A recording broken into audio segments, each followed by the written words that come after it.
Stephen Best and Anthony J. Nocella. Igniting a Revolution. Voices in Defense of the Earth. 2006. Praise for Igniting a Revolution. Igniting a Revolution's eclectic collection of radical voices speaks truth to power with an audacity and freshness of perspective that are essential to transforming this perilously troubled post-9/11 world.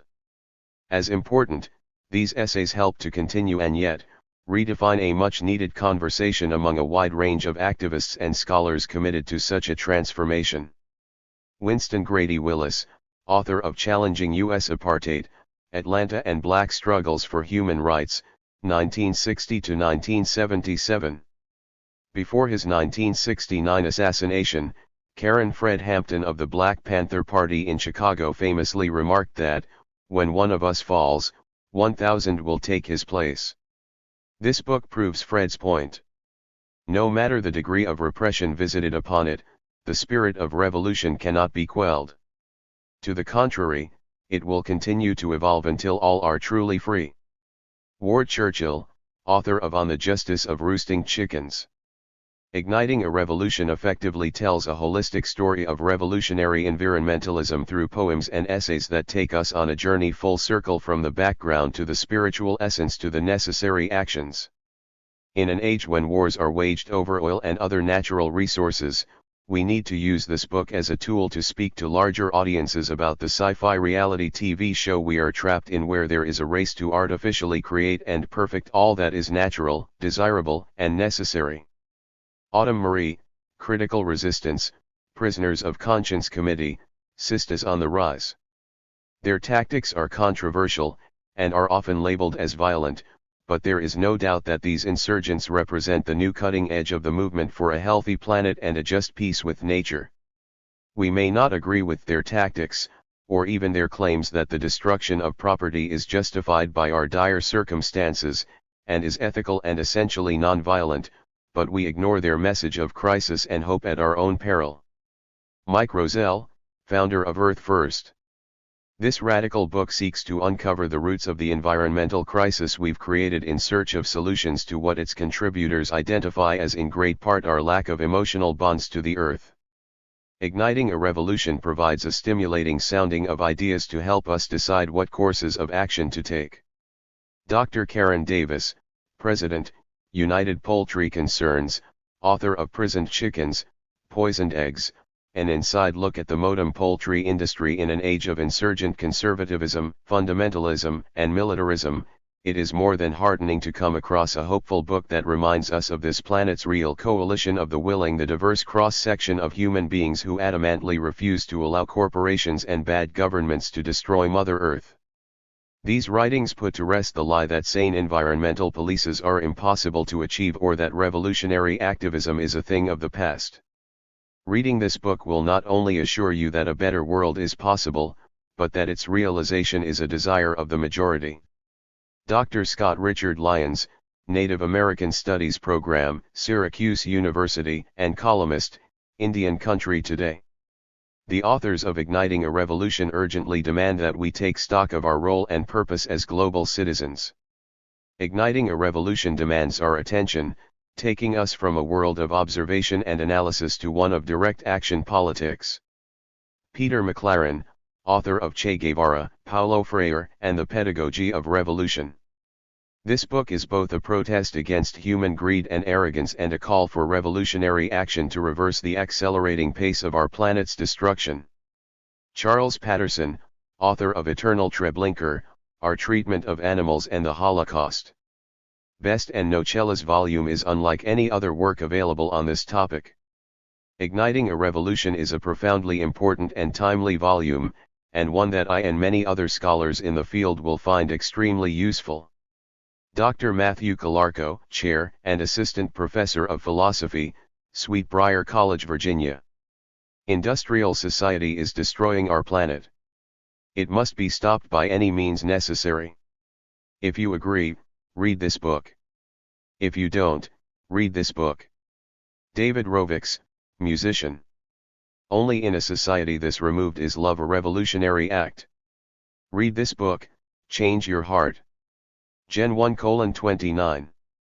DJ Rose, father, husband, singer of Path of Resistance. Igniting a Revolution is a collection of essays which will stimulate and challenge even the most hardened of cynics to assess their thinking on many levels. Dr. Nick Taylor, Central Queensland University, Australia. Dedication. This book is dedicated to all who are willing to stand in the way of the destruction of the earth and its sundry living inhabitants. This book also is dedicated to all political prisoners who fought/fight for a peaceful and loving world where all are respected. Much of the profits of this book will go to political prisoners and prisoner of war defense committees, as well as to above-ground environmental organizations that support revolutionary environmentalism, such as Break the Chains, the Prisoners of Conscience Committee, the Jericho Amnesty Movement, and the Earth Liberation Prisoners Support Network. Forward, Experimenting with Truth. Braun Taylor. It is with a distinct sense of déjà vu that in December 2005, I began writing this foreword, during yet another roundup of activists arrested for crimes the United States government labels eco-terrorism. The arrests occurred in 5 different states, and the allegations included a series of arson attacks on federal buildings associated with U.S. agricultural and forest practices, and private companies involved in logging or lumber production, as well as the downing of a transmission tower in the Pacific Northwest. The actions were claimed by the Earth Liberation Front and, in one case, as a joint effort between the Earth Liberation Front and the Animal Liberation Front. Most of the activists arrested as suspects in these crimes face prison terms of up to 20 years if convicted, and one or more could even serve a life sentence. On December 23, 2005, a day after finishing what I thought would be the final draft of this foreword, I learned that one of those arrested, William C. Rogers, committed suicide while awaiting extradition from Arizona to Washington state to face accusations springing from a string of arson attacks, including on federal research facilities involved in the genetic modification of poplar trees, and the burning of several buildings at the Vail Ski Resort in Colorado, which was expanding into habitat. Considered by biologists to be critical to the survival of the endangered Canadian lynx. The 40-year-old proprietor of a radical bookstore in Prescott, Arizona, was well known and beloved in his community and among radical environmentalists who knew him, as well as by his students from the days when he worked in outdoor environmental education for Lesley University's Audubon Expedition Institute and for Prescott College. The crimes he was suspected of, and his refusal to remain incarcerated, underscore the high stakes that are involved when activists turn to extra-legal tactics in their resistance to the destructive forces of an always expansionist and predatory market capitalism. These arrests reminded me of the first time I had heard about such tactics being deployed, in the late 1980s, when 5 activists were arrested for sabotage in several incidents in the Southwest. They were charged with attempting to down transmission towers coming from a nuclear power plant in Arizona, and for sabotage of ski lifts at a resort planning to expand and further desecrate lands considered sacred to many American Indians. The suspects were all eventually convicted and those most directly involved served several years in prison. Probably like many who will read the book you now hold, I was drawn to such bold acts of resistance both out of raw curiosity, and because of my own frustration and recognition that mainstream environmental strategies had been unable to halt or even significantly slow an intensifying environmental crisis. I wondered if direct action, both civil disobedience and sabotage, might provide more effective means of environmental struggle. I left my academic enclave in order to meet the activists promoting such tactics in an effort to determine whether there was promise or peril in the approaches with which they were experimenting. I thereby began a long journey, researching and writing about radical environmentalism and ecological resistance movements. When looking back at 25 years of environment-related resistance since the founding of Earth First, I find more similarities than differences between the 1980s and now. Some factions and branches of the resistance, perhaps especially the most militant ones, have grown and expanded their fields of operation. There are more who express primitivist and/or anarchist ideologies. There appears to be less tension and more cooperation between animal and earth liberationists. Greater numbers of activists are both advocating and practicing sabotage and arson. More activists articulate a rationale for armed struggle, although they are still few in number. None seem to call for the deployment of such tactics immediately, and there are no examples of such violence as yet. Among Earth First activists, there seems to be a decreasing interest in deep ecology and spiritually focused approaches to ecological resistance in favor of more cultural and political approaches. At the same time, however, there has been more interest in spirituality within anarchist subcultures that, generally speaking, used to view religion as simply a way in which elites legitimate their power. Clearly, there is increasing fusion between radical environmentalism and urban punk and anarchist subcultures. Yet most of the internal points of contention remain, including whether these movements are radical or revolutionary, and what these terms mean. Igniting a revolution represents an intensification of a political instinct that until the mid-1990s was largely just talk: the effort to cross class, ethnic, gender, and ideological divides and build new kinds of radical alliances, like those between earth and animal liberationists, black liberationists, Native Americans, and anti-imperialists. This book is both a reflection of new multi-issue global alliance politics and a contribution to their potential formation. In Igniting a Revolution, Stephen Best and Anthony J. Nocella, too, have assembled fascinating and rarely heard voices that seek to intensify and unify the gathering resistance to the destructive forces of global market capitalism. This volume will interest any reader who wishes to hear directly from some of the leading intellectuals, activists, and prisoners involved in these movements. The insights gained by listening directly to these voices rather than by accepting the sometimes biased and often ill-informed interpretation of these movements by their adversaries, journalists, and many academics can hardly be underestimated. Perhaps most important is to hear for oneself what motivates these activists. Such attentiveness illustrates that many of them speak not only with anger about the injustices they perceive, but also with passion and love for the world they consider endangered. Igniting a Revolution thus provides little-known histories and perspectives from activists and political prisoners on the front lines of the resistance, those who are now beginning to talk with one another. With a little imagination, this book may provide the next best thing to joining radical activists in the trees, urban neighborhoods, prisons, or what Edward Abbey called night work, that is, sabotage under the cover of darkness. Yet before you read on, I would offer a few cautions. First, I would urge that readers understand that these essays do not represent the whole spectrum of opinion in the environmental movement, nor do they, in most cases, explore the possible rebuttals or alternative approaches that other activists would offer. It is worth noting one critical reason for at least some of the disagreement among activists: it is exceedingly difficult to determine what the levers of social change are, or how to counter the power that inheres to corporations and the governments who generally serve their interests. Consequently, it is inevitable that among people who care about and seek to slow or halt global warming, species extinctions, or promote greater equity among human beings, there would be diverse approaches offered as the most effective means toward the desired ends.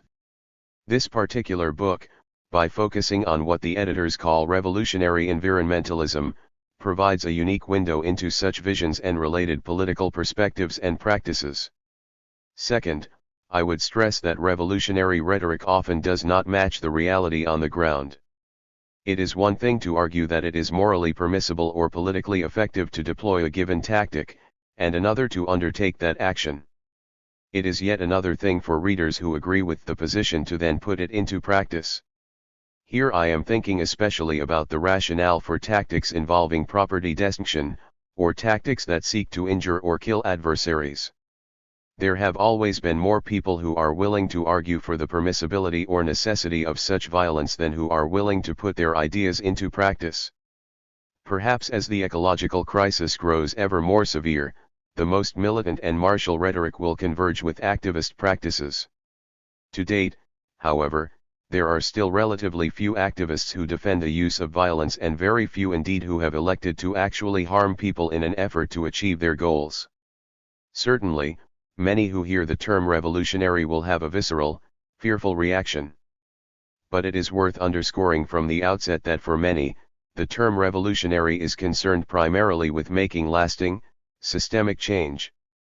The revolutionaries featured in this book seek to overturn contemporary social and ecological conditions that they judge to be anti-democratic and anti-ecological in favor of democratic, environmentally sustainable ecosystems and communities.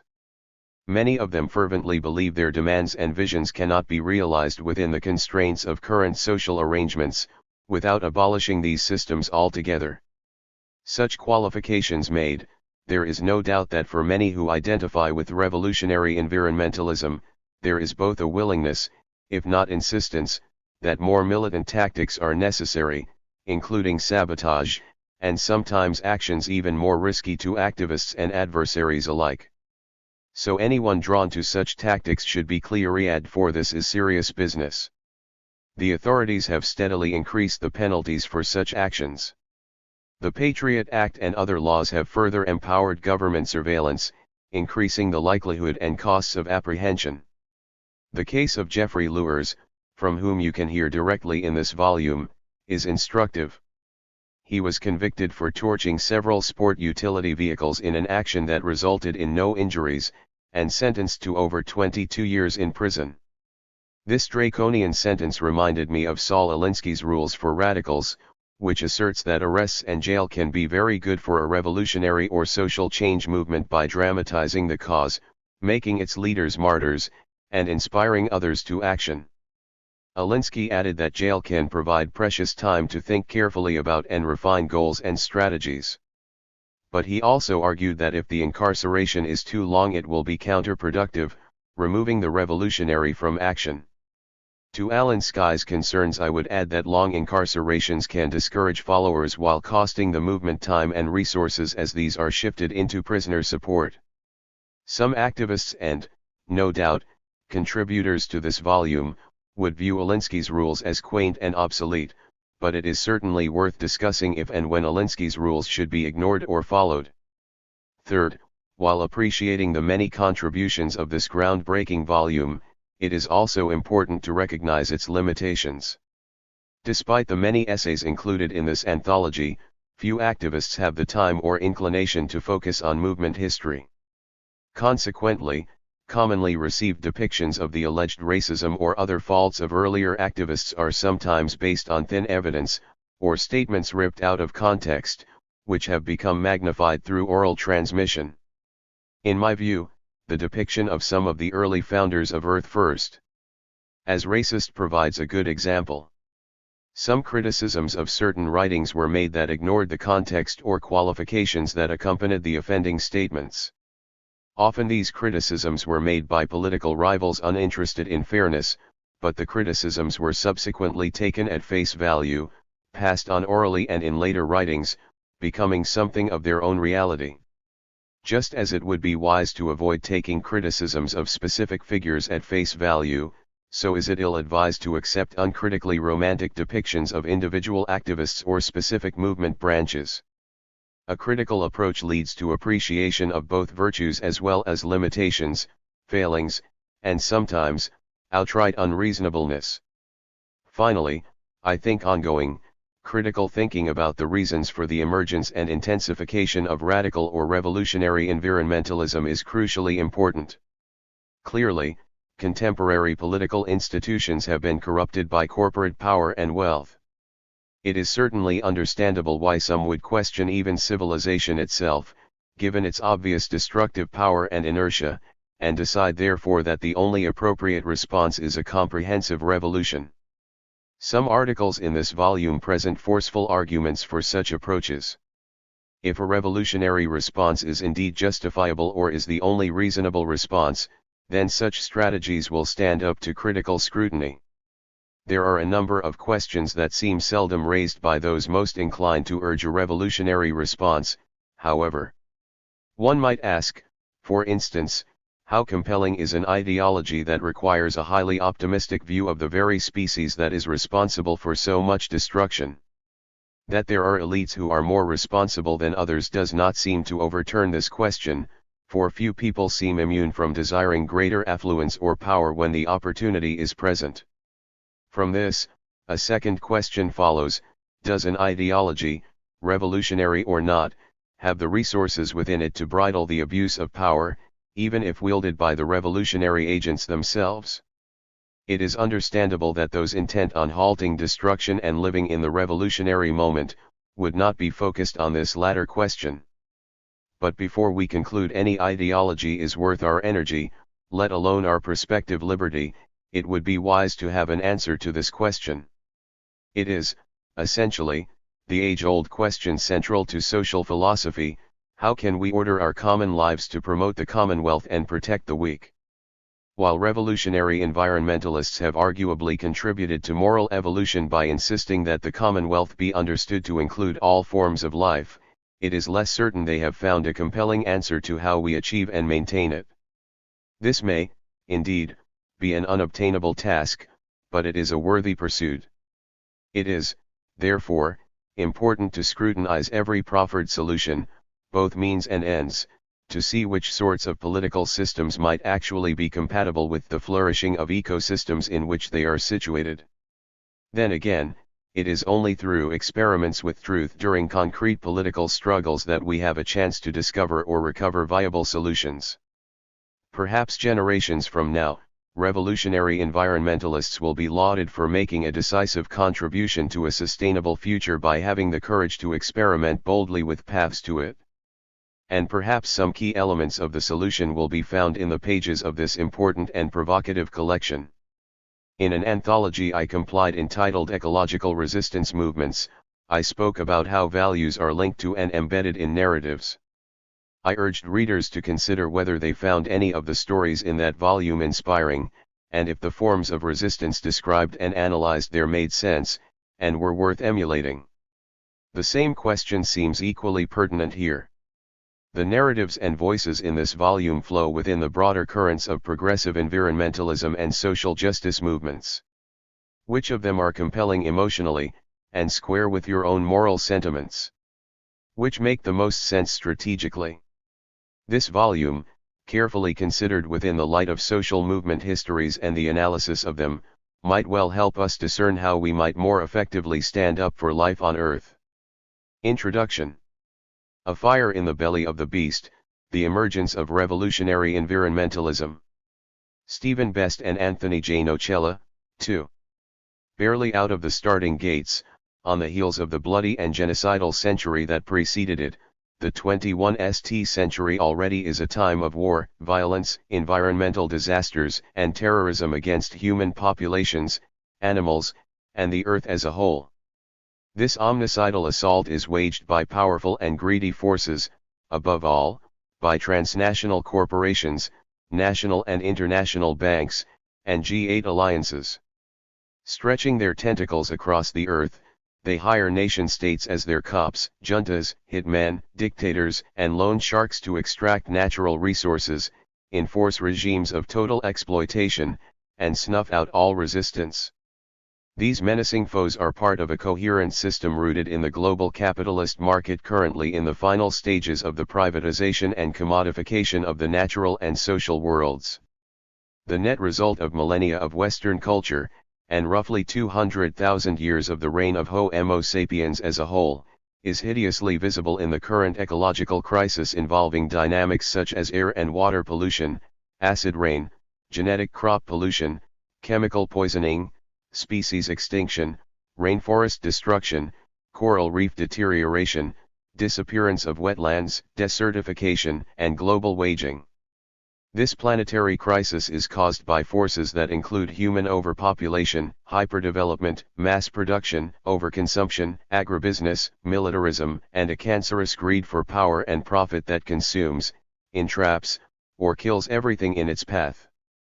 With the exception of a few sparkles of democracy, egalitarianism, and enlightenment, Western cultural development is a dark stretch of hierarchy, domination, violence, and destruction, all predicated on the pernicious ideologies and institutions of statism, classism, sexism, racism, speciesism, and anthropocentrism.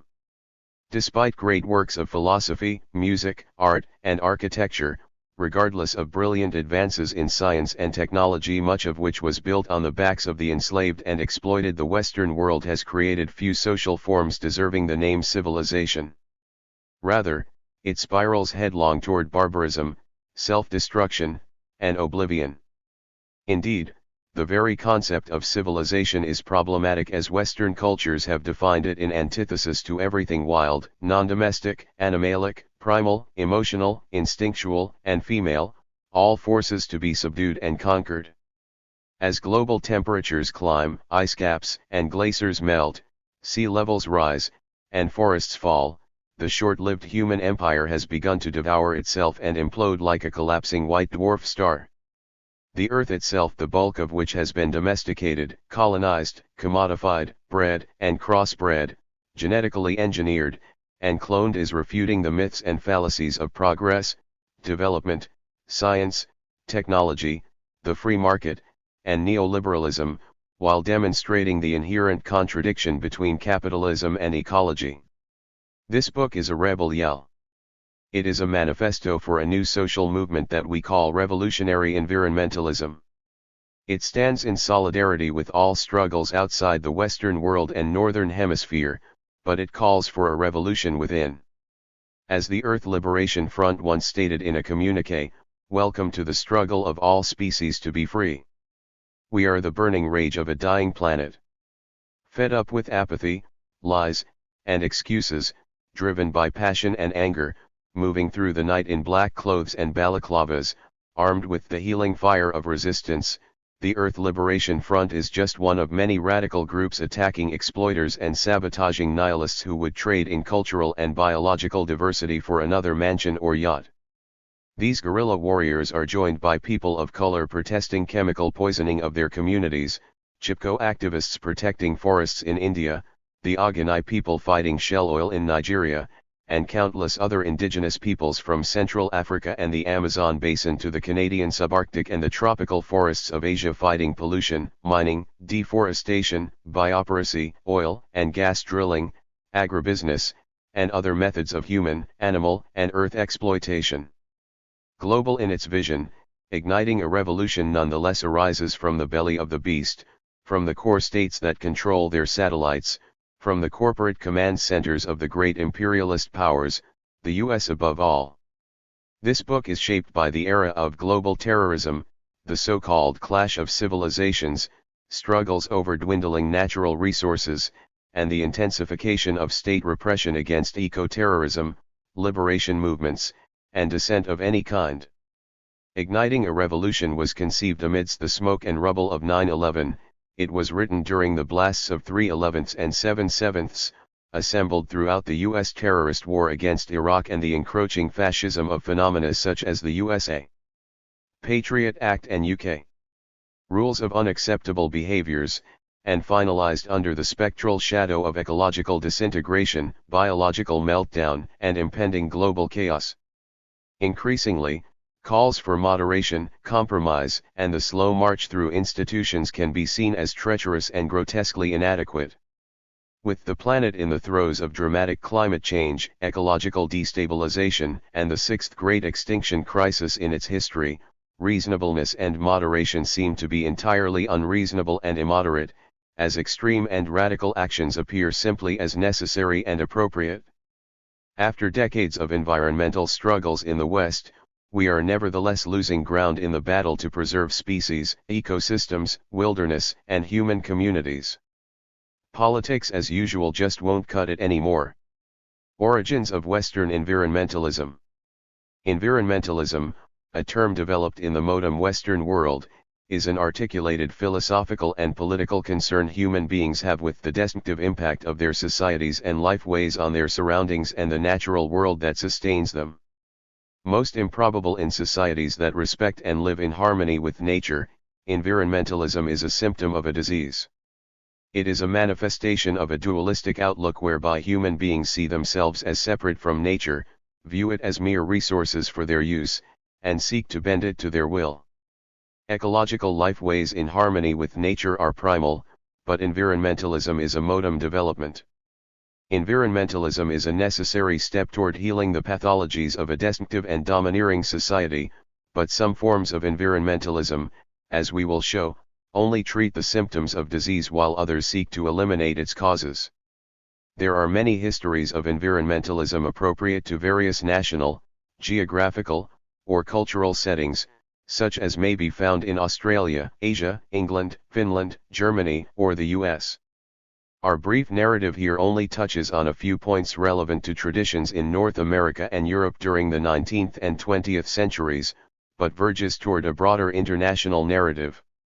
Ideas, tactics, groups, and movements often flow from one nation to another, such that by the 1990s Western environmentalism, which is simultaneously a general name and multiple tendencies, becomes an international movement that connects with indigenous strangles in the Southern Hemisphere and expands on a planetary scale. While one can always find antecedents to any beginning, environmentalism emerged as a prominent new social concern in the UK and US during the first half of the 19th century, largely in reaction to the social and environmental destruction wrought by capitalist industrialization processes.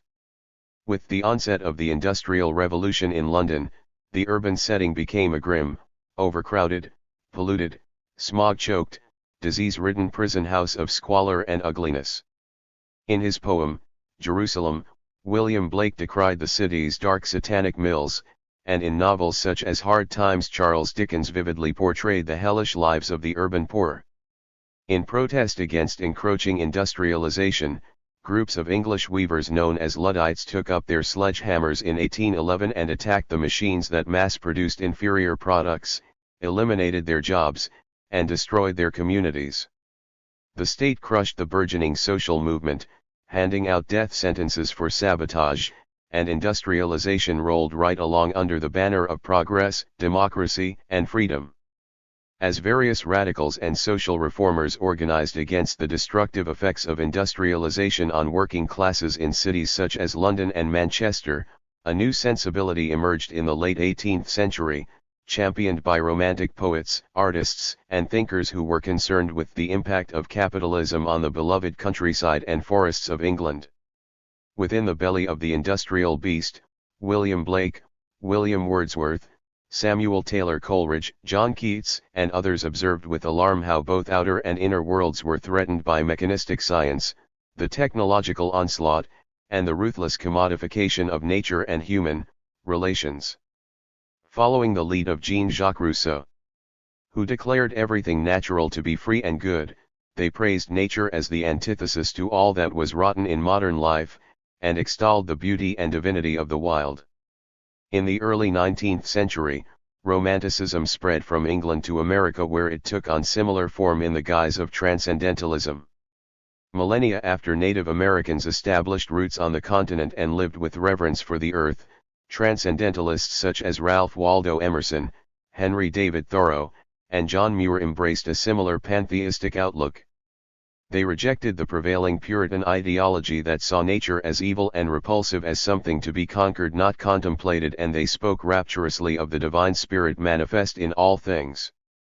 They extolled mountains, rivers, and forests as sacred and essential to authentic life, unlike the existence corrupted by the teeming crowds, breathless pace, and gross capitalist values of cities. They understood that the temple destroyers, devotees of raging commercialism, represented by railroad, lumber, mining, land, and farming interests, were rapidly colonizing the wild and exploiting the earth. In their writings and speeches, transcendentalists encouraged aesthetic and spiritual appreciation of nature, sparked public awareness about the widespread war against wilderness, and launched an American tradition of environmental legislation and protection. The evolution of environmentalism in the U.S. provides an instructive case study of the complexities and politics of the discourse and movement. According to a standard narrative, American environmentalism emerged in the 19th century when privileged white males such as Emerson, Thoreau, Muir, and various conservationists became active in education and legislation efforts. The story continues by relating how later figures, such as Aldo Leopold, carried the baton of a budding new movement. It emphasizes the importance of Rachel Carson's book, Silent Spring, then brings the tale to a climax by describing the sea of white faces demonstrating in the streets on the first Earth Day in 1970. Although we have certainly oversimplified, the basic outlines of this history have been told often, and it is important to note that the narrative leaves out two important facts. First, many of the founders and pioneers of American environmentalism were classist, racist, and sexist, such that their spiritual attunement to nature did not free them from pernicious prejudices of the timed early environmentalists. Prosperous white men contrasted a vigorous manliness ethic in the pursuit of wilderness to the effeminate weakness of city life. Romantics, primitivists, and anti-modernists, they celebrated the savage virtues that the man of leisure cultivates in the canyons and forests of wild America. Their emphasis on rugged individualism and solitary journeys into wilderness hardly encouraged social awareness or activism. During heady political times of slavery, civil war, and genocide against Native Americans, some naturalists, such as Muir, remained apolitical and even misanthropic. Thoreau, in contrast, participated in the Underground Railroad, protested against the fugitive slave law, supported John Brown and his party, and encouraged tax resistance and civil disobedience in general. He thereby stands out as an early eco-radical, one with a holistic outlook that encompassed both wilderness and social justice issues, and who exerted a great influence on the politics of civil disobedience and direct action associated with radical environmentalism. Amidst the struggles of oppressed groups and the Dickensian horrors of industrialization, the 19th century understanding of environment in the U.S. was that of a pristine wilderness, such as could be enjoyed exclusively by people of privilege and leisure. Unfortunately, this elitist and myopic definition discounted the urban environment that plagued working classes and it set a regressive historical standard that has conic under fire but still stands. The nature/urban dualism was far less rigid in England, however, where many 19th century champions of wilderness protection and nature were also vigorous social reformers. William Blake deified wilderness but also repudiated slavery and championed racial and sexual equality. Octavia Hill founded the National Trust, an influential nature preservation society, as she worked to improve housing and increase public spaces for the poor. Radical prophet, poet, pacifist, and labor activist Edward Carpenter advocated vegetarianism, anti-vivisection, women's liberation, and gay sexuality, as he organized campaigns against air pollution and echoed Thoreau's call for the simplification of life. Similarly, Henry Salt was a socialist, pacifist, and champion of social reform in schools, prisons, and other institutions. He was also a naturalist, vegetarian, proponent of animal rights, and early animal liberationist. In 1891, he formed the Humanitarian League, which set out to ban hunting as a sport. This organization was a forerunner of the League Against Cruel Sports, as well as modern hunt saboteur groups from which emerged the Animal Liberation Front. Clearly, the understanding of revolutionary environmentalism will vary according to one's definition of environment.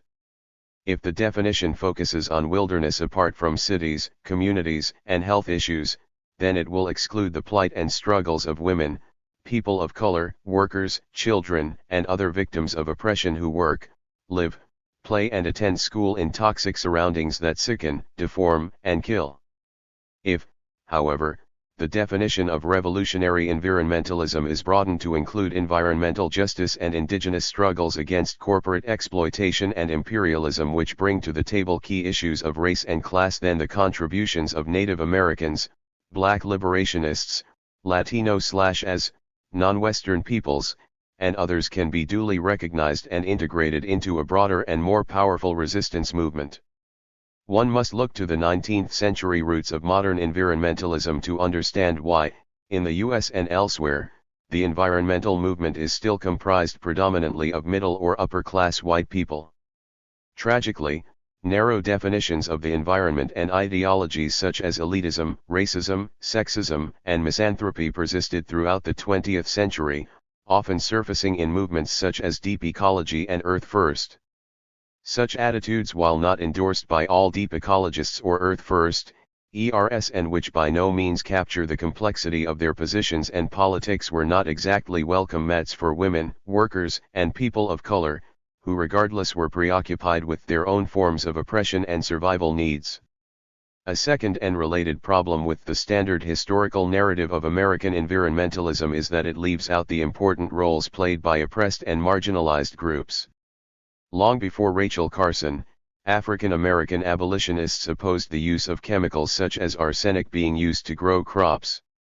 Women's chapters in the Sierra Club and Audubon societies played a significant role in furthering the aesthetic appreciation of nature. Women were not only wilderness advocates but also urban environmentalists.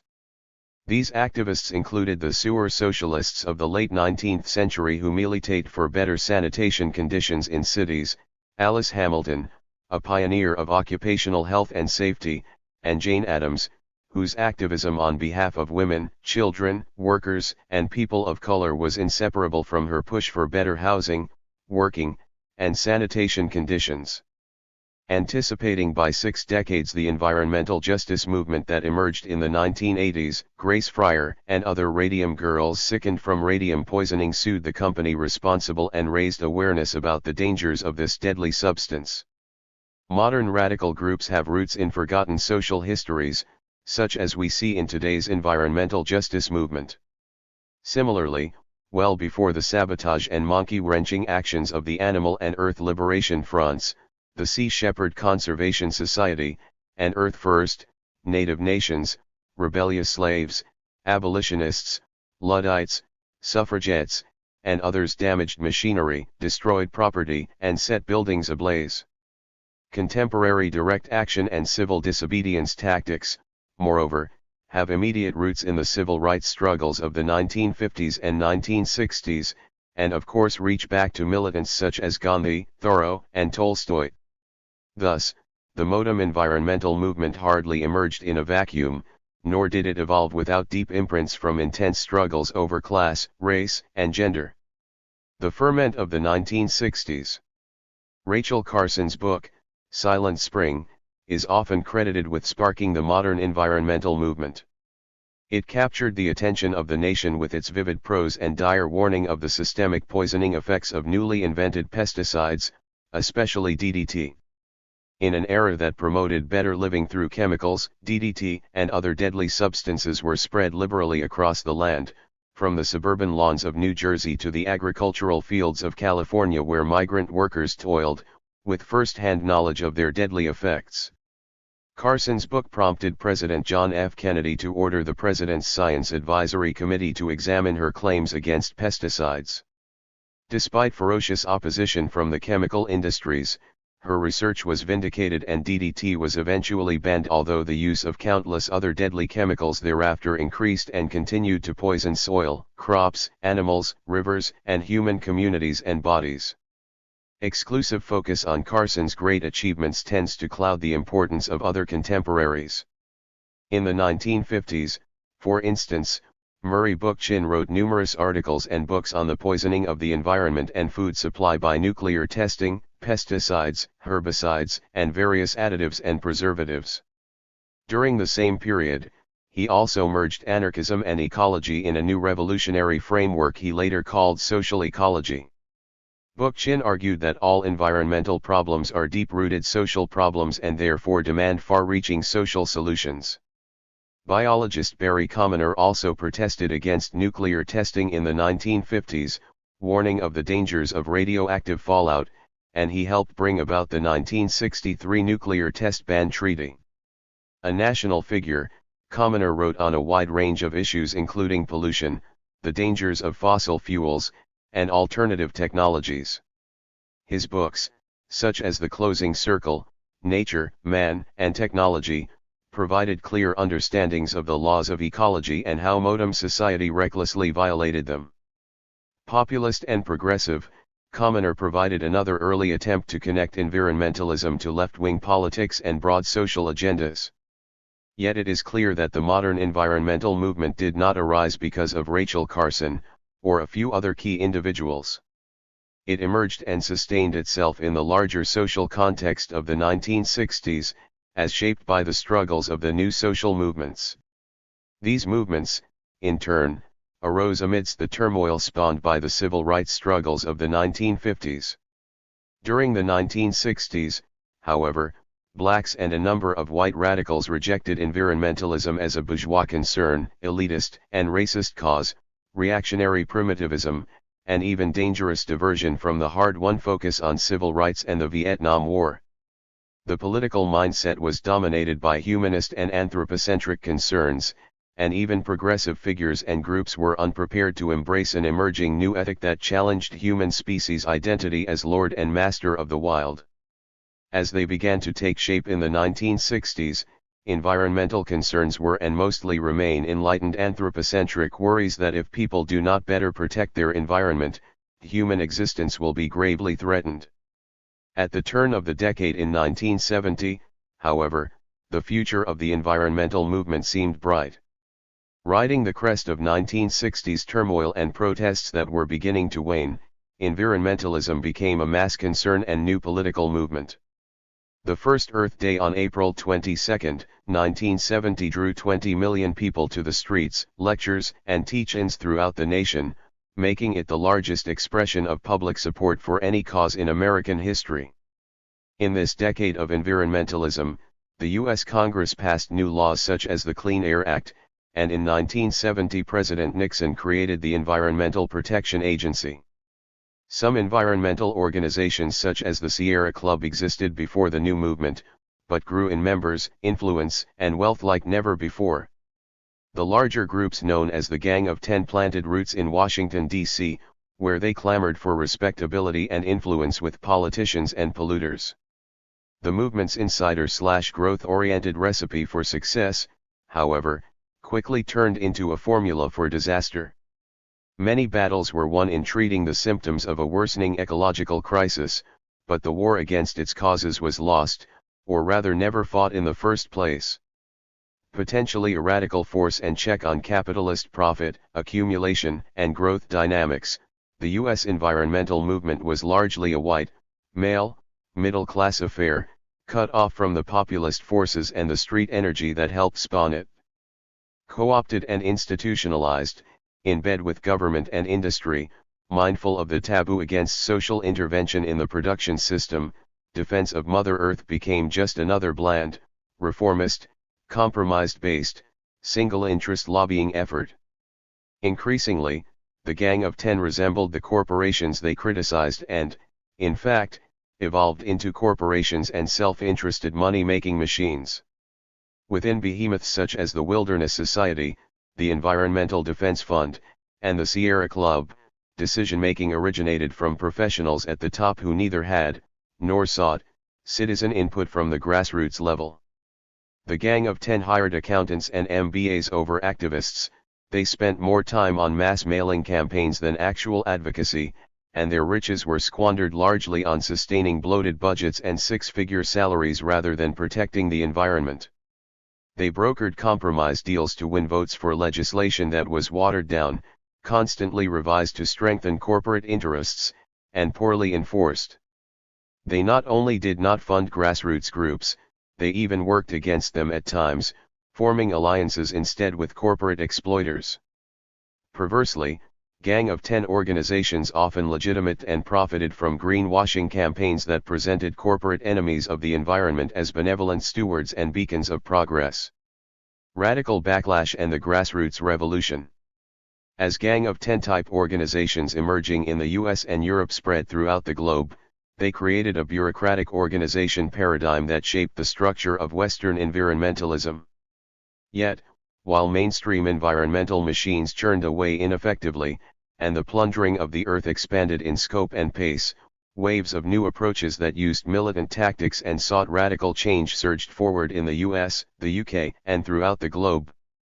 These emerging groups were motivated by profound dissatisfaction with mainstream environmentalism that was corporate, careerist, compromising, and a key issue for many divorced from the complex of social environmental issues affecting women, the poor, workers, and people of color.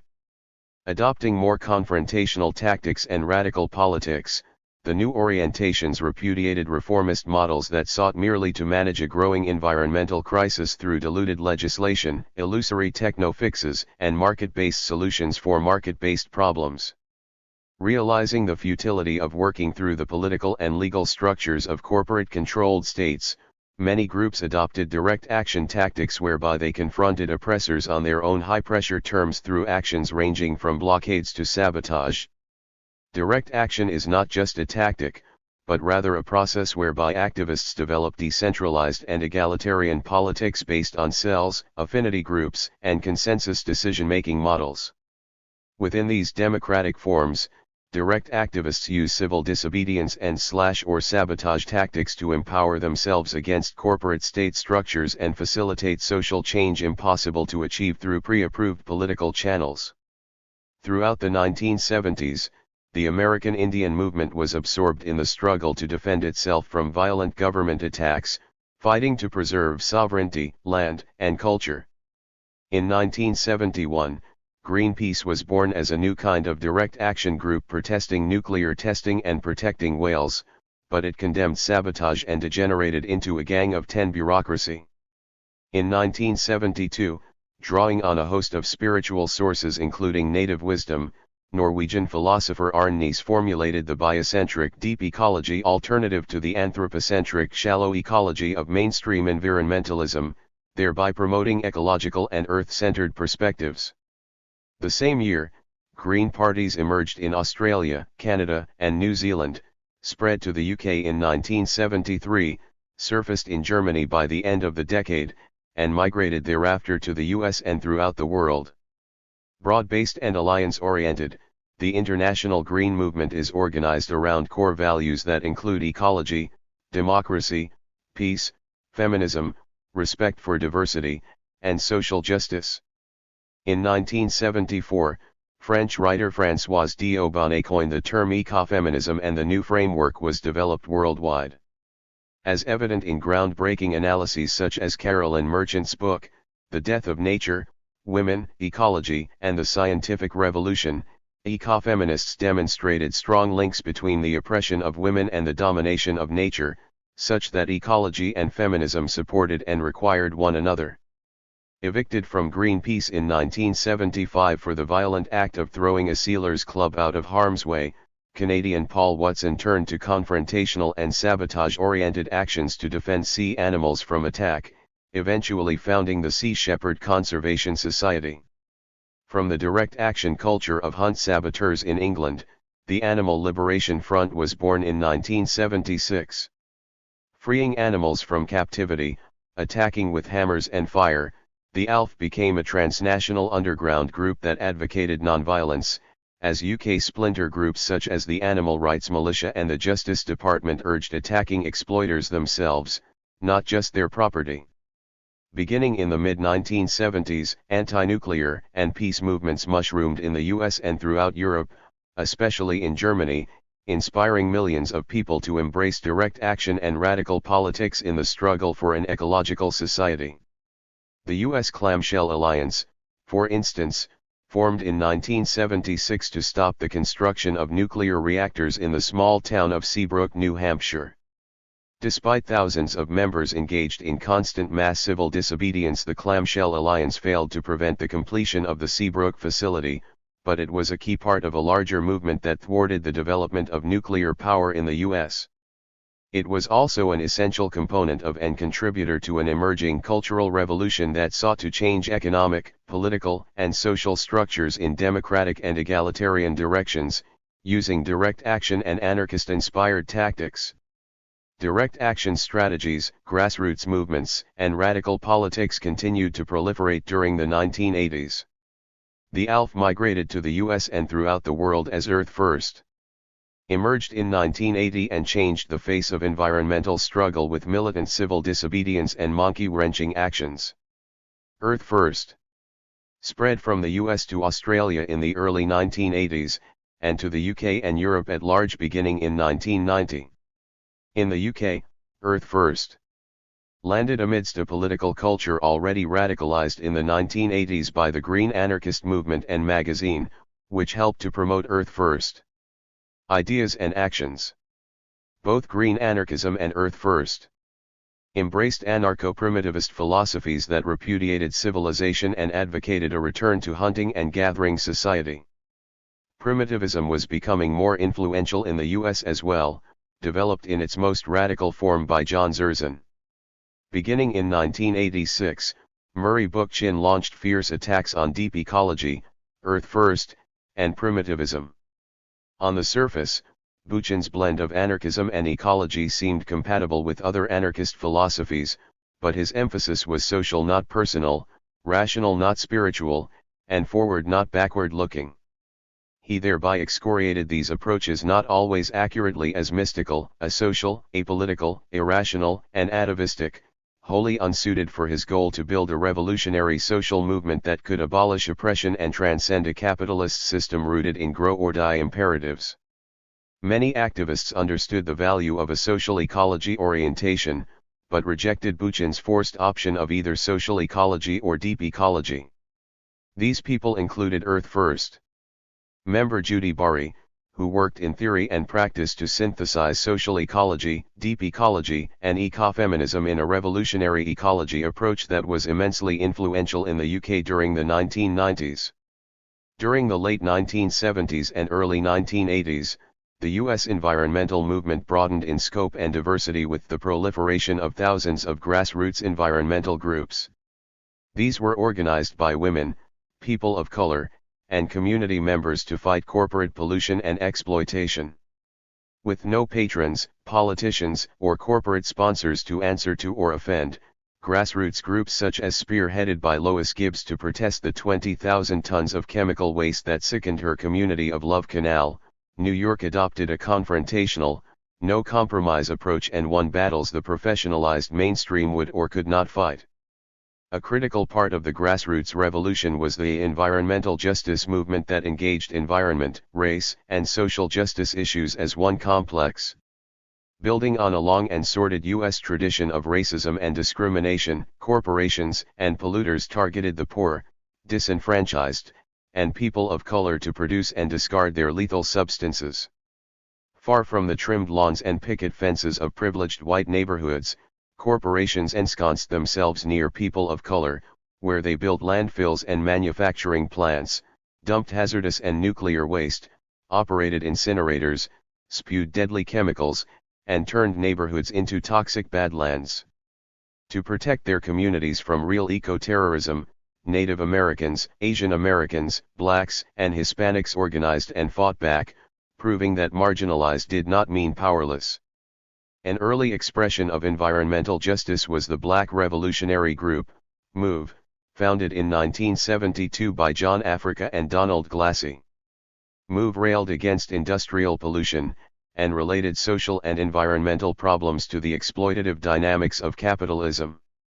Cesar Chavez emerged as a pioneer in the environmental justice movement. In 1962, Chavez organized grape pickers into the National Farm Workers Association, later to become the United Farm Workers of America. Influenced by the nonviolent tactics of Gandhi and Dr. Martin Luther King, Jr., Chavez fasted and marched to bring public attention to the plight of farm workers, and he led national boycotts against grape growers in California. In the 1980s, Chavez called attention to the plague of pesticides on our land and our food, such as was poisoning consumers and had a direct effect on farm workers in the form of high cancer rates and birth defects in their children. The U.S. environmental justice movement reached a high point in October 1991, when the first National People of Color Environmental Leadership Summit convened. This conference proved that it was possible to build a multi-issue, multiracial environmental movement around justice. Environmental activism was shown to be alive and well in African American, Latino/American, Asian American, and Native American communities. The 1990s in England was a key period when activists broke decisively with mainstream environmentalism. In a nation with traditional bonds to a countryside increasingly threatened by development, activists undertook major anti-roads campaigns to protect what precious little wilderness existed, and the number of direct actions rose dramatically. Breaking from the constraints of UK. Earth First.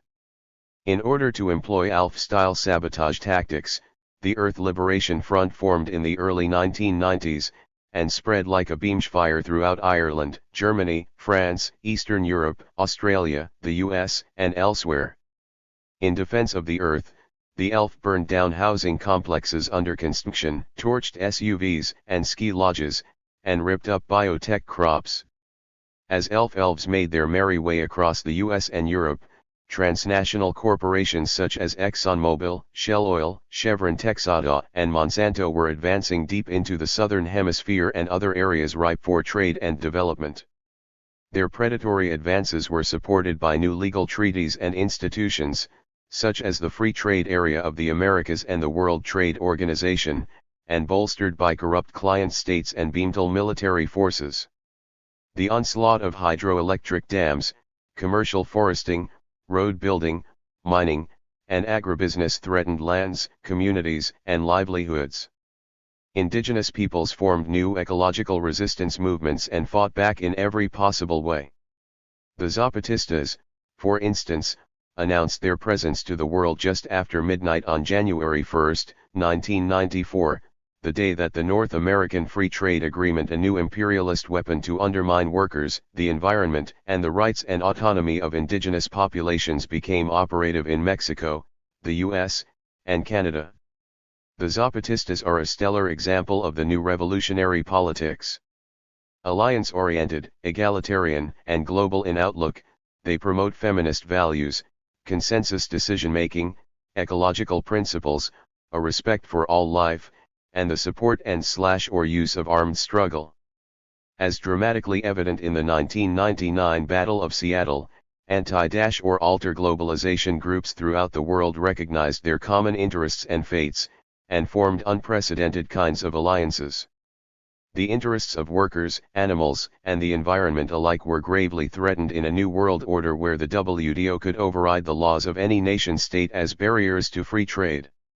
Global capitalism was the common enemy recognized by world groups and peoples. Bridging national boundaries, north-south divisions, different political causes, and borders between activists of privileged and non-privileged communities, alter globalization movements prefigured the future of revolutionary environmentalism as a global, anti-capitalist/anti-imperialist alliance politics, diverse in class, race, and gender composition. Conceptualizing revolutionary environmentalism. In the last 3 decades, there has been growing awareness that environmentalism cannot succeed without social justice and social justice cannot be realized without environmentalism. To be sure, defending forests and protecting whales are crucial actions to take, for they protect evolutionary processes and ecological systems vital to the planet and all species and peoples within it. Yet at the same time, it is also critical to fight side by side with oppressed peoples in order to address all forms of environmental destruction and build a movement far greater in numbers and strength than possible with a single issue focus. Such a holistic orientation can be seen in the International Green Network, the U.S. environmental justice movement, Earth First. Efforts to join with timber workers, alter globalization channels, Zapatista coalition building, and often in the communiques and actions of ALF and ELF activists. Examples of broad alienate politics are revisible also in recent efforts to build bridges among animal, earth, and black liberationists and anti-imperialists. These various dynamics are part and parcel of the emergence of global revolutionary environmentalism. There are key similarities between what has been called radical environmentalism, which includes social ecology, deep ecology, ecofeminism, Earth First, and primitivism, and what we term revolutionary environmentalism. Among other things, both approaches reject mainstream environmentalism, attack core ideologies and/or institutions that have caused the ecological crisis, often adopt spiritual outlooks and see nature as sacred, reject the binary opposition separating humans from nature, and in many cases defend or adopt illegal tactics such as civil disobedience or monkey wrenching. However, a key distinguishing trait of revolutionary environmentalism is that it supports and/or employs illegal tactics ranging from property destruction for the purpose of economic sabotage to guerrilla warfare and armed struggle, recognizing that violent methods of resistance are often appropriate against fascist regimes and right-wing dictatorships. Revolutionary environmentalism seeks to counter forces of oppression with equally potent forms of resistance, and uses militant tactics when they are justified, necessary, and effective. With the advance of the global capitalist juggernaut and increasing deterioration of the Earth's ecological systems, ever more people may realize that no viable future will arise without militant actions and large-scale social transformation, a process that requires abolishing global capitalism and imperialism, and would thereby embrace revolutionary environmentalism. As evident in the communiques of the ALF and ELF, as well as in the views of black liberationists, anarchists, and anti-imperialists, many activists are explicitly revolutionary in their rhetoric, analysis, vision, and political identities. Revolutionary environmentalists renounce reformist approaches that aim only to manage the symptoms of the global ecological crisis and never dare or think to probe its underlying dynamics and causes. Revolutionary environmentalists seek to end the destruction of nature and peoples, not merely to slow its pace, temper its effects, or plug holes in a dam set to burst. They don't act to manage the catastrophic consequences of the project to dominate nature, they work to abolish the very hierarchy whereby humans live as if they were separate from nature and pursue the deluded goal of mastery and control. The objectives thought necessary by revolutionary environmentalists cannot be realized within the present world system, and require a rupture with it.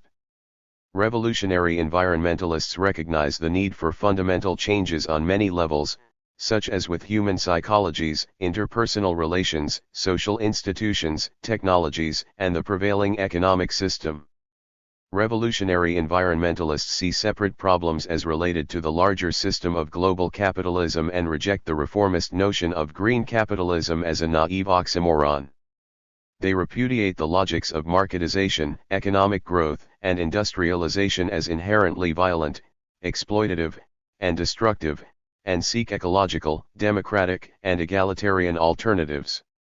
As the dynamics that brought about global warming, rainforest destruction, species extinction, and poisoning of communities are not reducible to any single factor or cause, be it agricultural society, the rise of states, anthropocentrism, speciesism, patriarchy, racism, colonialism, industrialism, technocracy, or capitalism. All radical groups and orientations that can effectively challenge the ideologies and institutions implicated in domination and ecological destruction have a relevant role to play in the global social-environmental struggle. While standpoints such as deep ecology, social ecology, ecofeminism, animal liberation, black liberation, and the ELF are all important, none can accomplish systemic social transformation by itself. Working together, however, through a diversity of critiques and tactics that mobilize different communities, a flank of militant groups and positions can drive a battering ram into the structures of power and domination and open the door to a new future. Thus, revolutionary environmentalism is not a single group, but rather a collective movement rooted in specific tactics and goals, and organized as multi-issue, multiracial alliances that can mount effective opposition to capitalism and other modes of domination. We do not have in mind here a super movement that embraces all struggles, but rather numerous alliance networks that may form larger collectives with other groups in fluid and dynamic ways, and are as global in vision and reach as is transnational capitalism. Although there is diversity in unity, there must also be unity in diversity. Solidarity can emerge in recognition of the fact that all forms of oppression are directly or indirectly related to the values, institutions, and system of global capitalism and related hierarchical structures. To be unified and effective, however, anti-capitalist and anti-imperialist alliances require mutual sharing, respectful learning, and psychological growth, such that, for instance, black liberationists, ecofeminists, and animal liberationists can help one another overcome racism, sexism, and speciesism. New social movements and Greens have failed to realize their radical potential. They have abandoned their original demands for radical social change and become integrated into capitalist structures that have eliminated existing socialist countries as well as social democracies in a global triumph of neoliberalism. A new revolutionary force must therefore emerge, one that will build on the achievements of classical democratic, libertarian socialist, and anarchist traditions, incorporate radical green, feminist, and indigenous struggles, synthesize animal, earth, and human liberation politics and standpoints, and build a global social ecological revolution capable of abolishing transnational capitalism so that just and ecological societies can be constructed in its place. Using this book. Similar to our last effort, Terrorists or Freedom Fighters. Reflections on the liberation of animals, we seek in this book to present a rich diversity of radical voices and perspectives. Thus, we employ a pluralist, multiperspectival, interdisciplinary, boundary transgressing, bridge-building approach, bringing together sundry people and positions that ordinarily never meet. Igniting a revolution breaks down various walls and borders, such as typically exist between academics and activists, scholars and political prisoners, whites and people of color, men and women, and human and animal rights advocates. This volume features a wide array of critical perspectives on social and environmental issues, ranging from social ecology, deep ecology, earth first, ecofeminism, and primitivism to Native Americans, Black liberationists, political prisoners, and animal/earth liberation movements. Igniting a Revolution was organized according to the principles of radical feminist and anarchist philosophy, in order to give voice to oppressed peoples rather than present yet another selection from the privileged few. In this weighty volume of over 40 diverse contributions, we have made a special effort to reach out to and include those activists who still sit in prison for their political crimes against the corporate state complex. Yet because our focus is on people struggling from within the belly of the beast, we do not include those battling corporate ecocide, neoliberalism, and biopiracy in India, Brazil, Ecuador, Africa, Chiapas, and elsewhere. An important task of this book and of revolutionary environmentalism as well is to decouple environmentalism from white, male, privileged positions, diversify it along class, gender, racial, ethnic, and other lines, and remove it from its single-issue pedestal. Still today, in the US and other Western nations, mainstream environmentalism fails to reach out to women, the poor, workers, migrants, and people of color whose immediate problems have more to do with toxic waste and chemical poisoning than a vanishing wilderness, although clearly these are interconnected issues. Yet there are many promising signs in the last 3 decades and contemporary context whereby the struggles for earth, animal, and human liberation are being conceived of and fought for as one. From a broad perspective, revolutionary environmentalism is a class, race, gender, and culture war that aims to abolish every system of domination, including that of human beings over nature. This anthology is divided into 7 sections that explore different aspects of the ever-deepening, global social-environmental crisis.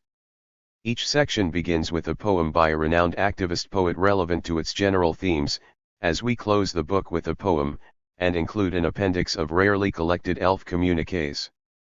Section I provides historical, philosophical, and political overviews of revolutionary environmentalism, with a focus on deep ecology, social ecology, earth first, and the ELE. Section 2 reflects on the pathologies of consumerism, the ideologies of mass media, and the politics of everyday life that call into question one's own complicity in the machines of destruction. Section I dissects Christianity and Orthodox religion from an ecological standpoint, and discusses the importance of spiritual connections among one another and to the earth from numerous standpoints. Section 4 explores the anarcho-primitivism perspective which assails civilization as irredeemably rooted in domination, and thus calls for a return to primal ways of living. Section V spotlights academics, political prisoners, Black liberationists, and animal liberationists who share personal experiences with state repression while offering hope for continued struggle. Section 6 explores the justifications for sabotage tactics as a much-needed weapon in defense of the earth, as it also discusses their limitations and advances larger visions for social change. Section 7 examines the commonalities among various oppressed groups and radical struggles, and underscores the need for a broad social/environmental movement for revolutionary change. For some of the works chronicling the ecological and political battles around the globe, see Merchant, Carolyn, Radical Ecology, The Search for a Livable World, Pete, Richard, and Michael Watts, eds. Liberation Ecologies, Environment, Development, Social Movements. London, Routledge, 1996, Taylor, ed., Ecological Resistance Movements, The Global Emergence of Radical and Popular Environmentalism, and Chapter 8 in Scarce, Eco-Warriors, Understanding the Radical Environmental Movement. For an attempt to forge a grassroots alliance politics that links environmental justice with broad social concerns, developing an anti-racist, anti-imperialist, anti-authoritarian, feminist, queer and trans-liberationist movement against global capitalism, see the Colors of Resistance group at. Also see the race-based critiques of Schellenberger and Nordhaus in footnote 15 above. Our goals. Igniting a Revolution is written by and for Earth liberationists, animal liberationists, black liberationists, Native Americans, ecofeminists, political prisoners, primitivists, saboteurs, grassroots activists, and militant academics. It reaches out to exploited workers, indigenous peoples, subsistence farmers, tribes pushed to the brink of extinction, guerrilla armies, armed insurgents, disenfranchised youth, and to all others who struggle against the advancing juggernaut of global capitalism, neo-fascism, imperialism, militarism, and phony wars on terrorism that front for attacks on dissent and democracy. This book does not offer analysis or theory for its own sake, it is, rather, a political intervention to help spread resistance and change.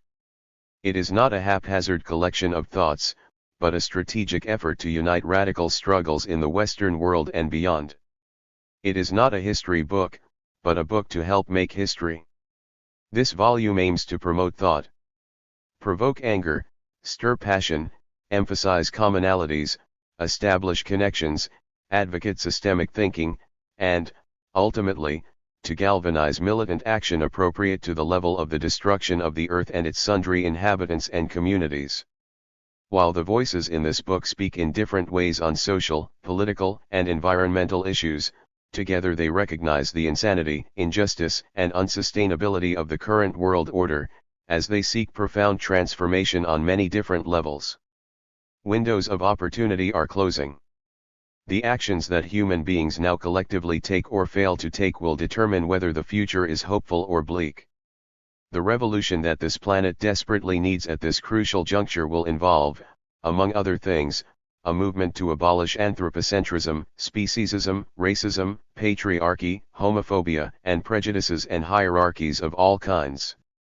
In a revolutionary process, people throughout the world will reconstitute social institutions in a form that promotes autonomy, self-determination of nations and peoples, decentralization and democratization of political life, non-market relations, guaranteed rights for humans and animals, an ethics of respect for nature and all life, and the harmonization of the social and natural worlds.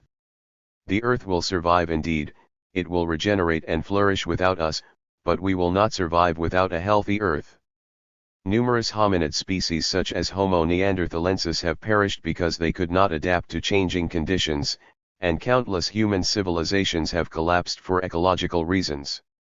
Clearly, there is no guarantee that Homo sapiens will exist in the near future, as the dystopian visions of films such as Mad Max or Waterworld may actually be realized. Nor is there any promise that serious forms of revolutionary environmentalism can or will arise, given problems such as the factionalism and egoism that typically tears political groups apart or the fierce political repression always directed against resistance movements. Yet as social and ecological situations continue to deteriorate globally, the struggles for ecology and justice may grow ever more radical and intense.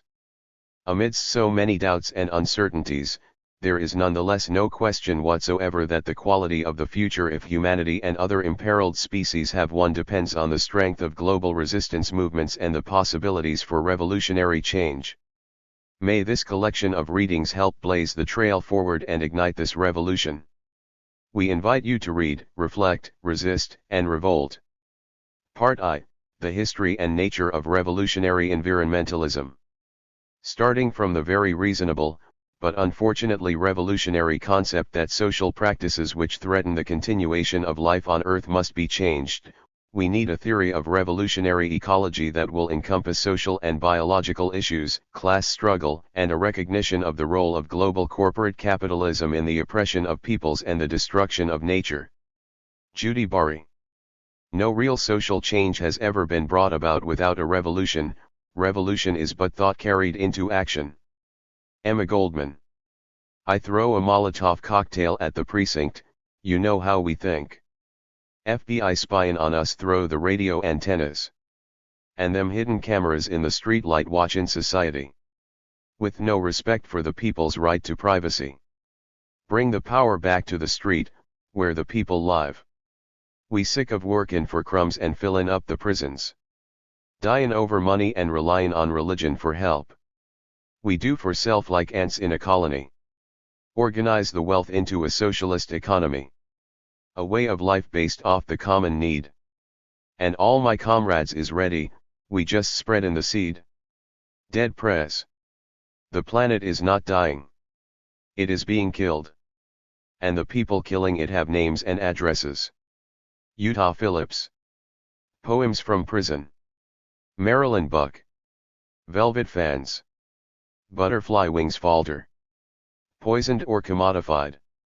Trapped inside heavy metal safes. Fluttering across NASDAQ screens. Butterflies are gone. Velvet fans stir the wind no more. Flowers shrivel, unkissed. Their lavish aspirations drop on despondent earth.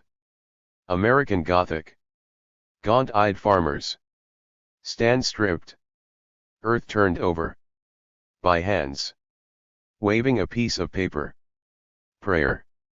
I pray that the poor recover. Breathe deeply, sun-dappled. Reclamation, a repast of sweet relief. I pray that the martyred and murdered rise in the light of infant cradled. Smiles, rainbow chants, and morning hymns. I pray that the innocent restore. Ebony-boned crescendos. Glory sounds drumming upon the shores. I pray that the predators perish, swallowed by their greed, stuffed sump pumps gulping in the wind. I pray that the globe-grabbing cannibals consume themselves, roasted in black gold. Wraiths irradiated by wrung earth remains. I pray that the demons drown beneath the pounding footprints left by audacious dancers in the dawn. Let us pray that day and night embrace subversive lovers unafraid of sweat, redemption, emancipation's creed. Let us pray. Let us pray. Amen. After the wave, let's take a walk to remember the world, the earth that used to be, before syphilitic sirens soared. Don't be afraid. It's only rubble now. Rocks hunker behind torn down trees. Shriek their loss into the wind. Don't be afraid of the wind. Yes, a fire wave then burned the breath and flayed the city's flanks. The wind weeps now, crowns death sybarites, and cools scorched skeletons. Memory's wind clatters. Don't be afraid. Yes, we will die. But not today, let's leave Dread's shoes in caves below. Let's take a walk. If you do not come, I will go alone. If I do not see the sky, I will die. Mapping. Furies. Draw a map with wings. Flapping free. Butterflies. Rebel against kingdom makers' maps. Cross lines and intersections. Conjure rising waters. Move boulders. Confound the four directions of arrogant land grabbers. Strike down wall builders with winged wrath. Wipe their maps from the wind screens. Fly down paths hidden in map dust. Willow trees will trip pursuers. Revolutionary environmentalism. An introduction. Mark Sama. In the contemporary political context, revolutionary environmentalism must be understood in relation to what it departs from, namely, mainstream environmentalism. For committed environmentalists, revolutionary environmentalism represents the future of political struggle, as mainstream environmentalism has proven itself to be inadequate to the task of responding to the crisis in the natural world and the corruption in politics. In the view of the revolutionary environmentalist, mainstream environmentalism follows what Norwegian philosopher and activist Arne Næss criticized as shallow ecology. For Næss, shallow ecology is a reform-oriented, technocratic outlook that seeks accommodation with the existing corporate economic and interest group political system.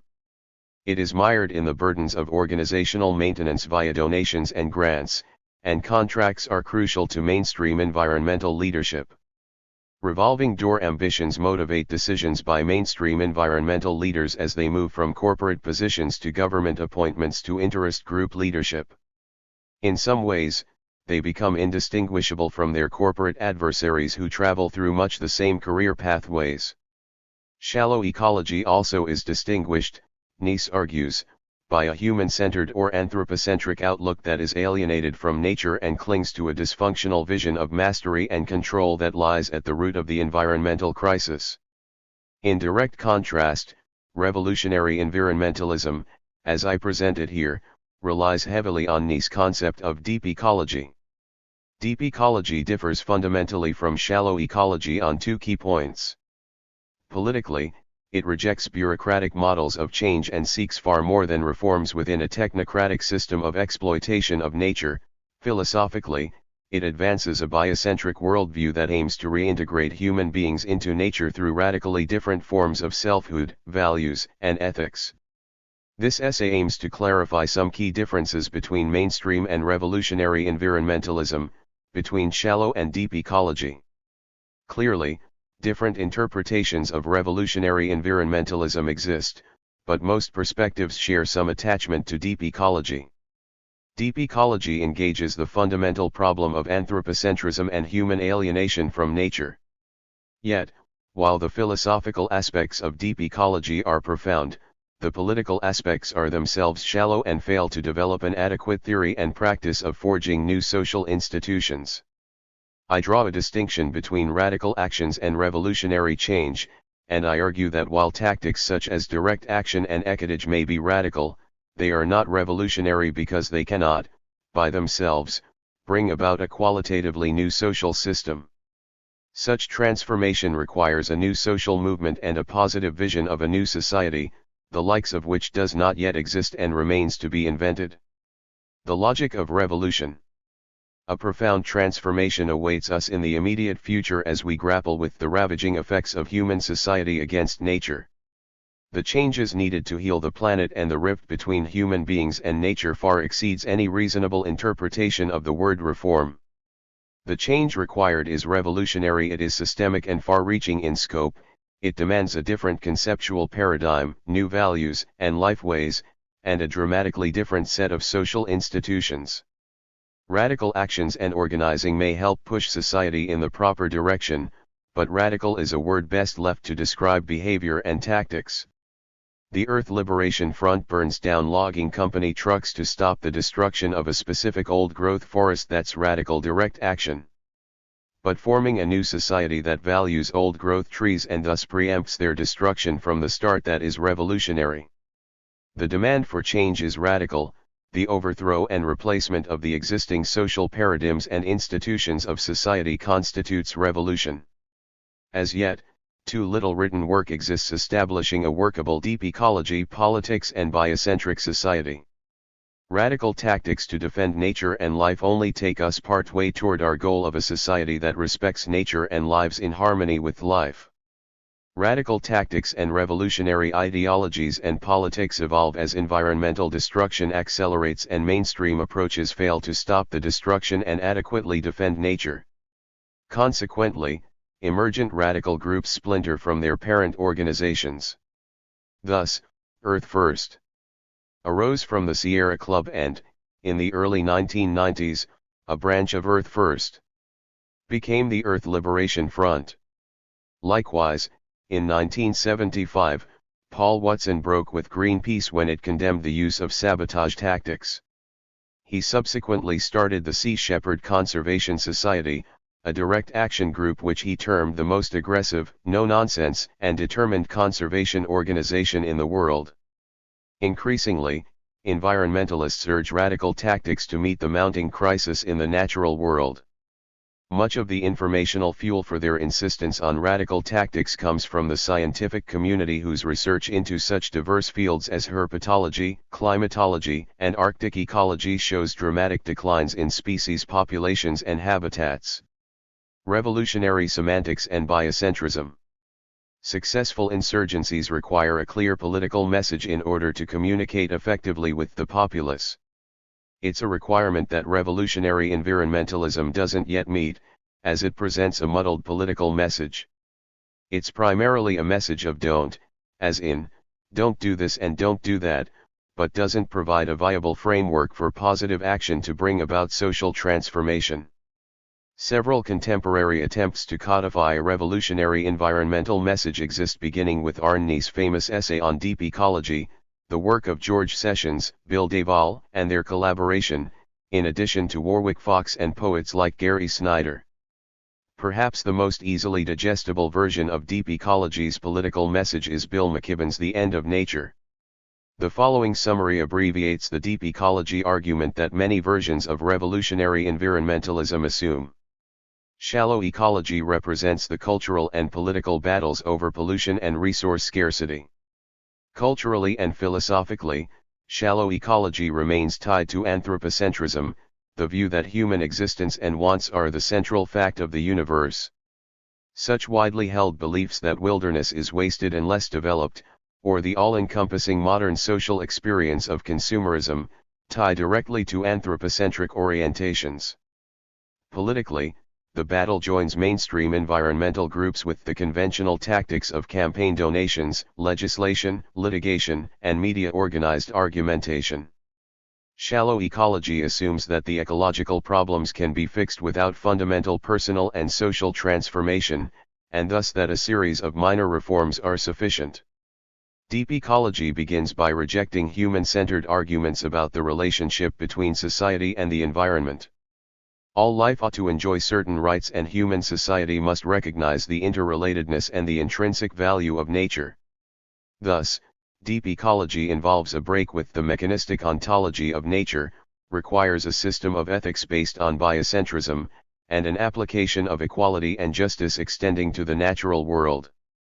The real difference between shallow and deep ecology is conflicting theories of natural reality. Each, for example, sees the forest as an entirely different phenomenon. For shallow ecology, the forest becomes a collection of discrete resources measured by their respective values to an exploitative human society. For deep ecology, the forest has an intrinsic value distinct from human society's use for it.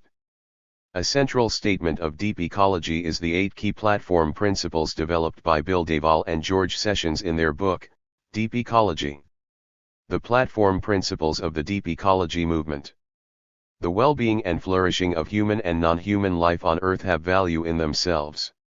These values are independent of the usefulness of the non-human world for human purposes.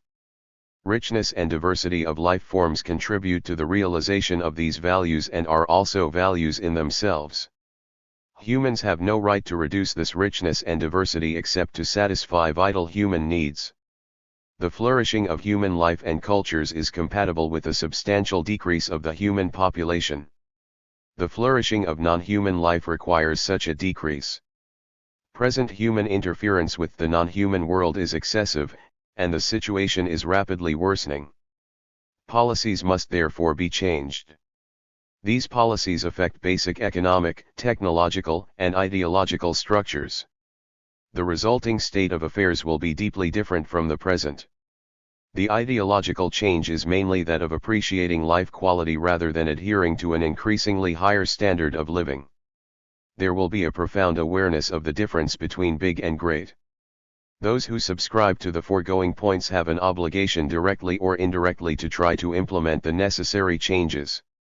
Duvall and Sessions amplify the deep ecology thesis set forth by Aldo Leopold and Arnnes. Their 8 key principles further the daunting task of elucidating deep ecology and give us better, albeit nascent, guidelines for behavior. The strong emphasis on biocentricity, the recognition of a crisis in the natural world, and the call to action are standard signposts of deep ecology. The 8 principles represent a working, but not definitive, platform for revolutionary environmentalism. Deep ecology calls for the abolition of the consumer lifestyle that dominates modern society and individual aspirations, and the need for each individual to self-realize, an expansion of the consciousness to identify with other living things. It calls for an immediate and determined effort to reduce human populations.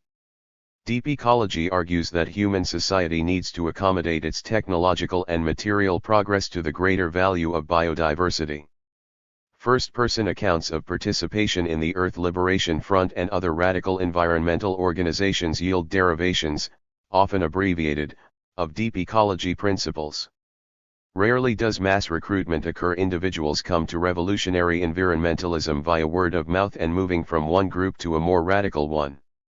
The potent combination of changing beliefs and behaviors, such as the decision to switch to a vegetarian or vegan diet, encourages personal growth and steers individuals away from anthropocentric orientations and toward biocentricity. The changes in belief and behavior meet deep ecology's admonition to self-realization. The biocentric philosophy of deep ecology underlies such groups as Earth First, the Sea Shepherd Conservation Society, and the Earth Liberation Front. Timber companies, ski resorts, transgenic bioengineered seed laboratories and warehouses, animal factory farms, animal testing laboratories, and so-called trophy homes receive the brunt of radicals' attacks. The political message, obviously derived from its deep ecology base, states that nature matters for its own sake, that non-human life has inalienable rights, and that biodiversity trumps consumerism. The biocentrism of revolutionary environmentalism shares elements with the message of its mainstream environmental cousins, although the cousins quickly disavow sabotage tactics as a legitimate tool in the environmental debate. Direct action activists believe that a strong sympathy for direct action exists among rank-and-file mainstream environmentalists. As Paul Watson said about Sea Shepherd, "We're the ladies of the night, everyone wants to be with us, but no one wants to be seen with us."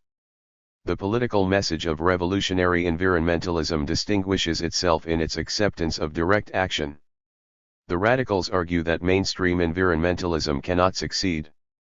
Success requires fundamental change, and mainstream environmentalists remain tied to a belief in incremental or reformed change.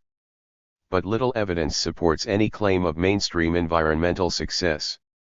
The most powerful argument against mainstream environmentalism comes, not from radical environmentalists, but from the world's scientists who carefully chronicle a steady series of deterioration in the natural world. Through the second half of the 20th century, mainstream environmental groups sought to influence political change via campaign donations, technical disputes over legislative language, and the fight over appointees to executive agencies. Mainstream environmental groups compromised with corporations and politicians accordingly. They measured themselves by conventional standards: the amount of political access, the size of their bank accounts and professional staffs, and their senior members' ability to move through the revolving door of political appointment and interest group leadership. Environmental lawyers now work for natural resource companies, and Earth Day became a chance for corporations to green their images by collaborating with environmental organizations to sponsor local events. Relative to the scope of the problem, existing reform fails. Like a vehicle not equipped with brakes, the momentum of economic growth seems to have an inertia that can only be stopped with a crash. Despite their differences, mainstream and radical environmentalists argue that calamities loom large in our immediate future. The list of calamities easily divides into the anthropocentric and the biocentric, that is, those that affect human society and those that affect non-human life. Examples of anthropocentric or human-centered calamity include coastal cities swamped by storm surges and rising seas, or exponential increases in skin cancer deaths. Biocentric or non-human-centered calamities, like extinctions, receive much greater attention among radical environmentalists and scientists than the general public. An excellent example of biocentric calamity with little public attention is the frightening decline in frog populations and their sharply increasing mutation rates, likely due to increasing ultraviolet radiation and synthetic chemicals. The passion of revolutionary environmentalists lies in their identification with biotic life and all of nature, and their belief that they fight for the innocent and the integrity of an evolving natural world under attack. One of the cardinal failures of mainstream environmentalists is their inability to discard their anthropocentric orientation. Leaving behind their conventional mainstream counterparts, revolutionary environmentalists assess the state of the environment, the extent of biodiversity destruction, the power of corporate control over political and policy decisions, and make the choice to fight in a more militant and confrontational way. From Dave Foreman, founder of Earth First, George Sessions, and Bill Duvall come three claims that lead them to radical politics: non-human life is intrinsically valuable, an unprecedented biotic extinction process is underway, and corporate economic power so thoroughly dominates national governments, particularly the powerful Western democracies, that normal political processes are unavailable to solve the ecological crisis. The social deficit of deep ecology. Hence arises revolutionary environmentalism and its attendant social prescriptions, spiritual awakening, ecological education, and fundamental political and economic change. Here, however, the political message of revolutionary environmentalism wanes. Despite its sophistication and comprehensiveness, the tight theoretical blueprint of capitalism and interest group republic electoral politics remains unmatched by any rigorous theory of the transition to and nature of a future ecological society. Revolutionary environmentalism spins off bits and pieces of decentralized socialism, libertarian anarchy, even tribalism, but does not advance a coherent alternative to global capitalism. It remains primarily a philosophy of don't in the face of ecological destruction and environmental alteration. The powerful positive message of deep ecology needs integration into the practical social and economic life of ordinary citizens. Revolutionary environmentalism's social and political philosophy needs to meld past practice with prescription, as did every successful revolution, whether political or spiritual. The message should emphasize the positive qualities of technology and demonstrate that science and agriculture need not be the enemy of nature. Organic farming benefits greatly from technology in natural pesticides and fertilizers. Solar power, geothermal power, and energy conservation are all dependent upon scientific research and technological advancement. Ours is not a failure of technology, but of society. But no guide to society comes forth to compete with the failing politics and exploitative economics of capitalism.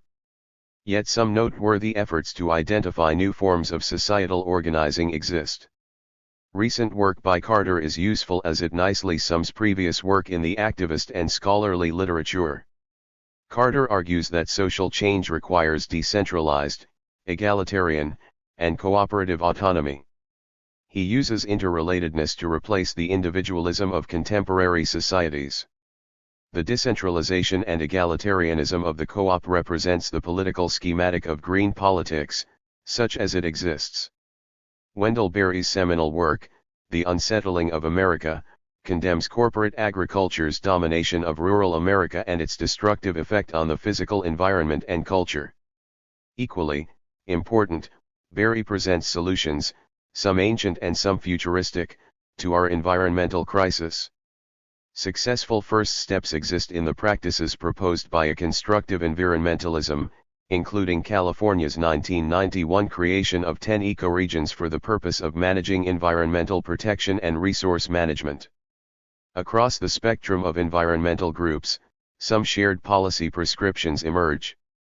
The right to stand in court for nature and for a strong alteration of land use are among the significant changes proposed by varying combinations of environmental actors.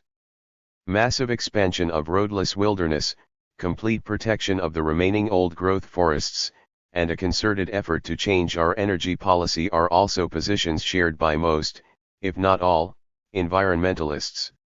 Some European countries, notably Germany, adopt a precautionary principle that requires new practices to prove in advance of implementation, that their effects on the natural world will be benign, instead of waiting until environmental damage occurs and arguing about possible solutions.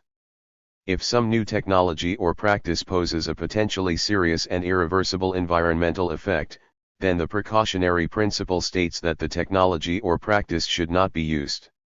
The advancements in sophisticated decentralized energy technology and organic food production exemplify an environmentally friendlier society, and rescue revolutionary environmentalism from its dour-scowl and hectoring admonitions.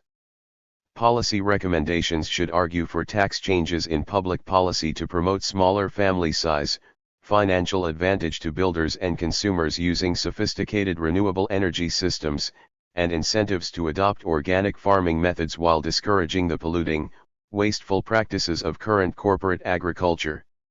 Of particular importance is the need to shift from a meat-based diet to a plant-based diet in order to conserve resources, revitalize the land, river, and forests, and end immoral forms of animal exploitation in factory farms and slaughterhouses. Revolutionary environmentalism must argue its own merits, and not merely the sins of its foes. Hope for the future. Almost everyone draws a line of defense around what needs to be protected. Few of us willingly accept personal physical assault, or the theft of our property. For many people of the world, the loss of certain freedoms and liberties spark protest and violent rebellions.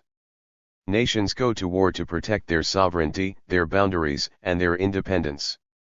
Revolutionary environmentalists draw lines of defense around nature. For some, depletion of the last 5% of U.S. old-growth forest provokes counterattacks against the timber companies. For others, the extinction rates and the treatment of animals become sufficient grounds for militant mobilization. For Paul Watson and the Sea Shepherd Conservation Society, whales and other sea mammals deserve the same right to life that humans demand for themselves. As environmental damage accrues and people experience its effects in concrete ways, revolutionary environmentalists might gain more public support. An epiphany struck the world's scientific community recently as the scope and breadth of human-induced ecological and environmental change came to light. Even as the majesty of nature reveals itself continuously, scientists noted the loss of species, the changes in habitat, and the saturation of ecologies with pollution. The materialism and drive to exploit nature that are inherent logics of capitalism only ensure the acceleration of ecological destruction. A similar epiphany may reach the mass society. The first great catastrophe that clearly derives from human-induced environmental damage and captures media attention may alter public perceptions of revolutionary environmentalists so that instead of being damned as terrorists they will be praised as heroes. One of the common statements of revolutionary environmentalist leaders is that our grandchildren and great-grandchildren won't ask why we didn't more aggressively prosecute direct action environmental activists, but why we didn't join them to help defend nature. The extent of change required in human society to share the earth with its other inhabitants daunts nearly every observer. But revolutionary environmentalists remain undaunted. They insist that the needed changes can be accomplished. Their insistence arises from their sense of hope for a human society that respects the world of life that surrounds us. Despite the fact that they face violent attacks by corporate security or long-term prison sentences, they remain committed to a defense of nature. Their websites and written statements speak of the sanctity of all life, our moral responsibility to nature, and their vision for a human society in harmony with the natural world. Revolutionary environmentalists see a future of progress and peace that encompasses all life. A spark that ignited a flame. The evolution of the Earth Liberation Front. Noel Molland. In 2005, the FBI described the Earth Liberation Front as America's greatest domestic terrorist threat, one responsible for over 1,200 criminal incidents and tens of millions of dollars in property damage. Yet 10 years ago practically no one in America had even heard of the Earth Liberation Front. So how did this threat develop? What is its history? And what are the aims of the Earth Liberation Front? This article is dedicated to the memory of the Italian eco-activists Soledad Maria Rosas and Eduardo Massari. In 1999 Soledad and Eduardo along with Silvano Pellicero were arrested, accused of a Grey Wolves action which saw the sabotaging of a high-speed railway line construction site in the northern Italian Alps. Whilst awaiting trial, both Soledad and Eduardo died whilst in police custody. Silvano was sentenced in early February 2000 to 6 years and 8 months imprisonment. May we never forget the names of those who have died fighting to save our Mother Earth. Deep ecology roots. In 1972, the Norwegian activist philosopher, Arne Nies, devised the environmental philosophy known as deep ecology. At its core, deep ecology draws from an age-old recognition that humans are not the measure for all things on planet Earth. Deep ecology recognizes that humans are merely one species on a planet teeming with different species and that all species, both plant and animal, have intrinsic value and are worthy of equal consideration. In 1980, a small group of American environmentalists, taking deep ecology as their ideological guide, formed themselves into Earth First, a movement that literally puts the ecological needs of planet Earth over Earth First. Soon became synonymous with decentralized mass protests, civil disobedience, ecotage, and direct action. As a movement new and fresh in its philosophy and tactics, Earth First proved very popular and spread rapidly around the globe, coming eventually to Britain in 1991. British Earth First. In 1991, British consciousness was alarmed with concerns about huge environmental issues such as bovine spongiform encephalopathy, CFCs damaging the ozone layer, and global warming.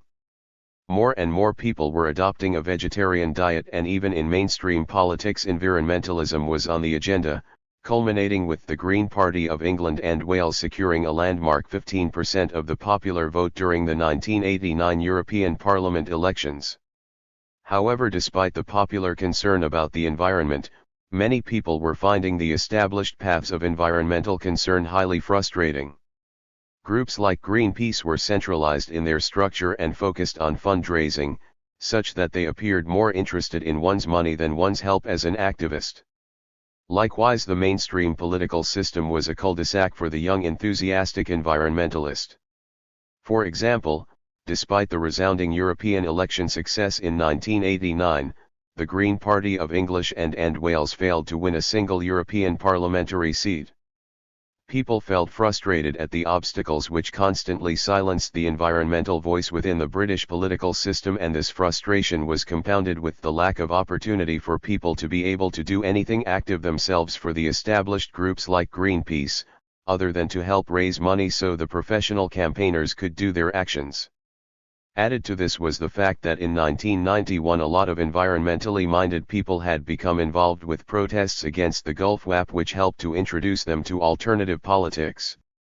So when Earth First arrived in Britain offering a legal, non-hierarchical, "you care about the environment, then do something" attitude, it found a willing and receptive audience. British Earth First didn't just want to stop the environmental damage from getting any worse, it tried to undo some of the damage that had already occurred. To quote from an early British information sheet, Earth First does not believe it is enough to preserve the last strongholds of nature. We must recreate the forests, heaths, and marshes that once covered this land and reintroduce the lost species like the wolf, the bear and the hare. It is not enough to oppose new roads, industrial developments, and urban expansion. We must set the land free. Had a vision, and it was one that many people wanted to be a part of, and so it became Britain's fastest growing social movement at that time. The early years. When Earth First started in Britain, its actions were generally small and on a local scale. For example, mid-Somerset Earth First organized a successful protest which stopped the destruction of a small local woodland in the Glastonbury area of Somerset. However, the founders of British Earth First were always looking to try and make a national impact, and within less than a year of its founding, British Earth First started making national headlines as it organized Britain's first anti-road protest at Twyford Down in Hampshire. THIRD down was exactly what British activists had been waiting for, and it acted as a huge magnet for would-be eco-activists. Literally hundreds of people from across Britain made their way to Twyford Down to protest against the destruction of the natural habitat and oppose the building of this new road. The protests caught the imagination of protesters, media, and police alike. Initially, Twyford Down started off as a normal go-along at the weekend-style protest. People would turn up, shout and chant slogans, blow whistles, beat drums, and try to occupy something until they are either arrested or just simply chucked off by the police. However, the sheer number of people attending the protests at Twyford Down meant that very quickly the weekend protests became daily protests. Then some of the protesters decided to set up a permanent protest camp, called the Dongas, and the creation of the protest camp acted as an additional draw for young would-be activists. The Donga camp not only offered people the opportunity to travel long distances to join in the protests, secure in the knowledge they had somewhere safe to stay, the camp also acted as a training ground where people could learn new skills and tactics.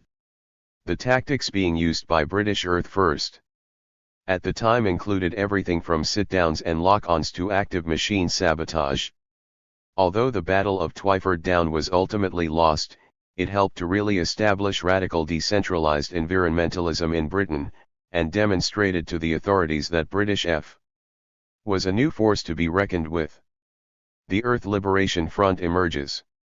In 1992, whilst Twyford Down was raging, British Earth First had its first national gathering, held in Brighton.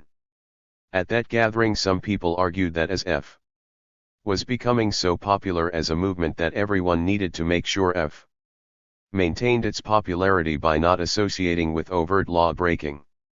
In effect, these people wanted to distance themselves from the illegal ecotage tactics that were starting to be linked to some British F actions.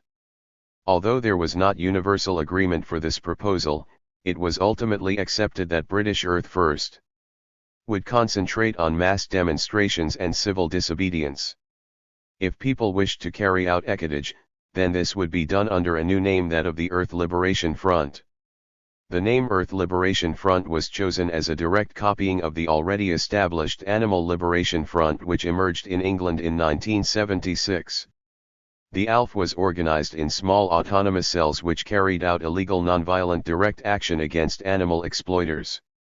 The founders of the ALF wanted radical environmentalists to work on the same basis and have a similar name, hoping that people would instantly understand how the ALF operated and what its goals were. Similar to the ALF guidelines make it clear that their actions are nonviolent in nature, attacking the property of exploiters, but never the exploiters themselves, in order to eliminate or weaken their ability to cause harm to animals and the earth.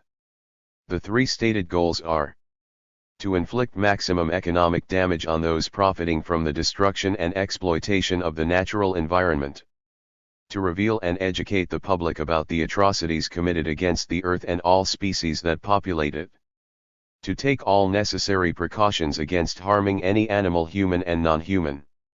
Any direct action taken to halt ecological destruction whilst keeping to the preceding guidelines could, if claimed as such, be considered an ELF action. The reason why the founders of the ELF were so keen to see such a movement established in Britain can be understood by looking at the events which were occurring in Britain at the time. The Earth Liberation Front argue that Earth First type activity can only ever go so far against the earth abusers. The early elves argued that mass protest and civil disobedience is limited in its scope, and sooner or later the legal system inevitably works in favor of the earth rapist and environment destroyer. For example, in November 1993, anti-road activists were able to delay the M11 road building scheme by over a month as they squatted in a tree house in a 300-year-old sweet chestnut tree. But eventually and inevitably, the legal system worked against the activists, and on the December 7, 1993, 200 police officers, 150 contractors, and dozens of Sheriff of London officers arrived to evict the treehouse activists. The police literally formed a ring around the tree and the individual activists were plucked off one at a time. With the legal system so heavily weighed against the activists, there was nothing that could be done legally, at least. Once the tree-sitters had been evicted, it took approximately 3 minutes for the grand old tree to be lost forever, a terrible act of environmental destruction by the Department of Transport.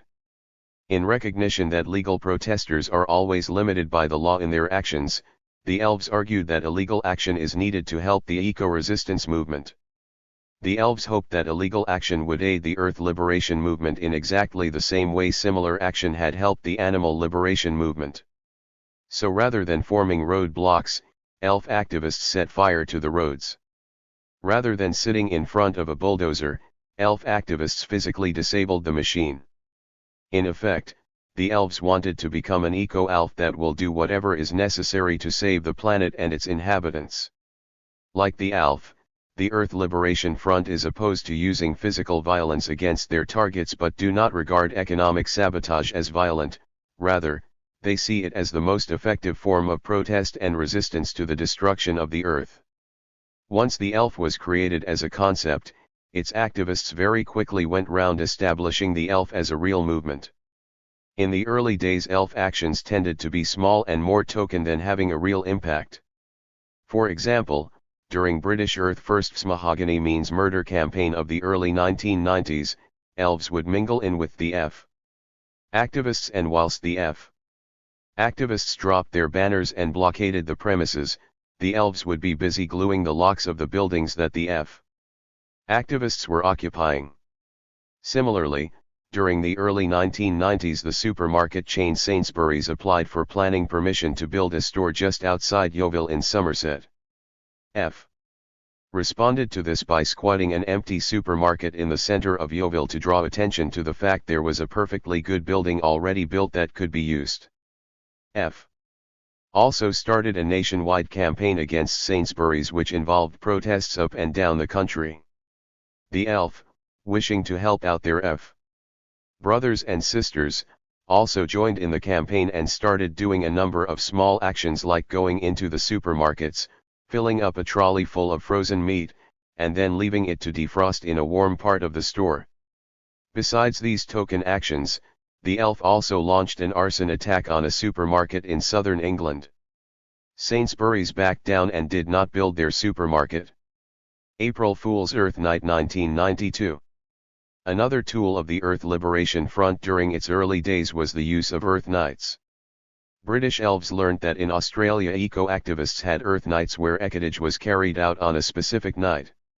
The elf liked the sound of these Earth Nights and decided to bring them to Europe. On the 1st of April 1992, an April Fool's Earth Night was declared. This was one of the first ever Earth Nights and the elves wanted to use it to demonstrate their serious intent. On that night the Earth Liberation Front targeted Feasons, a peat company who they accused of destroying the peat bogs on Hatfield and Thorne Moors. The elves attacked property belonging to Feasons and destroyed a number of pumps, trucks and other machinery. The estimated damage was between £50,000 to £75,000. Prior to the elf action, legal campaigners, the mainstream group, Friends of the Earth, had spent 2 years asking gardeners to boycott peat products, but this was having only a limited effect and the elf hoped this would give a new emphasis to the anti-peat campaign. A communiqué, published in Creole Anarchist magazine at the time, outlined the elves' demands. All our peat bogs must be preserved in their entirety, for the sake of the plants, animals, and our national heritage. Cynically donating small amounts will do no good. The water table will drop, and the bog will dry out and die, unless it is preserved fully. Feasons must leave all of it alone now. This particular elf action stands out in elf history as it was one of the first elf actions to occur independently of any British F campaign. It caused a considerable amount of damage and it used a press release. Elf press releases. The effort to fully document the actions of the Earth Liberation Front in Britain and Europe is almost impossible because European elves very rarely use press releases.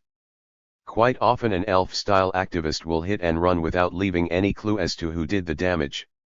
From a security point of view this is very logical, as the less evidence an activist leaves the less chance there is of being caught.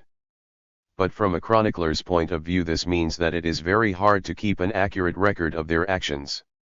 Elf-style activists, if they do claim an action, are also very good at using a name entirely different to the elf in order to avoid conspiracy charges. What is known about the elf is that during the early years it made great strides to develop itself as a movement. British elves contacted like-minded people across Europe, spreading the word of their new movement. Countries specifically targeted by these elf missionaries included France, Spain, Germany, and Holland. The elf becomes international. The Earth Liberation Front very quickly spread across Europe. To name just some of the early actions, the elf in Holland targeted Amsterdam airport, damaged cars, destroyed hunting platforms, and attacked oil exploration equipment. In a German forest near Frankfurt, elves damaged dredgers being used to destroy the forest in preparation for urban expansion, whilst elsewhere in Germany activists targeted McDonald's restaurants, hunting platforms, and neo-Nazi political groups. There was even a report that a group calling itself Radical Brigades for Ecological Defense in Russia had damaged 7 bulldozers in the Kaliningrad area. In Britain, the response of the police to the newly emerging elf movement was to try to discredit the Earth Liberation Front by falsely claiming in the media that it was setting lethal traps for construction workers. In 1994, Dutch authorities claimed that ecocide actions in their country were carried out by British activists travelling across the North Sea. The British elf, responding through activist publications, disputed the Dutch police's claims, saying that Dutch people were more than capable of undertaking their own actions. And later on that year the British activists' theory proved correct when the Dutch police arrested a Dutch man who was destined to become the world's first ever Earth Liberation Front prisoner, Paul S. In court, Dutch eco-activist Paul S. was accused of carrying out an 18-month sabotage campaign against road construction sites in Holland. Because Paul failed to offer any political reason for his sabotage, other than he cared for the environment, the Dutch government tried to have him declared insane. Happily this cynical ploy failed and Paul served a 3-year jail sentence instead. The jailing of Paul S. did not deter the elf, and instead many saw Paul's case as a reason to redouble their efforts. Direct actions around the world. Across the world in 1993 and 1994, there was a flurry of radical environmental direct actions. In Scandinavia, eco-saboteurs started to attack road construction sites. A German group calling itself the Moles took up a railway line and dug tunnels under a road in an attempt to stop a nuclear convoy from traveling by either rail or road. The tunnels under the road were designed to allow normal vehicles to cross over the tunnels without any problem, but would collapse if they were driven over by a 100-ton nuclear convoy vehicle. New Zealand activists graffitied McDonald's restaurants with pro-forest slogans. In one incident, a New Zealand environmental campaigner was arrested and fined after he threw a brick through a McDonald's window in protest against its complicity with rainforest deforestation. And in Australia, 2 activists calling themselves the Pacific Popular Front set fire to a French embassy in protest against French nuclear tests in the South Pacific. The police strike back. By 1995, radical environmentalism was starting to reach new heights in Britain. During a mass trespass at Whately Quarry in Somerset, England, people openly torched quarry construction machinery, and in April 1995 eco-saboteurs even raided the central London offices of the Department of Transport and damaged more than 100 computers. The police response to the growing popularity of environmental direct action, and their attempt to curb the actions of the Animal Liberation Front was to carry out a series of raids against known animal rights and environmental activists. Throughout 1995 British police carried out a total of 55 raids across Britain, and even raided a man in Italy, as they investigated the activities of the ALF and ELK.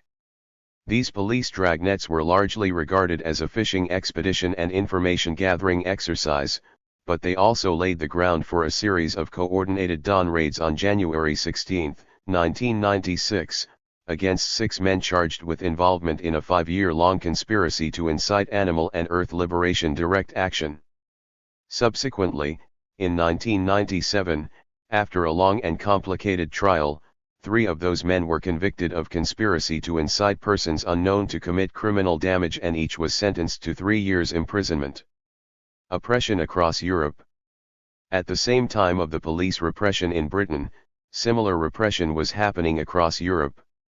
In 1997 the Dutch police raided the offices of a radical environmental magazine, Ravage, after it published a press release by the Earth Liberation Front claiming responsibility for detonating a bomb inside an empty building owned by a German company linked to dumping toxic waste. In Finland, the Animal Liberation Front supporters group was actually forced to temporarily close down when the police used a couple of ALF arsons as the perfect excuse to harass known activists.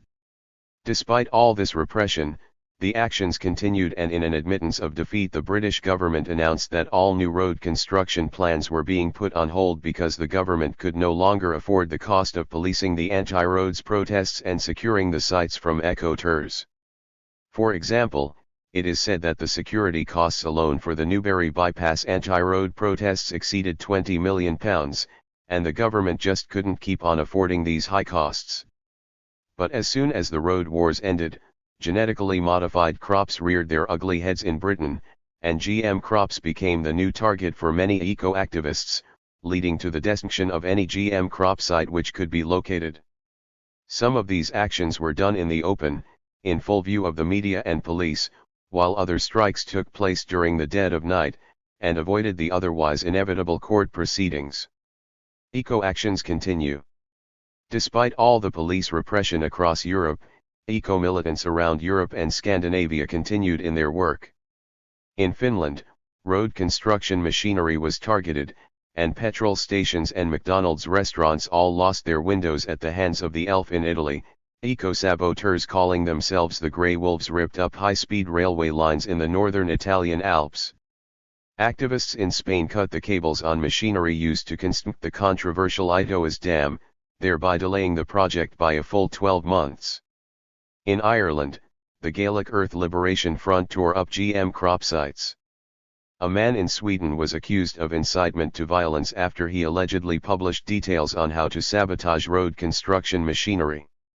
Whilst in Poland, eco-activists destroyed a ski lift construction which threatened a forested area. Across Europe, activists had unleashed a tide of animal and earth liberation activity which no one could stop. Ecotage in America. By the mid-1990s, the activities of the European Earth Liberation Front movement were reported increasingly in sympathetic American and Canadian publications. So it was inevitable that eventually the name of the Earth Liberation Front would make a transatlantic crossing and be used in North America. But long before the name of the ELF was attributed to any North American action, there had been a history of economic sabotage actions across the continent. For example, in 1989 the Earth First Arizona 5 targeted power lines providing power to a nuclear plant. Then in the early 1990s unnamed eco-tours decommissioned the logging vehicles which were destroying wilderness areas. In one incident eco-tours hotwired some logging vehicles and used them to smash into each other before running over the logger's hut. In another incident eco-tours slipped past a sleeping security guard and poured an abrasive foreign substance into the logging machine's fuel tanks before disappearing into the night. The action was only discovered the next day as several machines wailed their final swan songs while their engines seized up. However, all these latter actions were largely done anonymously.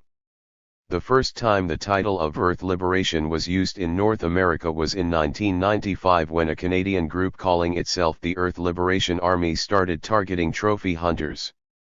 On the 19th of June 1995 the Ella firebombed the business of a guide outfitter in British Columbia. The Ella also went on to damage a hunting lodge and burned down a wildlife museum. The European elves welcomed these actions and declared the Ella to be transatlantic cousins. Later that same year, on October 8, eco-activists torched 6 railway cars at the Weyerhaeuser Mill in Grande Prairie, Alberta. It was estimated that each car contained 400 bales of pulp. But it wasn't until 1996 that the name Earth Liberation Front was first used in North America. On Columbus Day, October 14, saboteurs glued the locks on a Chevron petrol station in Eugene, Oregon and spray-painted 504 years of genocide and ELF on its walls. Activists undertook identical action on the same day against a public relations office and McDonald's restaurant in Eugene. 2 days later, at Grants Pass, Oregon, the ELF glued the locks and spray-painted slogans in support of the British McLibel 2. On October 17, 2 more McDonald's restaurants had their locks glued and walls painted with slogans. Oregon Echo tours struck repeatedly thereafter. On July 17, 1997, for example, they disabled 3 logging machines, a feller buncher, a dozer, and an articulated loader in Mount Hood, Oregon.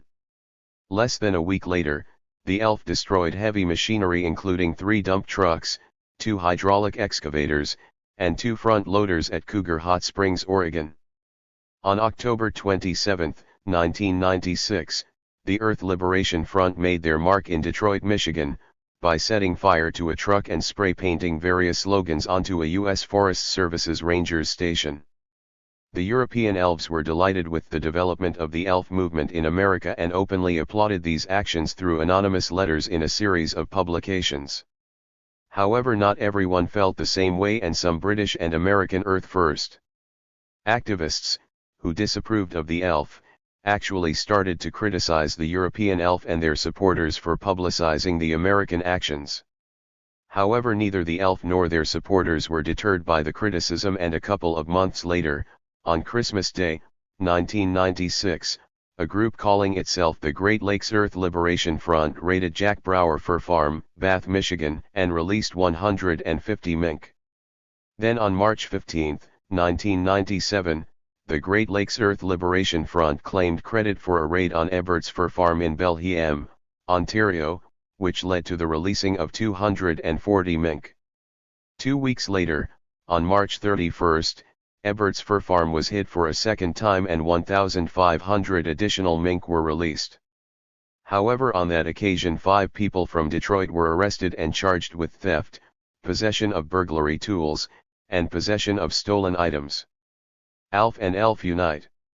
After the Great Lakes elf actions, a new phenomenon occurred in North America. A series of actions started to be carried out under the banners of both of ELF and ALF. During the early days, the European elves had gone to great lengths, through a series of letters published anonymously in sympathetic publications, to argue the links between animal rights and ecological destruction. And although some elf cells, like the West Country Wildlife Cell of the Earth Liberation Front, actively carried out actions with strong animal rights themes, no group had ever used both the ELF and ALF names together. All that changed on March 14, 1997, when American activists spiked 47 trees in the Robinson Scott Clearcut area in Oregon.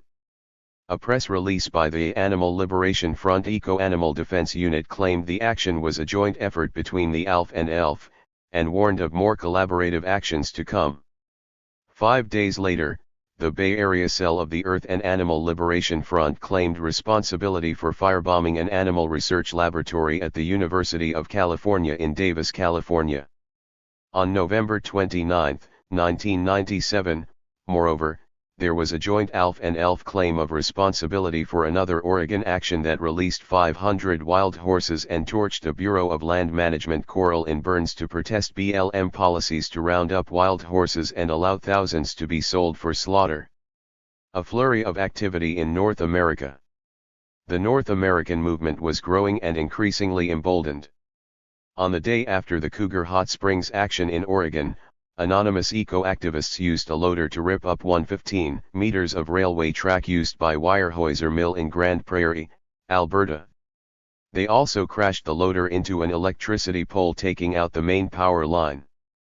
3 months later, on October 27, 1997, an anonymous person fired a high-powered rifle into the empty office of the plant manager of the Alberta Energy Company in Hythe, Alberta. Then on December 29, activists in Grande Prairie used a chainsaw to take down 17 power lines which supplied power to oil wells. This action was followed up on the 1st of February 1998 with an arson attack on a skidder belonging to the Vidar Forestry Technology of Hythe based in Alberta. Similarly, the action continued unabated in the U.S. On the 2nd of February 1998, construction machinery in North Brunswick, New Jersey, received extensive damage and had the words Eco-Defense and Earth Liberation spray painted over it. On the 21st of June 1998, the U.S. Forest Service Wildlife Research Center near Olympia, Washington, was set on fire with a second fire at the Animal Damage Control Building. These fires were claimed jointly by the ALF and ELF. 4 days later, the Earth Liberation Front struck the Mexican consulate in Boston, MA, leaving symbolic red handprints and messages of solidarity with the Zapatistas and the Chiapas people. A week subsequent, on July 3, in a daring daylight raid, ALF and ELF activists released 310 animals from the United Vaccines Experimental Research Fur Farm in Madison, Wisconsin. On the 31st of July and the 1st of August 1998, 2 separate explosions occurred at the well sites of the Alberta Energy Company in Beaver Lodge. This was followed up, on August 24, with a blast destroying the equipment shed at the Suncor Energy well in Hinton, Alberta. 4 people were arrested for that action, but the charges were later dropped. Undeterred by the Canadian arrests, on September 20, 1998, the Earth Liberation Front in Davis, California, sabotaged 7 large yellow machines of death by filling their tanks with sand, destroying wires, and slashing tires. The Canadian arrests also did not appear to deter Canadian activists either, as there was a report that in October 1998 a bomb exploded at an unstaffed oil well in Hythe, Alberta, causing $10,000 damage. Vail, Colorado and beyond. Then, on the 18th of October 1998, on behalf of the Lynx, the Earth Liberation Front planted incendiary devices in 5 buildings and 4 ski lifts in Vail, Colorado. All the devices ignited, reducing the ski lift to ashes, causing $14 million in damages. This was the most dramatic and costly ELF attack to date, and was a watershed event. The police and media response was instant, and America became very aware that the Earth Liberation Front was now truly established within its borders. But if the police thought their raids and questioning of known eco-activists, following the Vail fire, might deter the ELF, they were very wrong. On Christmas Day 1998, the ELF torched the U.S. Forest Industries corporate headquarters in Medford, Oregon. The North American ELF was here to stay, and the rest, as they say, is history. Notes. To cast a giant shadow. Revolutionary ecology and its practical implementation through the Earth Liberation Front. David Garland. We are the Elfin. Those who carry the torch and flame. To live or die. And no surrender. We are the venom of our mother's fiery rain.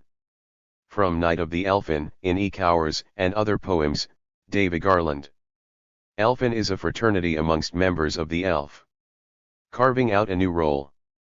In order to discuss the nature of revolutionary ecology, one must grasp how, where, and by whom its ideas were used.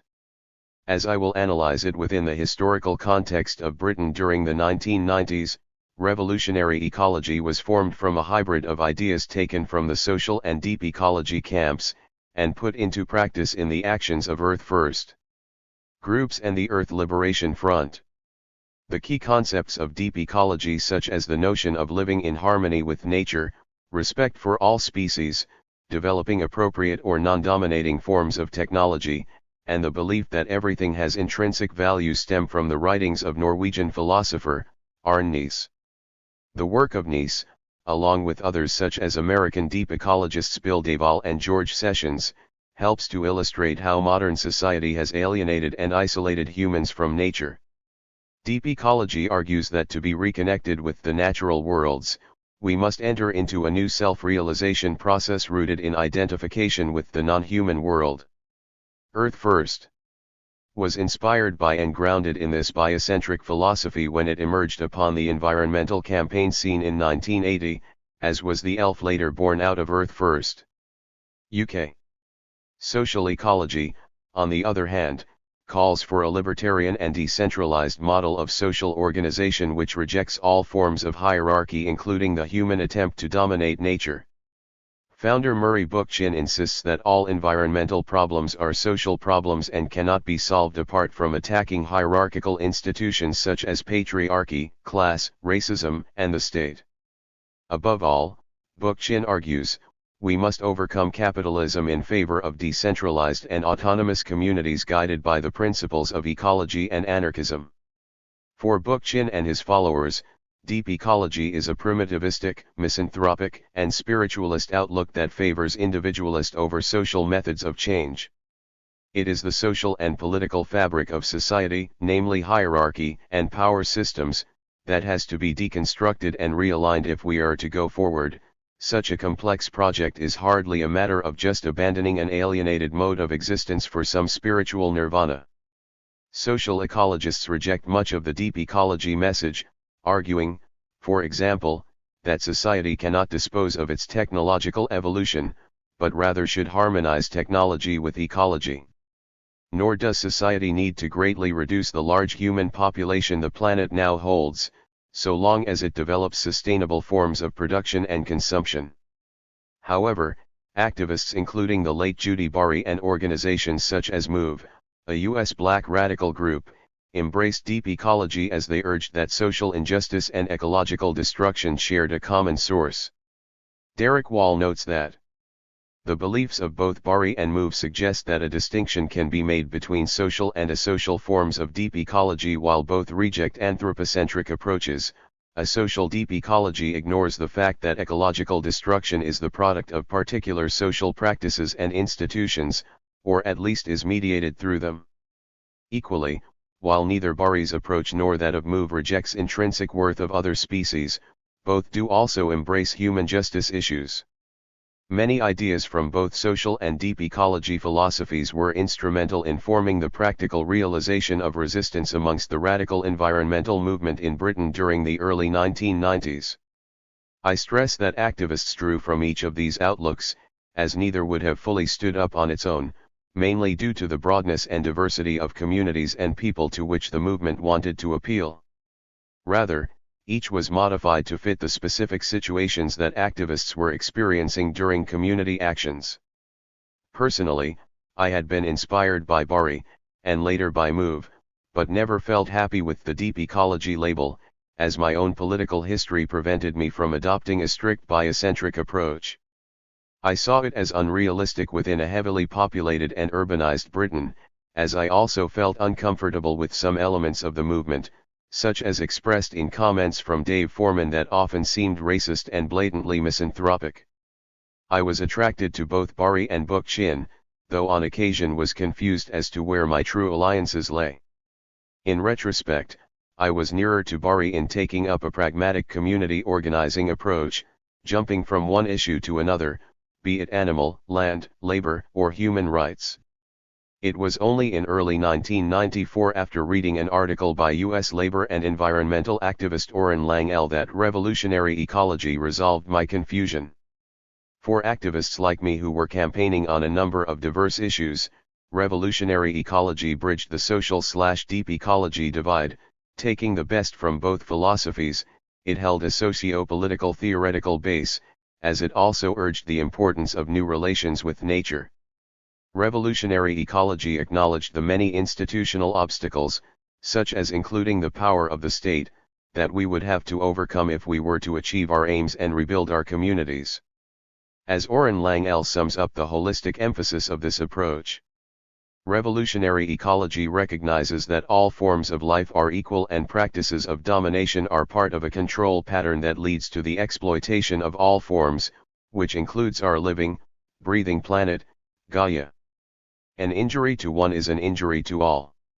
This quote not only demonstrates a deep ecology attitude of embracing all life and respecting all those sections of the community which are exploited or repressed, its political tone also touches a raw nerve in someone who would not necessarily fit into the traditional model of an environmentalist, i.e. white, middle class, and university educated.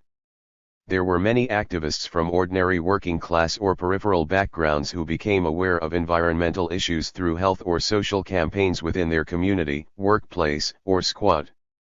Others became attuned to ecological issues by drawing upon their experiences within the animal liberation movement, whereby they fought against vivisection or employed guerrilla tactics as hunt saboteurs. The animal rights activists were not just more hardened and rough-edged than some who were entering the radical environmental movement for the first time. They were typically more versed in direct action, being more political and more flexible in their approach, and were certainly unwilling to follow a narrow and organized theory of protest, which at times Earth First advocated. Beyond Earth First. The emergence of the elfin.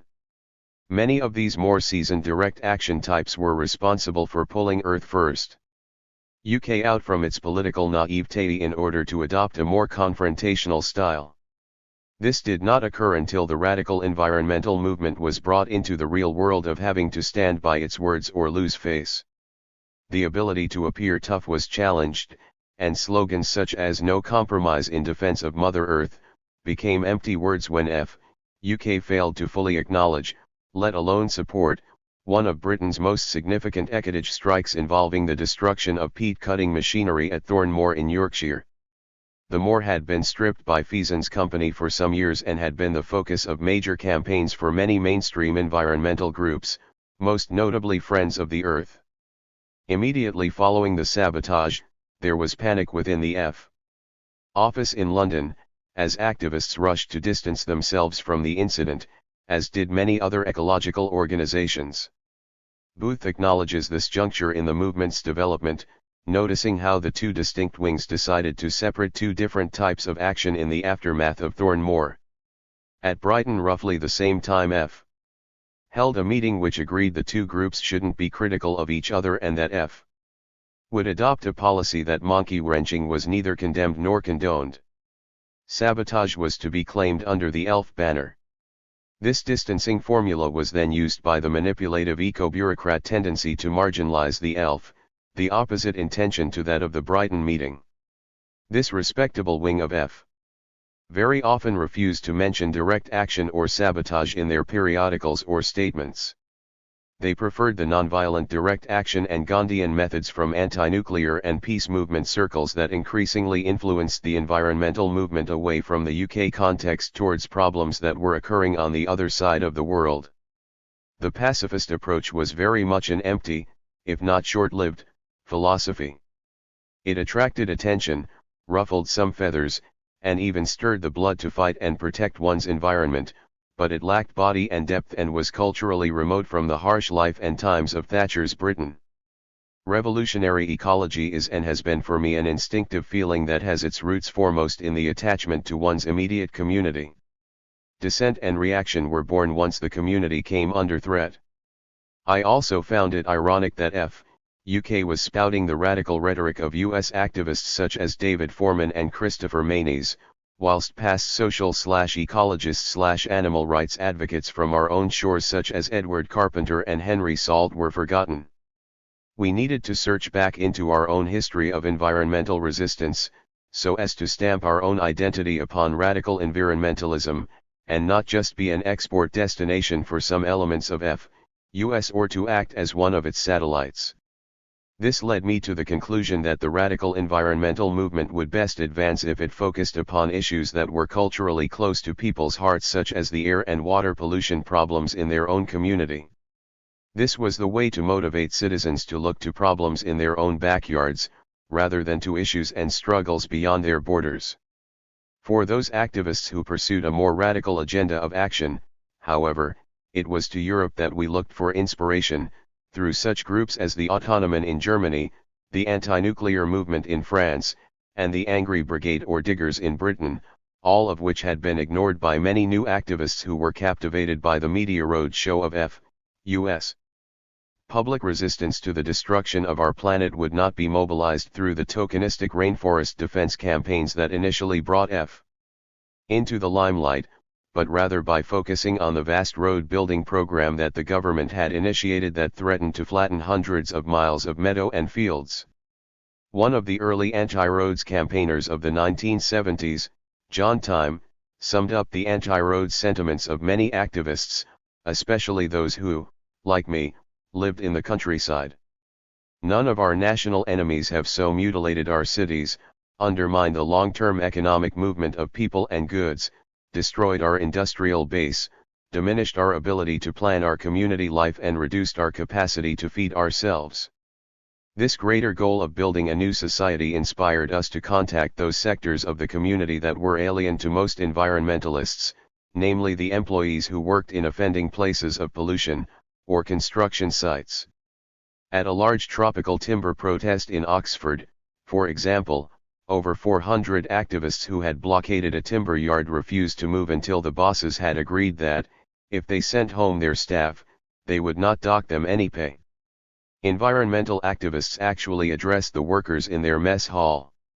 The model of building communities of resistance did not just come from the European tradition, it also emerged from the efforts of the late U.S. activist Judy Barry. As both an F and labor organizer for the industrial workers of the world, Barry saw that there is no way that a few individuals, no matter how brave, can bring about the massive social change necessary to save the planet. So we began to organize with local people, planning our logging blockades around issues that had local community support. We also began to build alliances with progressive timber workers based on our common interests against the big corporations. As our successes grew, more women and more people with families and roots in the community began calling themselves earth firsters in our area. The aim was to reinscribe the classical labor maxim, agitate, educate, and organize, putting it onto the agenda of ecological action. Revolutionary ecology provided a holistic model for this, covering civil rights to biodiversity. In order to mobilize the anti-roads and other campaigns to tired and frustrated communities, it was vital that the militant wing of F be able to hand down tactics and knowledge without creating a vanguardist or sanctimonious attitude. Regularly, activists found themselves discussing techniques and ideas for blockades or sabotage with local people from all backgrounds and professions. During the Twyford Down Road protests, one activist pointed out how locals took part in the F protest, either bodily or by bringing food. When asked where his children were, one local dressed in a Barber and green Wellington boots, replied that they were off tampering with some machinery, not to worry. Turning ink into monkey wrenches. This cross-fertilization of information made the movement less hierarchical and more accountable. This was assisted at first by Green Anarchist magazine, which had predated F's incursion into Britain by nearly 10 years.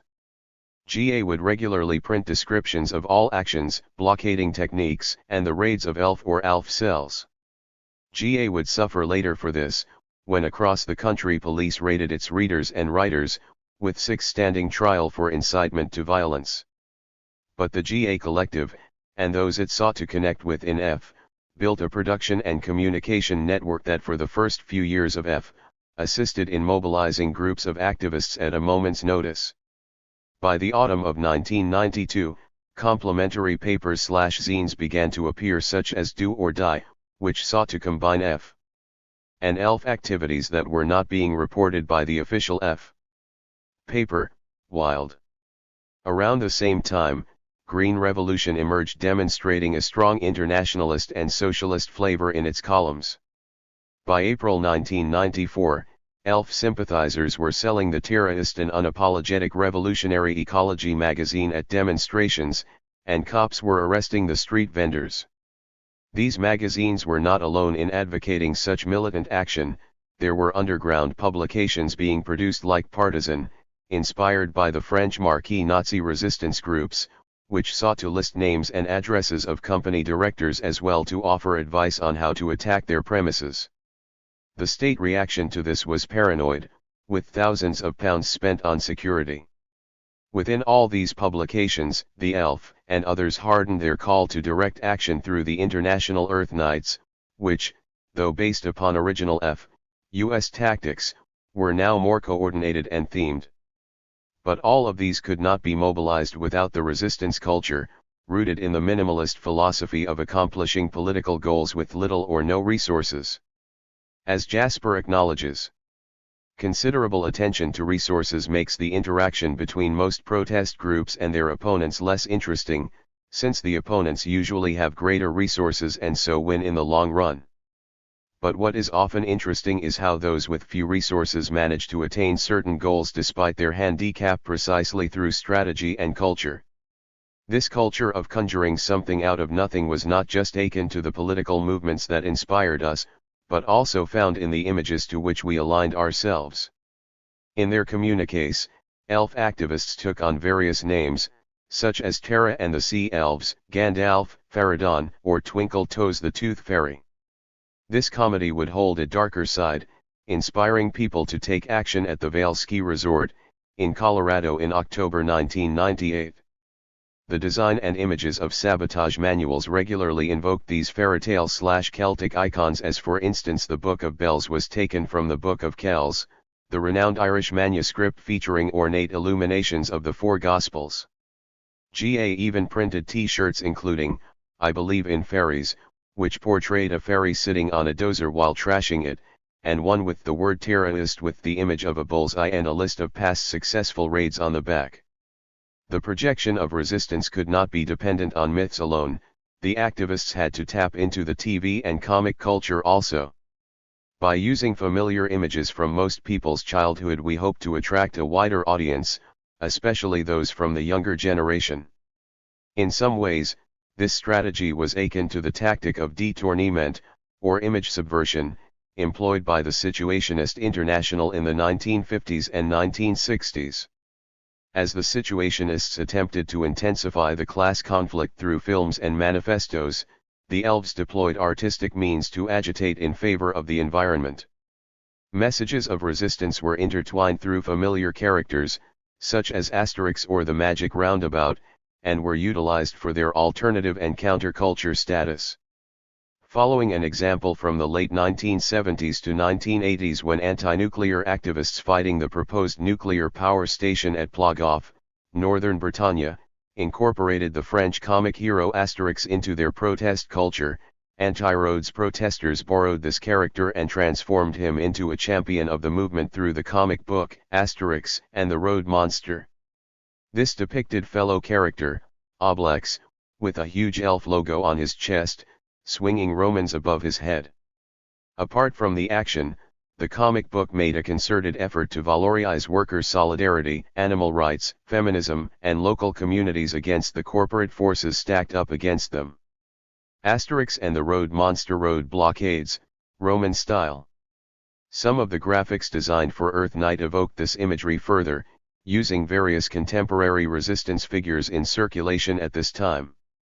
These included Tank Girl, Dark Jesters, Black Cats, or even the logo from the 1960s cult TV series, UFO, with a pair of ears to give an elfin feel to it. These kinds of icons successfully intensified the resistance, as they endowed the movement with a sense of carnival, the absurd, and humor. With no spokespersons or press office, the elf was only seen through their masks and annoying antics. This type of carnival and humorous resistance does not just create an exploration of social alternatives, it also builds an avenue for new desires and emotions that are not always associated with conventional protest and resistance. This carnivalization of F and the elf helped to instill a sense of dis/organization, or at least aided the creation of horizontal forms of decision-making.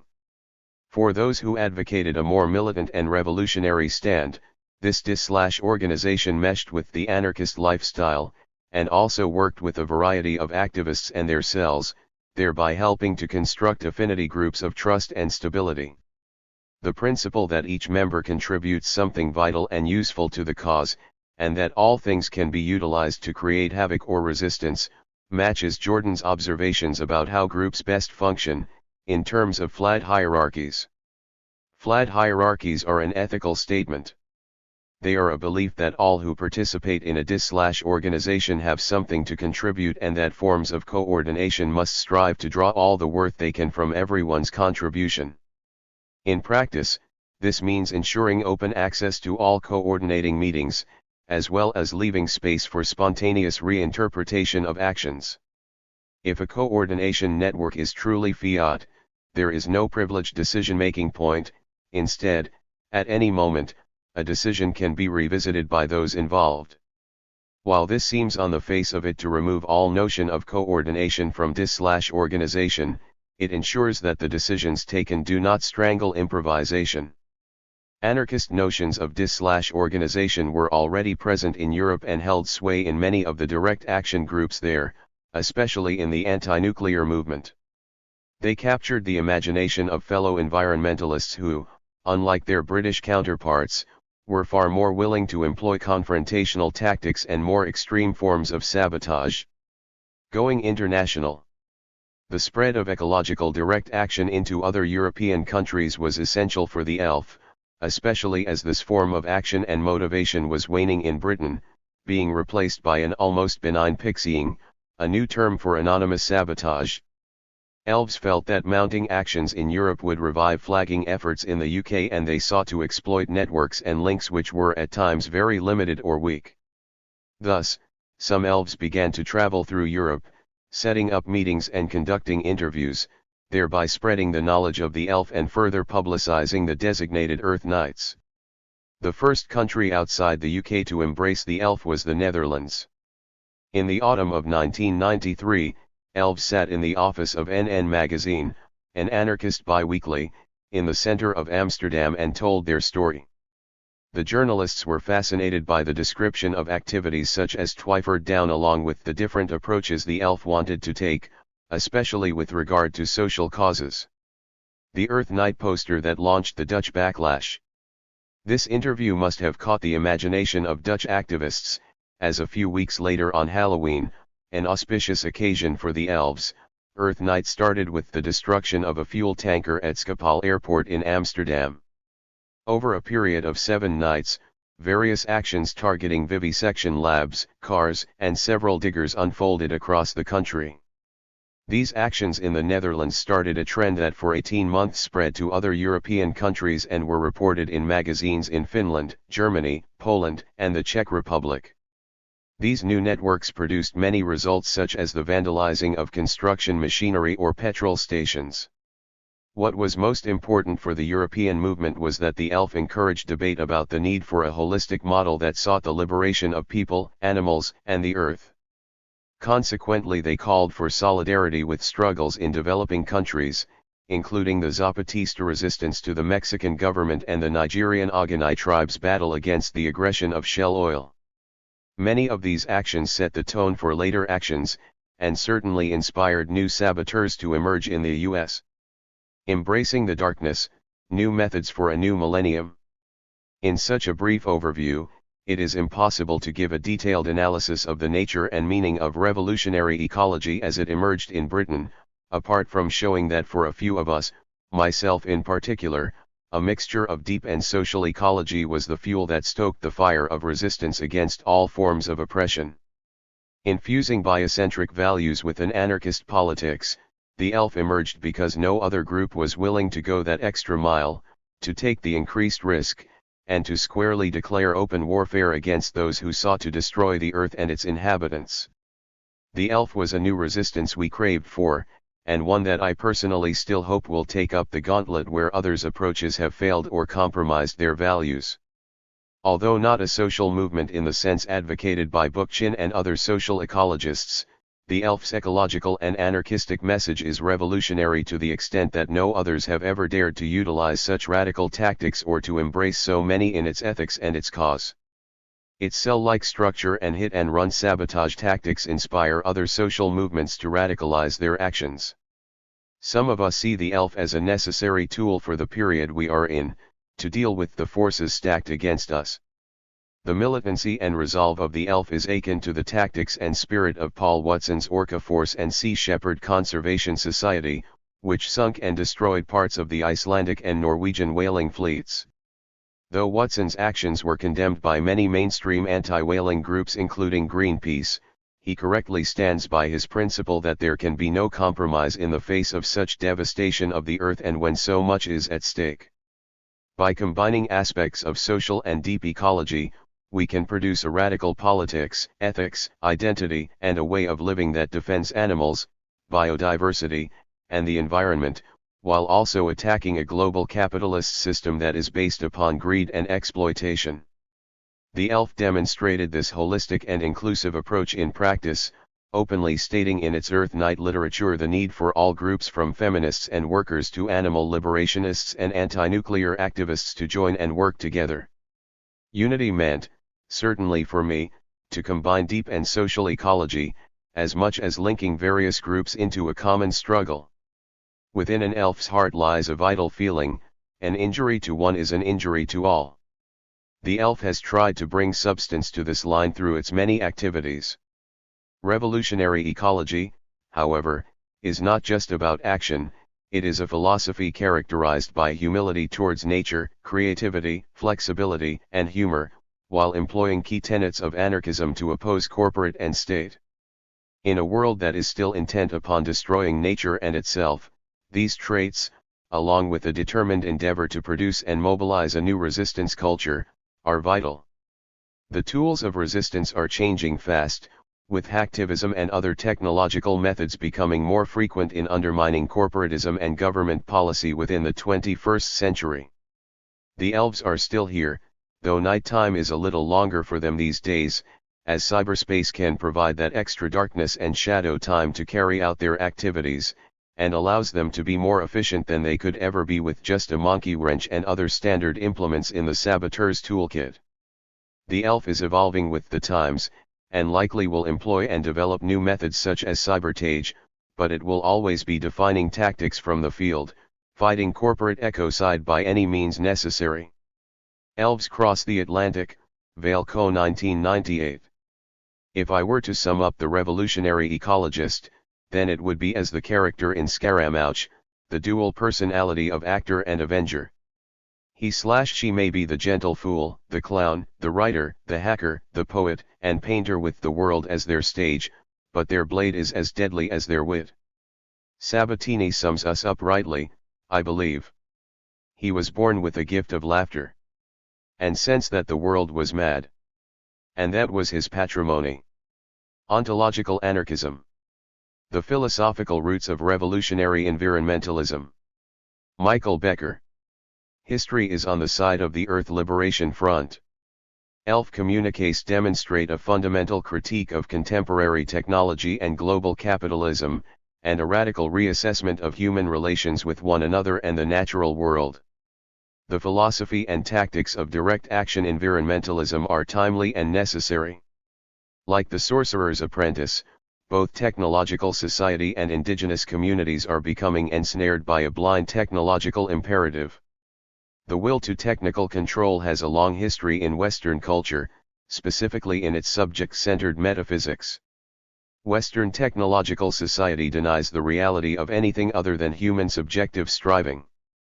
Only the ego, its desires and satisfactions, and its reflexive, self-awareness is meaningful.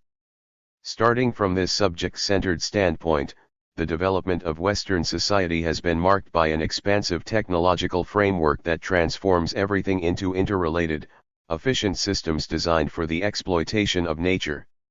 That nothing of any worth is held to exist, save the human will and its conquests, is the epitome of Western nihilism. The revolutionary nature of the elf and similar direct action politics lies precisely in bringing to awareness technological nihilism by directly confronting the bloodletting of the earth. To be blunt, nihilistic, Western technoculture and its unfolding in the development of the capitalist world economy, is a predatory and systematic assault on the earth.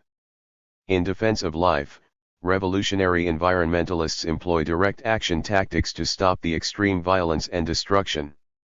This essay examines the philosophical underpinnings of revolutionary environmentalism. Revolution, in Theda Skocpol's definition, involves an overturning of dominant social and political groups along with the prevailing norms, ideas, and laws that justify their privileged position. In the current context, socio-economic, political, and ecological crises cause an explosive upwelling of violent resistance from subordinate groups in society. Revolutionary struggle emerges through the articulation of ideas and tactics appropriate for turbulent political conditions and social transformation. In the context of dire environmental threats, direct action environmentalists, by thought and deed, are clarifying a set of principles that challenge prevailing norms of technological manipulation, private property in animals and nature, and the idea of humans as masters and controllers of the natural world. In the face of the methodical assault on nature, elf resistance stems from a deep sense of affinity with all life, one associated with biocentrism and deep ecology. Biocentric principles of identification with non-human plant and animal life in revolutionary environmentalism have been well documented. Such identification springs from a fundamentally different ontology. Elf communiques convey a sense of existence in which life, human and non-human, is constituted through a creative process, unifying all distinct entities in a constantly unfolding field. Such an understanding of the interrelatedness of life processes and a recognition that biotic systems are currently being violated and dismantled by global capitalism drives revolutionary action and provides a basis for reconstituting society in a manner that is appropriate to current ecological crises. While the biocentric outlook is often associated with figures like Aldo Leopold and Arnese, here the focus is on the work of 20th-century German philosopher Martin Heidegger, specifically his later writings concerning technology. I also address the similarities among Heidegger, the elf, and traditional Native American spiritual teachings. Both Heidegger and Native American perspectives provide a useful interpretive context for illuminating the revolutionary significance of the philosophy and tactics of the elk. Heidegger and Native American figures alike develop a dynamic and holistic ontology that focuses on the multiple ways in which human beings experience being. For Heidegger, being is not a noun, but a verb. It is not a static entity or concept, but rather a vibrant and creative process of which humans are a part. By contrast, the history of Western metaphysics, from Plato and Descartes to modern science and current times, has been characterized by definitions of being in terms of a specific kind of being, disconnected, static things that take on meaning only in schemes of human manipulation. Given technological nihilism and ecological decline, static and mechanistic conceptions of the natural world have shown themselves to be dangerous illusions and are rapidly becoming outdated as new holistic ontologies and sciences emerge. Through their defiant eco-defense, revolutionary environmentalists are attacking and helping to supplant worn-out and dysfunctional worldviews. Their political action is rooted in a spiritual reconnection with our natural surroundings and planetary companions. In fact, elf philosophy and actions mark a historical turning toward the earliest sources of our consciousness of being at home within the world of nature. It is within this profoundly spiritual identification with the natural world, and in the action that it inspires, that the revolutionary character of the elf is rooted. Over time, Western metaphysics has constantly deepened the focus on human subjective agency. Consequently, it has sharpened the focus on gaining control over the natural and social worlds, as advancing technologies and sciences increase its manipulative powers to ever more dangerous levels. By contrast, the ontology underlying elf actions is directed toward spiritual identification and non-interference with the natural world, and demands a wholly different approach to and use of technology and science. Being is a creative, dynamic, interconnected whole. Both the openness to the independent reality of others, and the insistence that this openness can emerge in a variety of ways, leads into what I will term ontological anarchism. Taking anarchy in a literal sense, meaning absence of a ruling principle, ontological anarchism insists on a ready openness to the experience of being. Rejecting the notion that there is a final, definitive account of ultimate reality, ontological anarchism instead holds that the experience of being may be told in many different forms, from science and ceremony to philosophy and poetry.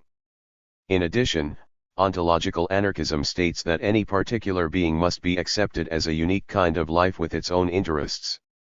Think of Kant's categorical imperative applied to any entity: never treat a living thing as a mere means to one's end, but rather as an end in itself. Ontological anarchism thus provides a basis for surmounting Western nihilism in two key ways, each involving a radically different conception of freedom. First, it orients freedom toward an awareness of how each entity achieves its unique essence.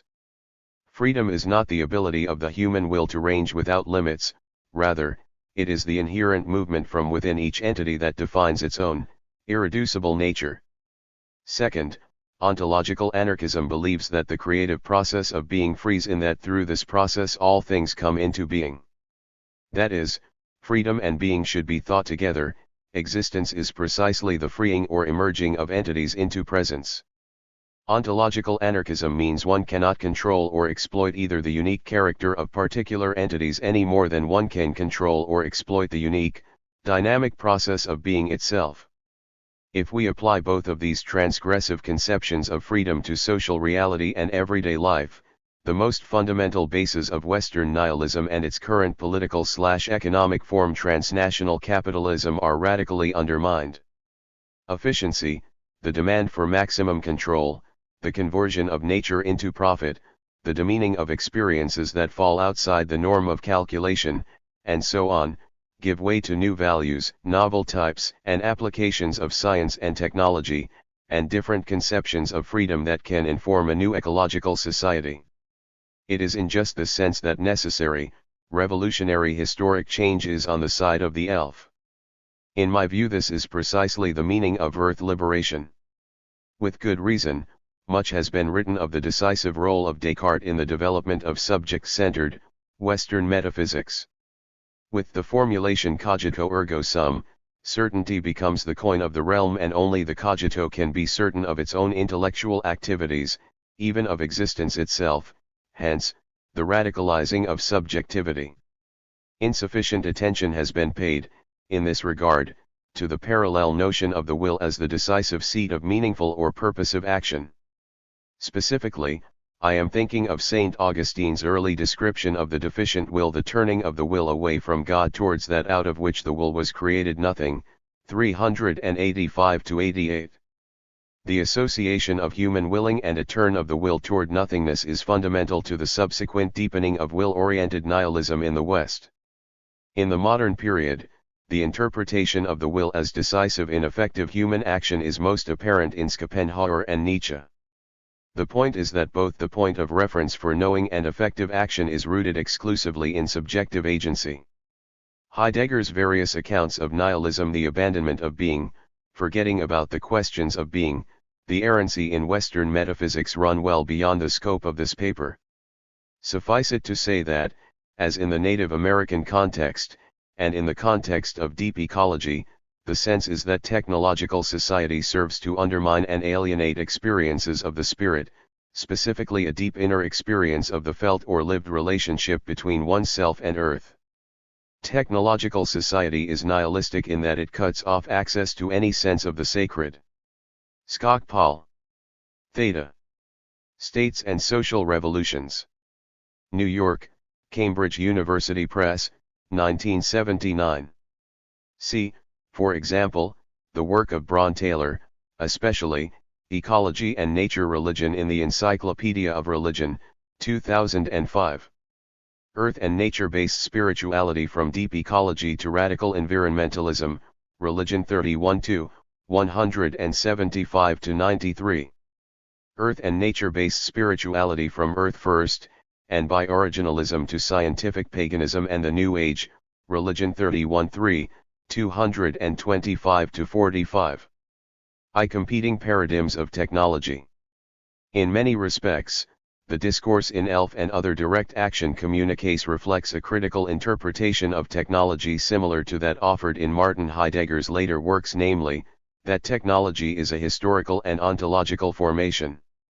That is, technology is characteristic of a late stage of Western historical development marked by an almost complete withdrawal of an awareness of being or nature as a whole.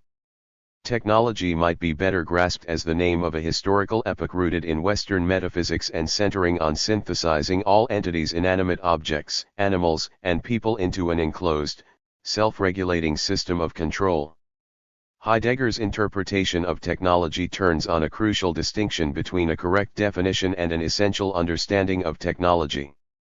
The commonly accepted, correct view is obvious: technology is a human activity oriented toward efficient means-ends relationships. This definition is anthropological.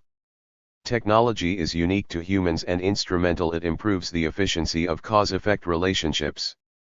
Typically, The correct definition also holds that technology is neutral, its proper construction and appropriate use depending entirely on human direction and with no logic or unique character of its own.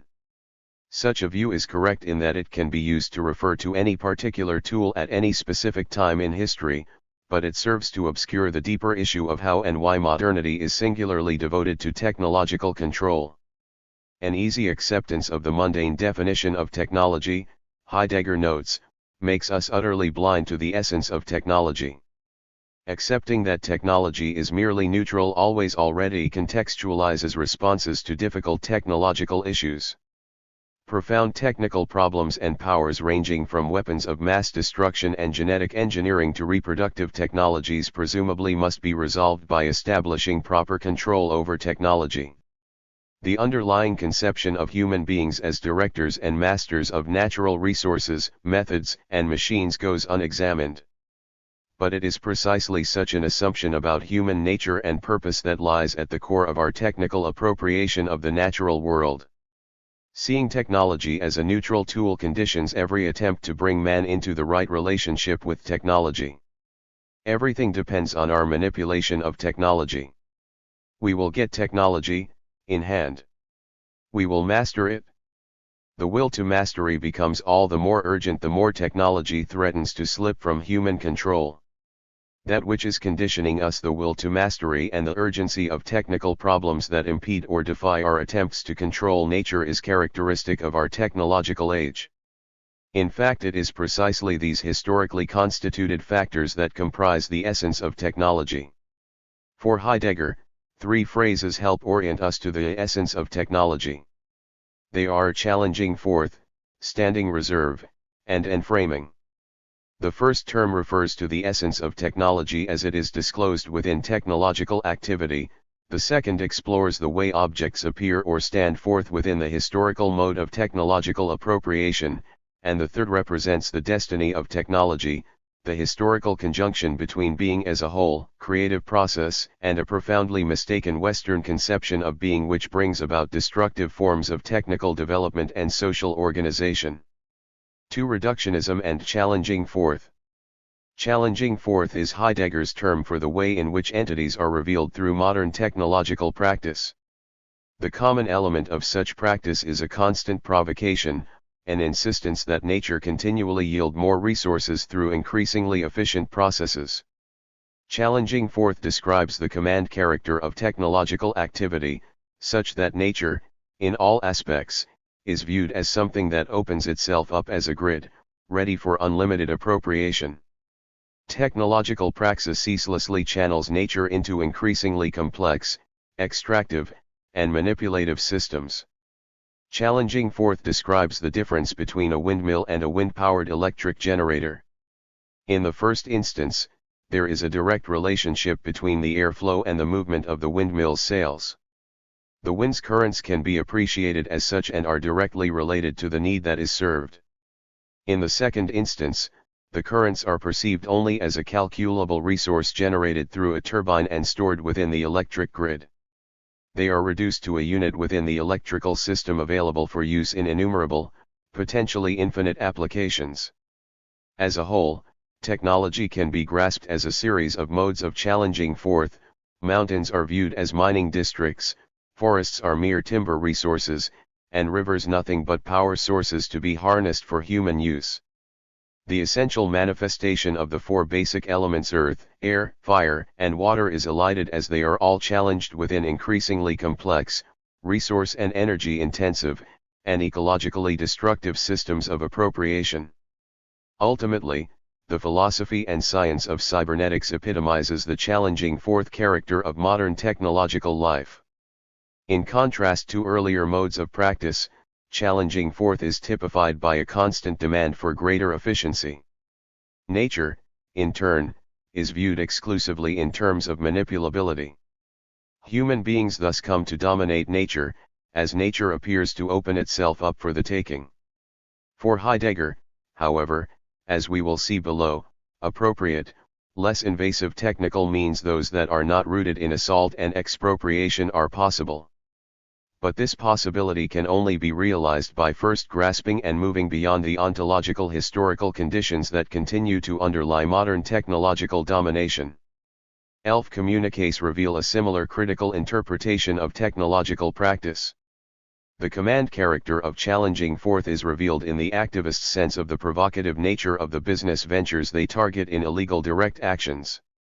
In a series of 2000 and 2001 communiques from Long Island that concern the torching of luxury homes threatening sensitive pine barren habitat and an important aquifer, activists spoke of the virtual assault mentality of the developers.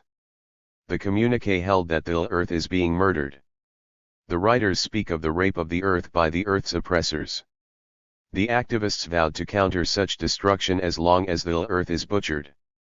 ELF activists' identification with the Zapatista Army of National Liberation in Chiapas, Mexico is rooted in an attack on a corporate state apparatus that wages a war against the environment as well as a war against the people who live sustainably within it. In my view, these pronouncements are not mere ideological hyperbole. A profound anger against and resolve to stop the inherently destructive, command and control technological orientation toward nature emanates from the communiques. In public forums, activists cite statistics on the rapidly accelerating extinction crisis, but not with clinical detachment. Instead, they deploy these damning facts to bear witness to the violent appropriation of nature that they are passionately contesting. Such concern is further demonstrated in videos produced by the press offices of the ELF and the Animal Liberation Front.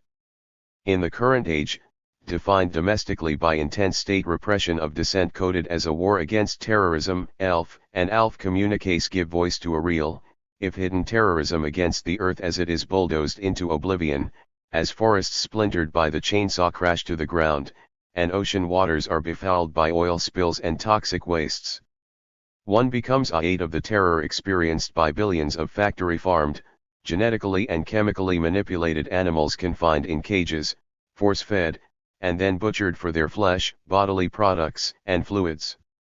One must bear witness to the terror expressed in the eyes of a circus-caged elephant that rampages in fear and anger against its keepers. The testimony to the destruction of nature expressed in ELF communiques and videos provides the critical counterpoint to the hidden everyday violence of technological appropriation. That activists recognize the assault as a systematic form of destruction is clear in their repeated reference to genocide against animal nations. Recognition of the inherently violent nature of technological assault on the earth is a prerequisite to becoming aware of the essentially violent character of modern technological culture. In fact, bringing to consciousness the exploitative character of modern technical appropriation of the earth, comprises, in large part, the truly revolutionary character of the ELF and similar groups. These are the only environmental groups that have fully grasped that the current integration of modern techniques and corporate capital results in systematic violence against all nature, including animals and human beings. Further, the ELF is among the few groups to forcefully bring to the attention of millions of people such a basic and important insight regarding the techno-corporate matrix. Consistently, the ELF, ALF, and other revolutionary forces criticize single-issue environmental organizations for failing to understand the systemic and urgent nature of the omnicidal assault on the earth by corporate techniques. A statement from the ELF press office reads, "The Earth Liberation Front does not commit merely symbolic acts to simply gain attention to any particular issues. It is not concerned merely with logging, genetic engineering, or even the environment for that matter. Its purpose is to liberate the earth. The earth, and therefore all of us born to it, are under attack. We are under attack by a system which values profit over life, which has, and will, kill anything to satisfy its never-ending greed. We have seen a recent history rich in the destruction of peoples, cultures, and environments. We have seen the results of millions of years of evolution destroyed in the relative blink of an eye. It is only in the context of the increasingly intense and destructive technological assault on the earth that one can grasp ELF arguments that revolutionary direct action is a form of self-defense, whereby activists' self-conscious extensions of nature represent the earth and strive to protect it from attack. In a communiqué entitled Weapons of Resistance, EZLN Subcommandant Marcos explained that the struggle is not for better food, housing, medical care, and dignified work for the Zapatistas themselves. For to gain these things at the expense of others who would remain in poverty is to lose the struggle. Indeed, it is to become complicit in that against which the Zapatistas fight. That is why we Zapatistas are fighters, because we want for everyone, everything, nothing for ourselves. The ELF extends the Zapatista principle to all of our relations on earth. While each ELF action may have symbolic significance as an act in the name of liberation of the earth from its oppressors, the actions are also efforts to stop a specific instance of violent assault by Western technical culture and corporate interests against a particular niche in the web of all life. We might say again, extending the phrase to all beings, human and non-human, that none are free until all are free. 3. Nature as standing reserve. A second characteristic of the essence of technology is the standing or visible aspect of natural entities set up through challenging forth. Standing involves the way in which things commonly appear when they are positioned to be exploited by the technological praxis of challenging forth. Bestand or standing reserve expresses the way in which entities within a technological framework appear to Western subjects as constantly on standby for their appropriation. Everything appears to constantly avail itself to courses of action oriented toward maximum efficiency. Everything seems tailored for human purposes and ready to be used. Everything ostensibly is available for instantaneous manipulation. It is the whole objective inventory in terms of which the world appears. With the development of modern technology, we perceive the world differently. The world now appears as an object open to the attacks of calculative thought. Nature becomes a gigantic gasoline station, an energy source for modern technology and industry. The earth itself can show itself only as the object of assault. Nature appears everywhere, as the object of technology. Today, some of the most forbidding and pristine places on the globe are being opened up for development. Why? Because these places, like all of nature, only appear to us as nothing but manipulable resources, open and ready for extraction. As such, they tend to be used without consequence to the ecosystem from which they are taken, ultimately, harming human beings themselves. The advent of standing reserve as an inclusive rubric actually undermines even the objective character of individual entities. Reduced to a level that excludes any meaning other than sheer usefulness, entities lose even their stance as independent objects. The standing reserve is the appearance of entities as mere materia one, a function of objectification. Something as massive as an airliner, as long as it stands within the automatic functioning of the transportation system, conceals itself as to what and how it is. In essence, it is standing reserve, ordered to ensure the possibility of transportation. Integrated within the transportation system, the airliner is an ordered unit on standby, constantly ready for use. It appears within the totality of the ordered, cybernetic system as a standardized unit, not as a distinct object with unique properties.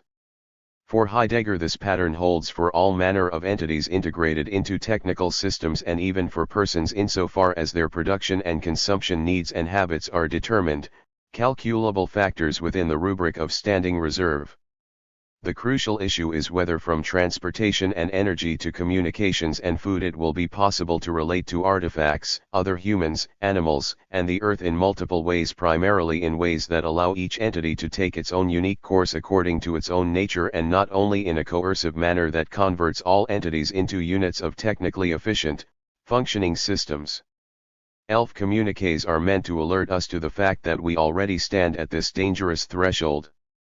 A communique from 1999 explains the grounds for the liberation of beagle puppies from Marshall Farms in upstate New York. Marshall is a breeder for Huntingdon Life Sciences, the main target of a radical animal rights group, Stop Huntingdon Animal Cruelty. The 30 liberated puppies were among hundreds of beagle puppies waiting to be shipped to vivisection labs. Within the essence of technologically ordered cybernetic systems, these animals literally do not appear as dogs, as living beings, or even as independent objects. Rather, they are mere resources, material, or commodities within a giant scientific research system ordered for corporate profits. That puppies are punched in the face, slammed against walls, or otherwise abused is obviously shocking and disgusting. That they are subject to the pointless cruelties of vivisection and product testing is simply monstrous and horrific. But the entrapment of the beagles in the first place occurs within a technological context in which nature, in whatever form, disappears and is able to show itself only as standing by or on reserve for manipulative use. These puppies are not living beings with needs and wants, but rather inert factors of production in the corporate research and commodification system. Language in the communiques that express the conversion of minerals, plants, and animals into mere materials and commodities parallels Heidegger's notion of the ordering of the orderable. A tree spiking action in Brown County and Monroe County, Indiana state parks was a warning to all those who want to turn the beings of the earth into cash. Similarly, a Wisconsin communique concerning genetic modification of white pine trees notes that forest management treats wildlife as some numbers on a graph. The Forest Service coordinates with timber companies in an insane desire to make money and control life. Direct action tactics, as briefly mentioned above, are, on the one hand, self-defense against the assault on a planet that, except for its self-conscious manifestations, cannot defend itself.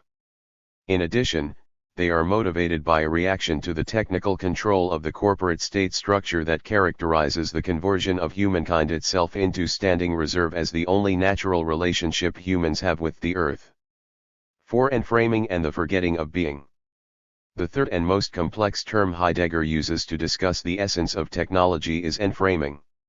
Heidegger refers to the essence of technology as a way of revealing. By this phrase Heidegger has in mind an epoch as defined by a historically conditioned response of human beings to being. In each epoch the response to being is rooted in fundamental words that the most important thinkers of that period have coined to orient human beings toward being. The pre-Socratics conveyed a poetic experience of the mystery of being. They grasped how the unity of being concealed itself to allow the coming to presence of beings in their particularity. The elemental forces of nature described by the Milesians are not literally meant to represent the stuff of the universe, but rather the ultimately unamiable process of unity diversifying into plurality and reuniting into oneness. Their poetic utterances name the oneness of being which can never be perceived through the senses but only grasped intuitively. Yet, since Plato, Western metaphysics has been marked by an increasing tendency to neglect or forget the question of being. Instead, Western philosophers have consistently tried to represent being in terms of a specific kind of being, be it the Platonic form of the good, Aristotelian substance, Augustinian will of God, Leibnizian monad, or Cartesian residential cogitans. The foundational works of Western metaphysics have consistently served to increasingly obscure rather than to illuminate being. For Heidegger, this errant characteristic of Western metaphysics, the increasing turn away from being, marks the inherent nihilism of the West. Enframing refers to the historical extension of technological nihilism, involving the embrace of technology across all manner of activities and throughout the globe. Corporate globalization is the vehicle for a pre-existing historical destiny, the worldwide extension of enframing. With the discovery of natural laws such as gravity and motion, the application of mathematical certainty to the investigation of physical processes and the development of automated machinery in farming and production, the essence of technology enframing moved toward its extreme point. Being has become completely obscured in a metaphysics of subjective certainty and control corresponding with the technological capitalist practice of total domination over nature and all life. Wonder at an evocation of being through language, arts, and ceremony recedes into oblivion. In the forefront stands enframing, conditioning thought and practice to a cybernetic, nihilistic response to the question of being. As it stands at present, Heidegger believes, enframing is our destiny. Heidegger claims that Nietzsche's doctrine of the will to power epitomizes the subject-centered, nihilistic extreme of Western metaphysics. In Heidegger's interpretation, will to power is a process of constant self-overcoming, in which the will is only alive, insofar as it constantly overpowers. The relentless insistence in our times that everything and everyone move more efficiently and effectively is a reflection of the ontological view that all of nature and especially human action is driven by a will to increased power. We obviously do not expect to find a comprehensive ontology in the ELF and revolutionary communiques. Implicit in the communiques, however, is a clear awareness of the manner in which corporate, mass consumer capitalism continually integrates nature into technical production systems. There is recognition both of an underlying structure of technological practice, and that such practice is rooted in Western history. In a single-page introduction to one of its volumes, the ELF press office refers to the technological system or the systematic destruction of nature 11 times. A communique regarding the firing of 2 USDA animal damage control buildings in Olympia, Washington identifies facilities which make it a daily routine to kill and destroy wildlife. It is precisely the increasing tendency toward the routinization of a technical orientation toward life that is enframing. Activists write that animals are being turned into machines for human consumption. In fact, the description of natural entities as machines is becoming increasingly frequent. But it is not merely the commodification of nature to which revolutionary environmentalists object. More fundamentally, it is the setting upon the world and the reduction of nature to usable bits of material. More importantly, eco-saboteurs recognize this process as an impersonal force rooted in current institutions and political ideology. This world is dying. All that is beautiful about the world is being destroyed. Anger and rage is specifically directed at this system. It is against a predominant systemic pattern that presents itself as rightful and economically vital that ELF and ALF activists fight. Consider the infamous torching of a newly built ski lodge at Vail, Colorado in 1998. The action was aimed at preventing the destruction of sensitive Canadian lynx habitat. The action was fueled in part by outrage at the industry which cares only about fur quality and maximum production and death. The authors of the communique clearly identify a mentality and practice of maximizing productive systems as the general threat to human and non-human beings. There is a certain depersonalization of the issue in this language which is appropriate insofar as the technology of genocide against natural entities is buttressed by a will to control nature and make it useful.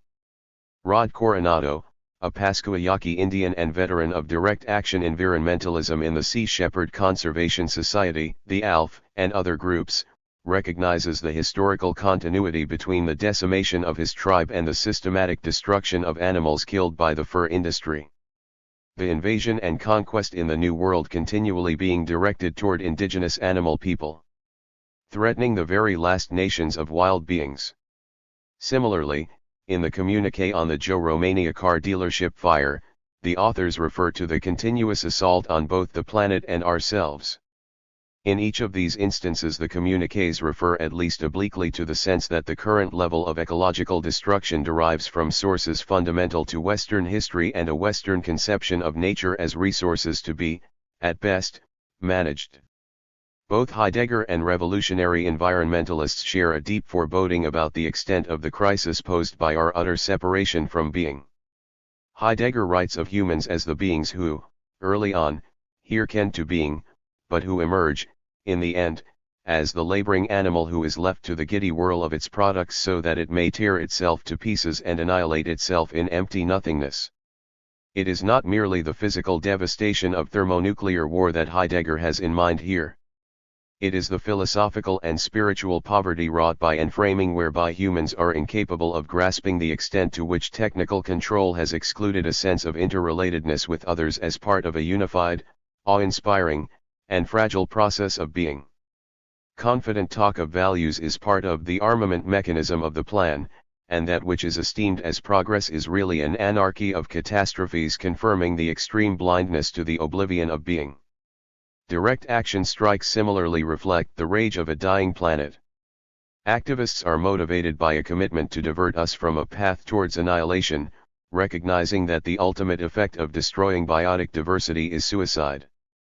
It is morally impossible for ELF activists to allow the rich to parade around in their armored existence, leaving a wasteland behind in their tire tracks. Blindness to oblivion, annihilation, and the socio-ecological wasteland is the tragic condition of the current epoch of enframing. The essence of technology can only continue as long as its destructiveness is concealed. The revolutionary nature of the elf lies in bringing the onto historical conditions of technological culture and the capitalist exploitation of nature directly into the foreground of social consciousness. V. Openings for change. Yet, for both Heidegger and revolutionary environmentalists, there exist possibilities for transformation despite the destructiveness of enframing. In the midst of technological peril indeed, precisely because the peril strikes at and thus awakens us to the bond between human and non-human life, there emerges a sense of solidarity of human with non-human beings. Looking at the well-heeled, bureaucratic discourse of human resource management and personnel resources, the challenging forth of human beings into standing reserve is fairly evident. Factory-farmed cows, pigs, and chickens obviously have it far worse than people, but in both cases the purpose is to harness resources for maximum efficiency and profit. Ultimately, human and non-human beings are similarly enframed within one giant gasoline station. It is precisely the experience of this solidarity which must be constantly re-articulated in arts, poetry, ceremony, music, and especially in socio-economic and political action in order to provide a historically and ontologically authentic break with the metaphysics of technical control and capitalist exploitation. Action will only be truly revolutionary if it revolves around engagement in solidarity with nature, where liberation is always seen both as human liberation from the confines of enframing and simultaneously as liberation of animal nashoxes and ekergians from human technics. Anything less will always lapse back into the false and oppressive hierarchy of man over nature and man over animals, with attendant effects of technological, disciplinary control over humans, non-humans, and the earth. Using a familiar title from the anarchist Crime-Ething collective, revolutionary environmentalism is truly an instance of fighting for our lives, where the pronoun refers to all life, not just human life. Heidegger describes the possibility of transformation through a return of being as a refigured humanism. It is the possibility of suspending the will and attaining a lucid sense of the free play of being within which all of life emerges and is sustained. A human being, like any entity, is/he stands forth as present. But his distinctive feature lies in that he, as the being who thinks, is open to being. Man is essentially this relationship of responding to being.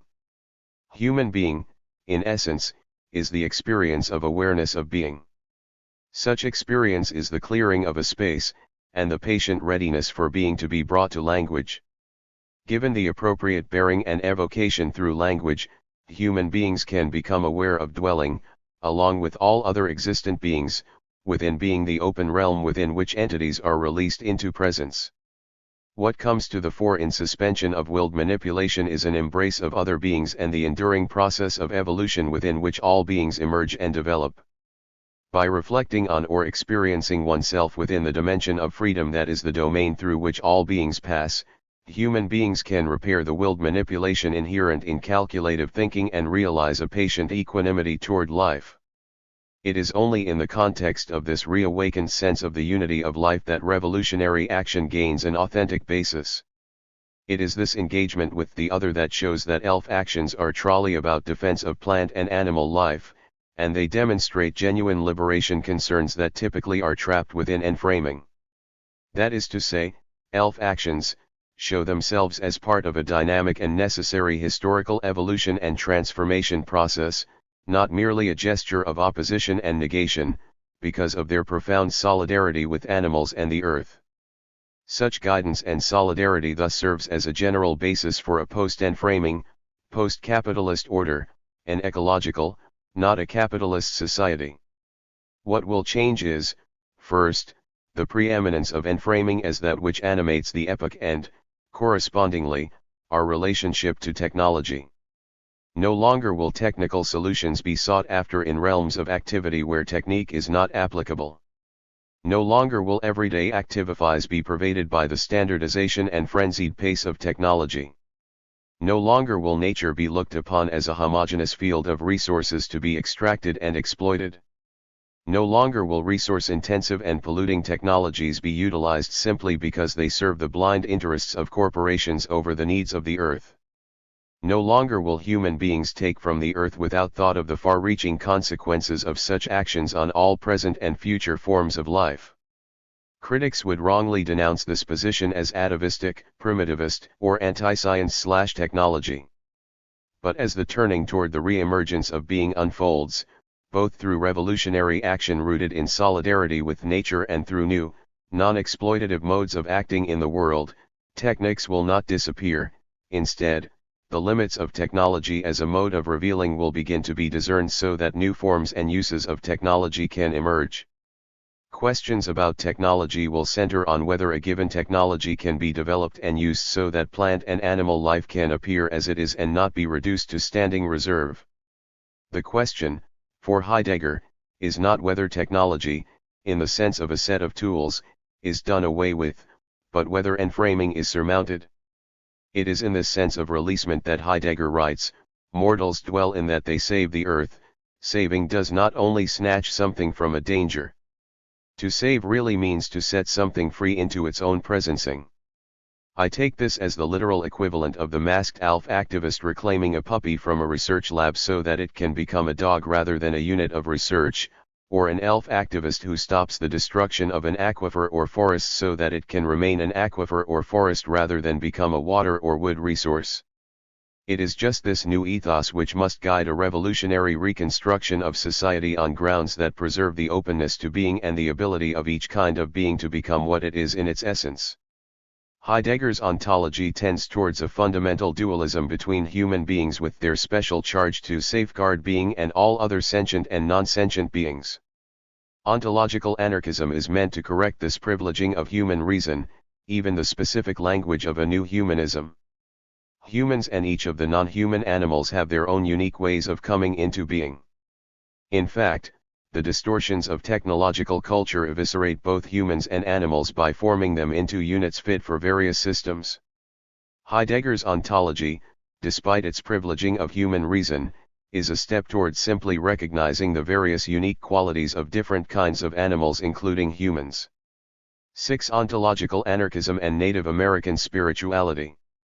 For those who charge Heidegger with merely recycling, and not transcending, Western anthropocentrism, it is important to note that there are possibilities here for an emerging post-humanism, a new orientation to nature beyond egocentric forms of human agency and towards interrelation with other beings and being itself. Heidegger's philosophy allows for multiple modes of engagement with others and nature as equals, all of them rooted in a relationship of solidarity, respect, and concern. I call this kind of pluralistic, egalitarian, and ecological outlook ontological anarchism. It begins with the rejection of the illegitimate rule of metaphysical constructs that have served to justify unlimited technological appropriation of the world. In place of enframing with its subjectivist metaphysical underpinnings, ontological anarchism proclaims a multiplicity of forms of experience in which a sense of revealing comes to the fore, such as in art, music, religion, and philosophy.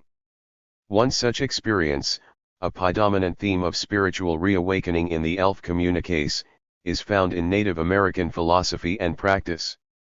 A reverence for the sacred power of nature pervades elf writings and communiques. Spiritual identity with animal nations is a recurrent theme in elf communiques. A November 1997 communique concerns an arson event against the Bureau of Land Management horse corral at Burns, Oregon, and an earlier elf arson event at a Redmond, Oregon slaughterhouse and horse meat processing plant. The focus of liberation was wild horses on BLM lands who had been classified as invasive and non-native, and were in the process of being rounded up and auctioned for slaughter. In defending the arson attack, activists speak of the genocide against the horse nation. The Vail arson event occurred, in part, in defense of the mink and fox nations. More generally, activists speak of wildlife nations and abhor the destructive forces that hate and kill off the spirit of that which is wild. Spiritual identity with the earth's creatures understood as relations of different nations is, of course, central to traditional Native American practice. In a sweat lodge ceremony, even the rocks are acknowledged as the old ones who know everything because they have been here from the beginning. The closing prayer of the Sweat Lodge invokes all my relations, meaning a prayer to all one's relatives with whom one is constantly connected. The prayer is an acknowledgement and reminder of that connection. Linda Hogan, a Chickasaw poet, powerfully evokes the living remembering connection forged in the Sweat Lodge. The entire world is brought inside the enclosure, smoking cedar accompanies this arrival of everything, young lithe willow branches remember their lives rooted in the ground, the sun their leaves took in, that minerals rose up in their TRNNKS, and that planets turned above their brief, slender lives.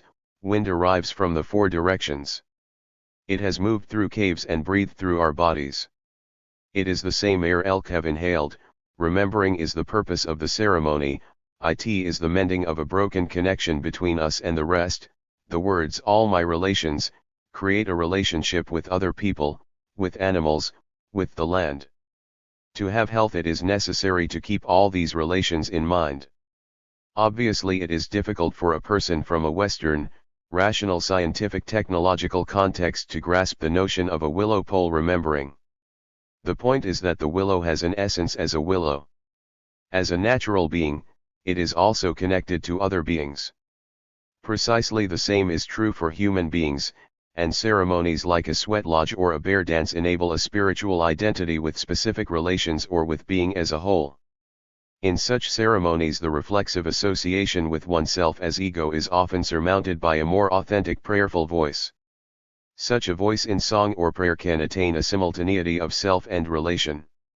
Ego and other is surmounted by a spiritual connection of beings. The identity with horse nations in the communique stems from this kind of remembering/acknowledging spiritual relationship. In fact, this is the very meaning of the Earth Liberation Front. ELF activists seek to literally free plant and animal species as well as natural environments and people from a cultural political economic construct and system that would convert them from what they essentially are into commodities for exploitation and profit.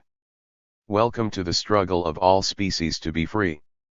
At the same time, these efforts are oriented around a spiritual practice of identity with the species and environments being liberated.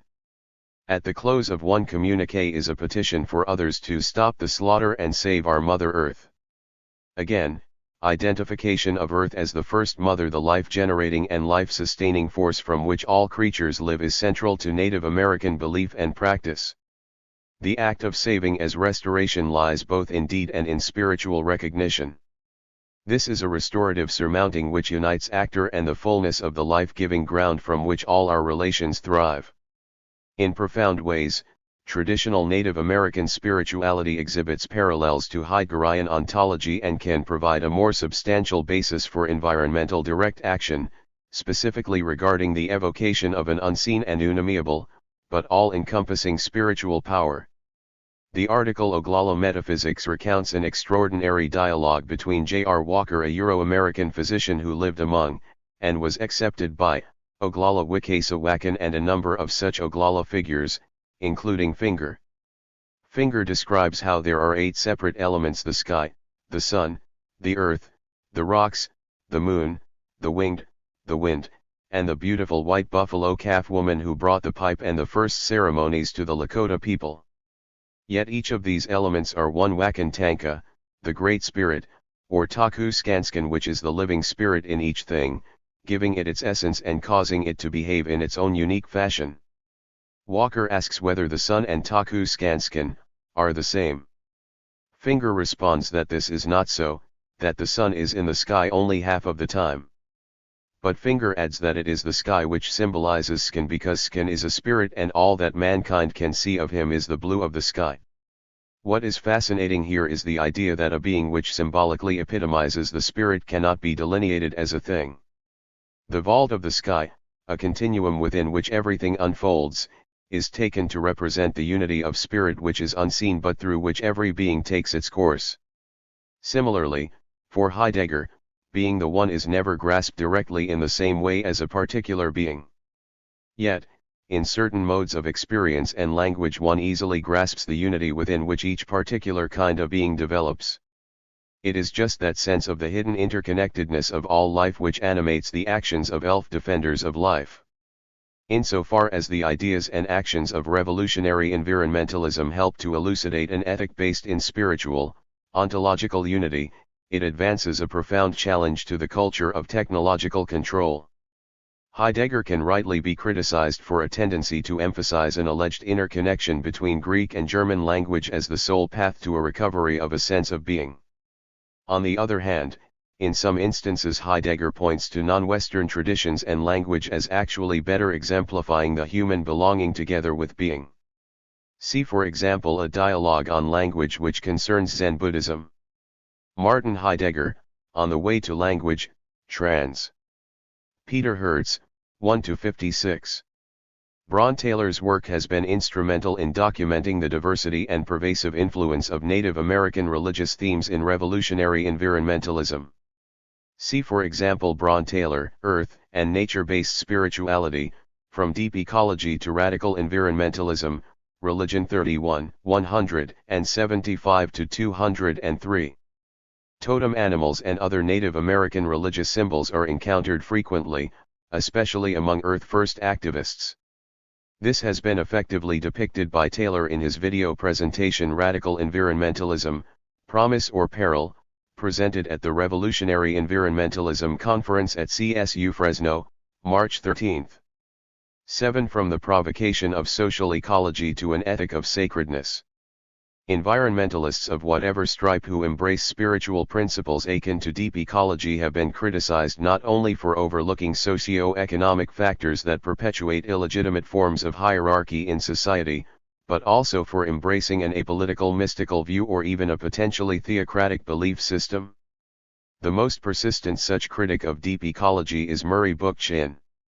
Bookchin claims that in failing to emphasize the unique characteristics of human societies and to give full due to the self-reflective role of human consciousness, deep ecologists essentially evade the social roots of the ecological crisis. Worse, for Bookchin, nature worship ranges from innocuous and politically irrelevant New Age beliefs to the reintroduction of authoritarian religious potentates. Religion submerges the individual in an authoritarian collectivistic whole ruled over by divine masters. The Paleolithic shaman, in reindeer skins and horns, is the predecessor of the pharaoh, the Buddha, and, in more recent times, of Hitler, Stalin, and Mussolini.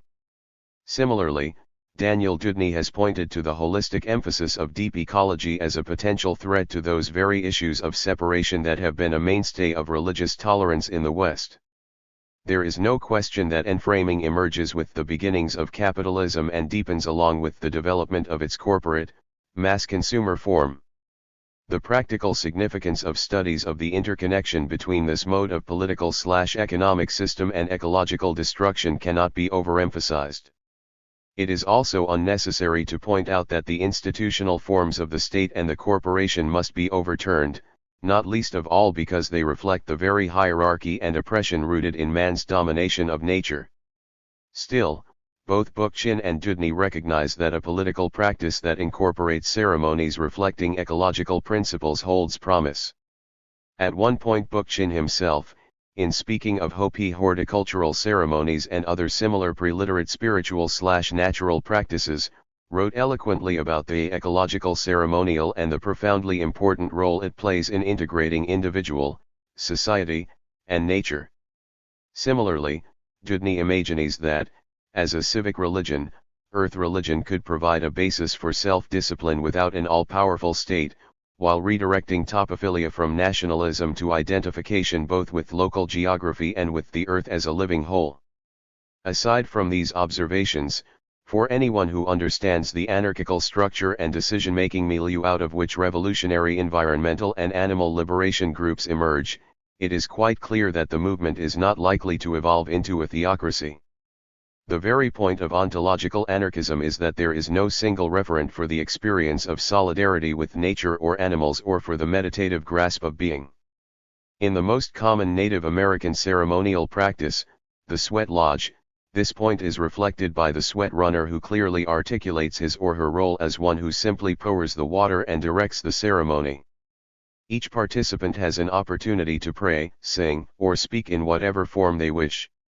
It is specifically and authentically pluralistic insofar as the ceremony is an avenue for direct communication between an individual person and the spirit of life. Any experience an individual has is recognized as unique and meaningful for that particular person. This is not the stuff of theocracy. Instead, what elf communiques reveal is something both much less and much more far-reaching, namely that spiritual biocentrism can serve as an important philosophical and spiritual component for seriously and directly contesting corporate, mass consumer capitalism. Clearly, as it unfolds in, say, a sun dance ceremony, or manifests in spirit in elf ekadage strikes, Native American sacred practice is no feel-good, religious flavor of the month. Moreover, in its decentralized form and its ontological anarchism, such practice provides a basis for multiple forms of expression of human interrelation with all of our relations on the earth. But unless and until an ethos rooted in biocentrism becomes a matter of course alongside consensus-based forms of governance, environmentalism will always be consigned to a series of half measures concerning humans and their need to manage resources. In this context, the inherently destructive practices of technological enframing will never be decisively surmounted. Native American spiritual practice is fundamental to a revolutionary shift in thought and everyday behavior because, for the first time in the West, the most fundamentally destructive hierarchy, that of human dominion over nature and all non-human beings, is decisively challenged. Heidegger's refigured humanism, deep ecology, and Native American ceremonial practice are different in many respects, yet are fundamentally related in their ontological anarchism. As I have emphasized, this outlook is marked by a radical egalitarianism wherein the intrinsic worth and interdependence of all beings is acknowledged, honored, and celebrated. Moreover, it opens a way for the healing of an antagonistic relationship between human beings and the earth. An ethos of care for one another in the human and non-human communities can be born from this. In Book 8 of his Republic, Plato spoke satirically of the folly of democracy where even horses and asses have a way of marching along with all the rights and dignities of free men. Naturally, animals neither march nor participate in politics. Lacking a voice, the animals and the earth's well-being must be preserved and protected by ethical beings who strive to care for others, particularly those others whose voices have not been heard. Like Native Americans, elf activists hear these voices speaking from the realm of the sacred. Such recognition of the sacredness of the earth and her creatures is crucial to surmounting the nihilism of Western metaphysics and restoring dignity to human and non-human beings alike. Shades of Green. Examining cooperation between radical and mainstream environmentalists. Matthew Walton and Jessica Whitty. The end result of this kind of thinking, to which we are painfully close in the United States, is an ideological stalemate in which opposed camps are increasingly unable even to communicate. Martin Lewis. Mutual criticism appears to be the status quo between radical and mainstream environmentalists.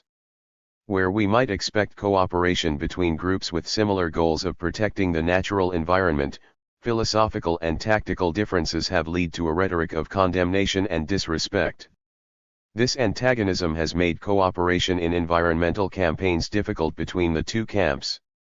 It is possible, however, to bridge these seemingly irreconcilable differences and allow for collaboration.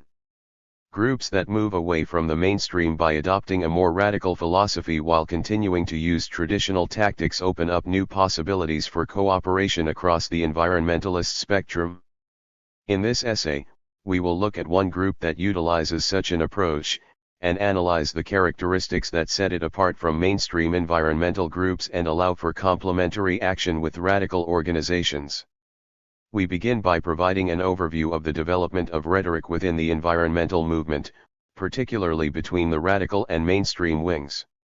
Then we examine the case of the Headwaters Forest Campaign in Northern California, where the Environmental Protection Information Center, a group that would traditionally be considered mainstream, and Earth First, a radical group, are demonstrating a new model of complementary action and positive rhetoric towards one another. We conclude by identifying factors that contribute to this cooperative spirit and demonstrate how EPIC represents a new category of progressive environmental organizations that are defined by a mixture of characteristics common to both mainstream and radical organizations. New organizations of this type can engage the environmental movement in a way that changes both the level of cooperation and the nature of the rhetoric between the two opposing camps.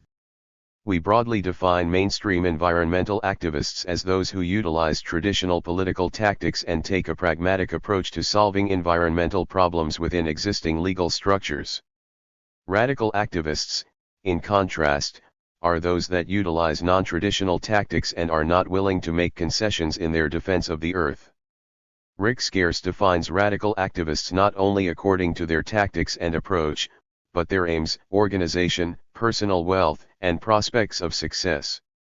While we see the value in including such additional characteristics, we feel that tactics and philosophy are the most important defining features of radical versus mainstream activists, and that they provide the greatest explanatory power for the questions under investigation in this essay. Rhetoric within the environmental movement. In 1980, 5 men who had little in common beyond their mutual love for the outdoors, united in the shared sentiment that the environmental movement was not doing enough to protect the world's wilderness. The moderate stance of the mainstream movement was becoming increasingly ineffective, they argued.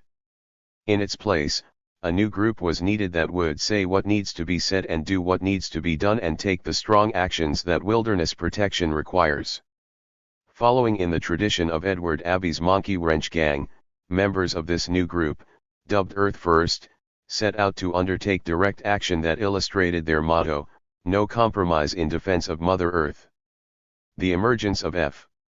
ushered in an era of uneasy cooperation between the existing mainstream and emerging radical wings of the environmental movement.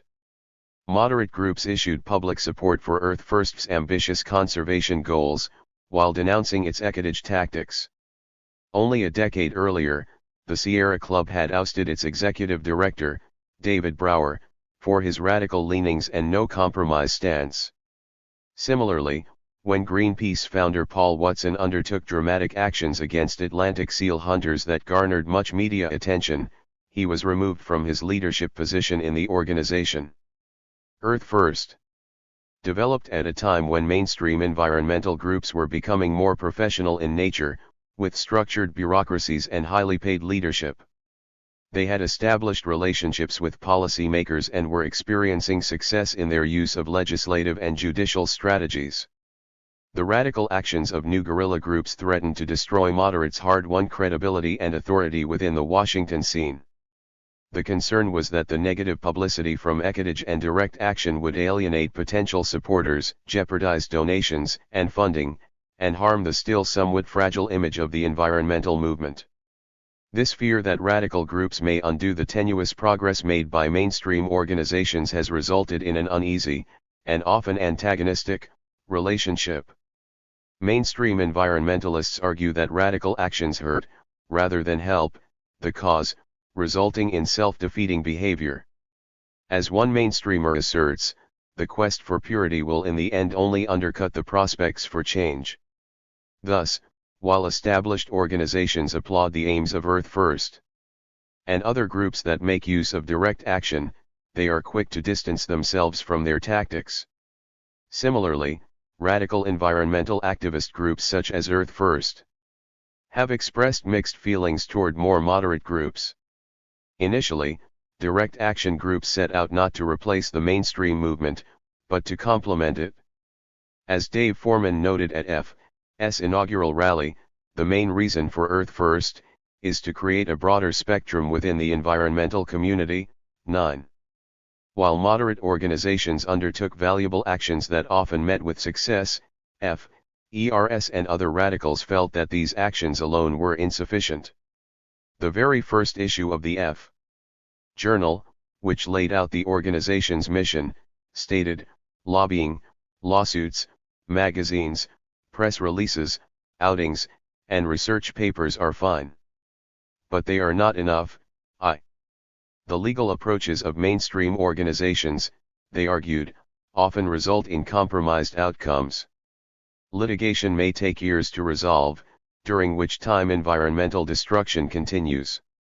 Furthermore, the end result of a lawsuit may be a negotiated settlement that sacrifices some environmental resources in order to protect others.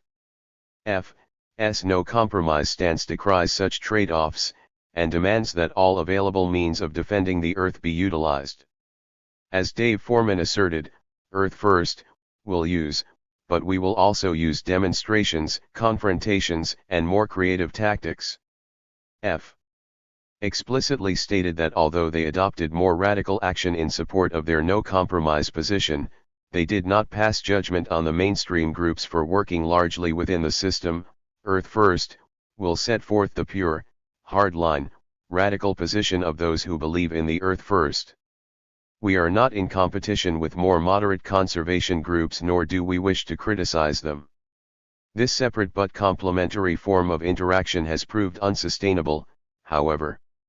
The very basis of radical environmental activism, no compromise, makes acquiescence to more pragmatic approaches impossible.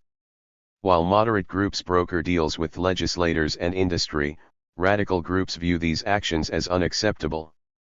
An example of mainstream compromise that was unacceptable to the radical movement can be seen in a bill sponsored by Morris K. Udall in 1981 that dealt with radioactive waste. Anti-nuclear activists were appalled at the fact that the bill protected the nuclear industry from citizen complaints, but mainstream groups supported it, reasoning that Udall was one of their best friends in Congress. In short order, the rhetoric of partnership between mainstream and radical environmentalism has broken down into one of harsh criticism, mutual antagonism, and insults. In their more recent calls to activists, F. asks, "Are you tired of namby-pamby environmental groups? Are you tired of overpaid corporate environmentalists who suck up to bureaucrats and industry? Have you become disempowered by the reductionist approach of environmental professionals and scientists? If you answered yes to any of these questions, then Earth First is for you." 4. Radical activists regularly refer to mainstream organizations as emasculated, compromised, and naive. F. Member Karen Coulter decries the mainstream as hopelessly anthropocentric, interested in the benefits nature provides to humans while not standing up for the intrinsic rights of other species and for ecological integrity. This antipathy does not characterize all radical/non-radical interaction, however. Occasionally we witness collaboration between groups such as Earth First and other organizations that do not adopt such an extreme stance. Radical groups often synchronize their actions to support mainstream campaigns. It is not uncommon, for instance, for radical activists to participate in tree sits in Pacific Northwest forests that more moderate groups are seeking to protect through legal injunctions.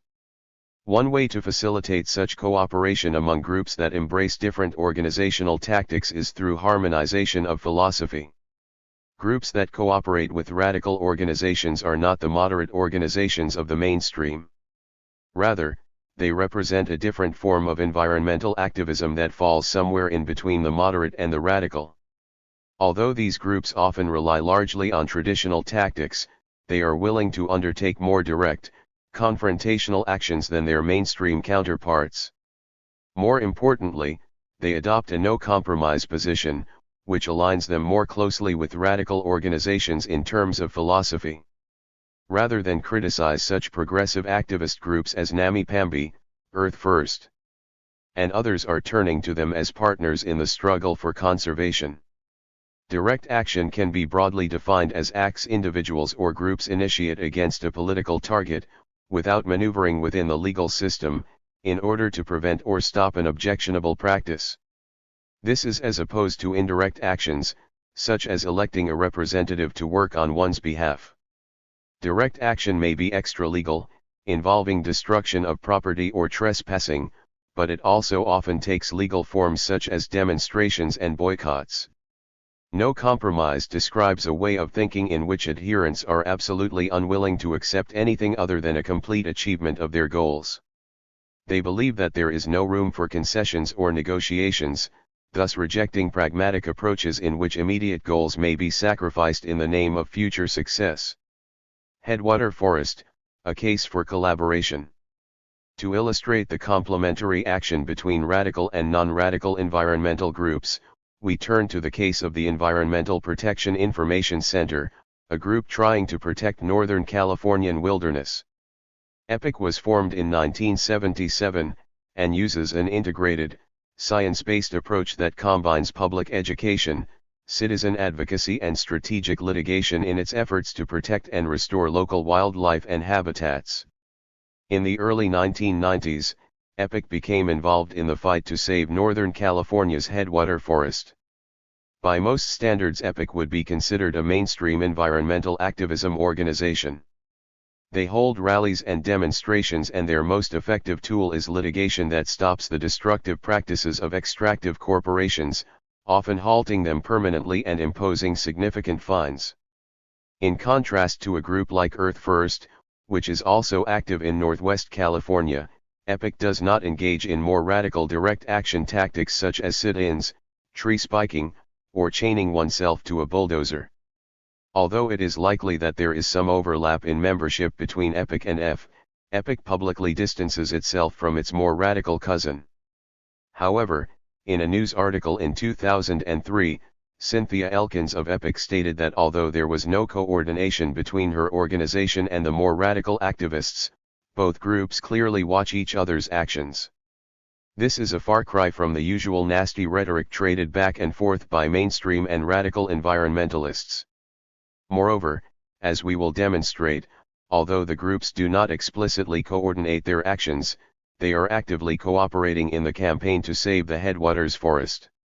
EPIC and frequently disseminate news and updates about each other's actions to their respective communities. The Journal published an article praising the legal victory achieved by the partnership of EPIC and the Sierra Club over the Maxim/Pacific Lumber Companies in the Headwaters Forest case. In 1998, EPIC publicly denounced the killing of activist David Gypsy Chain, who was protesting clear-cutting by Pacific Lumber. The organization used their connections to lead other environmental groups in the region in demanding an investigation into the incident. The group's support of one another has influenced their own respective strategies. While Earth First continues to use direct action techniques, they have also become more amenable to traditional tactics, particularly as EPIC's legal strategies seem to be bearing fruit.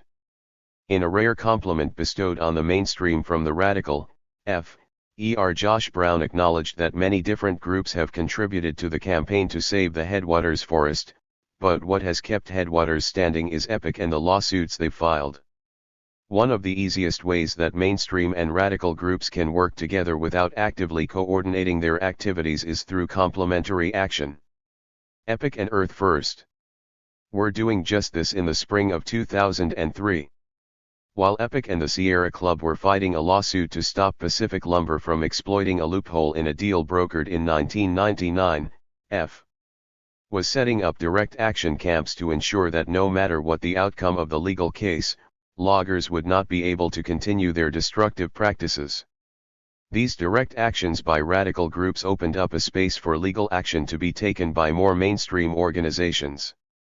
This case demonstrates that, despite the usual nasty rhetoric, there is occasionally some degree of cooperation between radical and non-radical environmental groups.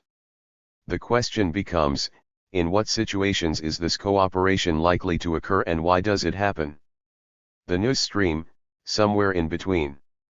As we can see, the relationship among members of the environmental movement is anything but clear-cut.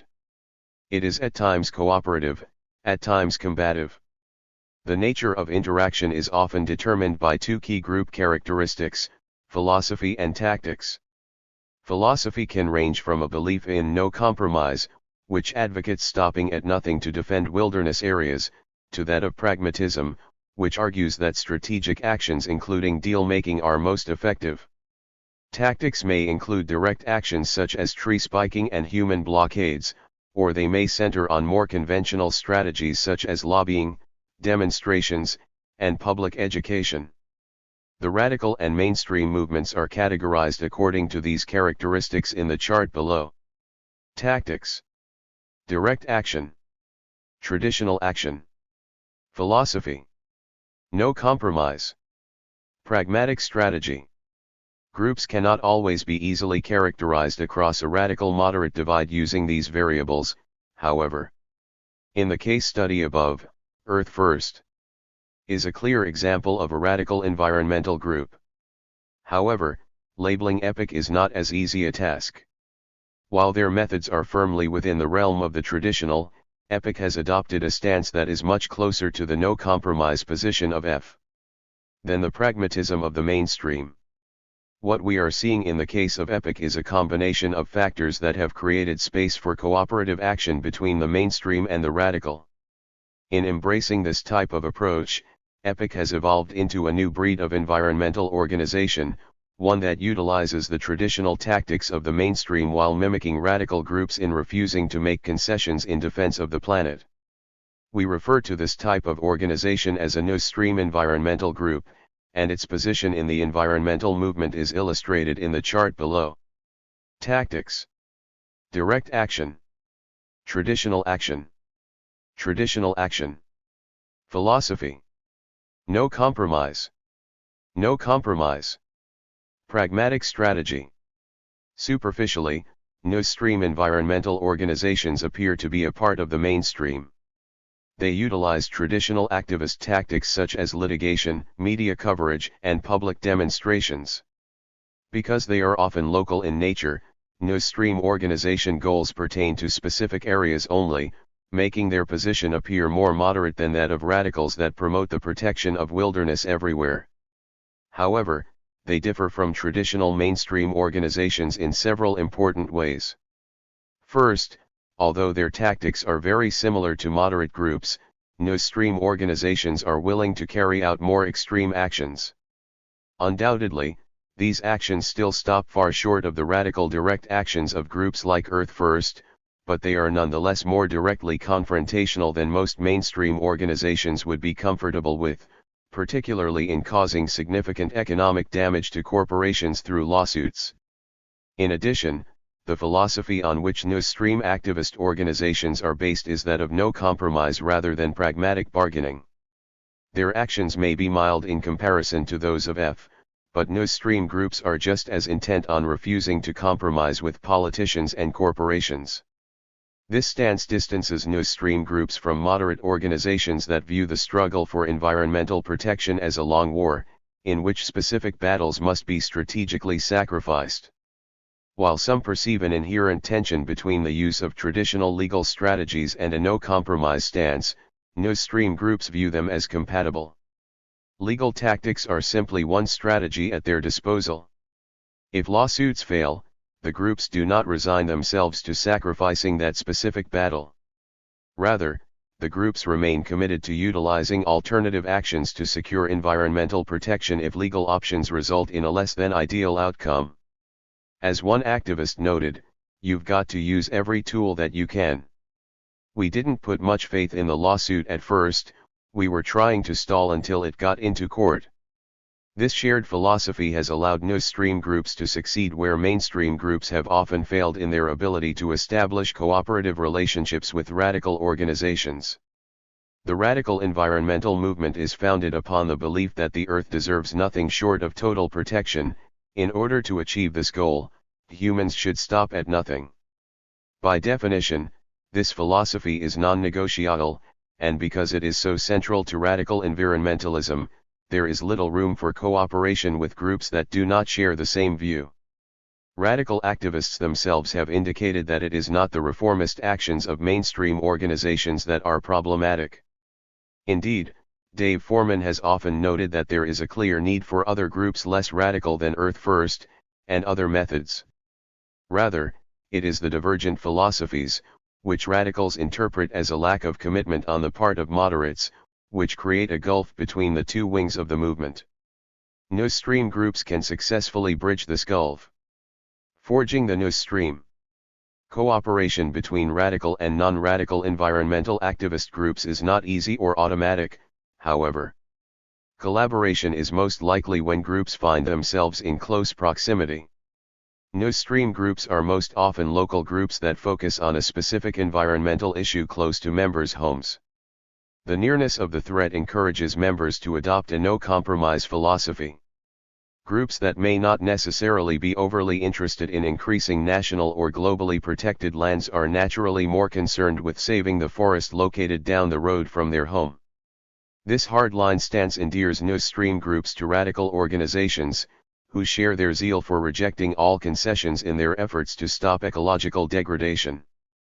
We can see the tendency for such partnering of national radical groups with local no-stream organizations illustrated in a case in British Columbia. In the late 1980s, a group of activists from the Radical Friends of the Wolf cooperated with the local Western Canada Wilderness Committee. Friends of the Wolf provided direct financial support to WCWC so that it could file a lawsuit to prohibit wolf hunts in the province. Membership overlap between no-stream and radical organizations also facilitates group cooperation. Environmentalists that are members of both types of organizations can appreciate the strengths of each and can serve as advocates of intergroup cooperation. As individuals in radical groups like F begin to see the efficacy of certain traditional actions such as lawsuits, and members of mainstream groups begin to realize that traditional actions are not always sufficient to halt the degradation of the planet, activists will be increasingly comfortable moving between the two communities.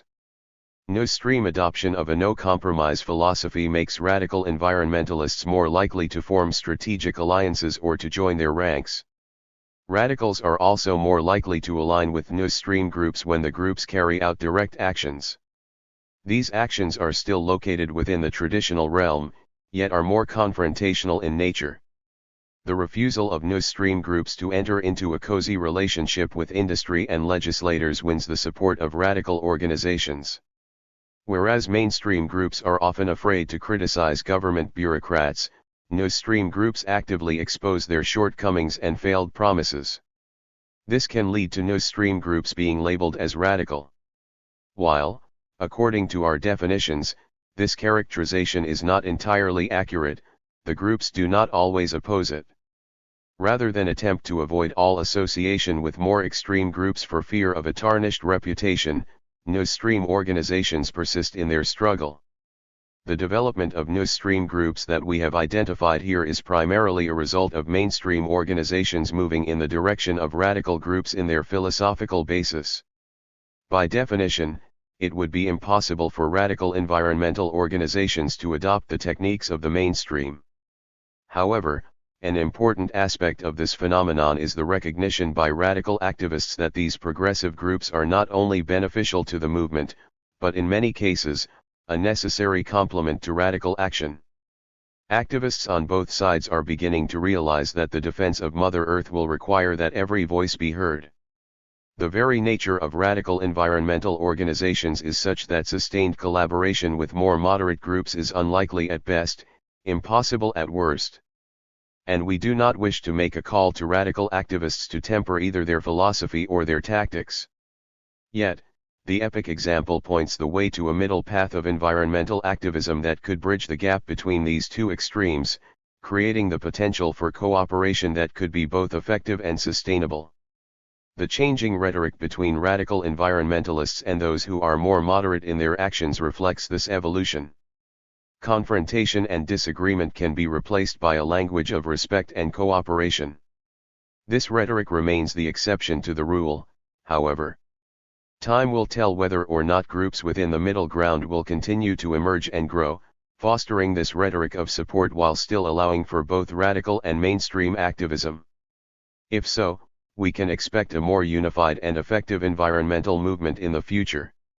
Lakota Wowables. Rosalie Little Thunder. Nichawipi he? Oyate ki han samai I ki yapi. Taku ki iohata wayakai lapi. Taku uhapikas ni hina ikias.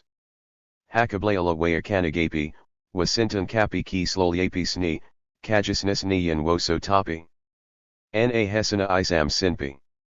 Hogan se wayakpa waste lay kapi, na ipi slolki upis ni. Maka ki tahantan. Na tahantan kte. Ni ca niglaso tapi kte nichawipi he? Takahatimi. Takahatim, blessed with the eyes of the ancestors, dropped his little bag at my feet. Human noises unnecessary, I'm here, it all said. Bag full of codes access. Looking at the mountains whizzing by, I wondered what was within him. How much does this van weigh? 2,000 plus pounds maybe. What do you weigh? 130 pounds. What? Mango juice dripping down his chin. Where does this come from? I don't know, far away. How does it get here? Trucks and planes. Not for us then. Not. Why do people need new things all the time, like cars? Look at all the cars to be fixed in the junkyards. Would the earth cave in if we took it all out? Only make things when we need to. Stop eating the earth. Stop. We want to be related to the buffalo cause they're smart little trees. Learn to be smart from old trees, right? The rocks are really smart too. The wind must be too. Water. Us. Piles and piles of rocks of different shapes and colors. For my mom, for my sisters, for my uncle. Some for my friends and still more. For the people I haven't met yet. Can't keep them, can't stop. Flow of goodness. Nothing is really ours. Unsai, it must be hard to try to be right all the time. Try to take all your stuff to the spirit world. So easy to listen to old people. Can you hear them? Listen now. Shhh. Takahatim, he grew taller and wiser than me. He didn't pack up his bag and leave. He comes by now and then. Ancestors knowing grin. Messenger generation. Spirit of the earth. Help. What is a morally defensible level of consumption? Robert Jensen. Most of the discussion of the Earth Liberation Front focuses on its tactics. Can property destruction be justified morally in the Stngla to slow the human assault on the non-human world? If so, is it a good strategy? When elf activists destroy, damage, or deface sport utility vehicles, the two key questions are, is that ethical? Is it likely to be politically effective? Others in this volume take up those questions. I want to ask a different ethical question, of elf members and all of us. It is a question far more complex and difficult. It is a question about which there can be no posturing and glib moralizing. And it is, I believe, one of the central ethical questions of our time. Whatever arguments one might want to have about the pace of global warming and toxic waste accumulation, about the rate at which humans are degrading the Earth's capacity to sustain life, and about how long before our current way of living destroys the planet, one thing is beyond contention: if all the people of the world consumed at the level of the typical middle-class US citizen, the game would be over tomorrow. The Earth cannot sustain 6 billion people and billions more to follow living as we live in this country. Over the long term, a society such as the contemporary United States is not sustainable. By sustainable, I mean a system that would not exhaust the finite resources of the planet necessary for the survival of human and non-human life, and would not generate pollution and contamination at levels that make the planet unlivable. In the short term, US society can continue only if people in other parts of the world are consuming far less. More than a fifth of the world's people still live in abject poverty, and about half live below the barely more generous standard of $2 a day. At least half the world cannot meet basic expenditures for food, clothing, shelter, health, and education. The sources of poverty, like the causes of most social/political phenomena, are complex. But at the heart of worldwide inequality today is the continued economic domination of the underdeveloped world by the developed world, with US trade, foreign and military policy square in the center of that system of domination. It is that system which allows us to consume as we do, and it is that system which helps keep the poor of the world poor. In some parts of that underdeveloped world that is changing. For example, as rapid economic growth continues in China, analysts describe a great consumption rush, with Chinese consumers increasingly spending on private vehicles, computers, mobile phones, property, insurance and securities. But the overall pattern of disparity does not change. Someone must bear the cost of unsustainable affluence. So, those of us serious about our ecological future and global justice have to face this question: what is a morally defensible level of consumption? Many people avoid the question by arguing that the key to overcoming those threats and disparities is political change, not lifestyle changes by individuals. That's certainly true. Large-scale economic and political changes to overcome the problems inherent in capitalism and nation-states are required. But that doesn't obscure the need for people to address the question at the personal level, for two reasons. First, precisely because the ecological problems require large-scale, global solutions, people in the United States have to reduce their consumption. Why should anyone in the so-called developing world take serious any claims about the need for environmental regulation made by people in the industrial world? If we in the developed world show so little interest in curbing our own ravenously destructive habits, what standing do we have to preach to others? How can meaningful international solutions be reached when the industrial world shows so little interest in such change? Second, it's clear that if we are serious about meaningful change, political movements and personal choices cannot be separated. Our willingness and ability to work on the big picture politics flow in part from our personal connection to the question. On any issue, we are most effective in political organizing as our commitment and understanding deepen. On environmental questions, that deepening comes in part with honest self-assessment about our own life choices and willingness to act. An analogy to the struggle for racial justice is helpful. In the 1950s in the United States, it certainly was true that no serious progress on the problem of racism was possible without abolishing Jim Crow laws and providing meaningful guarantees of voting rights for non-white people. But did that mean that anti-racist white people should have ignored the ways in which they engaged in racist behavior, perhaps unconscious and subtle, in their personal lives until those political changes were in place? Would we have accepted from politically active white people the claim that until the Voting Rights and Civil Rights Acts were passed, personal behavior didn't matter? Or that once those laws were passed, that's all that white people need worry about? Of course not.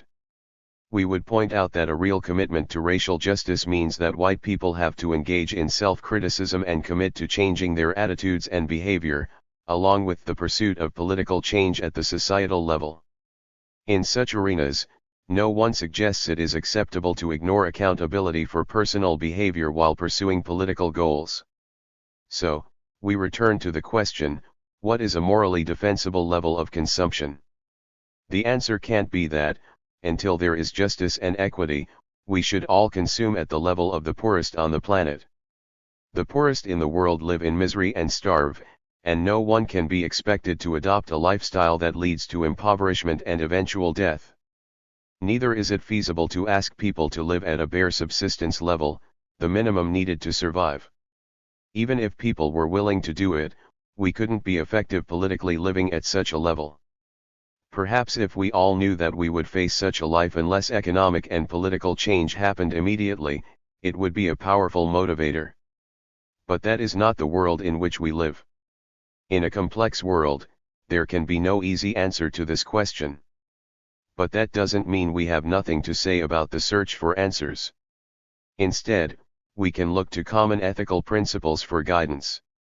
One of those is the assertion that we should treat others as we would like to be treated, a claim that shows up consistently in human thought and in religious teachings.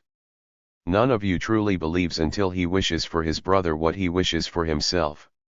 Do unto others as you would have them do unto you.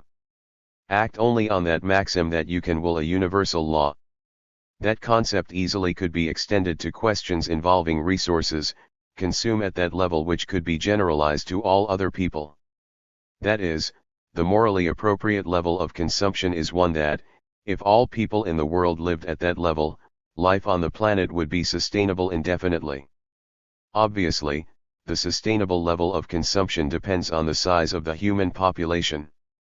The current population of 6 billion will rise in the near future, perhaps as high as 10 billion by the year 2100, barring catastrophe.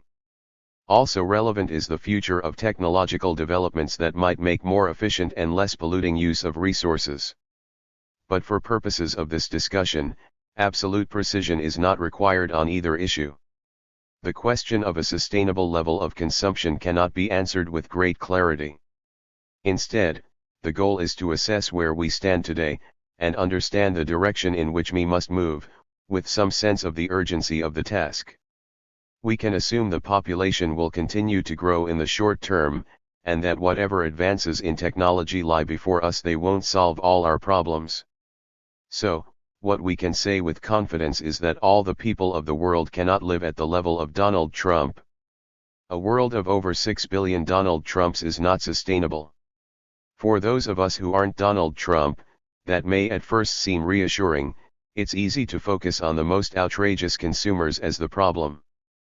But it's equally true that the middle-class US lifestyle also is not generalizable to the whole world.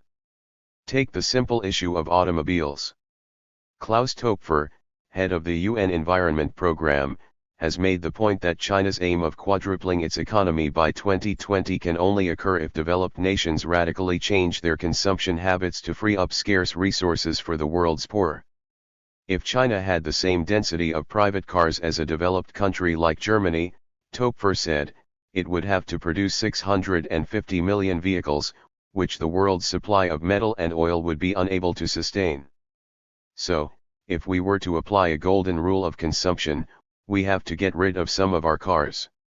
Actually, lots of our cars, and not just the SUVs. Again, it's easy to point at the most wasteful of the vehicles on the road, but the real problem is the number of vehicles out there and the transportation system in which they exist.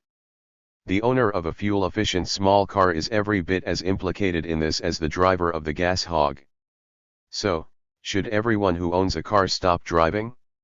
That certainly would improve the health of the planet, but it's not feasible immediately in a culture designed around individual car travel. Many people live in circumstances that make it impossible to maintain family, work, and social commitments without a car. That means that large-scale change is necessary, most obviously the development of mass transit and the redesign of cities to make them less auto-dependent. But that doesn't mean that as we work for those changes, there is nothing individuals can do. Here's a short list. Do not buy an auto if it is feasible to live without one. If one has to use an auto, create a car cooperative with others to share a vehicle. As a member of a family unit, maintain the least number of vehicles possible. Buy the smallest and most fuel-efficient car possible. Use a car only when necessary, substituting walking, biking, or public transportation whenever possible. To be clear, my argument is not that everyone is morally compelled to spend all their time pondering and taking action to lower one's consumption. We do not live under conditions of our own making, and if we want to participate in the culture in a way that allows us to be politically effective, then no one can claim a position of purity. The question we should ask is not, have you met the standards set down by some arbitrary authority, but instead, are you willing to confront the problem and make good faith attempts to move in the right direction? If anyone doubts that our direction must be toward far less consumption, visit the website and run through the quick survey. Using the concept of the ecological footprint, assessing how much of the world it takes to support one's lifestyle, the quiz graphically illustrates just how far most of us are from a just and sustainable level. The reality is that, even in progressive circles where people are generally aware of the severity of the problem, many people have not taken these questions seriously. As sacrifices go, that simple list of actions concerning cars is trivial, yet I know many people who think of themselves as politically progressive but have not considered any of them. Left/radical/progressive politics is always a process of destruction and creation. We are arguing that certain systems have to be destroyed, while at the same time we struggle to articulate and, where possible, create the alternatives. In that process, each of us will have different contributions to make, depending on background, temperament, circumstance, and constantly changing contingencies. For some people actively engaged in political organizing, for example, these kinds of day-to-day choices may seem less important. But we all need to confront the choices. Humans have well-developed rationalization skills. We are gifted at finding ways of convincing ourselves of the irrefutable truth of what we want to believe. Those of us actively engaged with movements for social justice have a responsibility to resist that. No matter how many times I emphasize that I am not arguing that there is a magic formula we can use to set an appropriate level of consumption, some will assert that is my goal. Often people tell me, "Oh, you just think everyone should live like you do." That is not my contention, if for no other reason that I have not yet reached a level of consumption that meets this golden rule standard. I think the motivation behind such a seemingly deliberate misreading often is fear. As members of an affluent culture, the vast majority of us have become used to living with the creature comforts of that affluence, at whatever level we exist, and we typically like it. In many cases, we have become lazy. And knowing that the affluence is based on the unsustainable exploitation of natural resources and the unjust exploitation of vulnerable people in other parts of the world can be difficult to live with. One coping mechanism is to ignore it. For the political reasons already outlined, I think that is a bad choice. But there also is a personal cost to ignoring these difficult issues. It is my experience that when I have wrestled with these kinds of questions, I have benefited immensely, both from the process of coming to the decision and the ramifications of the decision. I like life as a vegetarian better than as a meat eater. I am a happier and healthier person when I ride a bicycle to work. I feel liberated in not buying things that people all around me clamor to buy. But those decisions don't get me off the hook. Although I don't eat meat, I still eat dairy products, and I struggle daily with that decision. The honorable example set by a friend who is vegan reminds me of the importance of taking it to the next level.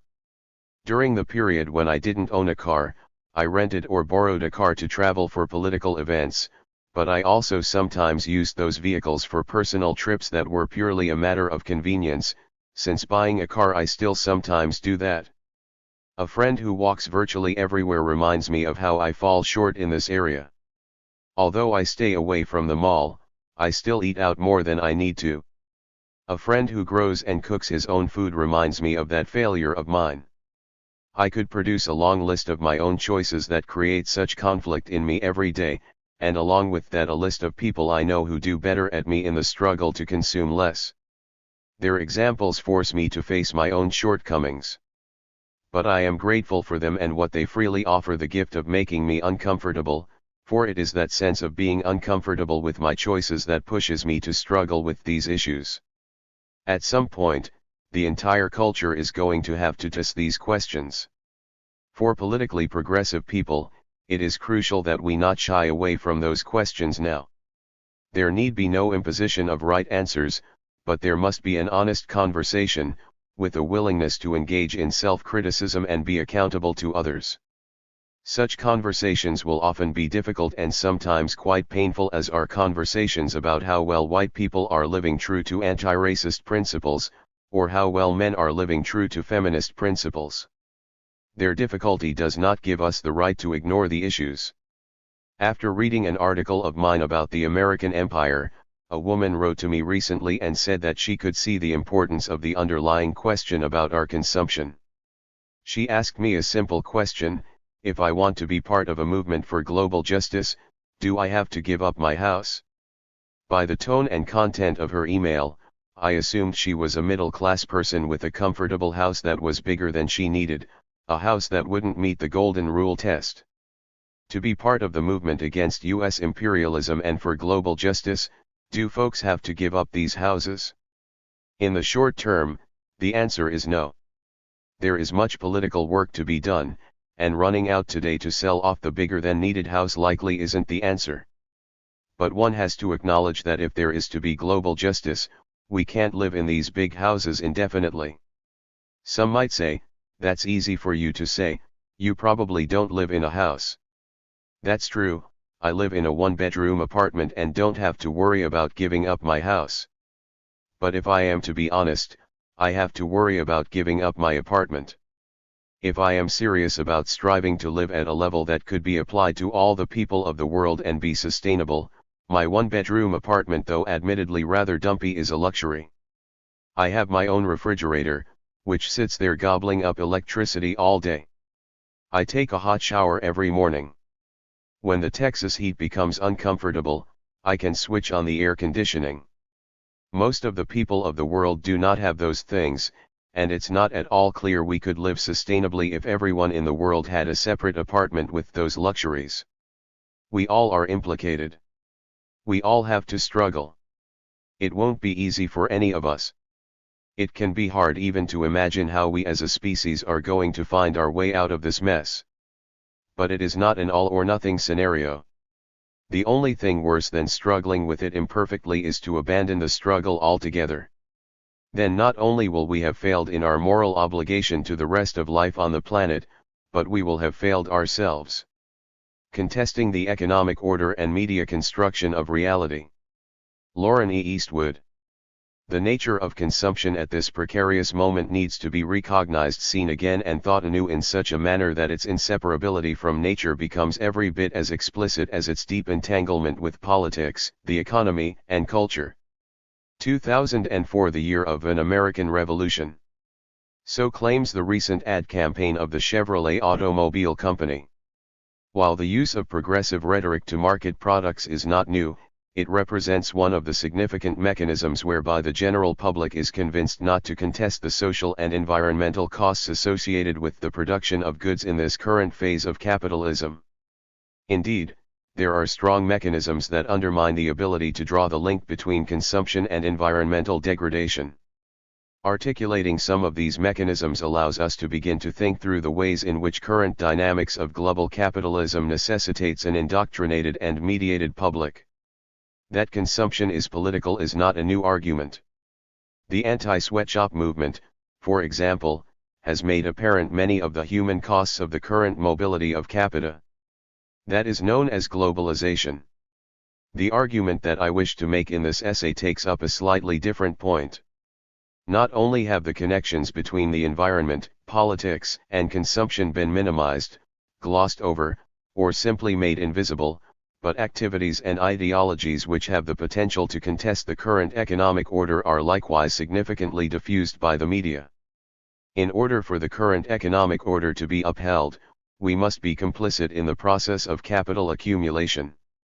Our complicity is, in part, constructed through the mass media, both through advertising and through the lack of reporting on social movements which contest the negative repercussions of globalization and environmental destruction.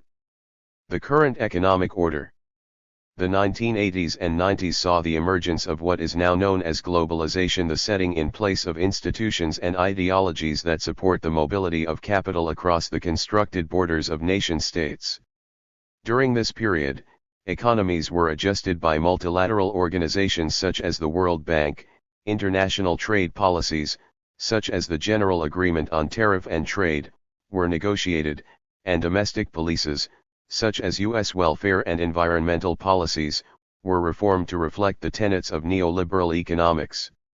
The primacy of capital mobility has not come without human, animal, and environmental costs. From the Exxon Valdez oil spill and the Bhopal chemical disaster, to habitat destruction and the everyday local cases of toxic emissions that have spurred the emergence of the environmental justice movement, we can find no shortage of examples of the tension between the exigencies of industry on the one hand, and social and environmental welfare on the other. This economic order is upheld, in spite of its severe environmental and social repercussions, by a fairly complacent public. Potential critiques of the current economic order are diffused partly through advertising's reconfiguration of potentially progressive language, and partly through the non-reporting in the news of activities which, in fact, challenge the status quo. The result is the manufacture of a public that is ignorant of current and ongoing struggles to make social change, and that can feel based on the ways in which advertising takes up a progressive rhetoric as though it is being transgressive when it is merely engaging in the process of consuming products. Advertising and the hijacking of language. A key current example of this use of progressive language in the selling of products can be found in Chevrolet's An American Revolution campaign. Unlike, for example, the Bolivian Revolution of October 2003, during which disenfranchised peasants and indigenous peoples rose up against a government willing to sell off Bolivia's natural resources at the expense of the poor, The American Revolution of Chevrolet's advertising campaign was instigated by the ruling capitalist class, and not the marginalized masses. Whereas standard U.S. news outlets largely ignored the Bolivian Revolution, one need only have access to billboards, television commercials, and a range of other advertising venues to be well aware of this American Revolution. The ads depict very little text, with the exception of the slogan and images of the redesigned Chevy vehicles. Revolutionary this is not. Even from a technological standpoint, the automobile has seen minimal reform over the last century since its invention, much less radical or revolutionary change. Regardless, the appropriation of the rhetoric of revolution by Chevrolet to characterize what is primarily an aesthetic alteration to its products is part and parcel of the current context of neoliberal capitalism. While examples of the incorporation of progressive language into the marketing of products abound, the Chevrolet advertising campaign represents one of the more recent and egregious capturing of the language of change for the purpose of maintaining the status quo. Rendering the politically charged language of revolution reactionary, is made possible by the coupling of the term revolution with the call to consume. Through advertising, consumers are increasingly expected to associate reality with fantasy. While advertising has always presented a fantastic image of products and people, the age of reality TV stands as one example of the effectiveness of the blurring of fantasy and reality. Despite the fact that, on some level, viewers are aware that reality shows are crafted and constructed with a cast that is carefully chosen, and methodical editing of scenes prior to access by the viewer, the guise of reality is preserved through deliberate production mechanisms. In fact, one could make the argument that these shows are no more real or artificial than any other television production, such as national or local news. Rather than creating a production that is self-consciously constructed, what is being produced through media forms such as reality TV and fake news, is the very construction of the real. This marks an age in which consumers have largely stopped questioning the fantastic world of the media, creating a condition that French postmodern theorist Jean Baudrillard terms hyperreal. With the hyperreal, the fantasy or the simulation has superseded reality, and the distinction between illusion and reality, truth and falsehood, is irrevocably blurred. As Baudrillard describes, fake news employs pre-packaged news stories that look like news, but in fact are corporate propaganda fictions produced by a PR firm. These stories are sent to local and national outlets who typically run the entire package without commentary on its pseudo-status. For examples and analysis of fake news, see Stauber and Rampton and the Center for Media and Democracy. Advertising, reassuring the concerned consumer. For decades, businesses have been constructing an image of corporate responsibility and environmental awareness through costly public relations campaigns. The green corporation or environmentally friendly product depicted through advertising has been rivaled recently by the construction of the corporation as family or corporate citizen. These moves are clearly responses to some level of consumer understanding of the negative environmental and social consequences of mass production and consumption. In fact, research indicates that negative public sentiment about Chevron as a corporation was transformed by Chevron's People Do campaign. While the ads were largely misrepresentations of Chevron's environmental concern and activities, consumers were convinced by the images proffered in the campaign. The pervasiveness of this type of advertising campaign speaks to the fact that capitalism requires that consumers not be concerned about the environmental degradation and social costs caused by corporations in the process of producing goods. The economic order is, in part, upheld by savvy advertising campaigns designed to assure the consumer that his or her participation in the systems of mass production and consumption are, indeed, not harmful to the environment, animals, and/or humans. Walmart's television commercials exemplify this dynamic. Rather than focusing on particular products or their prices, Walmart advertises happy employees who meld a sense of family and self-worth into their understandings of work. This stands in stark contrast to the testimonials of Walmart employees that have emerged in recent legal battles. It also contradicts the research that indicates that Walmart's impact on communities is destructive to the very values and comforts being marketed in the commercials. In commercials such as these, we see not only what the corporation wants the consumer to think about the product, but, additionally, a palatable image of the corporation being marketed to the consumer. Capitalism requires that people feel as though their consumption is not harmful to communities, the environment, or themselves. In facilitating the construction of this mythology, the power of advertising should not be downplayed. As Baudrillard argues, those who pooh-pooh the ability of advertising and of the mass media in general to condition people have failed to grasp the peculiar logic upon which the media's efficacy reposes. For this is not a logic of propositions and proofs, but a logic of fables and of the willingness to go along with them. We do not believe in such fables, but we cleave to them nevertheless. Basically, the demonstration of a product convinces no one, but it does serve to rationalize its purchase, which in any case either precedes or overwhelms all rational motives. Thus, the terminology of revolution is associated, as in the Chevrolet ads, with a new look rather than with systemic social and political change. History and politics become hyperreal in the distorted perception of the consumer. However, this confusion is not an isolated experience. If it were only advertising where reconfigurations of the meanings of resistance were taking place, then the effectiveness could be minimal. Instead, the connection between buying new cars and engaging in revolutionary activity is constructed in the context of a society which relies on consumerism as a fundamental tenet, purports to uphold values of individual gain and private property above most other values, and vilifies acts of resistance to the established economic order. The treadmill of production. Get out and contribute to the economy. As my wife said, it has never been more patriotic to go shopping. Alex Penslas, Miami-Dade County Mayor, speaking at a news conference shortly after the September 11 attacks on the World Trade Center.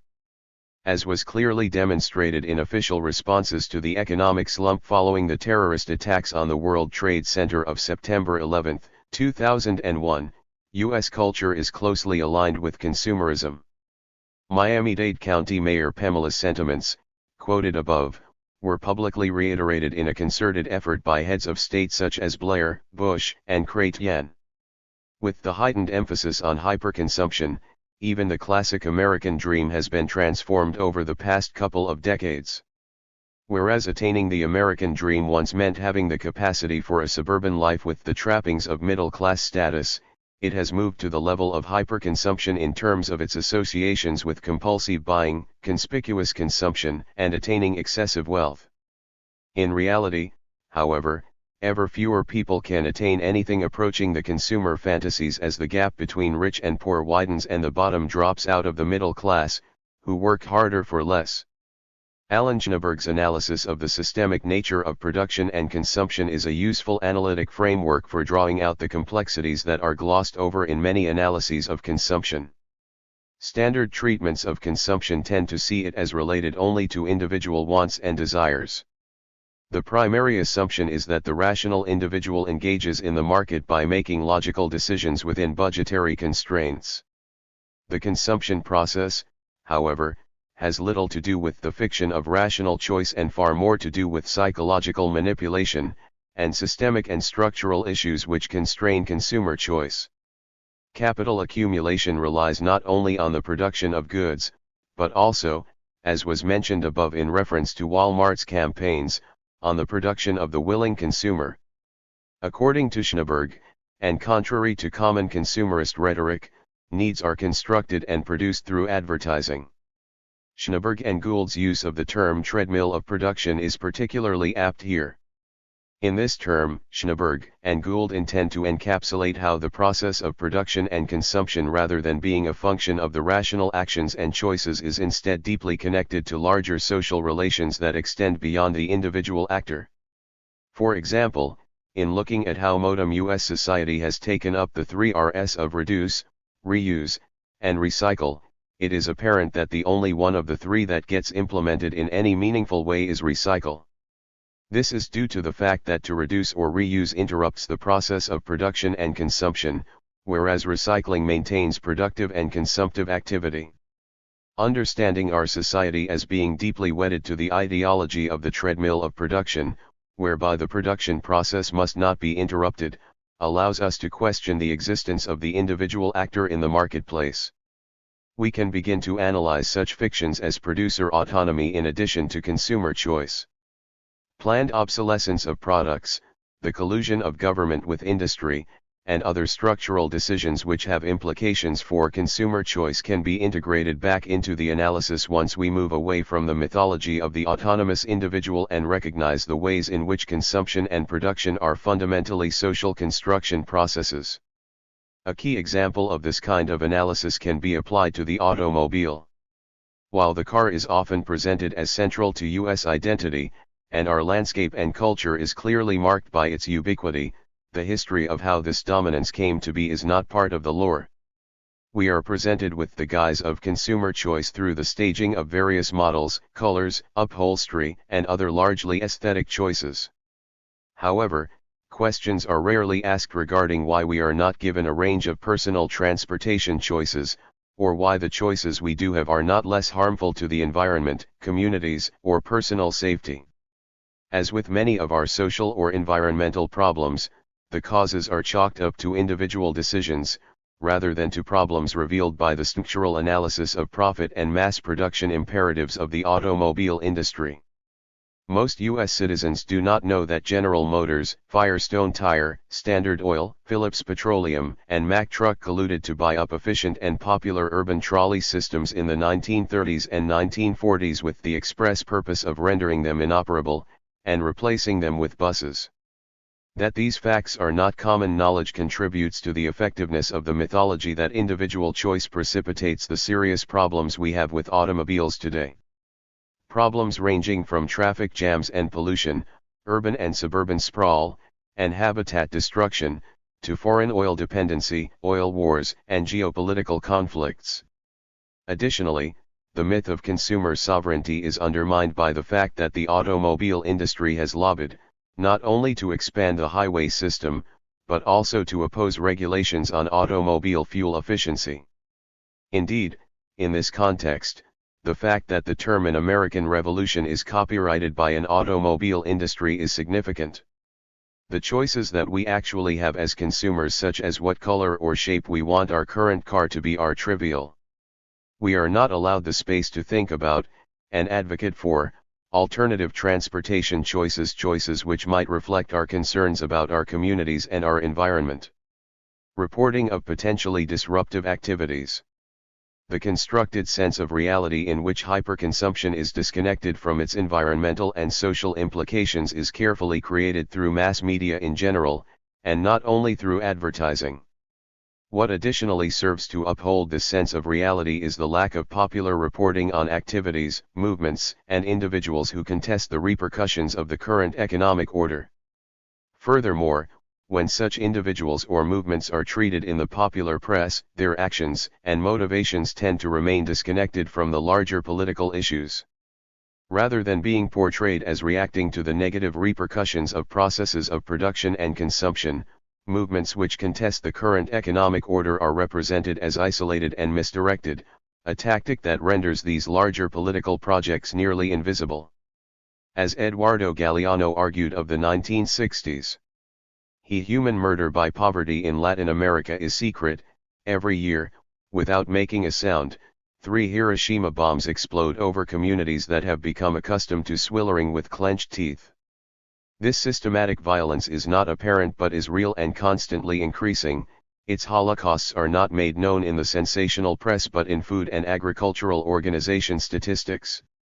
This sense of reality has implications for media stereotypes of activists contesting the WTO, for example, and for the absence of reporting such activities as those that took place in Bolivia in October of 2003. The discursive terrain is such that particular actions, those which support the current economic order, are deemed logical, rational, and laudable, while those actions and ideologies which contest neoliberal economic imperatives are made invisible, distorted, or rendered illogical and irrational in their representation. The confluence of advertising and popular representations of radical actions that contest the economic order creates a situation in which the complexities of actions are glossed over or distorted. Real revolutions or revolutionary actions and ideologies become invisible or unclear, while artificial ones are plastered in our view. It is within this context that Time magazine can not only name George W. Bush 2004 Person of the Year, but can furthermore dub him as an American revolutionary. Clearly, as Pred indicates in the quotation which begins this essay, corporations and media have orchestrated in the public mind a disconnect between hyperconsumption and environmental degradation. While we recognize, on some level, that our consumerist society has environmental repercussions, the official policy of the United States, in terms of environmental degradation, is to place it as secondary to the economy. Likewise, the amassing of capital in the current stage of the building of empire has been disconnected from its human, animal, and environmental effects. The fact remains that current extractive industries and our fossil fuel-based economy, which emphasizes capital gain as the primary value over other concerns, has devastating impacts on the environment and on people who are either incorporated as resources into the amassing of capital or who are least able to afford to avoid environmental degradation. As with past eras of empire building, the current phase of hyperconsumption necessitates environmental degradation. The connections between the American Revolution in terms of our automobile-based culture, for example, global warming, ever-expanding fossil fuel exploration, and the regular spilling of oil, to name just a few environmental costs, need to be reinstated. Additionally, expanding the environment to take on indigenous cosmologies necessitates that we recognize the ways in which particular humans have been incorporated as resources into treadmill of production under the rubric of the primacy of capital. Revolutionary activities, a potential window into the repercussions of capital accumulation. Our clean waters are clouded with silt and the wastes of the white man, Mother Earth is being ravaged and squandered. To the Navajo people it seems as if these Europeans hate everything in nature. To Navajos, land was something no one could possess, any more than he could possess the air. Land is sacred to the Navajos, because it is the mother of all living. To the whites, this is paganism as well as communistic, and it has to be eradicated. Fred Johnson, founding member of the Coalition for Navajo Liberation, speaking to the U.S. Civil Rights Commission in 1974. Occasionally, we are allowed glimpses of opportunities to begin to make the connections between the treadmill of production and its human and environmental costs. The response of corporate media to such opportunities is not surprising given the media's collusion with capital accumulation in this current phase of globalization. Rather than making the connections between hyperconsumption, environmental degradation, and human and animal rights violations clear, the popular media engages in several tactics which serve to maintain the invisibility of the connections between the way our current economic order is structured and the environmental and human casualties of this order. One tactic is to represent those individuals who contest the economic order as terrorist, rebel, or, as Fred Johnson aptly observes above, communist. This latter term has been used to discredit movements that resist the impoverishment of Latin America by foreign interests. As Galeano argues, Latin America is a region of open veins. Everything, from the discovery until our times, has always been transmuted into European or later United States capital, and as such has accumulated in distant centers of power. This systemic impoverishment of Latin America has not gone uncontested. However, those who argue for the poor, including those who have used liberation theology to do so, have been labeled communist. This has served not only to discredit the motives of individuals who have been fighting systematic oppression, but has also served to justify the use of military force to remove democratically elected leaders from power and to suppress popular movements. As with information regarding the history of the automobile in the United States, the facts of U.S. involvement in Latin American politics have not been readily available to the general public. These facts are inconsistent with the self-image of most U.S. citizens as members of a superpower which is organized around spreading democracy and its partner, capitalism, across the globe. However, As Galeano argues, the more freedom is extended to business, the more prisons have to be built for those who suffer from that business. The lived reality of those who experience the negative repercussions of free trade stands in stark contrast to its rhetorical association with democracy. It is this lived reality that came into the public eye in Chiapas, Mexico, on January 1, 1994, when the Zapatista Army of National Liberation declared war on the Mexican army, and launched the first post-communist, postmodern, anti-neoliberal uprising in the Americas. This is true revolutionary activity in that those involved in the Zapatista movement have consistently recognized the effects of the imperatives and machinations of the economic order on their communities. This activity's timing in Chiapas speaks to this dynamic, in that the movement was designed to mark official resistance to the North American Free Trade Agreement, which was to go into effect on January 1, 1994. Prior to the revolutionary activities of 1994, the EZLN publicly demonstrated on October 12, 1992, to mark 500 years of heroic resistance by the indigenous peoples of the continent against would-be European conquest. The communiques from the EZLN have indicated a strong resistance to the current economic order, as well as a very sophisticated comprehension of how the basis of this economic order has relied on the labor and blood of indigenous and other marginalized peoples of Latin America for the past 500 years. The response by the investment community to EZLN activities is telling. The following statement of the Chase Manhattan Bank's Emerging Markets Group points to the primacy of capital over human rights or environmental costs. While Chiapas, in our opinion, does not pose a fundamental threat to Mexican political stability, it is perceived to be so by many in the investment community. The government will need to eliminate the Zapatistas to demonstrate their effective control of the national territory and security policy. This knowledge of the repercussions of the workings of current global capital, which is intimately held by those involved in the Zapatista movements in Latin America, is not part of typical U.S. reality. Instead, we continue to engage in the hyperreal, and consume both images and products which uphold and justify the current economic order. While the Zapatista critique of global neoliberal capitalism has received some press space, the movement itself is relatively unknown to the majority of U.S. citizens. This is not necessarily the case with the actions of another organization that can be seen as contesting the current economic order. Actions that are attributed to the Earth Liberation Front have received far more popular media attention than the revolutionary activities of the Zapatistas.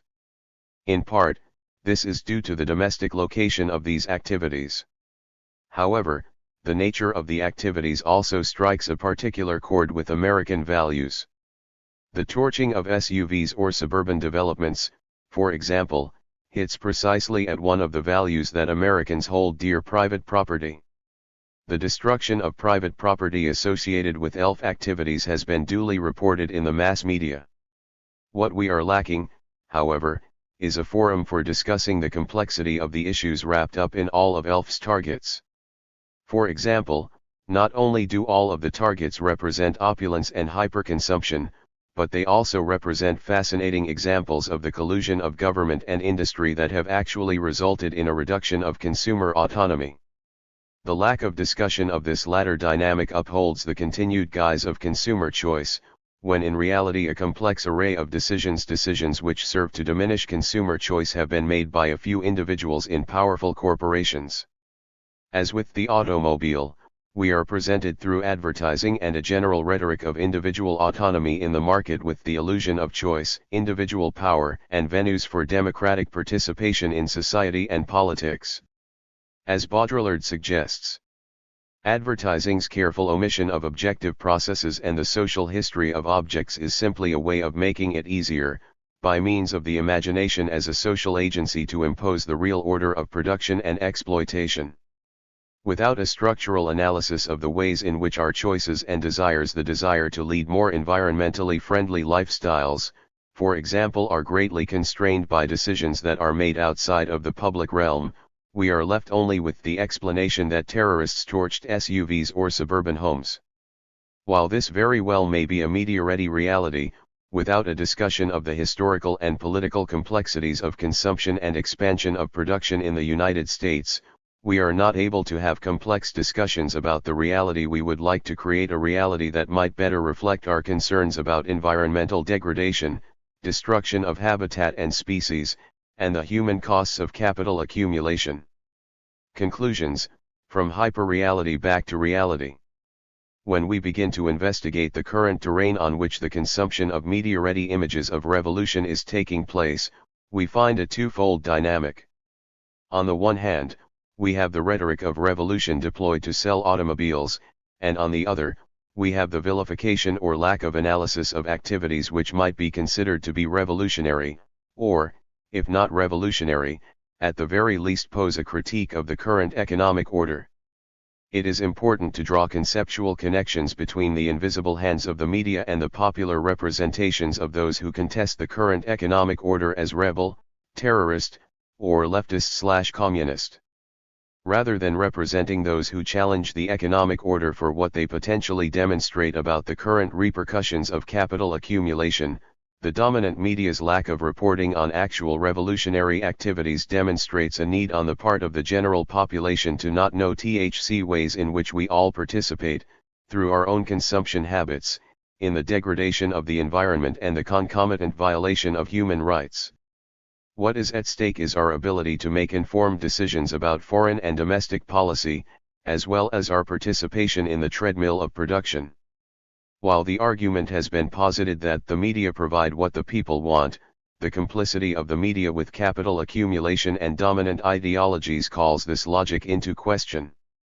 As long as the media fail to draw more complex connections between world and local events, and the negative repercussions of capital accumulation, they are complicit in producing uninformed and compliant citizens.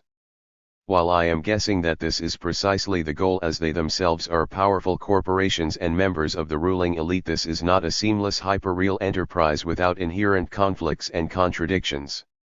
The existence of those who contest the current economic order, either found in organized resistance, such as the Zapatista movement, or in individualized acts of resistance, signifies that there is, indeed, a reality beyond the carefully crafted world of advertising, hyperconsumption, and a complacent public. The revolution in everyday life. Adam Weissmann. Revolutionary environmentalism. Overthrowing capitalism. Smashing the state. These phrases may inspire true believers, but to just about anyone else, they sound silly, sinister, or even insane. Most people in the United States see industrial capitalist civilization as a basic fact of life, the very mechanism of their survival. If revolutionary environmentalists ever hope to radically alter human society, we must do more than simply resist ecological destruction. We must demonstrate new and better ways to survive and thrive, as we actively begin to create a new and better world. Ecological sabotage is a poetic expression of love for a living earth, and resistance to the threat to its survival posed by a decadent, small-minded culture blinded by the empty promises of commodity and wealth acquisition. Through this ecological propaganda of the deed, direct actionists expose the irrelevance of the petty laws that humans have created to enforce their illusory notions of ownership and property.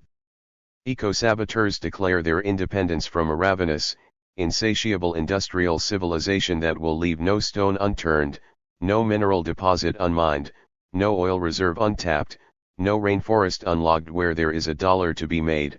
They swear an oath of loyalty to the countless lives that hinge on its destruction. Attacking the machines, disobeying a culture that tells us to be apathetic in the face of atrocity, embracing the darkness, and striking in silence, these are romantic notions, but by the same token represent an incomplete model of resistance. This civilization has ensnared every aspect of our lives. Its commodities and concepts shape our understanding of our world to the point where we come to believe that we cannot survive without them. Yet for all the hypocritical talk of freedom spouted by warmongering windbags, we are so weighted down with invisible chains that we don't know what it is to truly be free. From our earliest years, we are indoctrinated by well-trained parents, television, toys, and foods marketed as toys. We spend 12 years in basic schooling where we learn obedience, conformity, and fear of authority. We learn that the system is larger than all of us and that we do not own our own lives. We learn that apathetic boredom is maturity, and good behavior must be accepted as the fundamental reality of everyday life. We learn of a limited range of options in how we live our lives. We may choose families or the single life, we may pursue a myriad of careers, we may decide to be suburbanites or city dwellers, but fundamentally, we are all workers and consumers and are led to believe that this cycle generating capital through labor and expending it to acquire commodities is a fundamental and unavoidable reality of survival. As real as the need for food and warmth. If the very civilization that is making Earth unlivable is necessary for our survival, how can we ever stop the destruction? As important as it is that we act in defiance of unjust, hypocritical laws as we strike out against the worst abuses of the planet, it is equally critical that we resist this culture's ownership of our daily lives and prove that our survival need not hinge on the destruction of the earth. Rather than investing all of our hopes in a future revolution, what if we could immediately demonstrate practical approaches to satisfying our fundamental needs outside of the framework of the worker-consumer lifestyle that has been presented to us as our only option in life? With approaches that embody values in contrast to everything wrong with this society: ecological sustainability over consumptive excess, egalitarianism over hierarchy, cooperative community over competitive self-centeredness, justice over exploitation, we can create a new culture that can grow and inspire multitudes to limit their dependence on and identification with industrial capitalist society as we seek to build another, better world. Revolutionary environmentalism and social change, then, is reconceived so that in addition to large-scale institutional change in the future, we can begin a revolution in everyday life right now as we create new practices and institutions for living our values. This essay offers numerous examples: you curb crawling, trash trolling, urban scavenging, or just plain old garbage picking. Practitioners of the art of recovering usable resources from the waste of a hyper-consumptive society are able to dramatically curtail or altogether eliminate their need to purchase commodities.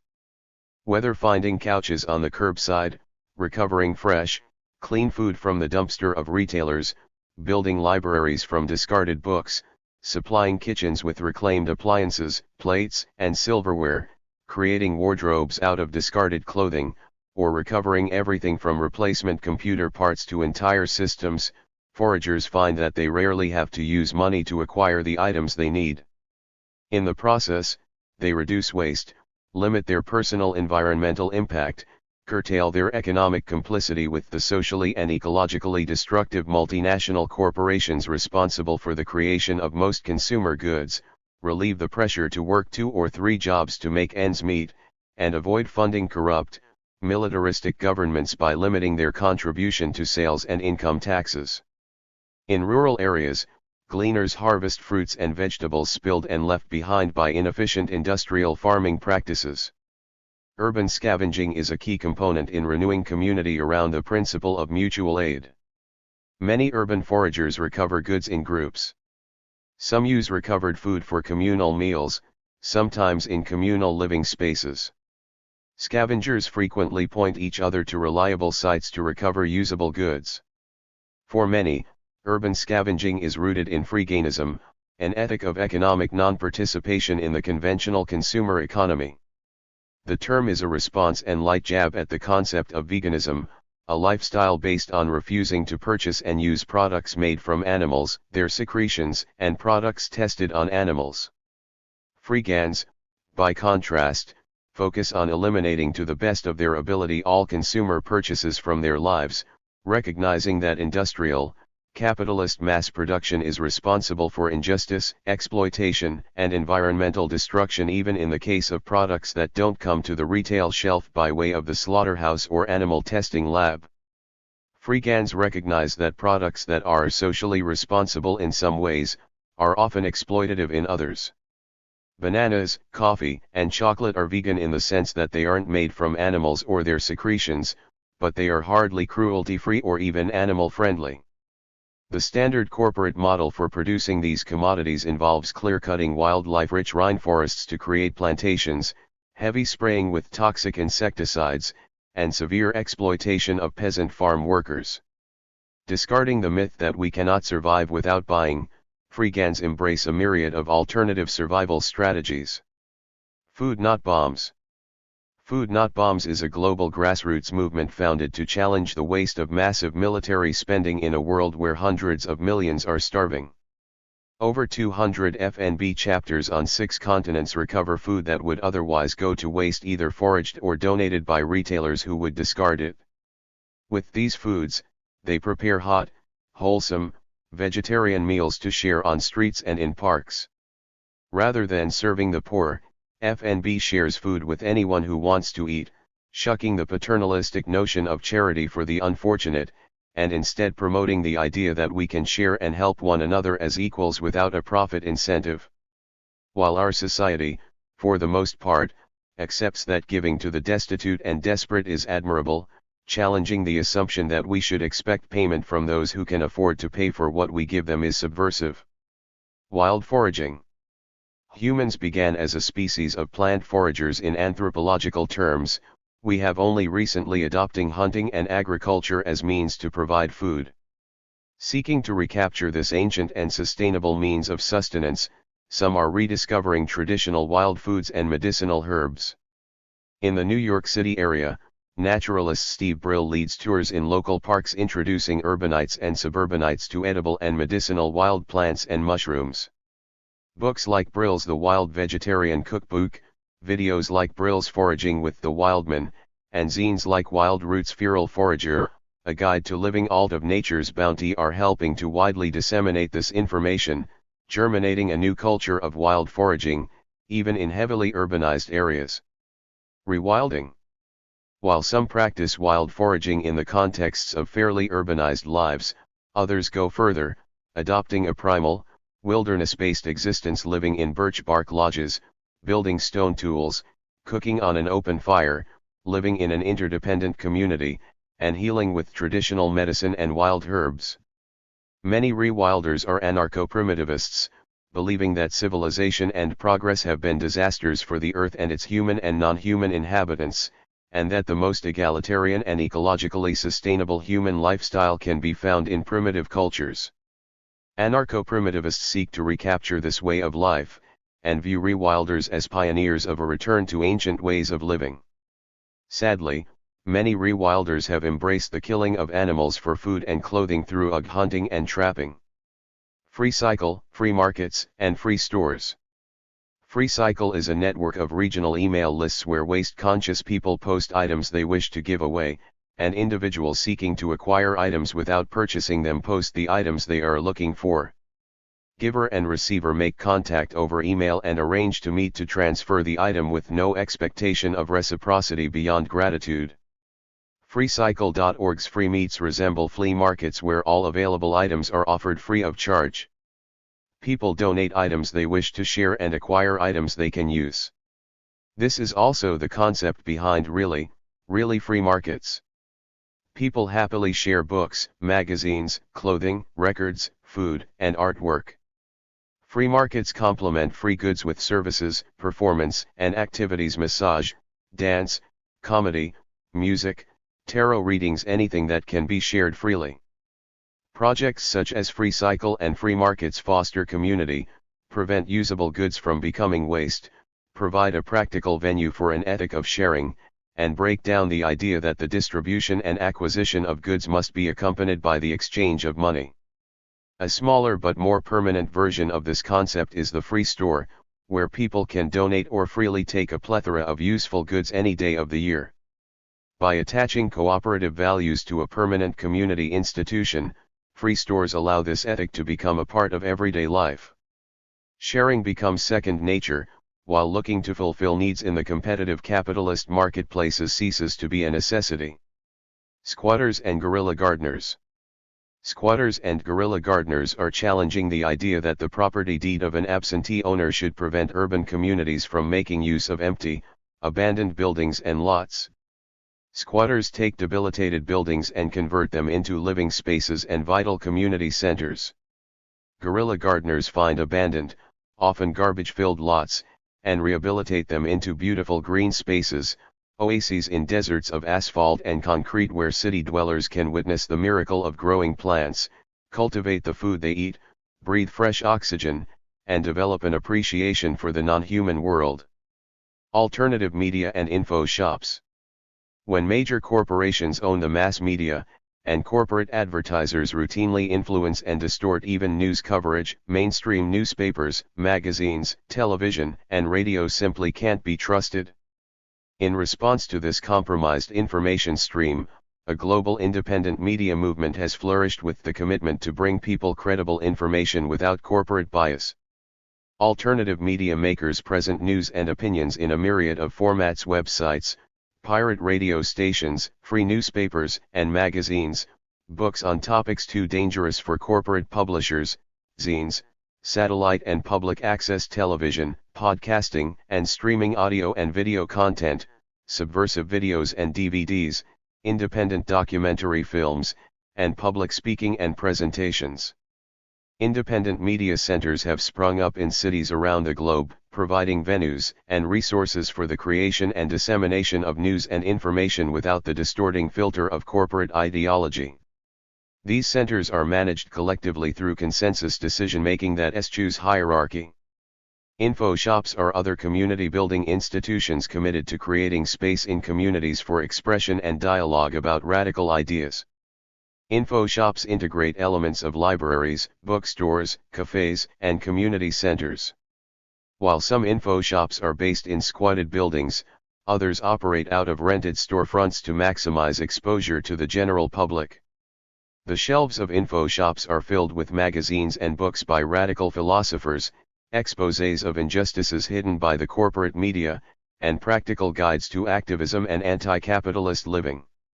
While most info shops do sell books, many also have lending libraries that encourage people to both donate and borrow books. Info shops are full of free publications including pamphlets, newspapers, zines, and magazines.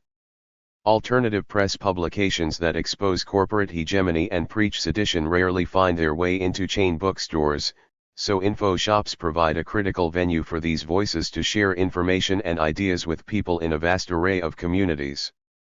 Conversely, info shops provide information to local communities from a vast array of sources that they wouldn't otherwise be exposed to.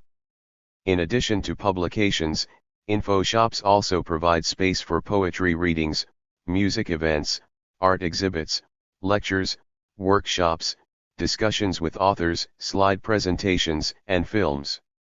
Info shops are run not only for communities, but by them. They are staffed not by paid employees, but by local volunteers. Decisions are made not by an owner or manager but by the volunteers themselves, who participate in non-hierarchical collectives generally based on consensus decision-making policies. Most info shops actually encourage people to hang out, and many have tables and cafes for this reason.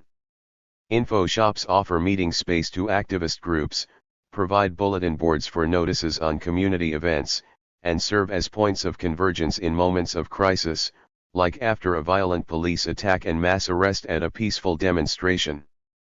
Holistic medicine. Holistic healthcare providers are upending the traditional medical model by shifting the focus from expensive, often dangerous, patented pharmaceuticals designed to treat diseases as isolated phenomena to a focus on prevention, overall health, and an understanding of the relationship between energy and health.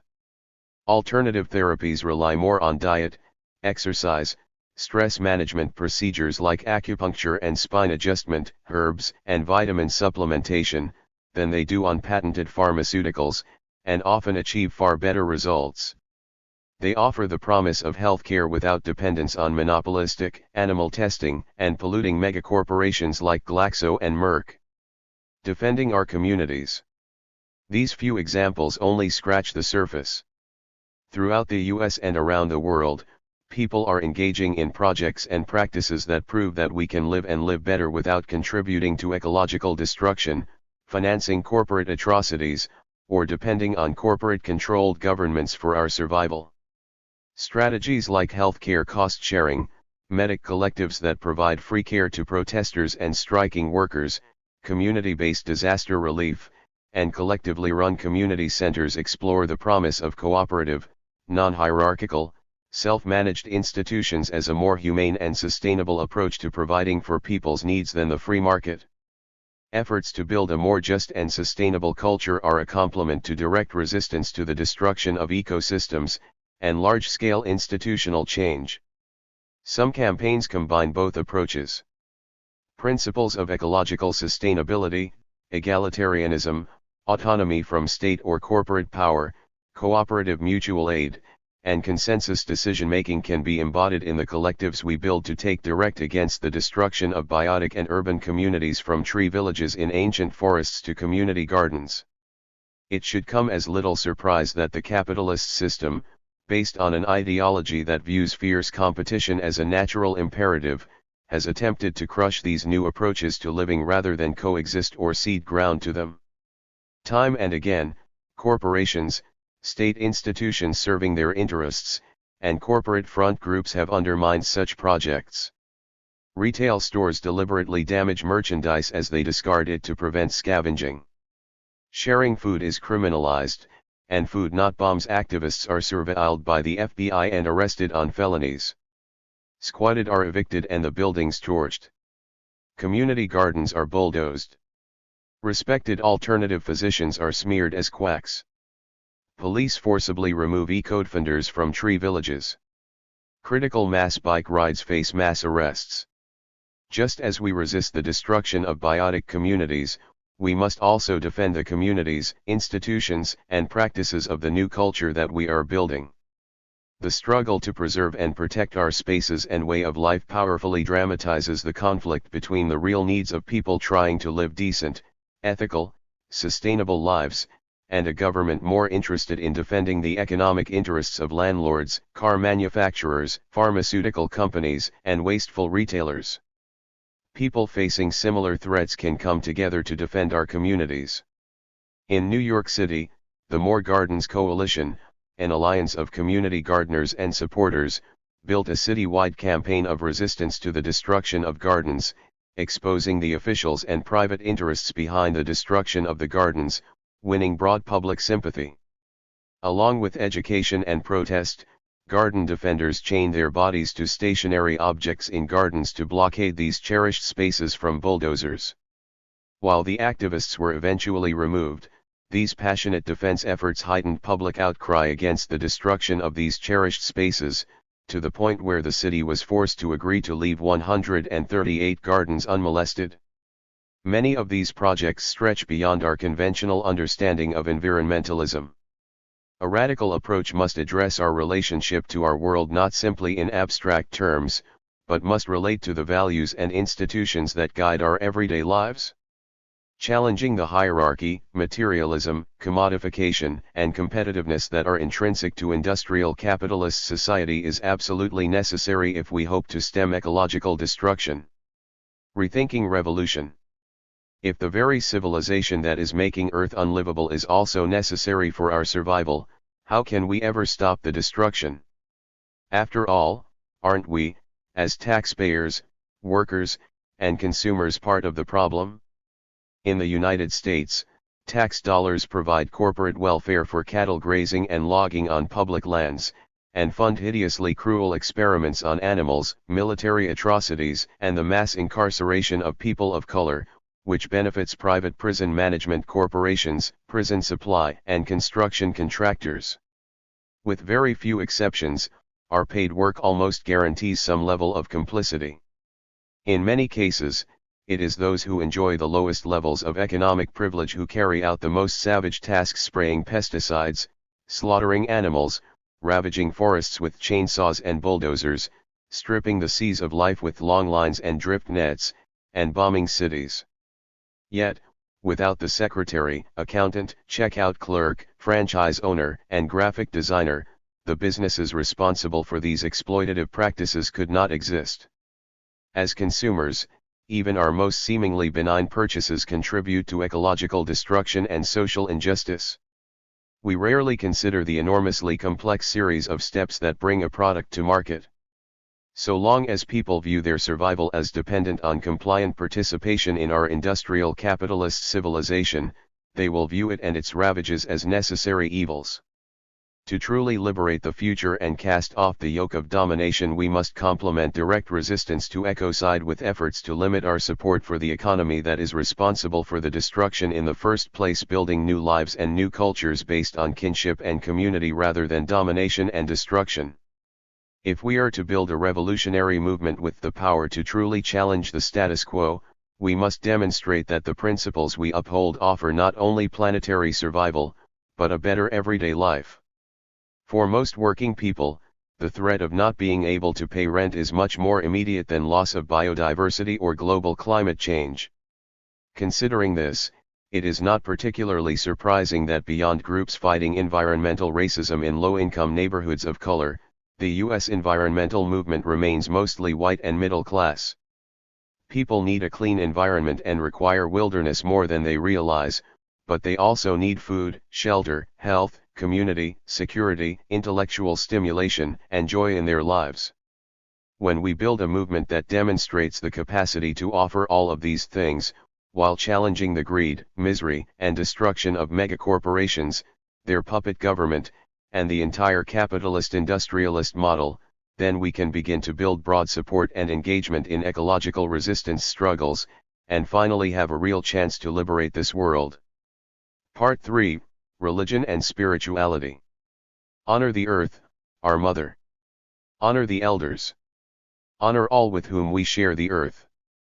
Four-legged, two-legged, winged ones. Swimmers, crawlers, plant and rock people. Walk in balance and beauty. Native American elder. But if you have no relationship with the living things on this earth, you may lose whatever relationship you have with humanity. Krishnamurti. Kindness and compassion toward all living things is a mark of a civilized society. Racism, economic deprival, dog-fighting and cockfighting, bullfighting and rodeos are cut from the same fabric, violence. Cesar Chavez. I don't want to live where they are killing me. Kalamu Yasalam. 1. It's crazy. Most of us kind of assume that where we are born is home, where our first kiss was, learning to walk, literally. Throwing our first stone at someone in anger. Sitting at the table a mouthful of mother's meatloaf. Or was it strawberry pie, or even monkey bread? Those twisted strings of dough that were a wonderful combination of chewy cake and sweet stuffing. Catching the bus home from school with friends. The first drink, wasn't it when Uncle Teddy served you beer at Thanksgiving, you were 5. Like that, we think of that location in the mythic sense. The high drama that came later, the desperately sought trysts, sneaking to liaison with someone you know you ought to avoid, or the first time you got together with someone whom you wanted the whole world to know you were committed to being with for life, or so you thought.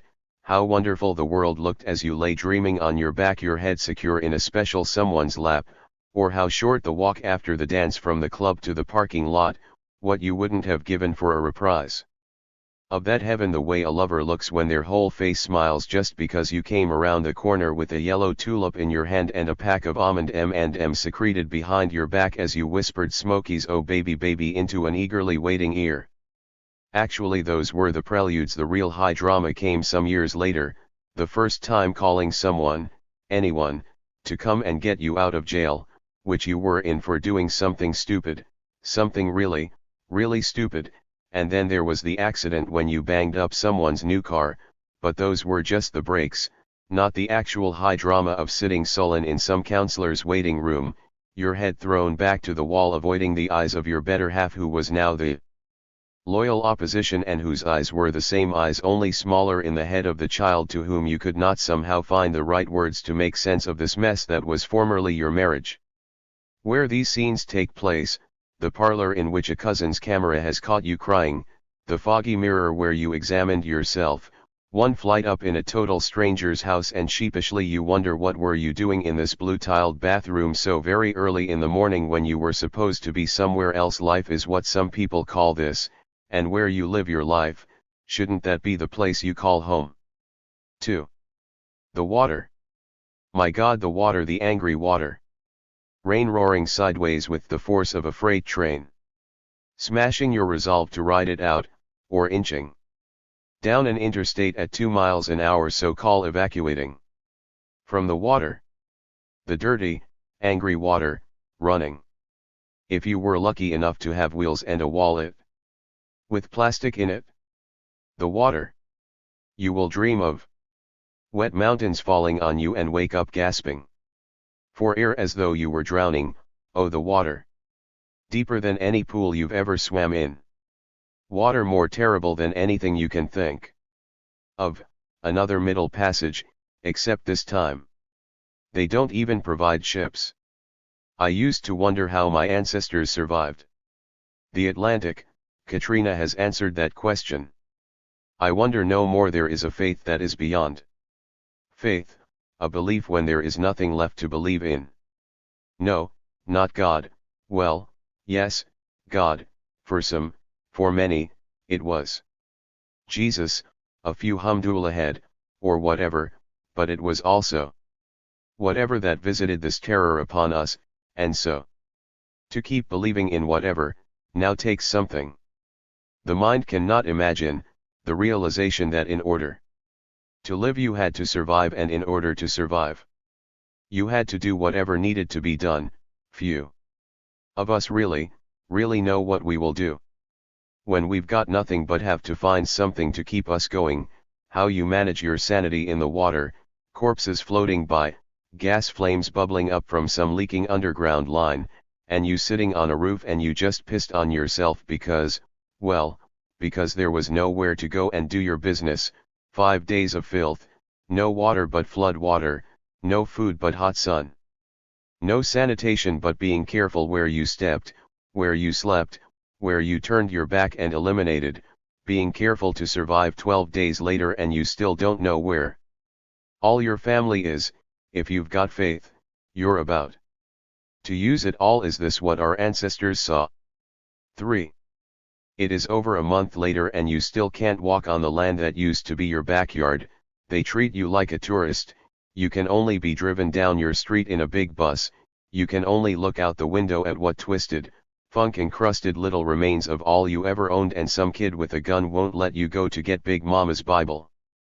This shit is fucked up, that's what it is, fucked up and foul. The smell of a million toilets overflowing, of food that been rotting for days inside a refrigerator that became an oven because the electricity was off and the sun was beaming down 90 degrees or more.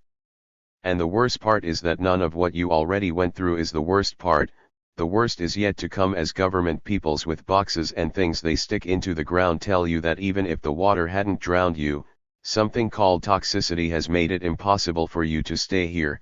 They are telling you it is impossible for you to stay in the house that been in your family for over 50 years. Even though it's still standing, it's impossible to live here. And what shall we call this? What shall we tell the children when they ask, when are we going home? 4. I don't want to live anywhere where they have tried to kill us, even if it was once a place I called home, but still and all, my bones don't cotton to Boston. I can't breathe that thinness they call air in Colorado.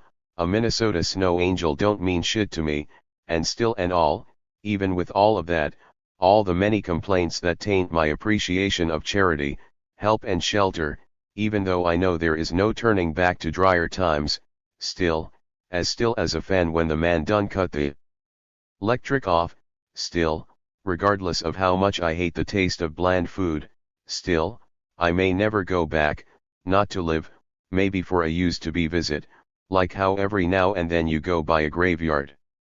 I am not bitter, I am just trying to answer the question, what is life without a home? What is life, without a home? And how long does it take to grow a new one?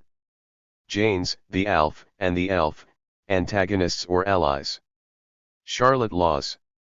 Do not injure, abuse, oppress, enslave, insult, torment, torture, or kill any living being. Do these words sound extremist or incendiary? Could they be scrawled in red paint on a vivisection laboratory wall by a member of the Animal Liberation Front, or screamed through a bullhorn at a PETA protest outside a fur salon? They could, but in fact, they come directly from ancient Jain scripture. to pollute, to disturb, to hurt, and to destroy the earth, water, air, animal life, vegetation, is a sinful act. To cut a forest, is considered a very serious offense. Do these comments come from Julia Butterfly Hill, an angry sailor on the Sea Shepherd, or an SUV-destroying member of the Earth Liberation Front? They could, but again, they are venerable Jain teachings. Jainism is one of the world's oldest religions, originating as early as 950 BCE, it was revised and expanded in 550 BCE by Lord Mahavir, a prince from Bihar, India. This relatively obscure religion with a modest number of followers could have waned in the first few centuries, instead it spread throughout South Asia and can be found in most parts of the world today. Its increase in popularity over time is often attributed to the disproportionate number of prominent and affluent figures, such as kings, who converted to the faith or adopted its principles. The first emperor of India became a Jain towards the end of his life, and Gandhi was deeply influenced by Jain thought. Although ancient, Jain philosophy is directly relevant to the social and ecological crises of modern day as they pertain to the human alienation from nature, the technological imperatives of control, and a modern society organized around the dynamic of endless growth and expansion. Its fundamental tenet of nonviolence towards all non-humans corresponds seamlessly with the contemporary animal rights agenda, a connection that most Western or capitalistic ideologies lack. Jainism promotes a non-speciesist and pacifist philosophy, arguing against ecological imbalance, pollution, and inflicting violence upon any living being. In a sense, it provides for a convergence of animal rights/liberation philosophy and environmentalism, which are often at odds because animal rights emphasizes individual sentient beings, while environmentalism seeks to protect entire species and ecosystems.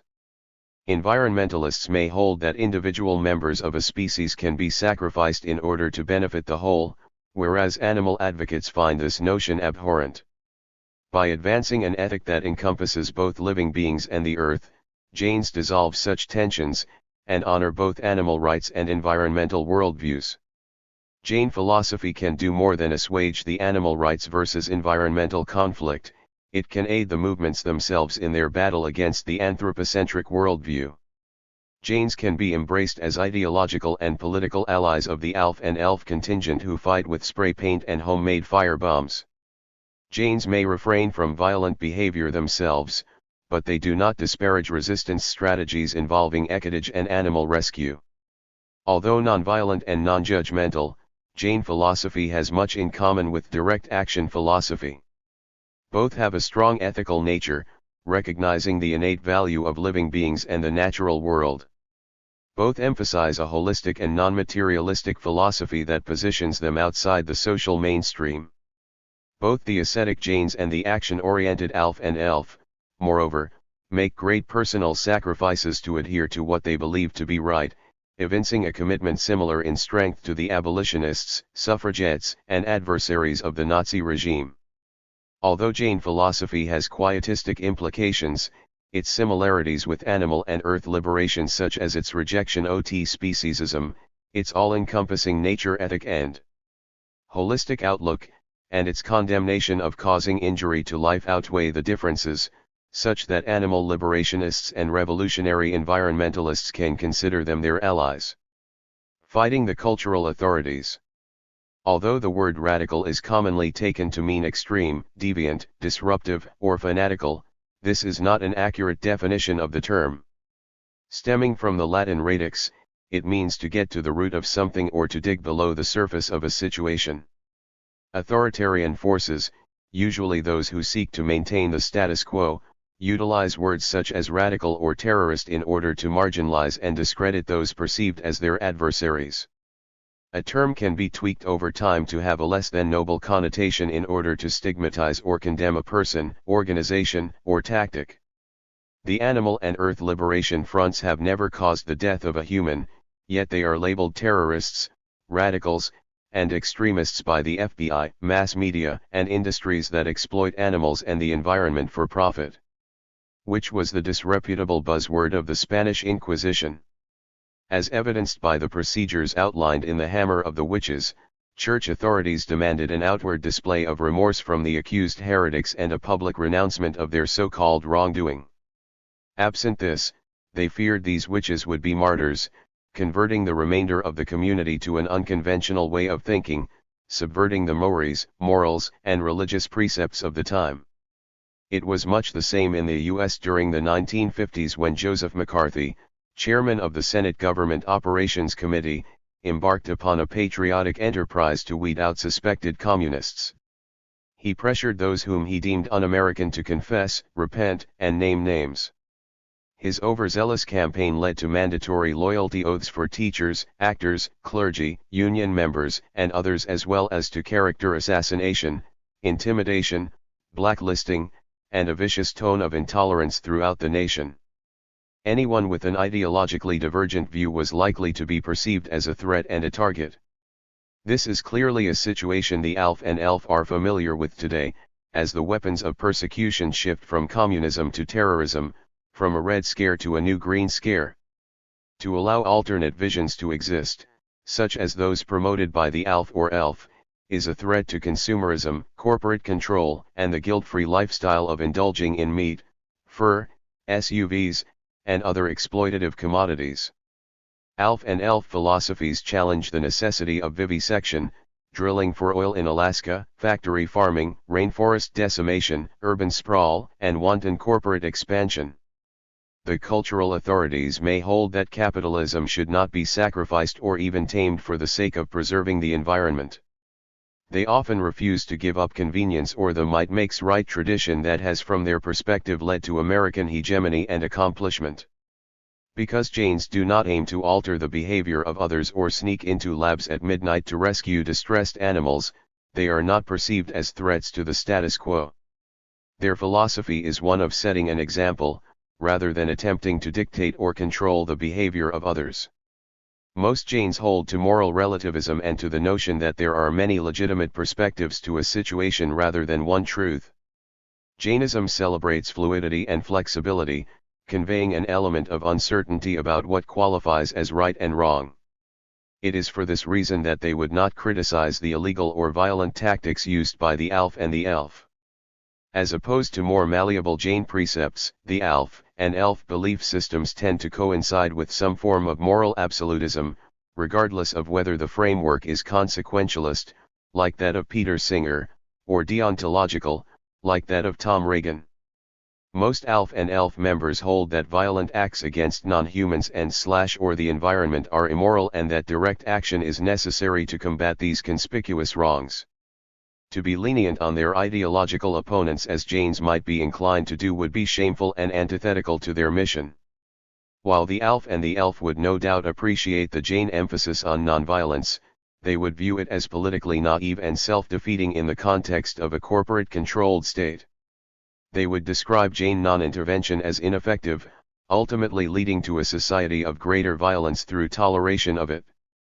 They would argue that the power flow will continue to manipulate, mistreat, and murder the powerless for profit until society is propelled in the compassionate and ethical direction by those with an active commitment to change. This means advocacy and combat, rather than the passive Jain tactic of setting an example. In spite of the divergent approaches to morality and action by a Jain and a member of the ALF or ELF, both step outside the conventional, anthropocentric paradigm to prioritize the interests and needs of animals and the environment. Unlike most of their contemporaries, they have an expanded moral vision, holding that non-human living beings have interests and inherent value, apart from their usefulness to people. Jains, the ALF, and the ELF are admirably radical in this way. They are in good company. The abolitionists, who fought to end slavery in the U.S. between the 1830s and the Civil War, were derided by Southerners and called dangerous fanatics by Northerners. Analogous to the animal and environmental movements, the anti-slavery campaign encompassed a slew of clashing personalities who embarked upon varied tactics. Some wrote articles or freed their own slaves, while others used violence to institute change. Harriet Tubman, along with others who defied anti-slavery laws, took between 40,000 and 100,000 slaves to safety through the Underground Railroad, and Nat Turner led a violent slave revolt that led to the deaths of at least 51 people. Just as financial interests today take precedence over the lives of animals and the integrity of the environment, in the 1800s black people in the U.S. were told that their slavery was an economic necessity to be continued for the good of the country. In the 19th and early 20th centuries, the suffrage movement proceeded down a similar path. From it sprang a multiplicity of voices and maneuvers by different groups and individuals, all aimed at securing rights for women. Those outside the movement and even many within were critical of the unconventional tactics of Alice Paul and other members of the Congressional Union of Women's Suffrage who engaged in civil disobedience, chaining themselves to the White House fence. When they were jailed, they embarked upon hunger strikes and were force-fed by the legal authorities. Their controversial tactics were successful in the end and arguably gained women the right to vote in 1920. Drawing on the philosophical resources influenced by Jainism, the ALF, and the ELF expand these modern resistance traditions to extend rights to all living beings and protect the earth from injury, violence, and exploitation. Practical and impractical connections. Ahimsa, which originates from Sanskrit and means without violence, is the central tenet of the Jain religion. Nonviolence towards all living beings is the single, predominant cultural value embedded within all aspects of Jain life. In fact, Jainism prohibits intentional physical injury to humans, animals, plants, and microorganisms, especially for those who wish to lead the purest existence, such as the monks and teachers, as well as negative thoughts and harsh speech. The Sama Suttam, the only text approved by all Jain sects and translated as the essence of Jainism, commands that one not use harsh words or speak what is harmful to other living beings, even if it is true, because it is sinful. Absence of ill will towards every creature is essential. It is considered violent for a Jain to do otherwise within Jainism's very broad definition of violence. Animal and environmental activists have an altogether different definition of what qualifies as violence. They often resort to name-calling, threats, and harassment tactics, not to mention damaging personal property. But they feel that such actions are justified, even required, in order to counter the real violence which they see as the abuse and murder of non-humans or the despoilment of the environment. Their retaliation is what one might call a form of extensional self-defense, the act of protecting the innocent and powerless from attack.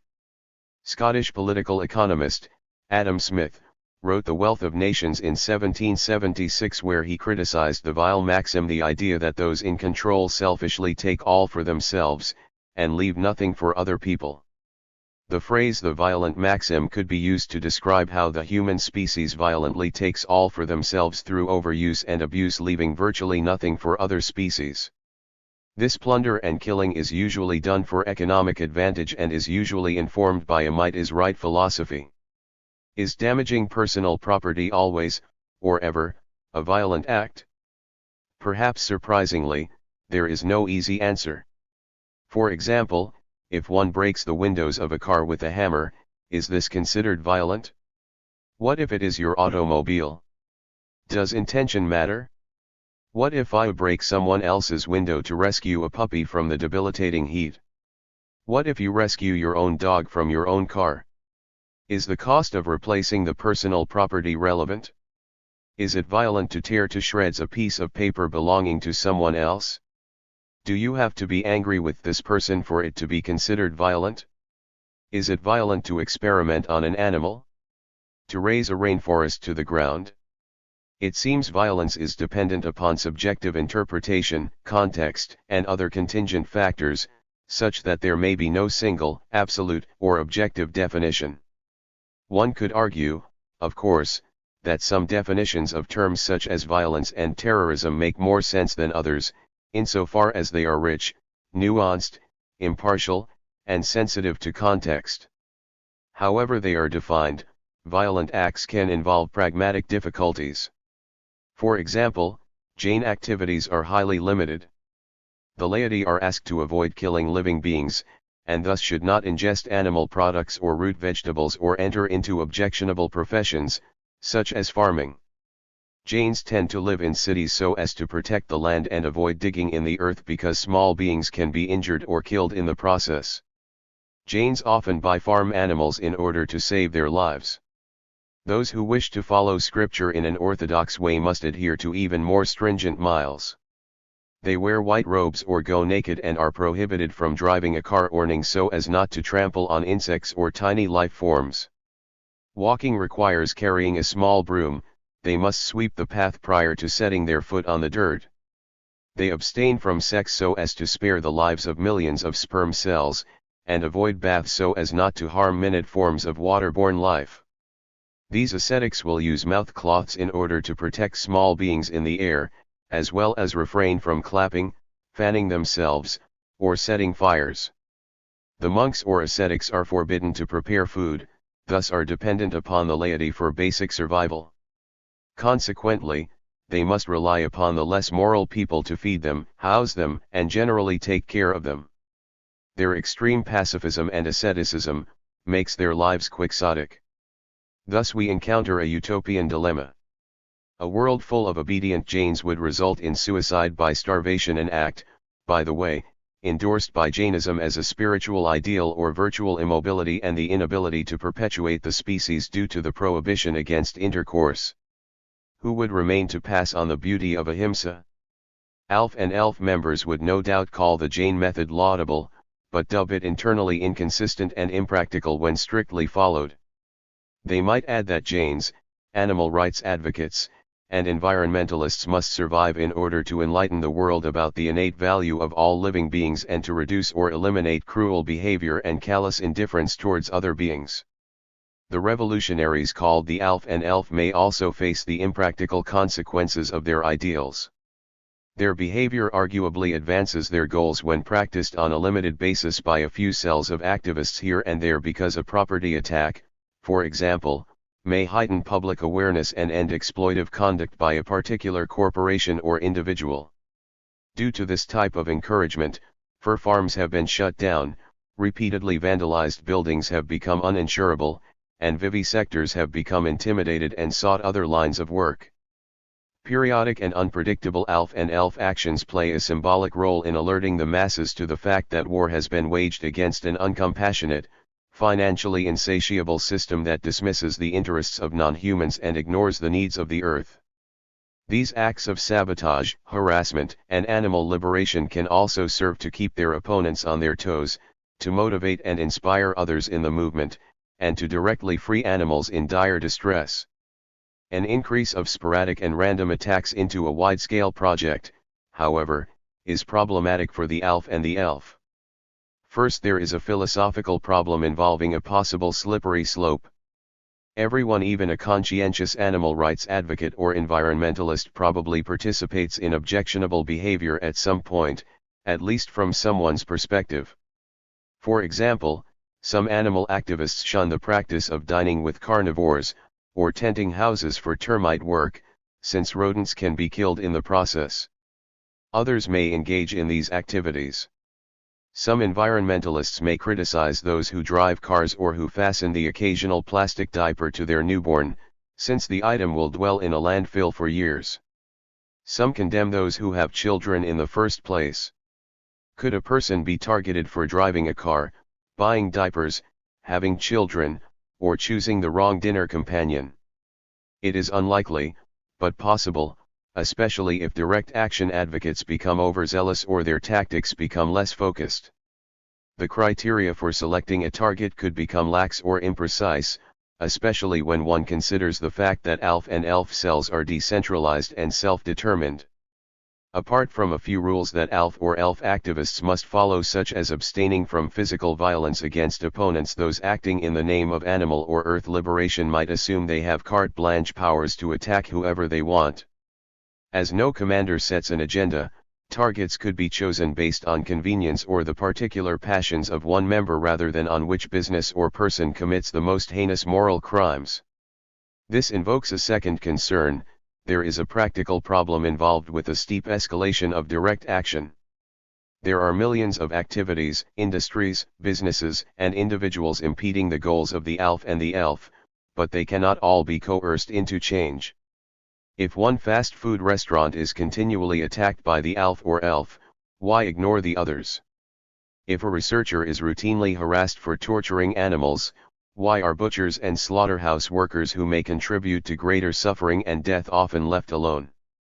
It is for reasons such as these that one might urge the ALF and the ELF to direct their energy towards only the most flagrant offenders and routinely publicize the rationale behind selecting one business, organization, or individual over others.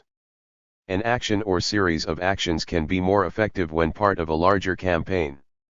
Documentation, witnesses, and video footage are invaluable public relations tools. The ALF and the ELF might be well advised to focus their efforts on activities that are most easily embraced by the public, such as rescuing distressed puppies from research labs, rather than actions more readily perceived as violent or offensive, such as vandalizing a corporate executive's car or smoke bombing his private home. Animal rescues are more frequently applauded than crimes involving property damage. Moreover, animal abusers can easily be seen as victims if the ALF and the ELF choose the wrong targets or do not properly convey their message within what is widely acknowledged as a hostile media environment. The nature of any war arguably includes an element of chaos and passion, but the more the ALF and the ELF and their press agents show the logic and necessity behind their actions, the more they will gain public support and the sooner they will win. A practical decision must be made each time the ALF and the ELF don their fatigues. Sacrificing freedom. In addition to the link between Janes and ALF/ELF members regarding the practical or impractical consequences of their actions, there are likewise connections on freedom-related issues. Those who adhere to Jane, animal or environmental philosophies sacrifice personal freedom in order to conduct themselves in accordance with their rigorous beliefs. In the case of ALF and ELF members, they face a possible loss of external freedom if they are imprisoned or punished for circumventing the law. Apart from metaphysical distinctions such as in the determinism versus free will debate, one can discuss a real-world freedom, which could be sorted into two categories. The first could be called active, positive, or internal, and the other called passive, negative, or external. Limiting freedom in the first sense is self-imposed. It involves restricting or altering behavior in order to act in accordance with one's beliefs, such as when one adheres to a vegan lifestyle or rescues spiders from one's home. In the second sense, limiting freedom means there is an outside constraint or some form of coercion. In other words, a person is unable to act in a chosen way due to external forces, such as when legal authorities thwart an animal rescue operation by tossing an activist in jail. It is natural for everyone to experience both types of freedom loss. However, the restrictions for Jains, and committed animal activists and environmentalists can be arduous, even burdensome at times. Jain founder, Lord Mahavir, knew what arduous meant. He was a master of self-restraint. At age 30, he left his affluent home barefoot, relinquished his worldly possessions, went without food for extensive periods, and spent much of his time in a devout meditational state. In fact, it is said that he spent 12 years in deep silence. He also restricted his activities substantially to avoid harming or annoying other living beings, including animals, birds, and plants. A similar story of self-denial is told about the founder of the Buddhist religion, Siddhartha Gautama. In search of truth, the story says that he slept on brambles, ate 1 grain of rice or 1 bean each day, and neglected and tortured his body until his spine could be poking through his stomach and his ribs stuck out like camel hooves. Martin Luther, an Augustinian monk who lived in the 16th century, serves as another example of intense self-discipline. During his Catholic years, he fasted, wore uncomfortable clothes on purpose, and regularly chained himself to his bed to remind him of his sins. The most observant Jains are self-proclaimed ascetics, although they endure harsh conditions for purity or A/MSA-related reasons rather than to punish themselves. Most committed members of the animal rights/liberation and environmentalist movements might not describe themselves in this way. However, strong parallels exist. An ascetic is someone who practices severe self-discipline, often for religious or spiritual reasons. Animal and environmental philosophies require extreme curtailment of personal behavior and have been likened to religions by some.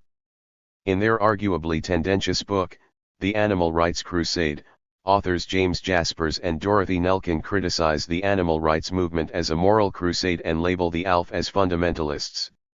In the strident style of Old Testament prophets, they say, scolding and condemning their society, organizers point to evils that surround them. Although a fashion model may deprive herself of food in order to retain her job, or a business owner may toil for hours in order to increase his income, the most committed animal and environmental activists like Jane's live onerous and unselfish lives of daily personal sacrifice for the sake of what they deem a greater good. For ALF and ELF members to adopt a philosophically consistent lifestyle in this speciesist and anthropocentric world is challenging, and typically begins with a commitment to veganism. They must, for example, exhibit patience, energy, self-control, and self-deprivation. An animal activist could spend hours searching for non-leather belts, plastic shoes, vegan food, cruelty-free household products and cosmetics not tested on animals. The plastic shoes may be uncomfortable, even painful to wear. The activist may want to avoid charitable organizations and stock holdings with objectionable ties that could otherwise be the most profitable choice. He or she may refuse cars with leather seats, or avoid movies and plays that extol the virtues of hunting or fishing. It might be necessary to decline invitations to the horse races, zoo, circus, community barbecue, or Thanksgiving meal. He or she may have to avoid certain science classes or even like the Jane's entire professions. The principled activist may also feel compelled to rescue dogs from the pound or to buy lobsters from the grocery store in order to set them free. He or she may endure teasing and vitriol from unsympathetic family members. In short, while a commitment to animal rights and environmentalism can be liberating to the soul, in practical matters it can make everyday life more complicated. It requires sacrifice and arguably an element of withdrawal from the world, which could be described as quasi-asceticism. The ALF and ELF extend themselves further than the Janes by risking the second type of freedom, which involves external constraints imposed by others. They may rescue animals from factory farms or vivisection labs, spike trees, sabotage logging or construction equipment, set fires, release mink from fur farms, obstruct hunters from their prey, protect seals from the spiked clubs of sealers, deface buildings with bold red letters, or conduct a myriad of other illegal acts. In each case, they risk loss of freedom, injury, or worse. Some activists have died in the line of duty, and many sit in prison right now. It is selfless to give up inward freedom and to put outward freedom at risk. However, radical activists know it is a minor sacrifice in comparison with the suffering animals endure and the plight of the earth. Non-human species cannot escape their circumstance. They are at the mercy of human society, which almost always opts to disregard their pain, treat their lives as disposable, and neglect the health of the earth as a whole. Forging a political coalition. According to Noam Chomsky, revolutions are not two-sided as people are traditionally taught, but three-sided. In addition to the agendas promulgated by the two warring powers, the common folk have their own goals, which are often contrary to those of the commanders, armies, states, and even revolutionaries. For example, during the U.S. Civil War, the populace may have hoped for personal safety, survival of their homes and plantations, and a government headed by a villager rather than an aristocrat or member of the social elite. Despite his seemingly expansive view, Chomsky fails, like most thinkers, to recognize that there are an infinite number of perspectives on any subject. More importantly, as a humanist, he is oblivious to the fact that other species have interests, that they too have sides that need representing and protecting in almost any situation, including combat. Non-human species are excluded from the discourse each time a politician, news reporter, or military leader talks about the human casualties and property damage from a war or human-created disaster, but fails to mention the animal fatalities and ramifications for the environment. Defined as commodities and property objects, non-human species have no standing in court, and their needs are rarely given consideration when legislators develop policy. Therefore, the ALF and ELF, in conjunction with other animal/environmental supporters, must represent non-human interests regardless of whether the battlefield is in the courtroom, at City Hall, or on the street. The ALF and the ELF serve as soldiers, even though many within their own general advocacy movements may never support their controversial tactics. Animal welfare and rescue groups act as nurses, patching up the daily wounds. Like-minded academics provide strategies and maps for the forces, while sympathetic writers emerge as wartime correspondents. Those involved in human rights movements make suitable allies due to their experience with similar struggles, and Jains and others with pacifistic ideologies can play an integral role in the political arena. They can negotiate a temporary withdrawal on one front in exchange for substantial ground on another, such as when a campaign against a business is temporarily abandoned in return for removing a few objectionable products from the shelves. Even-tempered Jains are arguably better suited for entering into these mediations and reasoning with their ideological opponents than hardcore activists who expect immediate victory.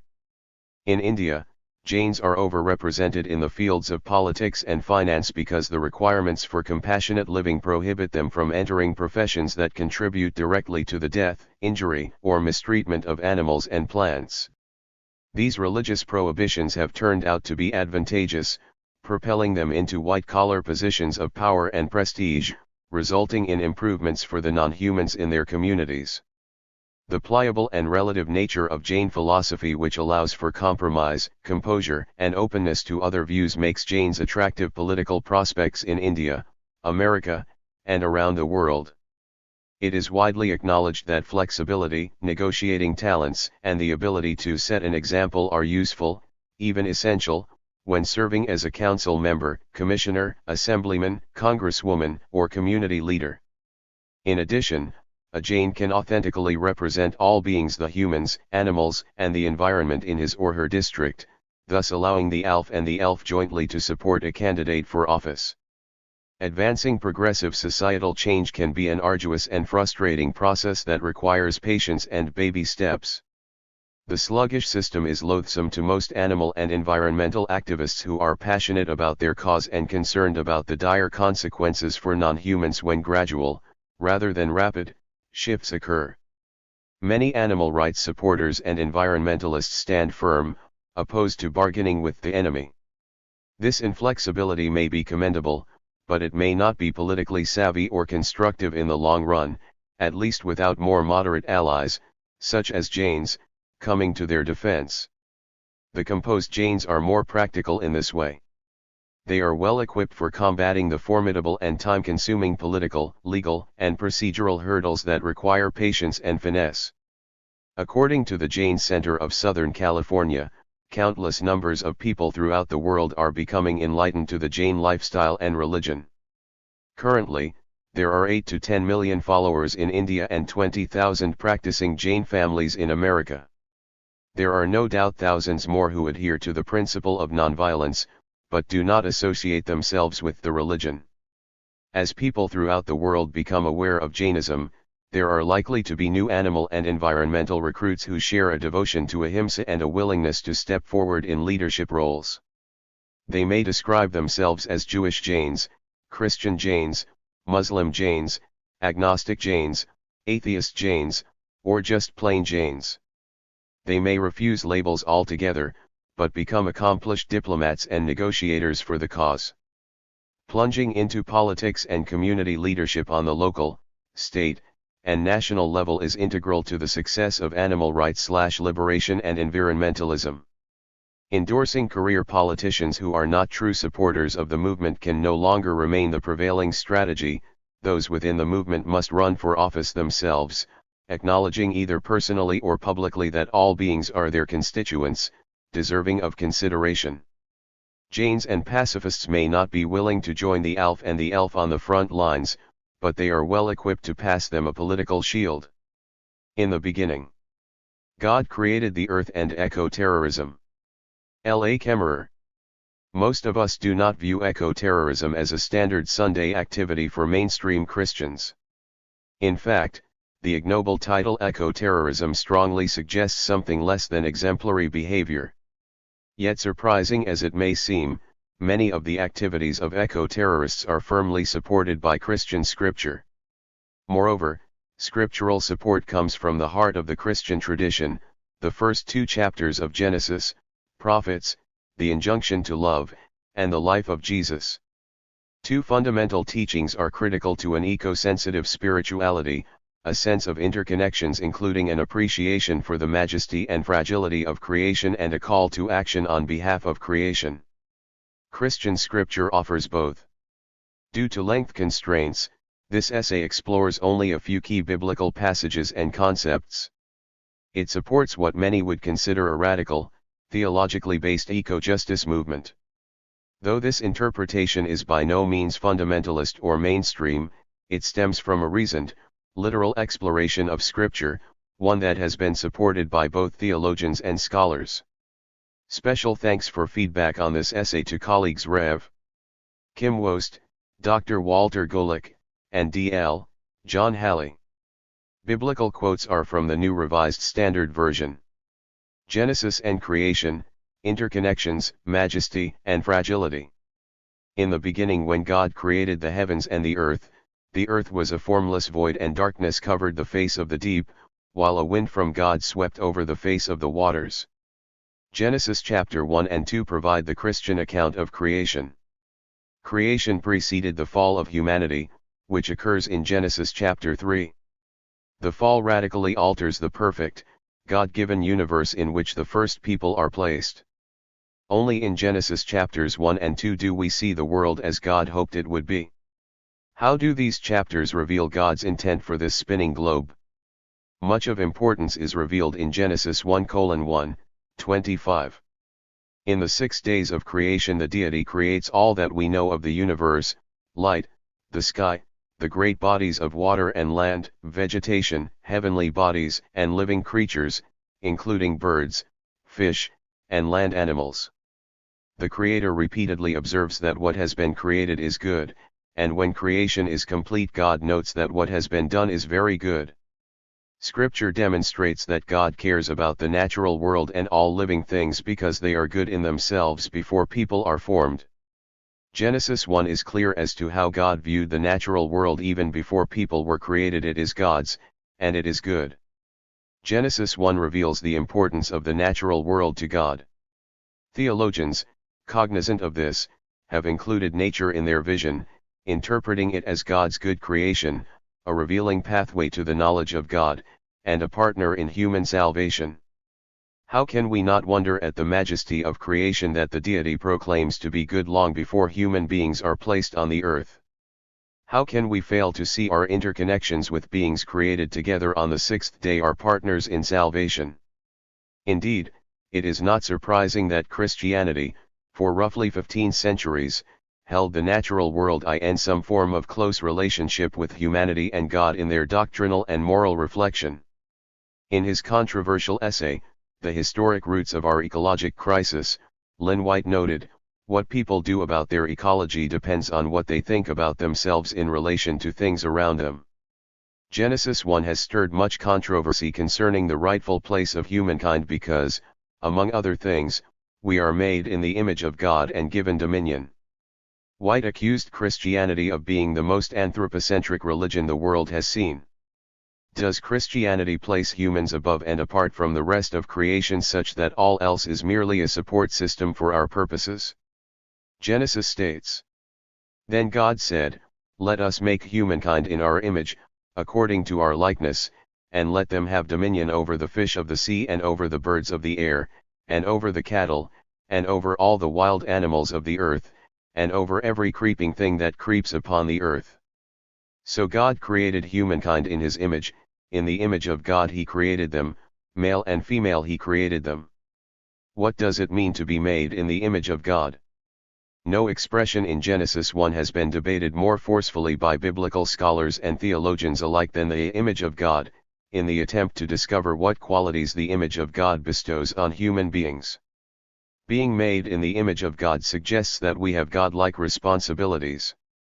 In the biblical world, in Egypt and Mesopotamia, kings were regarded as the image or likeness of the deity in both function and position. The king was viewed as the representative of the deity, with a divine mandate to rule. In this light, to be made in the image of God grants humans a unique function, as God's representative in creation. If we have a special place in creation, it is to be understood primarily in terms of special responsibility. What is our special role amid creation? The natural world is God's, and it is good.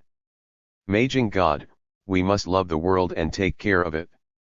Perhaps, to image God is to image God's love and law, to be endowed with dignified responsibility to reflect God's goodness, righteousness, and holiness, to reflect the wisdom, love, and justice of God.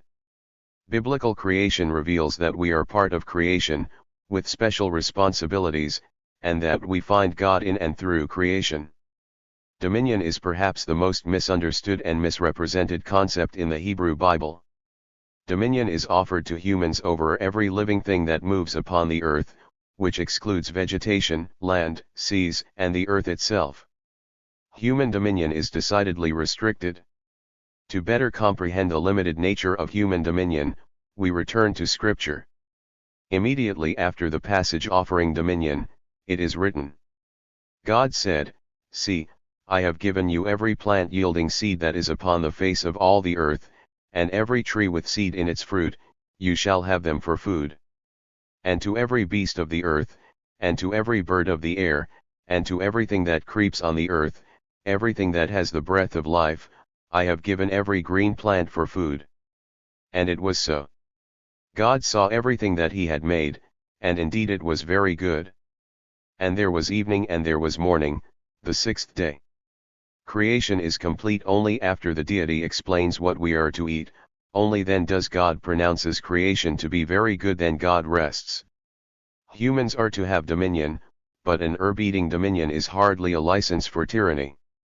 The diet provided by the Creator indicates a divine preference for a world without bloodshed, without the fear and suffering entailed in predators and prey, without deadly exploitation. We are given dominion, but are not instructed by God to kill animals or touch plants in their basic existence. Biblical creation is exceptional in the extent to which peace is the norm of the cosmos from the beginning. While the Bible admits violence in Genesis chapter 9, this does not detract from God's original intent. Many Christians point to the order of creation to justify a human-centered outlook. We are the final act of creation, which occurred in a particular order, for a particular reason. By this common way of thinking, creation is assumed to unfold such that the last act of creation is the most important, the most precious, and the most entitled. Is there a Christian hierarchy that places humanity above and apart from the rest of creation? Scripture does not support the assertion that people are created last because they are the apex of creation. In fact, this point of view is made ridiculous by the existence of two creation accounts in the first two chapters of Genesis.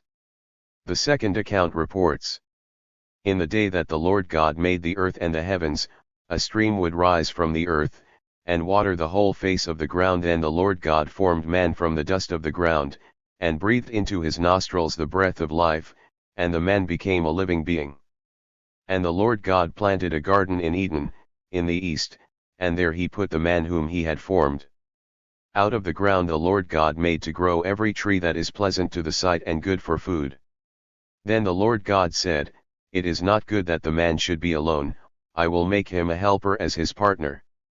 So out of the ground the Lord God formed every animal of the field and every bird of the air, but for man there was not found a helper as his partner.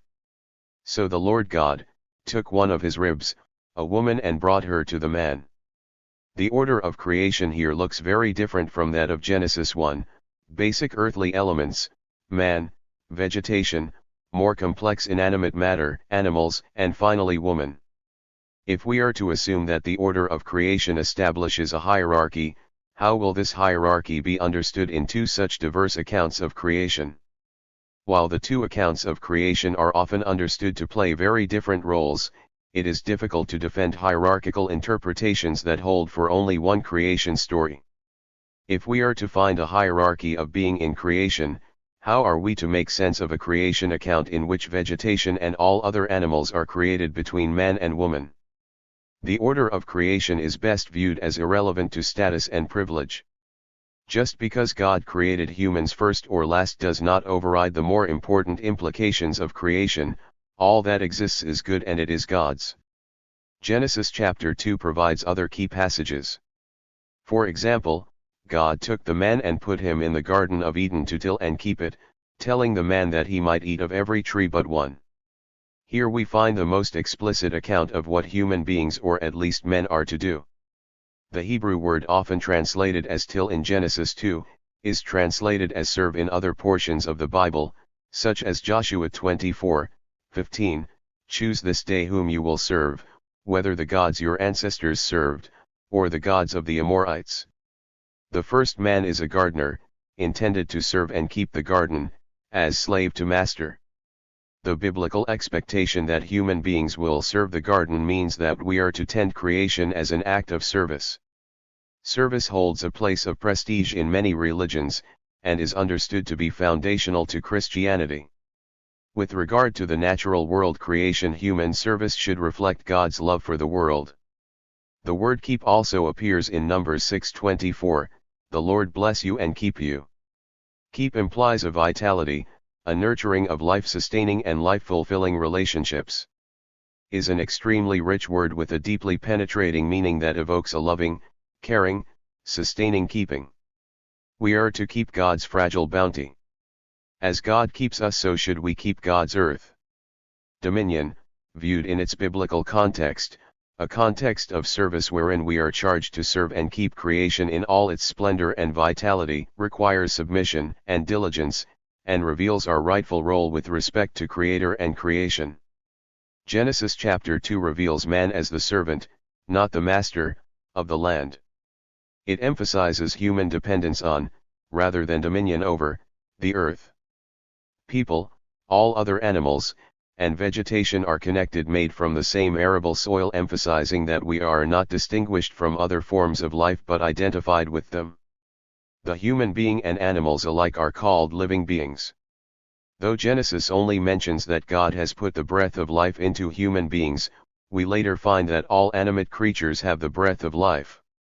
This suggests that the deity does not grant the first human being a soul or spiritual character different from the animals, since this breath is the physical breath of all animate life. Animals are created from the same soil, given the same breath of life, and intended as helpers and companions in the task of keeping the garden. It is not good that the man should be alone, I will make him a helper as his partner. God formed every animal of the field and every bird of the air, for the man there was not found a helper as his partner. So the Lord God made woman and brought her to the man. While no partner was found, partnership was God's intent when creating other animals, and the role of helper intended for other species helping to serve and keep creation is never revoked. Eco-justice, the Christian call to action.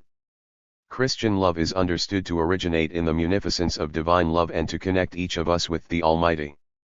1 John 4:8 and 1 John 4:16 state simply, God is love. In this passage, love is not merely an attribute of God but defines his nature, though in a practical rather than philosophic sense. God's nature is not exhausted by the quality of love, but love governs all its aspects and expressions. Christians are called to copy this example. Almost all Christians agree that love is the paramount scripture, essential to the Christian way of life. The love of Jesus, God as love, demands a life of radical compassion. Christian sensitivity to suffering measures our fidelity to a compassionate Creator. Any theology that desensitizes us to suffering of any kind cannot properly be a theology centered on the divine vindication of innocent suffering. An understanding of Christian love, or of God's love, that limits care and affection is spiritually impoverished. It ought to be an embarrassment that Christians so often and so loudly vocalize their central tenet of love while congregations and ministers alike demonstrate and teach that love turned toward other living beings, or the natural world, is misplaced. Indeed, some of the most adamant voices raised against respect for the earth are to be found in pulpits and the Christian press. Jesus demonstrates compassion, love in action. Christian love is expected to aim for that generous love demonstrated by God. For practicing Christians, love is understood to be limitless. All religions, and especially Christianity, teach that one can expand one's capacity to love, and ought consciously to do so. In the story of the Good Samaritan and elsewhere, Christ expanded the idea of love your neighbor outwards from the small circle of Jews to a much larger circle of people including Samaritans. St. Paul continued the process, extending the circle to include all Gentiles. Perhaps there is no limit. Romans 8 and Colossians 1 demonstrate that Jesus died to redeem all of creation. We are still in much need of stretching our heartstrings to include all that God has called good. Jesus modeled a life of all-embracing love that entailed the ultimate sacrifice. In the light of Jesus, Christian loving can only properly be defined in terms of that kind of loving which costs us something. The Beatitudes teach that those who are persecuted for righteousness' sake are blessed, and theirs is the kingdom of heaven. Christians are warned that all who want to live a godly life in Christ Jesus will be persecuted. Scripture demands sacrificial love. Christianity is rooted in compassionate service to others and affirms personal responsibility to care for creation. How should Christian love be manifest toward nature in contemporary times? God's love for all of creation confers intrinsic value to all of God's creatures and creations. It is this fundamental measure of worth which serves as the foundation of justice. Christians are called by God to love what God loves, to value what God values, and to join with God in the process of redemption to restore the right relationships of a good creation in a fallen world. Justice understood in this light is not simply rendering to each their due, but is more profoundly understood as rendering to each their dignity as a creation of God. Christians are called by God to restore dignity by remedying the injustices that violate the dignity of God's creation. The love of Jesus and his renunciation of oppression must now include contemporary oppression brought to nature by humans. His distaste for conventional hierarchies must now include a rejection of the idea that humans are above, or apart, from nature. His healing stories can be extended to the deteriorating ecosystems of our planet. His practice of eating with outcasts is pertinent to the extinction of species and loss of habitats due to human overdevelopment and consumption. If the earth is indeed creation, a sacrament of the glory of God with its own intrinsic value, then, for those of the Christian persuasion, ongoing destruction of earth bears the marks of deep sinfulness. Through greed, self-interest, ignorance, and injustice, human beings are bringing violent disfigurement and death to this living, evolving planet that God created as very good. Ecocide, biocide, genocide, these new terms attempt to name the killing of ecosystems and species that are meant to radiate the glory of God but, instead, end up broken or extinct. One of the books that teaches about the ultimate giver of life is being ruined. As matter for religious concern, this has the character of moral imperative. Daily violence toward creation, intensified and aggrandized by modern industries such as factory farming, technology such as automobiles, and household products such as styrofoam and pesticides would seem immeasurably worse than any violence a handful of people might have brought to the earth in Noah's time, violence which did not threaten the ozone layer or entire species. Yet even the violence of Noah's day was appalling in the eye of the deity, so shocking and objectionable that the Almighty determined to make an end of all that had been created rather than maintain a world of such violence. The life of Jesus and his moral imperative to act on behalf of the downtrodden are easily extended to nature. Nature is the new poor, nature deserves justice, all of creation is worthy of our attention and spiritual energy. For those who are human-centered in their vision, the inclusion of nature as the new poor may seem sentimental or even ludicrous, but it does not seem so from either a theocentric or a cosmocentric point of view. If the Redeemer is the Creator, then surely God cares also for the other 99% of creation, not just for the 1% that humans constitute. The justice and care that Christians believe their human neighbors, especially oppressed neighbors, deserve should be extended to the natural world. What this will mean in practice is complex, varied, and costly, as is love and care for needy human neighbors. The principle that Jesus' ministry is focused on God's oppressed creatures must, in our day, include the deteriorating planet. The function of the Church is as guardian of creation. Christianity has an important role to play in the pursuit of sustainable community. Jesus does not propose armed revolution, but he does lay the foundations for social revolution. The life of Jesus calls us to extend moral consideration, justice and compassion from the human neighbor to other kind and the earth itself. Solidarity with victims, and action on behalf of justice widen out to embrace life systems and other species. Our conflict with nature is damaging, and is waged against the helpless and the innocent, causing extinctions, soil erosion, deforestation, and climate change. Our way of life brings carnage and many casualties, as in any war, highlighting the need for the moral equivalent of planetary peacemaking. Religion is rooted in faith, faith is expressed in action. The religious life includes both reflection and action, contemplation and practice. Christians are to reflect personal faith, their understanding of our divinely ordained role to serve and keep God's creation, in daily life. Christianity calls for an all-embracing love, and action on behalf of the needy and the defenseless. Jesus spoke against greed and oppression, he commanded us to help those in need whoever those might be. Jesus abhors both passivity and violence but not all forms of violence. Jesus did not call for tranquility but for activism that seeks out conflict, elicits conflict, exacerbates conflict in order to move against perceived injustice proactively with the same alacrity as the most hawkish militarist.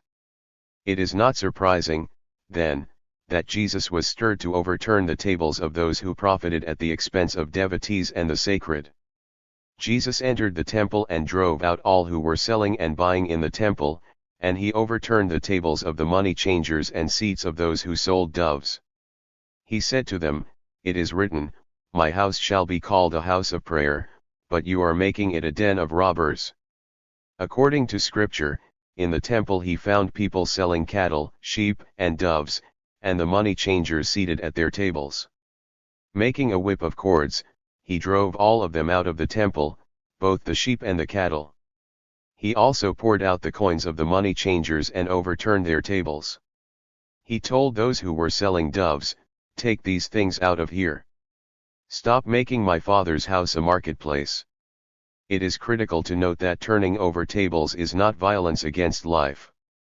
Many eco-terrorist actions fit this long biblical tradition of radical Christian activism. Is this not sensible given our present transgressions against the earth, against what is rightly God's? Does not our current way of life defile that which we were charged to serve and keep? Anger bristles through the prophets, and why not? The biblically astute Thomas said that anger looks to the good of justice, so that those who do not have it in the face of injustice love justice too little. Thomas loved John Chrysostom's dictum, "Whoever is not angry when there is cause for anger, sins."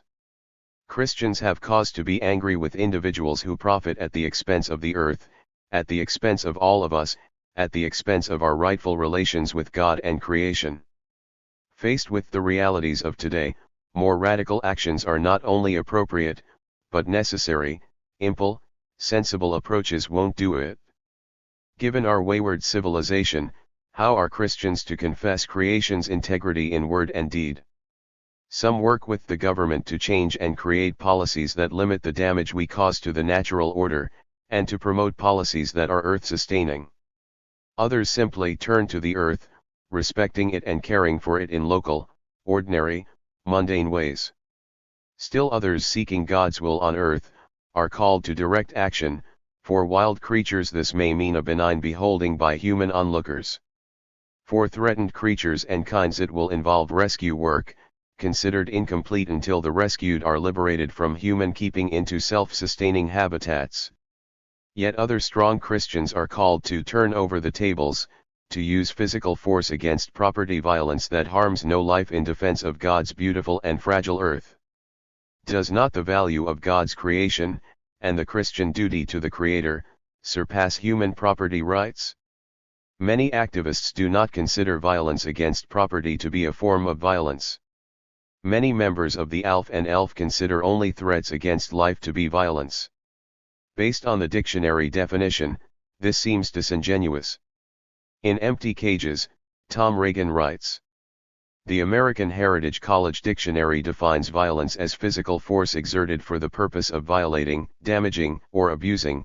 It does not say that the damage must involve a sentient being.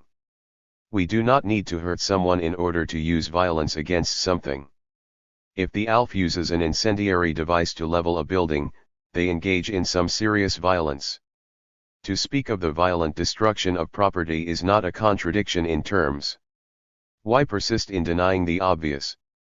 While Jesus spoke repeatedly of a new moral order, an order of equality and love, and acted with righteous violence against property toward those who set up shop in the temple, the prophets frequently behaved in bizarre ways with intent to gain the attention of humans in the hope of calling people away from doom, back to God. It is difficult to turn people away from their customary daily lives. It is yet more difficult to bring about a deep spiritual change that alters behavior. Conversion of socially entrenched valuations is an area needing attention if this earth is not to die. The effort to supplant the dominant consciousness with an alternative social consciousness seeks a revolution in affect. The target is the heart. This is the role of prophecy. Prophecy is essentially eccentric, coming from the Greek, outside the center. The center is where the addicts of comfort and safety dwell.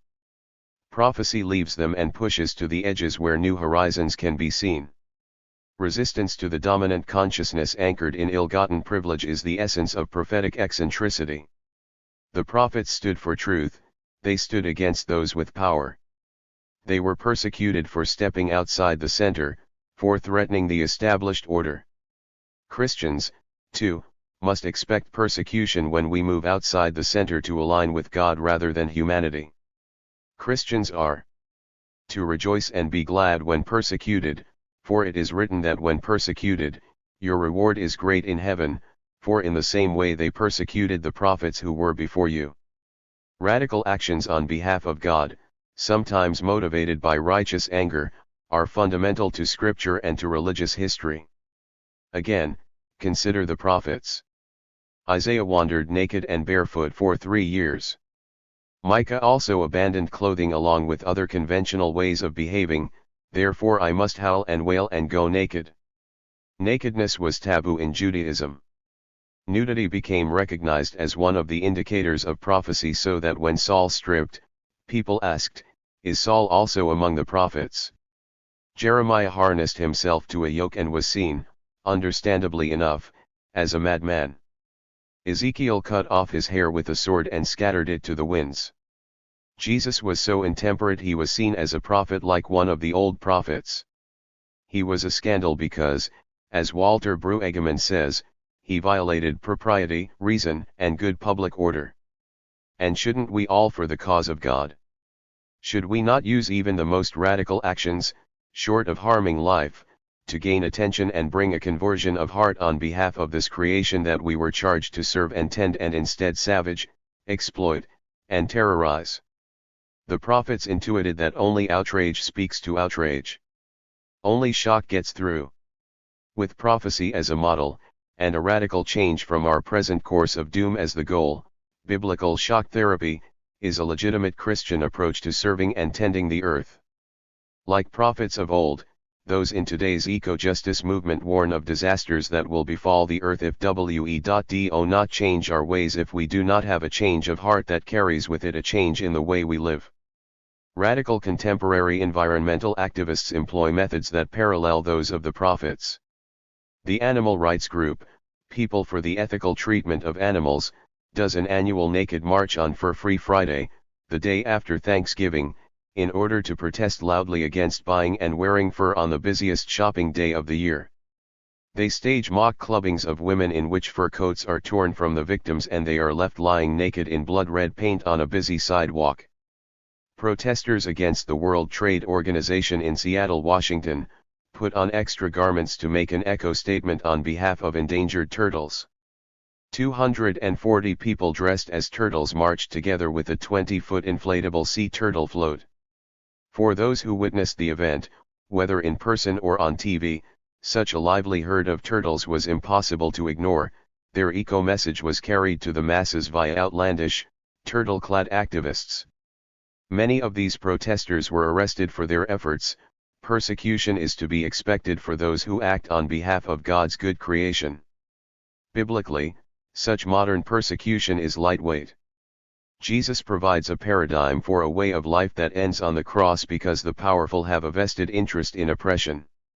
The Animal Liberation Front and the Earth Liberation Front are just two liberation groups that use shock therapy, or destruction of property on behalf of the planet and its many enslaved and endangered creatures, are not likely to be awarded medals by law enforcement or by local churches. In the first decade of the 21st century they are more likely to be labeled eco-terrorists or animal rights terrorists, and to serve time in jail fighting for justice against the powers that be remains costly 2,000 years after the death of Jesus. Never mind that such radicals, who destroy only property, who sacrifice their time to protect and defend oppressed creation, and who risk their freedom for God's good creation, are employing shock techniques recognizable as those of the prophets, and are walking closer to the footprints of Jesus than most of the rest of us ever will. And God declared defense of the earth to be good. Spiritual eco-justice requires a sense of interconnections, a deep and abiding respect for nature, reinforced by a spiritual power to act on its behalf. Christianity offers both. Genesis chapter 1 and 2 provide the only accounts of what God intended for creation, the only account of planet Earth before it was sullied by the fall. These chapters reveal the value of all that has been created, all of which is already good in God's sight before human beings are created. All creatures are interconnected through the Creator, through the breath of life. A close reading of Scripture does not support the view that dominion allows us to harm the earth or other animals for our benefit. For example, there is no biblical support for the common Christian claim that animals were created as food for people. On the contrary, we are made in God's image, to serve and care for creation. Preeminent teachings of love, and the life of social activism modeled by Jesus, indicate that Christians are called to act on behalf of creation because it is God's, because it is good, and because we have been charged to keep and serve creation. Toward this end, Christians have at their disposal outrageous acts pioneered by the prophets, and violence against property, a violence that risks no life modeled by Jesus. Indeed, ideally Christians will find themselves on a little trodden path laid out by one no less than Jesus, a spirituality of self-sacrificing service that reaches out to protect and defend the whole of God's wondrous creation. Gworthy Lass, Stick Standing Strong. Wanbli Watok and Paula Ostrovsky. For our daughter Victoria Lakota. And all the coming generations of indigenous children. You turned to face me and asked, with that smirk and crazy look in your eyes, how many flesh offerings Jay was going to give. Jay said 7. You turned away, and then, just as abruptly, turned back again, looked at me, and said Sevenn in your Iktamai voice. Seven, I said back defiantly, more embeltast than anything else, and shot back to you, how many you giving, Leonard? You stopped a minute, then grew tall, stood very straight, looked me squarely in the eyes and said 50. 50. I said. Okay, I muttered to myself. You must have noticed this but said nothing. We gave 50 pieces of flesh together, about 30 of us warriors. This is what we will do again, give flesh together, my brother. They have you in a box. 30 years of withstanding their torture, for defending your land and your people. Leonard Peltier, you are the mighty one, stick standing strong. I remember when the Anativ Tibbs in the north gave you that name, I was there. Our enemies won't hurt you anymore where you're going, but before you depart there is a ceremony we must finish so they will know your name. The Northwest American Indian movement is back, your warrior brothers are charging again, and we ain't leaving without you. We've come to take you home, Leonard. Our lives and struggles are always connected to the land. Our creation stories take place in our land, we are from it, we are it. When concerned environmentalists try to protect other species from extinction, they often do not see indigenous people also as endangered. When they do not see our fight for the land the same as they see theirs, they allow their subconscious ethnocentric beliefs that perceive our plight as solely political to skew their views, confuse their minds, and harden their hearts. It is not we who have to adjust our beliefs and language to fit in a wider environmental agenda. It is the environmentalists who must learn to see our plight as the original issue to address, from which all concerns for Mother Earth under the present global reality stem. Yet what the Western world labels as environmental and our social plight, our indigenous fight for the land, are one and the same thing. We ask the readers to stretch their minds and for once adjust to an indigenous framework. Rectifying the language. Our enemy does not totally grasp our interbeing with the land the Creator gave us to care for, but they understand this much: without our land we cease to be, we become shadows and start to die. Hence the reason for all of the enemy's policies of removal, relocation, and displacement, of plundering our Mother Earth, especially our sacred sites, those places that connect us with our Tunkasala more than any other place on this earth. Consequently, we move further and further away from our original instructions, to the point that we don't know them anymore. All we have left to connect us with those original instructions, the land and who we are, is our ceremonies. Our indigenous movement only prospers when guided by our ceremonies. The moment it is corrupted or betrayed by the Western ego game of recognition and worldly accumulation of objects and comfort, it ceases to thrive. In the Lakota way we must strive to be Ikiwikasa, an ordinary person who has learned humility before the Creator, ready to meet Him with no shame. Our indigenous movement has been derailed by those so-called leaders that succumb to the Western temptations, but now it is again back in the hands of the warriors, the foot soldiers, the footnotes in Western history. Our inspiration and strength comes from our warrior brother Leonard Peltier, who has withstood 3 decades of the torture of a wrongful imprisonment and continues to resist with dignity. As warriors in a sacred path we will use what the enemy can never have, the knowledge that as much as he tries to twist our truth with his science, we belong here. As much as he tries to defile our land with asphalt, concrete, and poisons, the land is ours. As much as he tries to appropriate our culture and our ceremonies, they will always be our own unique way to reach the Creator. As much as he tries to crush and imprison our spirits, they rise above his prisons and his lies. In this way, the enemy may have the body of our warrior Leonard Peltier, who stood tall to defend our people and our land, locked up in a cage, but his spirit soars and makes us take flight unafraid. Each day they keep him imprisoned, his spirit grows stronger. Each day they have to invent a new lie to justify his incarceration. They grow weaker. It might not be obvious in the human frame of time and space, but we have already won. Leonard's life unfolds as an ancient sacred ceremony. He is like a sun dancer in the last round when the piercing takes place. This is how we should know his story, exorcising the tale we keep hearing over and over from the mouths and pens of the colonial executioners, the oppressors' words carefully assembled to uphold their myth. The mere utterance of the oppressor's language traumatizes our history.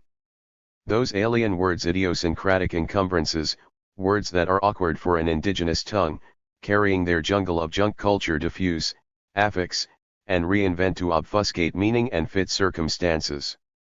As Confucius said, we need to rectify the language, because our invaders are not going to do it.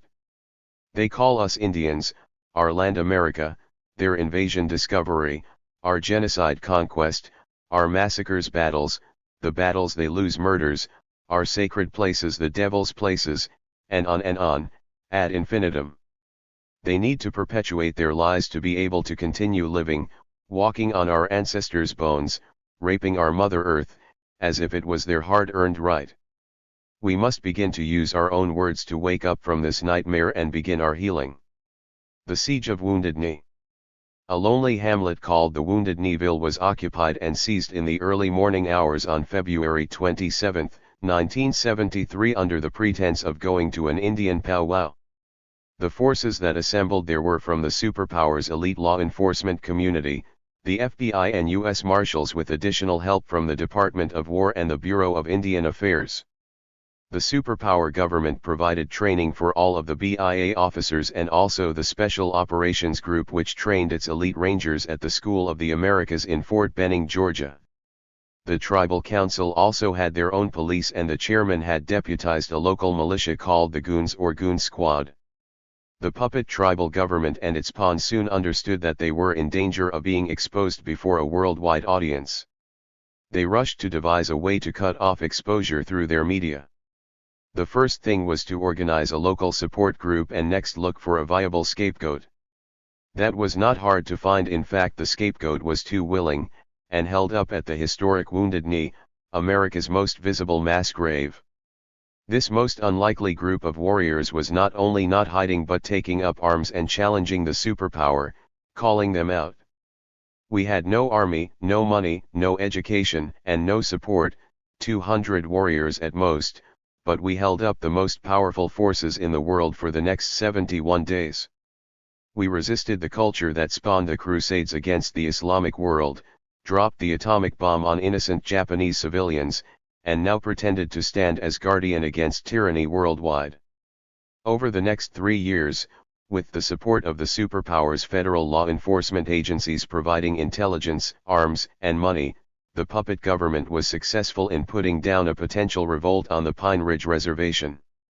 This alliance between tribal governments and U.S. interests still pollutes all tribal life and keeps a thumb on the pulse of the indigenous community. Leonard Peltier was in Pine Ridge at the request of the Oglala people. His mission was to protect them from Dick Wilson, the FBI, and the goons, and to assist with security in Dennis Banks' trial being held in Custer, South Dakota. The FBI was not in the Pine Ridge Indian Reservation to enforce the law, but rather to support the tribal council system, its rogue dictator and murderer Dick Wilson, and any actions taken against Oglala Sioux civil rights organization and AIM. In return, Dick Wilson gave away a quarter of the Pine Ridge Reservation to the state of South Dakota, and established the White Town in Martin and Bennett County on prime ranching land. The crime scene in which they have framed Peltier was actually a battleground. On June 26, 1975, armed U.S. government combatants illegally entered non-US territory, and attacked a group of armed civilians defending their land and families. Leonard Peltier was among those resisting the aggression. 2 FBI agents who attacked the AIM camp, allegedly to serve a warrant they did not have, prompted the firefight that led to the assassination of Joseph Bedell Stuntz, a young warrior who was developing into a formidable leader, and ultimately their own deaths as well. The BIA and Tribal Goon Squad were also present along with several hundred law enforcement types in military garb, and supported by helicopters and armored vehicles.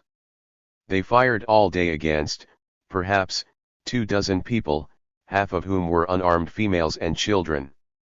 It was a miracle this attack did not conclude with their massacre. The trial.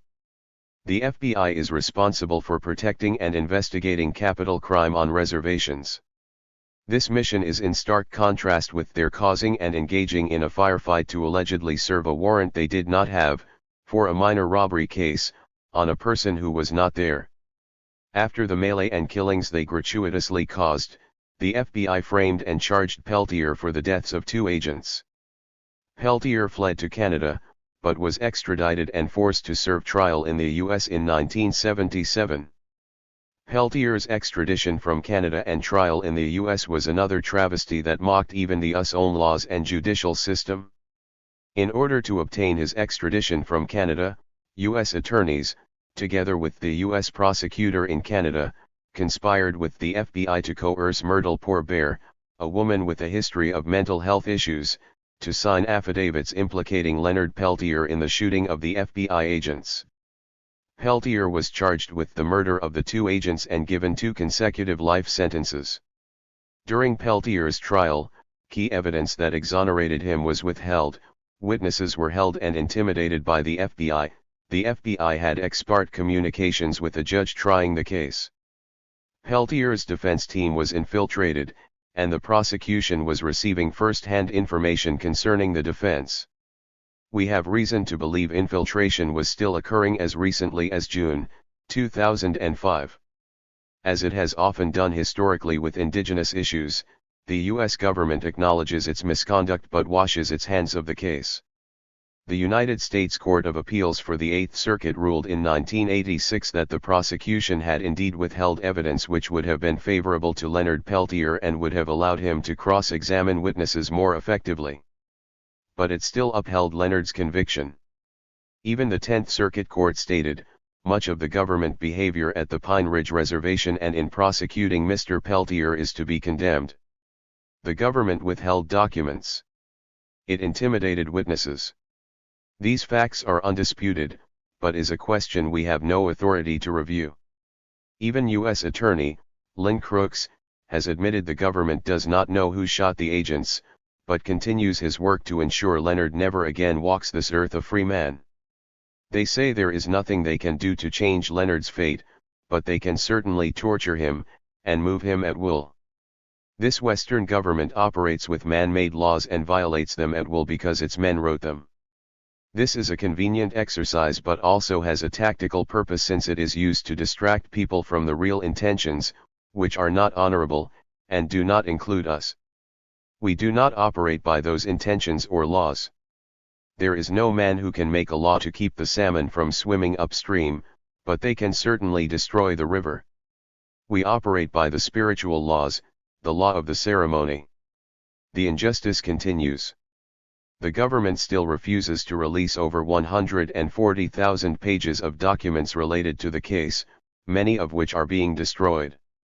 The FBI is afraid of the truth. The Minneapolis FBI office has most of these documents.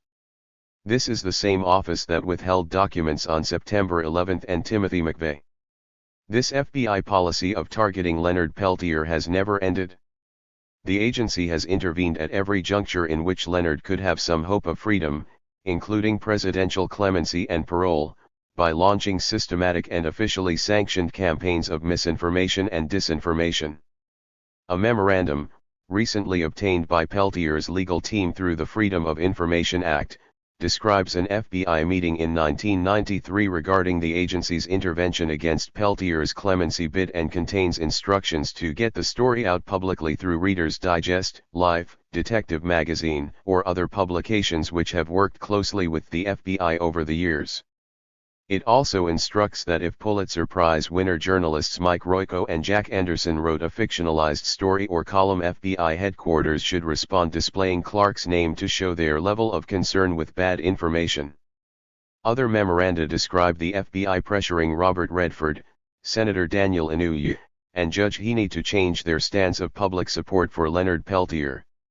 On July 15, 1994, the FBI Agents Association and the Society of Former Agents of the FBI ran an ad in the Washington Post and hundreds of agents marched opposing clemency for Peltier. More recently, in 2003, the FBI paid Kamuk Nichols to testify in the Arlo Looking Cloud trial regarding the murder of Anna Mae Aquaj. In this trial she stated, out of context, and without being asked, that Leonard had confessed to her that he had killed the agents. She also implicated Leonard in the murder of his dear friend Anna Mae. She contends she participated in this legal charade to help bring justice for her friend Anna Mae, even though Anna Mae was having an affair with her husband and she had stated to me in 1994 that she was glad the bitch was dead. Soon after the Looking Cloud trial, in a ceremony attended by many FBI agents, Kamuk Nichols married Robert Ekafe, former head of the Goon Squad who was later promoted to U.S. Marshal. It is obvious that the transcripts stemming from this trial will be used against Leonard in his next parole hearing, when we will see another FBI campaign of mis/disinformation using a much more FBI-friendly media, expertly manipulated and prepped by the Bush administration. How much money and time has the FBI dedicated to ensure Leonard Peltier dies in prison? What other prisoner of the U.S. gets this special treatment from the government? While the top agency charged to guard national security pours so much of its resources into making sure a man who is already in prison does not get justice, that same agency lets key evidence that would have prevented the 9/11 attacks slide. The FBI's obsession with Leonard Peltier borders on psychotic and prevents it from doing the job with which it has been entrusted, making the agency dangerous and obsolete. Wars of aggression and the new resistance. With the objective of showing all those who are fighting for the land to what extremes the government of the United States will go to crush our efforts, we seek to expose the vendetta against our beloved warrior. At this point, Leonard's life is endangered. He is 60 years old, in poor health, and at the whim of his captors who have already attempted to break him and murder him. Now they render him to some of their worst prisons, taking away what little they have allowed him. They've restricted ceremonies, limited contact with his loved ones, and taken his painting and right to fresh air. The FBI-led society, forever enforcing their laws upon indigenous generation after generation, has not relented on his case. Even their presidents, some cowards, some racists, others automatons, and most puppets, but tyrants, all of them dance to the tune of the FBI. George W. Bush, the latest emperor, is well anchored inside the Western box of democracy and the disingenuous idea that nations can only attain a just government and freedom based upon the Americanist's imperialist and intrusive perspective. Bush has it correct when he states, "This is war," and among his few more eloquent quips, "War is a dangerous place." I am still trying to figure where that place ends, but for us, the indigenous peoples of these lands, it has been reality for too long. War is exactly what was occurring on the battlefield in the Oglala, Pine Ridge Theater from 1973 to 1976. Even though the U.S. war and policies of destruction against the indigenous people have never stopped, that era and its reign of terror represents one of the most violent periods in contemporary times and coincides with the COINTELPRO operations led by the FBI against all groups they considered anti-American. Today we have to contend with the resurrection of those operations in the intelligence activities endorsed by the Patriot Act. Those that supported the government's intrusion and use of military/paramilitary clandestine operations also condoned the liquidation of tribal sovereignty. Among those was the puppet government, the Tribal Council, backed by the U.S. This was really a deliberate obstruction of true democracy, of our original forms of government. Why? The answers are varied, but the bottom line is the land and resources. It is always the land and resources. The second consideration is a hard line on any potential sacred resistance by indigenous people. War on terror echoes a familiar refrain, just like nits make lice or the only good Indian is a dead one. The war that the invaders, now calling themselves Americans, waged against our people, who today are called Indians, lasted nearly 2 centuries in its active phase. The scene of the event that unleashed the reign of terror is set in the historic place where once the same U.S. Army massacred a mostly unarmed group of refugees from a band of the Lakota Nation who were merely seeking safety at the Red Cloud Agency. They were surrounded and held at gunpoint on Wounded Knee Creek in 1890, eventually suffering a terrible fate.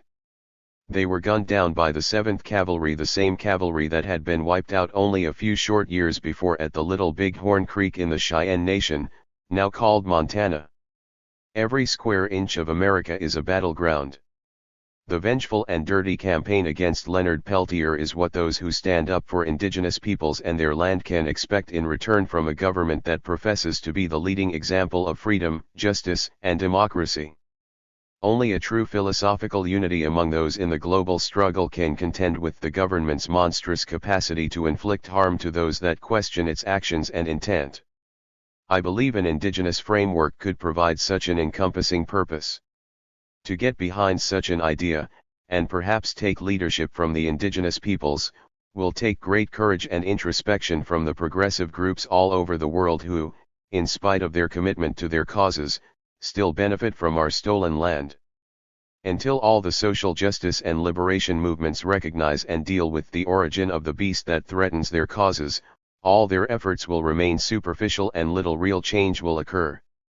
Acknowledging and addressing that this country was created through the theft of indigenous lands, destruction of natural resources central to indigenous life, and genocide of the indigenous peoples will catalyze a much-needed change in consciousness in all the righteous people who struggle for justice against this global empire. We can then start by cleaning house from the proverbial belly of the beast. It is time to stop sidestepping this elephant in the living room that seems to escape the consciousness of most activists today. It is not possible to genuinely support the animal and plant peoples, the Palestinian people, the Iraqi people, or the indigenous people in Chiapas in their struggles against removal, genocide, and land theft, while ignoring the same plight of the indigenous peoples of this land, especially when this oversight is carried out by people who still benefit and live off our stolen land. Our wounds are deep, and the torment that created them is unforgettable.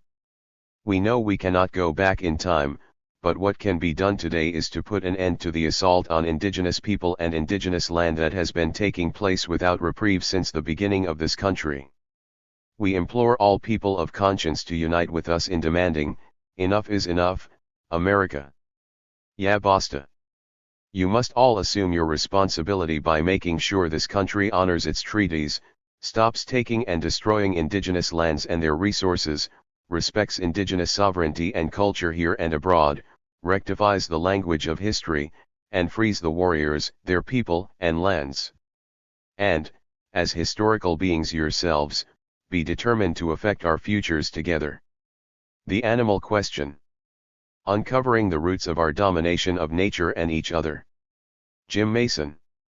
Some think human society seems to be steadily going insane. Ridiculous hatreds and wars rage around the world. We foul our global nest, wipe out the planet's life, and make life more and more miserable for ourselves.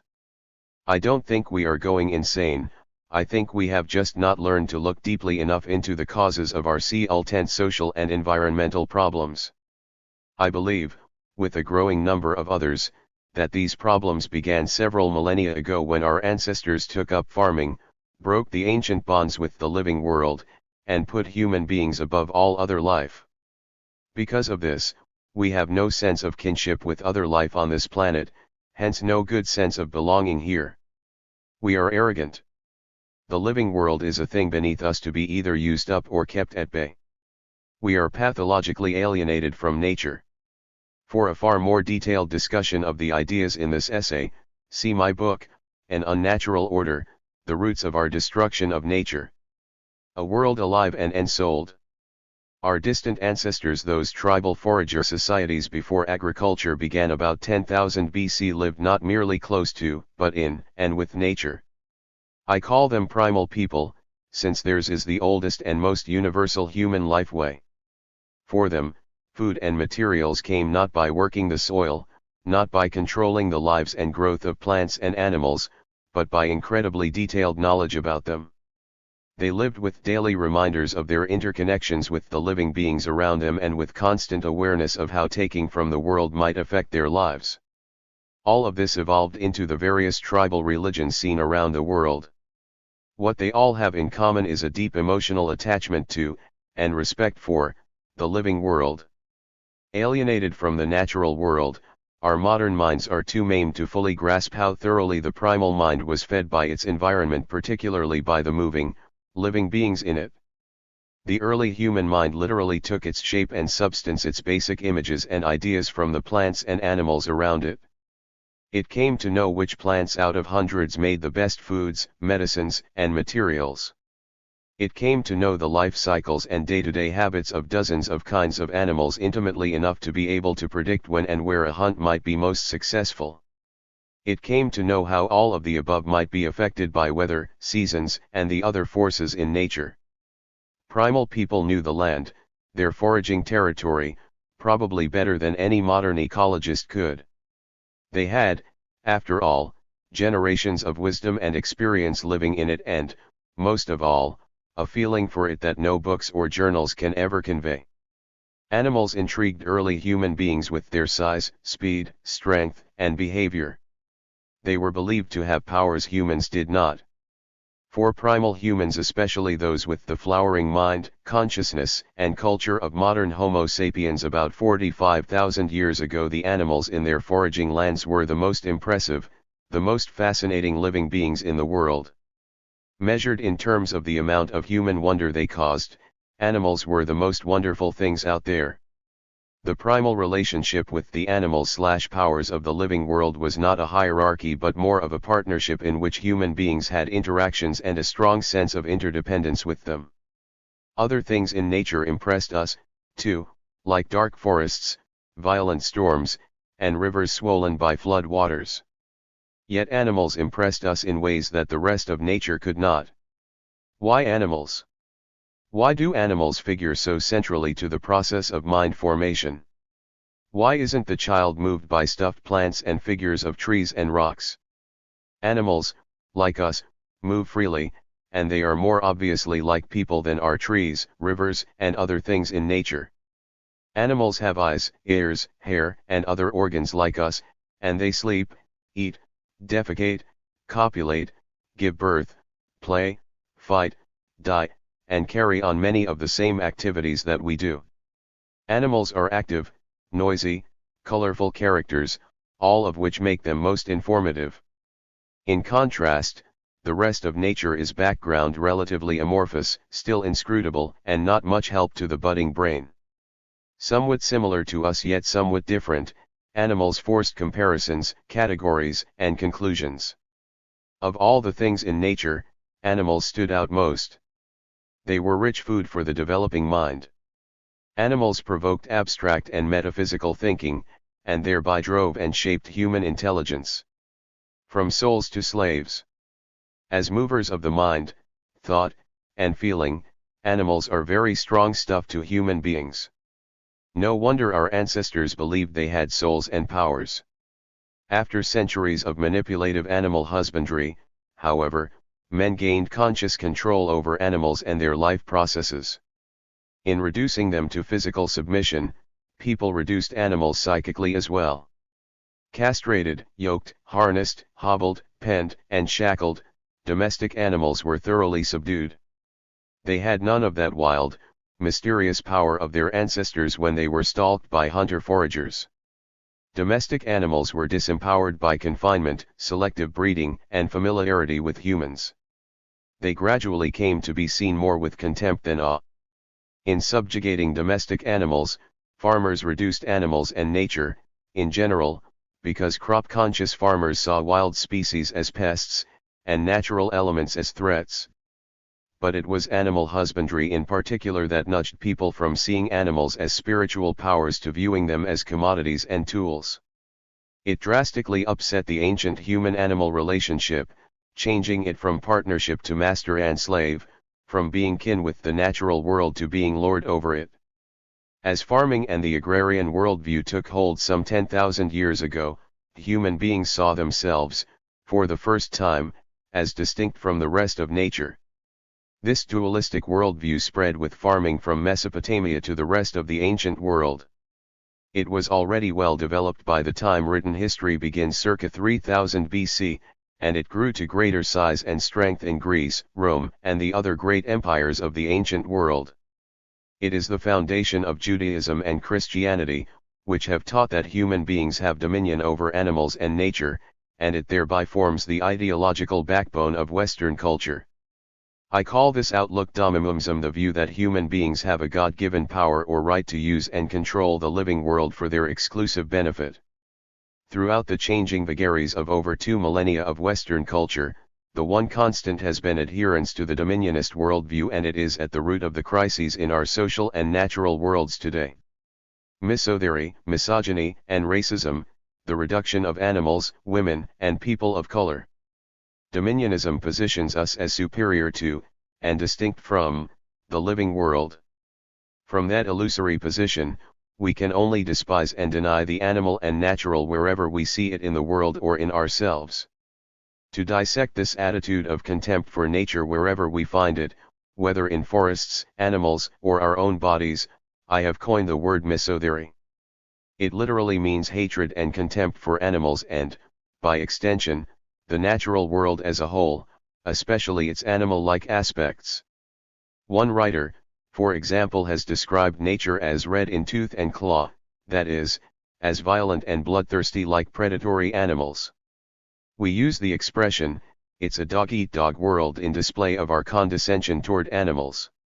The mainstream media still refer to ultra-violent criminals as animals, beasts, and brutes, as it features shows entitled "When Animals Attack" that position humans as victims of nature, rather than aggressors against it.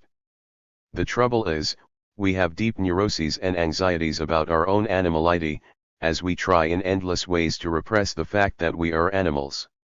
We are anxious about our bodies and their cycles and unctions, for instance, because they remind us of our closeness to animals. Projected outwards against nature, misothery bounces back against us. We project our fear and hatred of nature not only onto other animals, but also onto ourselves and onto any other people whose physical differences places them, we think, below us, nearer to animals and nature than to us. The result is that we are repressed, inhibited, psychologically crippled, and at war with ourselves and the world around us. On the dominionist ladder or hierarchy of being, women of one's own group are a step down. They have been regarded as near the animal state, according to Sir Keith Thomas in his survey of European attitudes in man and the natural world. Other writers have explained how the subjugation of women under patriarchy began with the animal domesticating, animal herding tribes of the ancient Middle East. These first male supremacists rewrote creation stories and other myths, destroyed goddess cults, introduced misogyny into poetry and myths, and ultimately reduced the status of women. Down another step or two on the hierarchy are people whom we call others because they do not look like us, or speak another language, or are somehow different. How far down the hierarchy they are depends on their usefulness and their distance from nature. Male others may outrank the women of one's group if they are civilized, that is, if they have a similar agriculture with dominionism, patriarchy, royalty, wealth, monumental art, urban centers, and so on. On the rungs below others stand animals, first those useful to men, then, farther down, all the rest. At the very bottom of the ladder is raw, chaotic nature itself, composed of invisible organisms and an unclassifiable mass of life that feeds, grows, dies, and stinks in dark, mysterious places. This is muck, swamp, steamy jungle, and all backwaters and wildernesses far from the pruned orchards and weeded crop rows of agrarian civilization. This is nature least useful, nature most mysterious, and therefore nature most hostile and sinister. This mentality of hierarchy and misothery draws on the animal breeders' obsessions with bloodlines and breeding purity, as it did in Nazi Germany and the segregated South, as it still does today among neo-Nazis and white supremacists.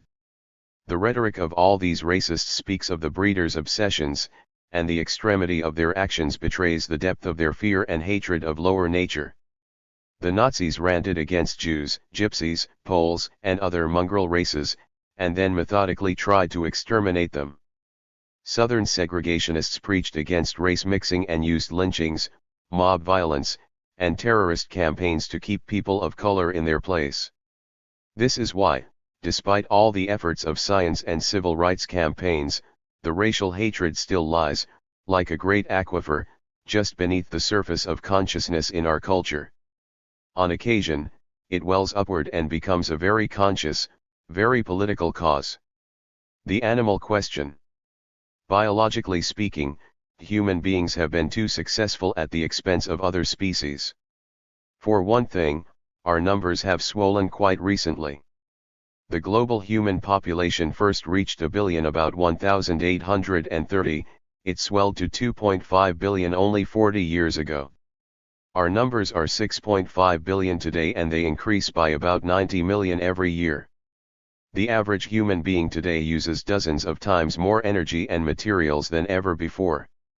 We have become very materialistic animals. We boast of our affluence, barely realizing that, ultimately, all of our wealth consists of stuff taken from the environment. Consequently, human voracity has set off a snowballing destruction in the world's food chains.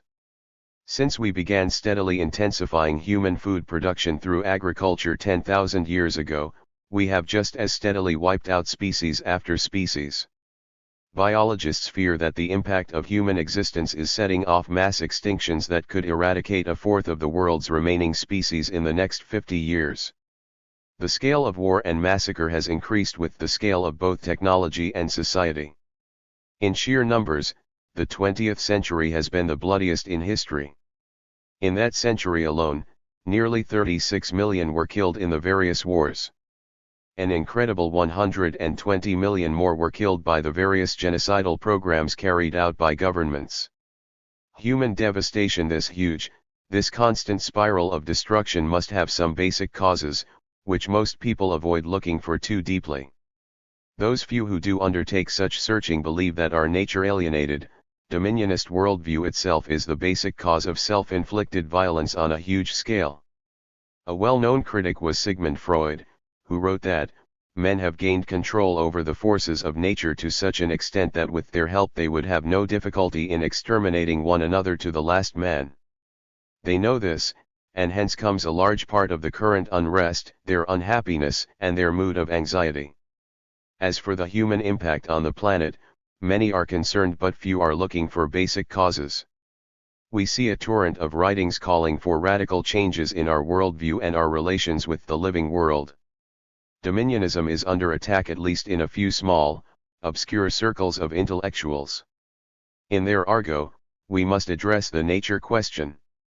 The rhetoric is strong, but they and the movers and shakers of conservation and environmentalism, with rare exceptions, stop dead in their tracks when they approach the animal question. The whole sticky mess of human views toward, relations with, and uses of animals, and how these need to be radically changed. This part of the nature question is oddly off limits. Should an environmentalist step on it accidentally, he or she usually jumps back to safety in the remoteness of discussions about trees or the abstractions of biodiversity and species. The animal question is regarded as illegitimate, silly, and peripheral as are those who address it. One's bigness and seriousness as a thinker on the nature question is measured, in part, by how well one steers clear of the animal question. Yet, on the contrary, the animal question lies at the very heart of the nature question. Animals have always been the soul, spirit, and embodiment of the living world. To exclude discussion of relations with animals from the discussion of our relations with nature is to miss the most crucial point. Emotionally, culturally, psychically, symbolically, just about any way you want to measure it, animals are the most vital beings in the living world.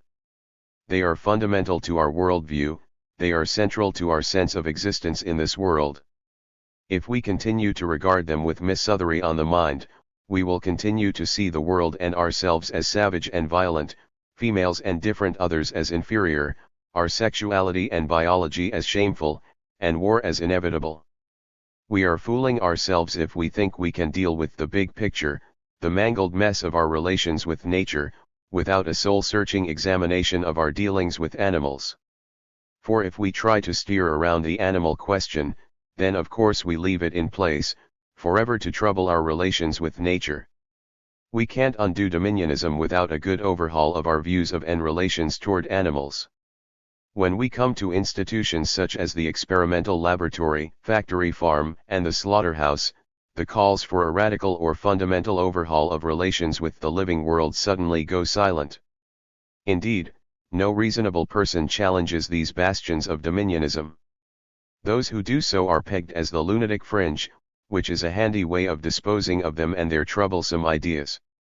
The overwhelming perception is that these uses of animals are well justified in that they confer great benefits to the human species.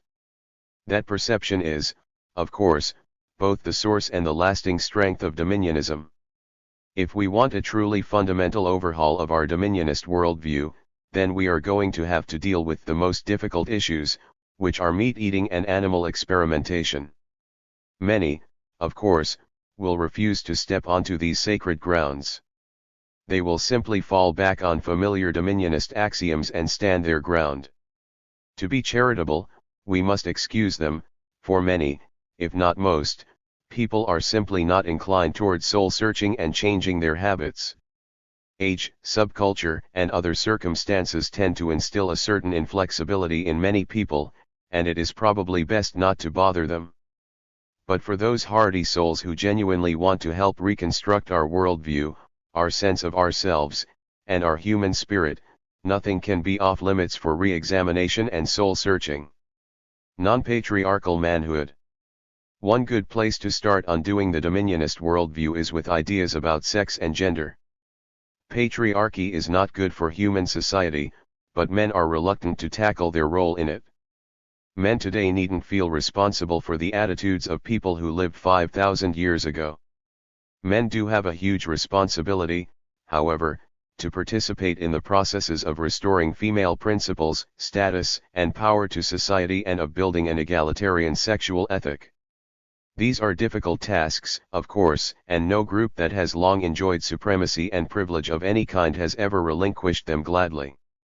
These and other chores offer plenty of opportunities for men to find and build on their humanity, as opposed to carrying on boyish displays of macho manhood.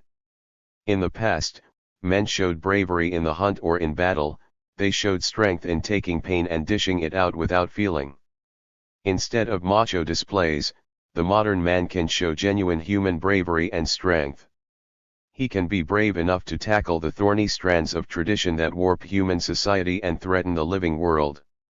Men can have the strength to accept an equal role in the house, at work, in bed, and in society as a whole. Men, the predominant makers and users of pornography, can have the bravery and strength to dismantle this industry that degrades women, the human body, sexuality, and nature. Men, whose traditional masculine culture values stoicism, detachment, and control of others, can use their strength to uproot those values and to build a culture that values empathy, altruism, and kinship with all others regardless of sex, race, or species. Return to the primal worldview through science. We are coming full circle around to the kind of awareness held by primal human society. The sciences of biology and ecology help us to see the awesome web of life in the world and the human place in it. We see the cycles of birth, life, death, and rebirth that keep all of nature alive and evolving. We can see the whole living world as a kind of first being made up of many lesser beings, of which we are one. Instead of viewing this living world as a divine miracle, we understand it through biology and evolutionary science, and we are just as odd. We feel for animals whom we see as kindred beings, they give us a sense of belonging, of membership in the great family of life in this world. Our ancestors gained this worldview through real experience, we are gaining it, ironically, through science. This emerging global view conflicts with many of the main beliefs of the West's agrarian religion, which sees this world as a temporary testing ground for humankind, as a lowly way station full of soulless beings whose despicable existence offers temptations to sin and evil. It will be interesting to see if religion's various branches can accommodate the emerging understanding of humans as beings kindred with others in the living world. If they cannot, they will become increasingly irrelevant. If they are unable to join the rest of us in coming to terms with nature and finding kinship among the life around us, they will cease to provide spiritual guidance and comfort, and they will fall away as religions have done before. Western religion needs to come to terms with its ancestor religions, the idolaters, pagans, goddesses, worshippers, and the other belief systems that the monotheists so ruthlessly tried to stamp out. Many traces of these are alive and well today in the developing world despite centuries of mostly Christian and Islamic missionary campaigns. Judaism, to its credit, never sought to impose its theology and its God on other peoples and cultures. If Christianity and Islam can get beyond their current phase of rigid fundamentalism and their obsessions with the revealed Word of God on the printed page, they could help mend the spiritual fabric of humanity torn by genocidal war, racism, and the social and economic inequalities that drive terrorism and make us all fear for the future. Ironically, it is the fundamentalists of both sides who, although they share the same worldview, are tearing most at that fabric. When they recognize that human spirituality began with awe of life on earth and that humanity has always found comfort in a sense of kinship with the living world, perhaps they will see the need for, and the wisdom in, coming full circle to the primal worldview. My own view is that the primal worldview, updated by a scientific understanding of the living world, offers the best hope for a human spirituality. Life on earth is the miracle, the sacred. The dynamic living world is the creator, the first being, the sustainer, and the final resting place for all living beings, humans included. We humans evolved with other living beings, their lives informed our lives. They provided models for our existence, they shaped our minds and culture. With dominionism out of the way, we could better apply our sciences to understand our world and our place in it. Then we could enjoy a deep sense of kinship with the other animals and of belonging in our living world. Then, once again, we could feel for this world. We could feel included in the awesome family of living beings. We could feel our continuum with the living world. We could, once again, feel a genuine sense of the sacred in the world. Notes. Part 4, Primitivism and the Critique of Civilization. Wilderness transformed into city streets, subways, giant buildings, and factories resulted in the complete substitution of the real world for the artificial world of the urban man, surrounded by an artificial universe, when the warning signals are not the shape of the sky, the cry of the animals, the changing of seasons, but the simple flashing of the traffic light and the wail of the ambulance and police car. Urban people have no idea what the natural universe is like. Vine Deloria. We come upon a contention which is so astonishing that we must dwell upon it. This contention holds that what we call our civilization is largely responsible for our misery, and that we should be much happier if we gave it up and returned to primitive conditions. Sigmund Freud. To combat cultural genocide, one needs a critique of civilization itself. Gary Snyder. Death has already arrived. Lavanna Saxon. Blue jay hops down the tree, seed in beak, same routine for 40 million years. She knows something that we are pretending to not know. She knows this will all be over soon. The wave of extinction is catching up to her, a dark hungry death approaching, unsure of when it will arrive. There is nothing to be done except continue to collect seeds. Unless of course you are a human. Then there is much to do. Death was thrown out of his delicate dance with life by us. We stopped the music, we stepped on his date's toes. Pretending he doesn't exist, he grows bigger, trying to get our attention. But we are too caught up in our self-absorption to notice him. And now, he's got a serious addiction. We avoid death. Try to box him up and bury him like he never existed as soon as he appears. We pretend we aren't causing the fastest annihilation of life in 65 million years. We are smart enough to get to the moon, peer into the universe, peek into our molecular structures, build skyscrapers and blow them up, but we can't figure out how to get out of this predicament. We can't figure out how to stop some highly programmed and uncreative humans from destroying it all. I guess 'cause we are programmed ourselves, and not nearly as creative as we could be.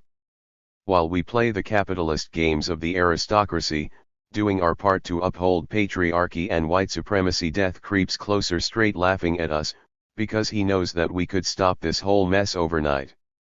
Living galaxies can awaken the star-birthing capacity of dormant galaxies by orbiting with them.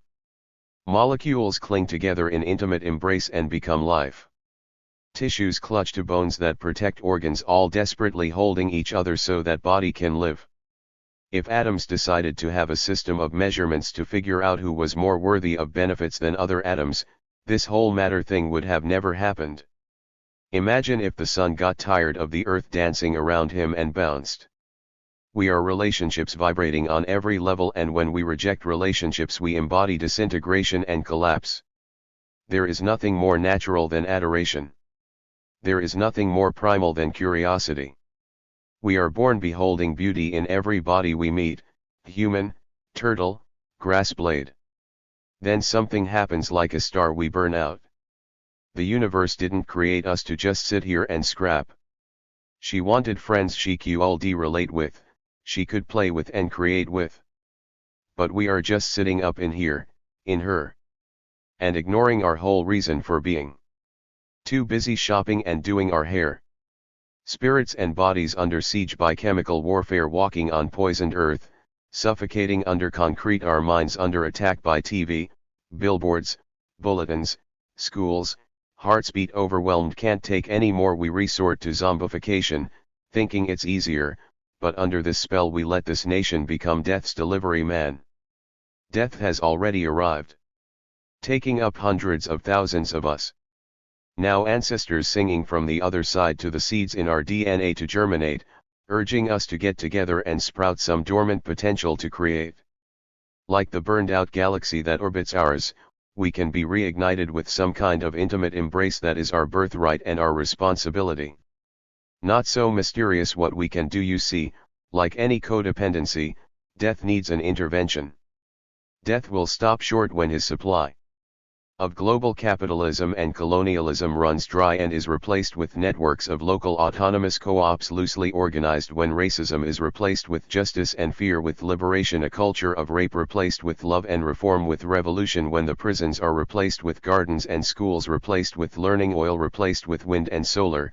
Death will stop his yearning when agribusiness fields are split up into 40-acre sections and with mules are given out in reparations, when the indigenous nations of every land get recognition and 500 years of affirmative action for white people ends, when borders become passageways and all the fences fall over. Death will sit with life and renegotiate our future.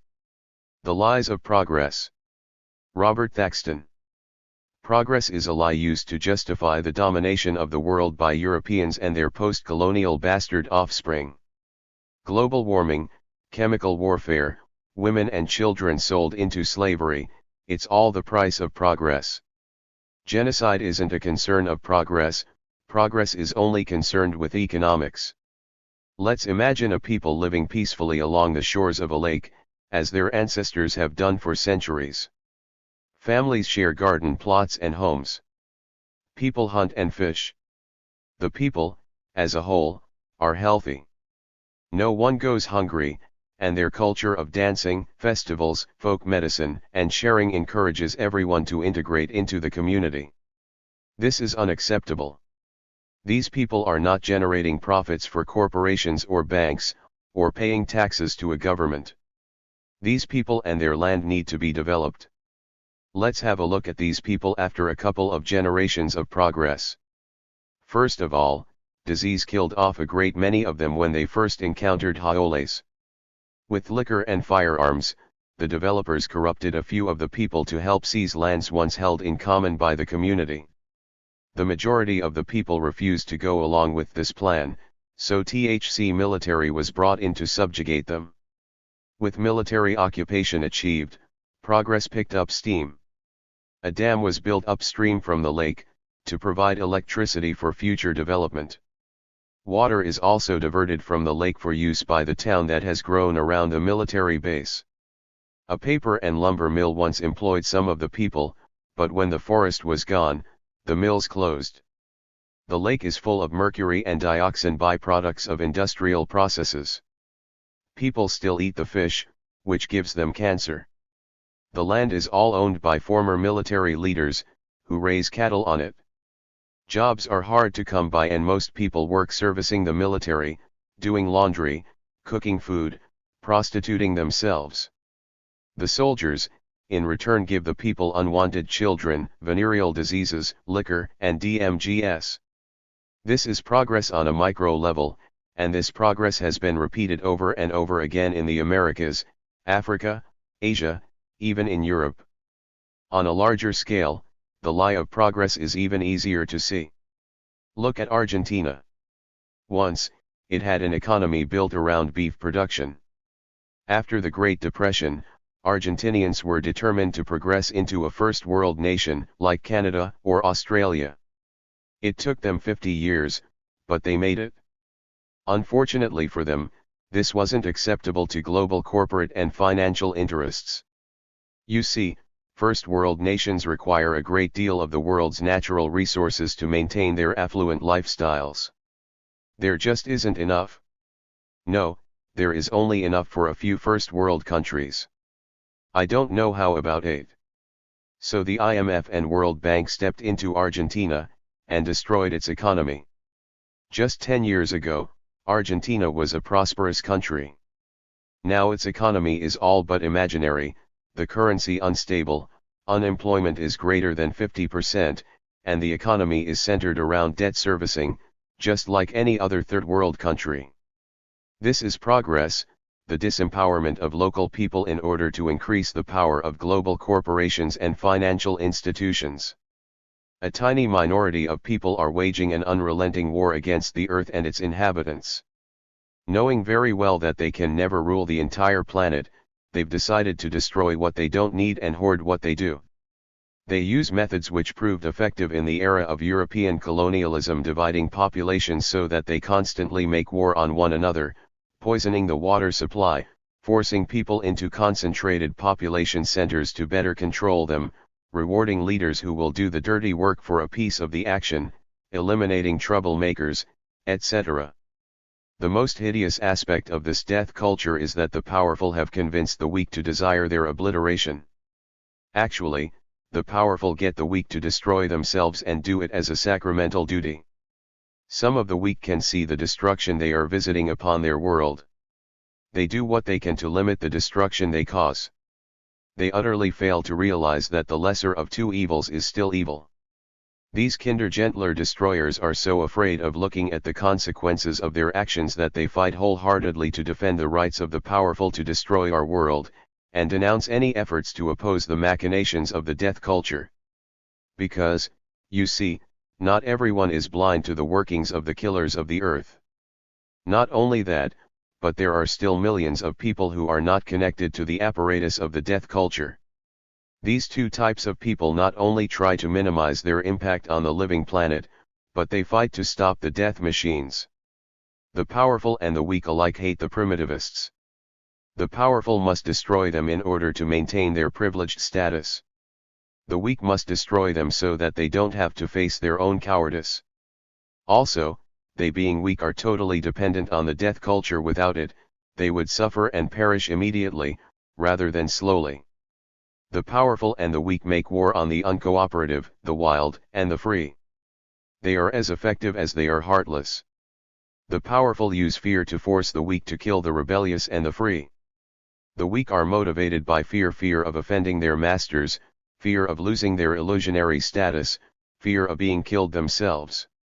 If fear is the only motivation the weak understand, perhaps it's time for the uncooperative to make the weak fear that which they have embraced. Perhaps it's time for the brave and free to make the powerful awake in their bunkers. Perhaps it is time to go on the offensive, and make the powerful and weak alike pay for their crimes against nature. Perhaps it's time for a two-sided war. Attack the system.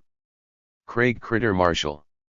Being that I'm on the opposite side of the strands of razor wire from most contributors to this book, I may be in a better position to say something important about the corporations that profit from the destruction and exploitation of nature or, in the capitalist ledger, natural resources.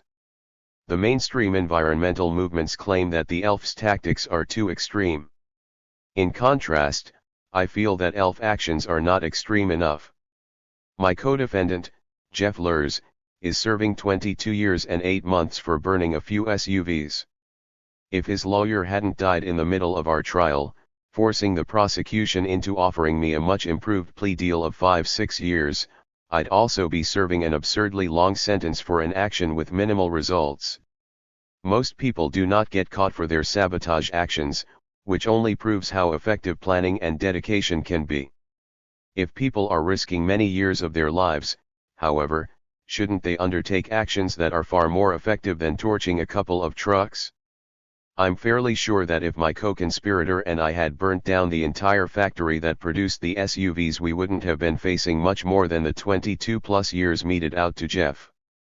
Though such an action would have been a great improvement over what we accomplished, I believe even that would not have gone far enough, for another factory would be built and the destruction of the earth would continue with little interruption.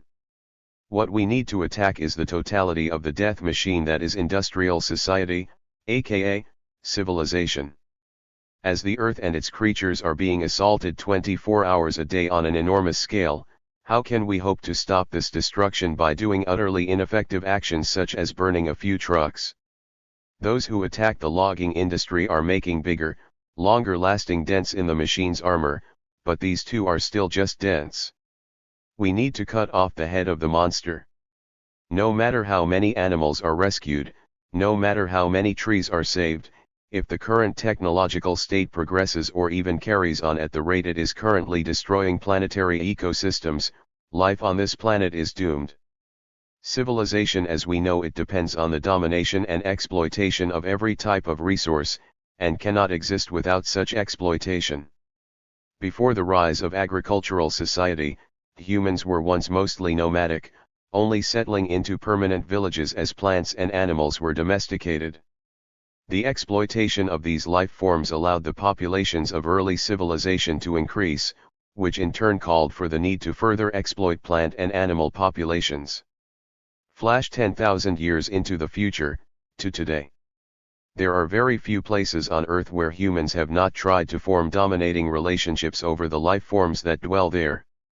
The vast majority of the so-called civilized world has been scarred and or covered with concrete. The current rate of species extinction rivals that of the time of the dinosaurs 65 million years ago, and while saving a grove of trees or the hostages at a factory farm is a noble cause, it is still applying a band-aid to a gaping chest wound. If we could save every animal in the world from suffering in factory farms and laboratories, what good, in the long run, would it do if there were no wild places left to free them? Conversely, what would be the point of protecting the last wild spaces if the animals were all domesticated, their wild spirits broken? The struggles to save life and land are inseparable. Every aspect of civilization conspires against all that is wild. It is the totality of human domination, not just one element, that dooms life. Our struggles cannot ever hope to be effective as long as we each only focus on one aspect of the disease of civilization. We must attack the totality of industrial society every single day. We must be relentless in our struggles, for civilization continually advances its death march. We must challenge the assumptions that are integral to the everyday existence of industrial society. The majority of people fighting for the liberation of one life form unknowingly or unthinkingly support the oppression of many others every day. No. Well, then it's safe to assume you don't use electricity?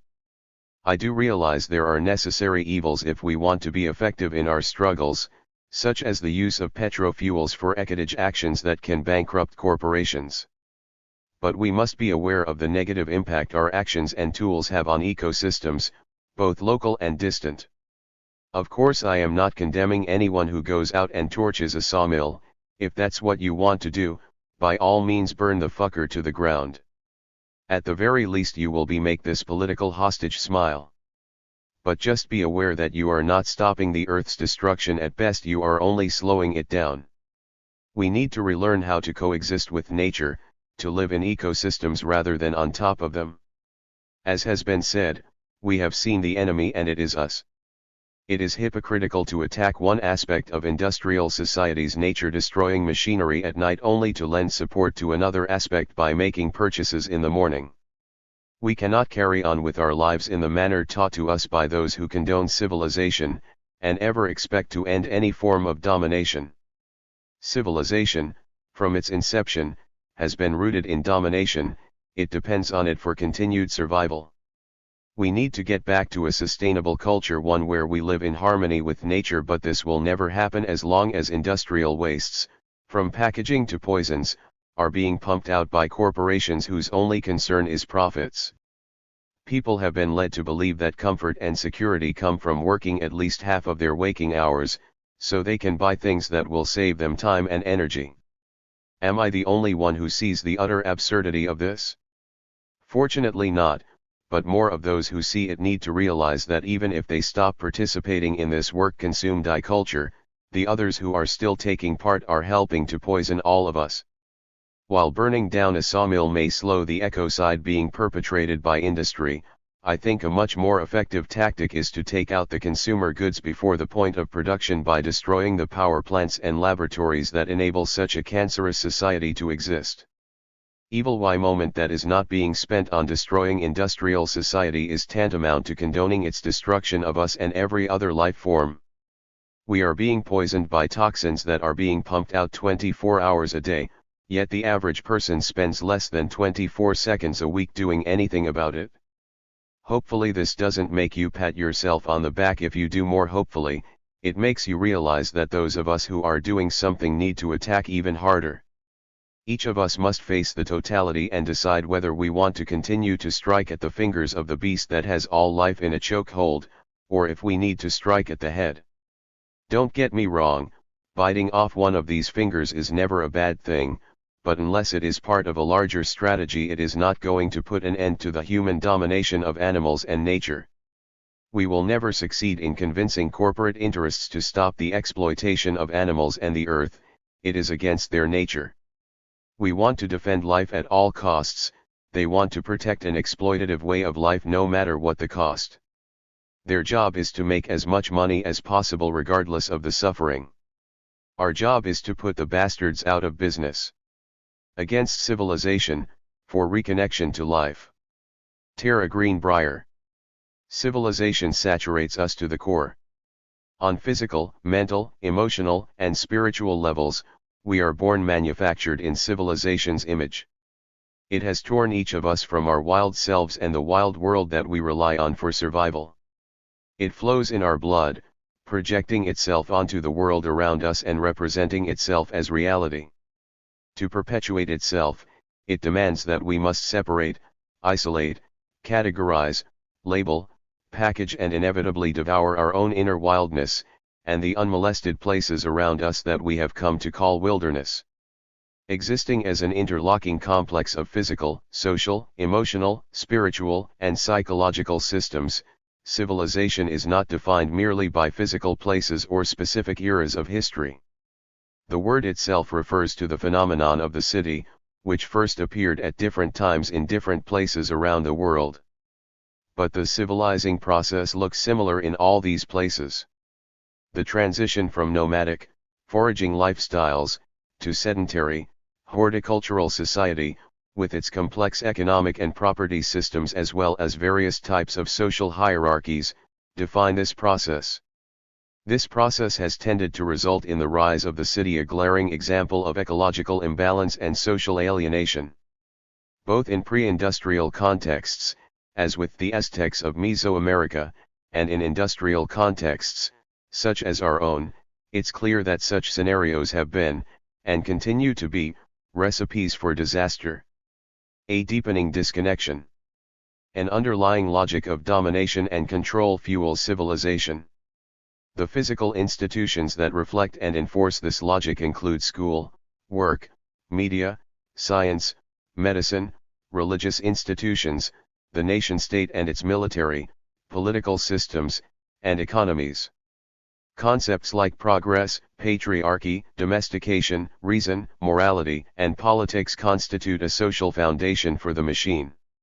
These systems and values that surround us separate us from directly experiencing the diversity and interrelatedness of the living world. Living within the circle of life, as an integral part of a whole organism, forms a basis for our relationships with other humans. Without this primal relatedness, the roles and assumptions that predefine us in civilization control our own self-image, and consequently our understanding of the humans around us. In civilization, we surround ourselves with symbolic culture, predetermined measurements of time, representations of the world through language, number, science, history, myth, culture itself. We wear synthetic clothing, live in wasteful and isolating shelters, eat toxic food made in factories, spend our time in artificial and sterile environments doing monotonous and tedious things to keep the machine of progress and capital running, in exchange for money or diplomas. We take drugs to keep our caged wild selves from hurting ourselves or lashing out at those around us. We numb our pain and depression with alcohol, or distract ourselves from it with superficial pursuits like pop culture, junk food, shopping, or religion. Surely the point has been made crystalline that civilization must collapse or be made to collapse, by many a rambling street person and anti-civ writer. But what hasn't seemed so clear, is how we might go about destroying civilization in our own lives, how one might free oneself from our physical dependence on it, and the mental, social, emotional, and spiritual psychoses that come from this dependence. Like an addiction, civilization convinces us we need it to live. The 1,000-year-old legacy of hoarding, warring, and ecological imbalance that has brought us here to the edge of catastrophe, reflects what's been a steadily deepening disconnection with the physical world around us. It's this disconnection and desensitization that has allowed us in modern, industrial society to justify living far beyond the limits of the planet's life support systems, and to objectify and exploit our non-human neighbors, as well as each other. In many civilized cultures, animal exploitation, racism, and sexism are just some of the more familiar manifestations of this objectifying impulse. In our collective denial, We imagine ourselves as superhumans, trusting in the brave new world of high technology to finally allow us to supersede our messy humanness. A cancerous trajectory. Within leftist and liberal political circles, this cancerous trajectory is so often accepted as unchangeable reality. We are encouraged to grasp at crumbs of inclusion thrown to us by the systems that maintain this ongoing fantasy of human superiority and technological utopia. Mass society and its movements boil down our passions and convictions into one monolithic voice, with the goal of palatability at the forefront. Our desires for sanity and balance are constantly co-opted by the spectacle, the all-encompassing world of mass media and its conformist and consumerist values that tell us who we are and why we are alive.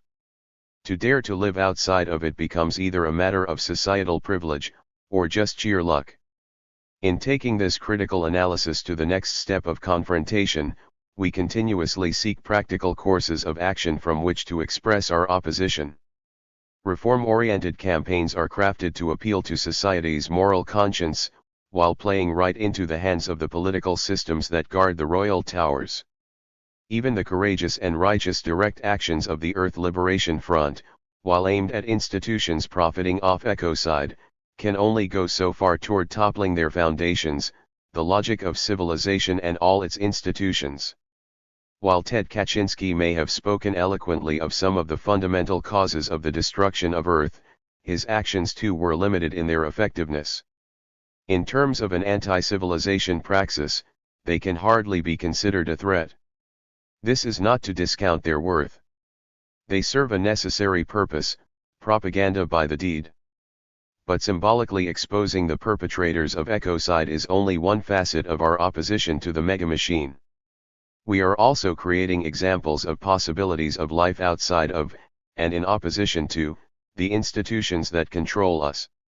An all too common mistake comes with the creation of alternatives to destructive lifestyles that still rely on mass society, industrialism, the nation-state.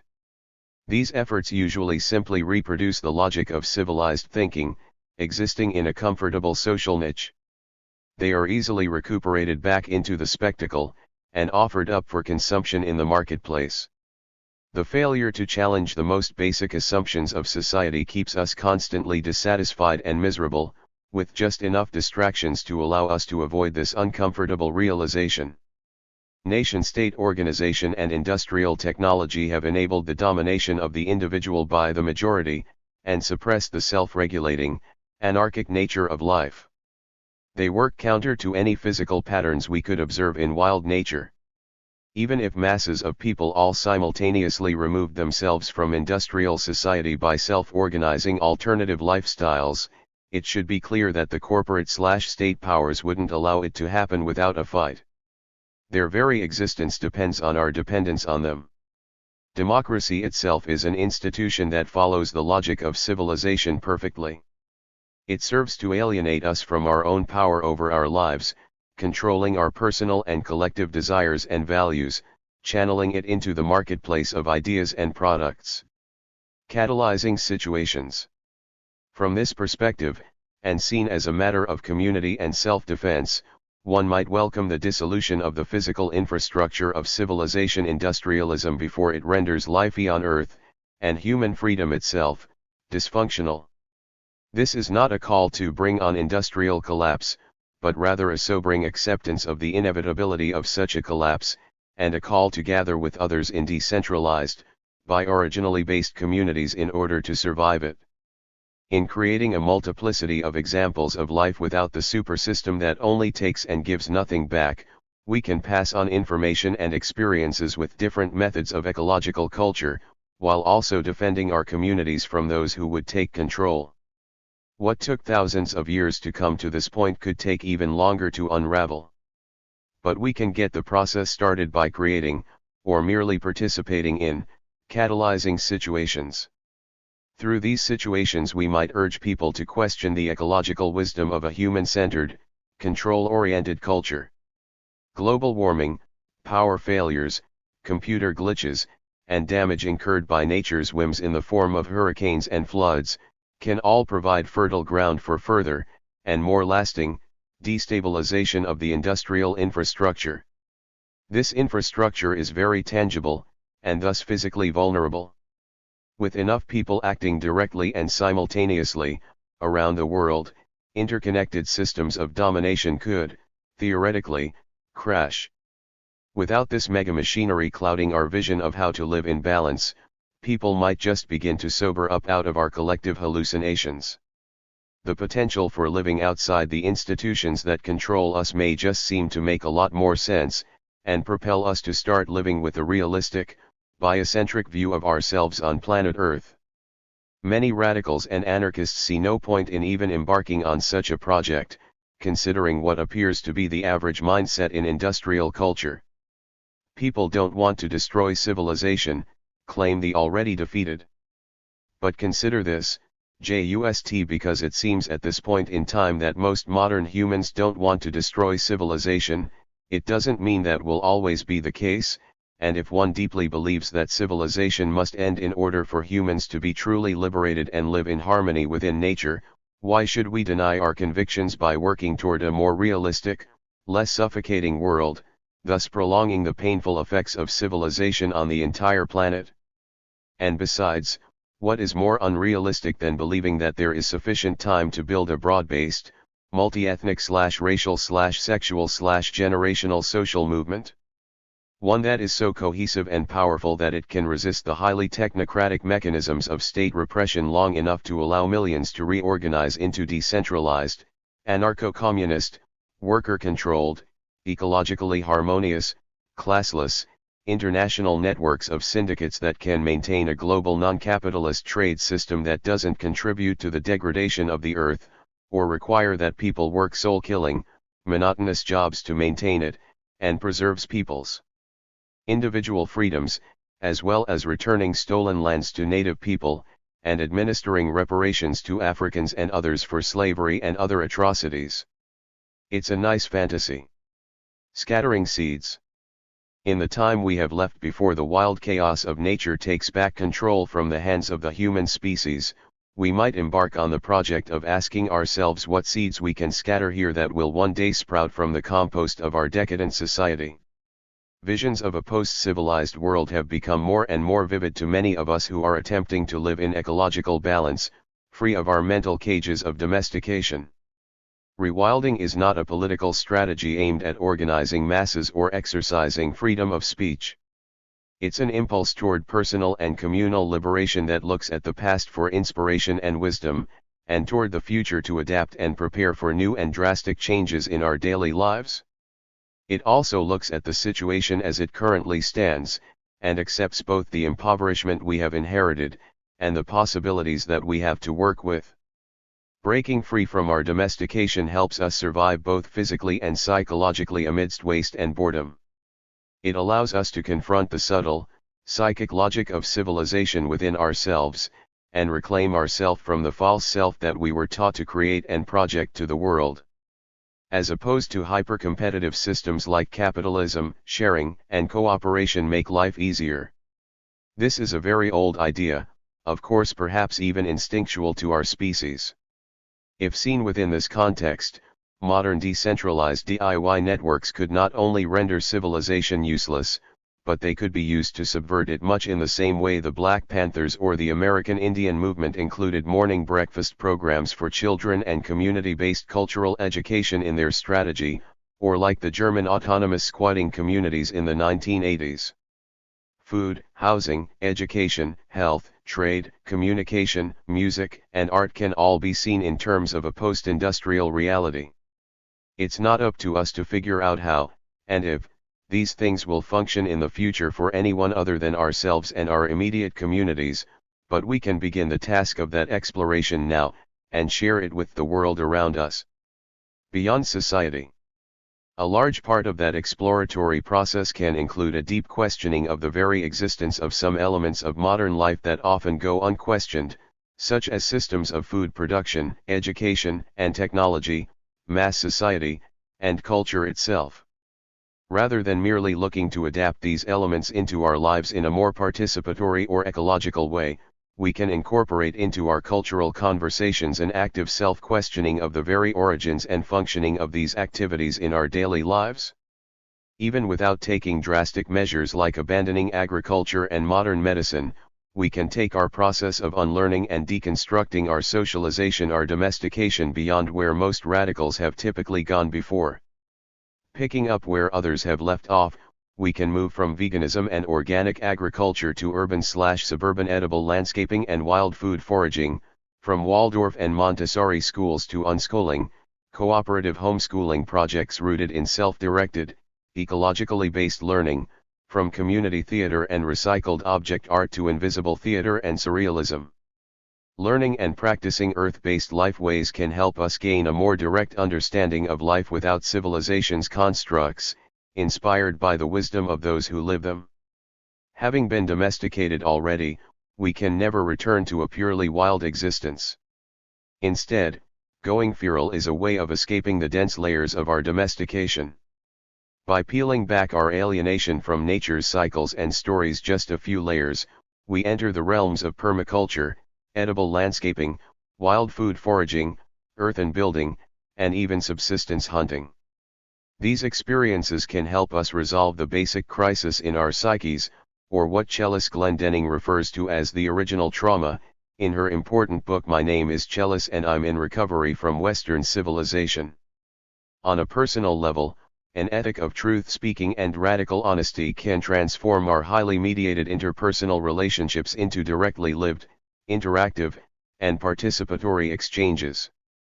These transformations can allow for a deeper and more powerful level of healing and collaboration. Without the tedium of social relationships simply filling time between work and school, our connections can set off wildfires, personally and socially. The task that lies before us is both old and new. We are everything that has come before us, and at the same time, like nothing that has ever come before. Within a process of constant self-questioning, we can only become more open to the infinity of possible futures. What is liberation? John Zerzan.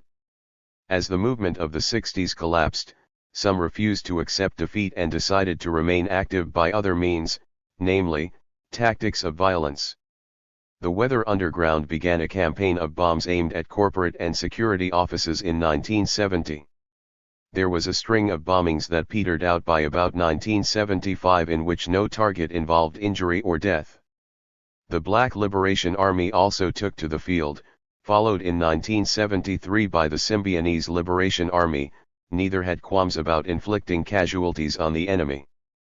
There were several other less well-known groups, too, that didn't want to quit even though the bottom had clearly dropped out of the global wave of 60s militancy. My personal take on this post-60s turn to violence is that it was the politics of desperation.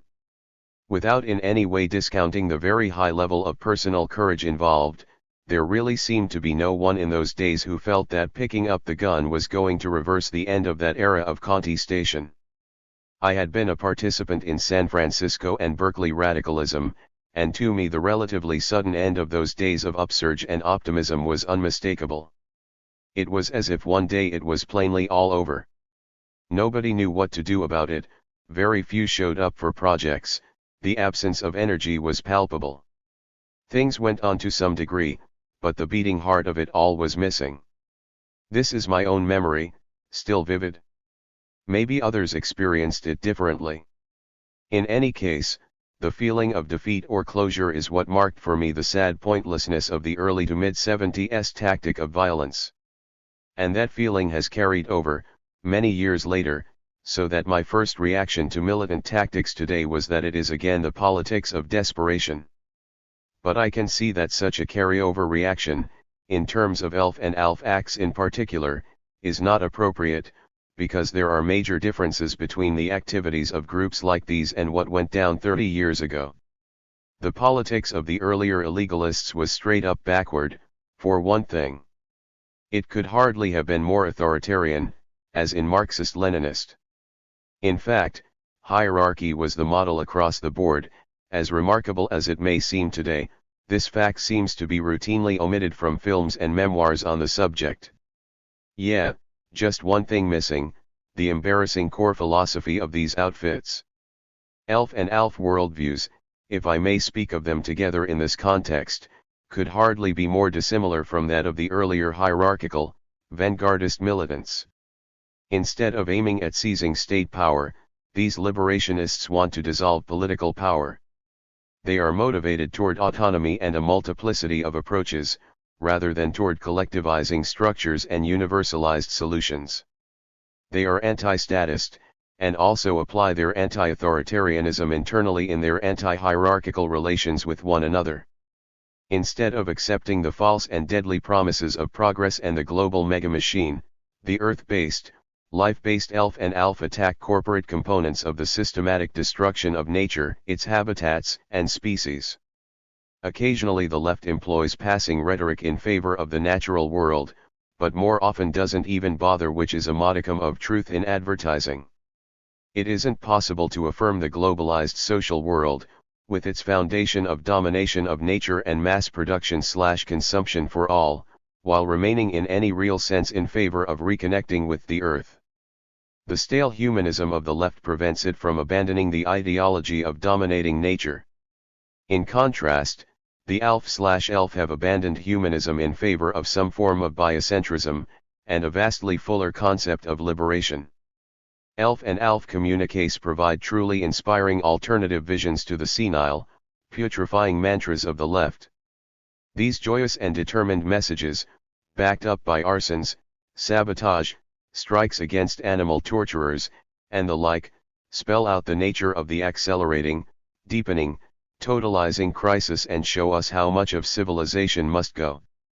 As I see it, these passionate, searing critiques are echoed by another part of the emerging contemporary resistance, which goes by names such as green anarchy, anti-civilization, anarcho-primitivism. As part of this latter current, I salute my ELF and ALF comrades who are on the cutting edge of the fight to stop the all-devouring beast of technology and civilization. The humanist left is an enormous failure that must be superseded. There is a growing realization worldwide of the deep roots of a culture that becomes unhealthier and more grotesque by the day. There is but one global civilization now, revealing its deadly essence as its basic institutions bring forth their sterile fruit. Specialization and domestication drive the mechanism of control ever further and deeper, bringing new levels of desolation, standardization, exploitation, and extermination. Are we willing to break with the dominant approaches, with those like the left that accept civilization, mass society, the technoculture and the destination of death? Do we not need a paradigm shift that will make us unafraid to defend the earth and challenge our own domestication? Indigenous struggles against empires and globalization have, of course, been going on for centuries. I think that is also a part of the new resistance, revealing how people who are not part of industrial modernity, and who have lived on the earth without destroying it, are defending their world against all odds. It is paradoxical in a way that what is new discovers what is old and true, and sees its enduring value. All the rhetoric of the prevailing world rings false, including the worn-out rhetoric of pseudo-opposition to the dominant order. Visions, actions, and analyses are urgently required that break completely with the institutions and assumptions of civilization, a worldview that dates back only 10,000 disastrous years. Indigenous, earth-based, non-industrial solutions, for example, can help us imagine modes of human life that existed in communion with the natural world, instead of the domesticating, conquest-style approaches of civilization. Part V, Repression and Resistance. I don't care if I fall as long as someone else picks up my gun and keeps on shooting. Che Guevara's dying words. Revolution builds in stages, it isn't cool or romantic, it's bold and vicious, it's stalking and being stalked, the opposition rising above our level of violence to repress us, and our forces learning how to counter this repression and again pulling ourselves above their level of violence. George L. Jackson. Jails and prisons are designed to break human beings, to convert the population into specimens in a zoo obedient to our keepers, but dangerous to each other. Angela Davis. If they aren't able to destroy the desire for freedom, they won't break you. Bobby Sands. In the spirit of Paul Robeson and the words of Chairman Fred Hampton. This here is a tale from the real. No play on Broadway, showcase Sunday, or Hollywood scene. Now. The troubles I've seen. Fred Hampton Jr. You've maced me and attacked me. Transferred me from prison to prison. Oh.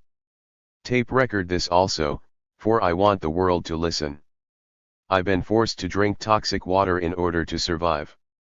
While you bring in black bodies by the boatload and call it war on crime. I know brothers who were sentenced to 2 but ended up serving 10. I'm aware of countless numbers of cats in these camps who went to bed but never got up again. Have you ever seen them enter with pride? Headstrong and sane. And then leave out broken thinking a number is their name? You ever seen a genius go crazy? A mastermind dismantled? How about a man being shot up with more shit than a horse can handle? I've seen grandfathers placed in cells with their own offspring. And I've seen men of principle resort to do the strangest of things. I've seen a brother bleed and bleed to damn near no blood was left. I heard him say hell must be better. I heard him pray for quick death. I've seen black men classified as C numbers held over a quarter of a century. And I've seen white men with triple murders leave the penitentiary. Ever had to choose from what you need and what is necessary? Ever been exploited by a prison commissary? Heard of women turning tricks for sanitary tissue? You ever been searched in a manner that truly dissed you? Imagine 4 grown men forced in the same room. What if the pigs that beat you served you your food? I've had property pissed on and given bogus charges. Jay can't count the cats in comas, let alone beat unconscious. I've been awakened at 3 in the morning and told it's time to ride. God knows how many murders you've classified as suicide. I've lost count of the times I heard them say guilty. How many babies who haven't lived, but yet got the death penalty. Did you know that Mumia was moved and placed in seg? And given trumped up charges for refusing to cut his dreads. Like magicians you drop drugs from thin air. Murdered George in Quinton and claimed he was strapped in his chair. How many problem prisoners were popped with ice picks? From Com to Shanks you still farmers planting shit. You keep me isolated and caged 24 a day. I've seen the effect of those who you claim to rehabilitate. Now I know what you mean when you use the term correct. 4. I've experienced yo bad, brutal ass, uncut, in the raw and undressed. Dedicated to the memories of Albert Na Washington, Field Marshal George Jackson, Young Man-Child Jonathan Jackson, Min KT, Don T. Taylor, Merle Africa, Attica 32, Ajamu Nasser, Mondigo, David Walker, AMB. Mark Shepard, Calvin D'Angelo Moore, Santana, Willie Enoch, Mike Williams, Larry Roberson, Shaka Sankofa, and all casualties endured behind enemy lines. From protest to resistance. Jeffrey Freelures. In the late summer of 1997, Southern California was rocked by storms. The meteorologists blamed El Nino and the nightly news featured storm watch. In my 18 years I had never witnessed any storms like these, not in California. My friend Aspen and I sat on the beach through the storm pounding away on our drums, voices rising high into the night. We reached out to the fury of the storms, into the crashing waves. The raw power of it all filled us with life. Not more than 20 miles north we saw lightning fill the sky. The cities of Long Beach and Seal Beach were under a tornado watch. The day before a waterspout had touched down just offshore. Anyone with a lick of sense was staying inside and riding out the storm. Not us, we were doing magic. This is what Aspen lived for. I met her canvassing for the Sierra Club. She was assigned the task of teaching me how to convince people to give up their money. Thankfully, she taught me so much more. It was Aspen who first taught me how to feel the rhythm of Mother Earth and how to reach beyond everything I've ever known. Aspen was a totally free soul. When she taught me things it was more like sharing ancient knowledge. She did not teach me my spirituality, She simply showed me how to find it. Most nights after work we would go out for chai tea and talk for hours. We were an odd pair. She with an earthy look, dreadlocks and peaceful presence. I, on the other hand, wore spikes and chains and sported a bright orange mohawk. We were from two different worlds, stuck in the middle of America's second largest city, and all we ever talked about was nature and social justice. One night while sharing a joint she told me about the time she spent in the redwoods. She told me about a group called Earth First. She shared stories about stopping logging and the joys of camaraderie, and in a hushed voice she told me stories of monkey wrenching. My eyes lit up. This is what I wanted, someone I could get active with. I'd been involved in protests in LA, but it was largely symbolic.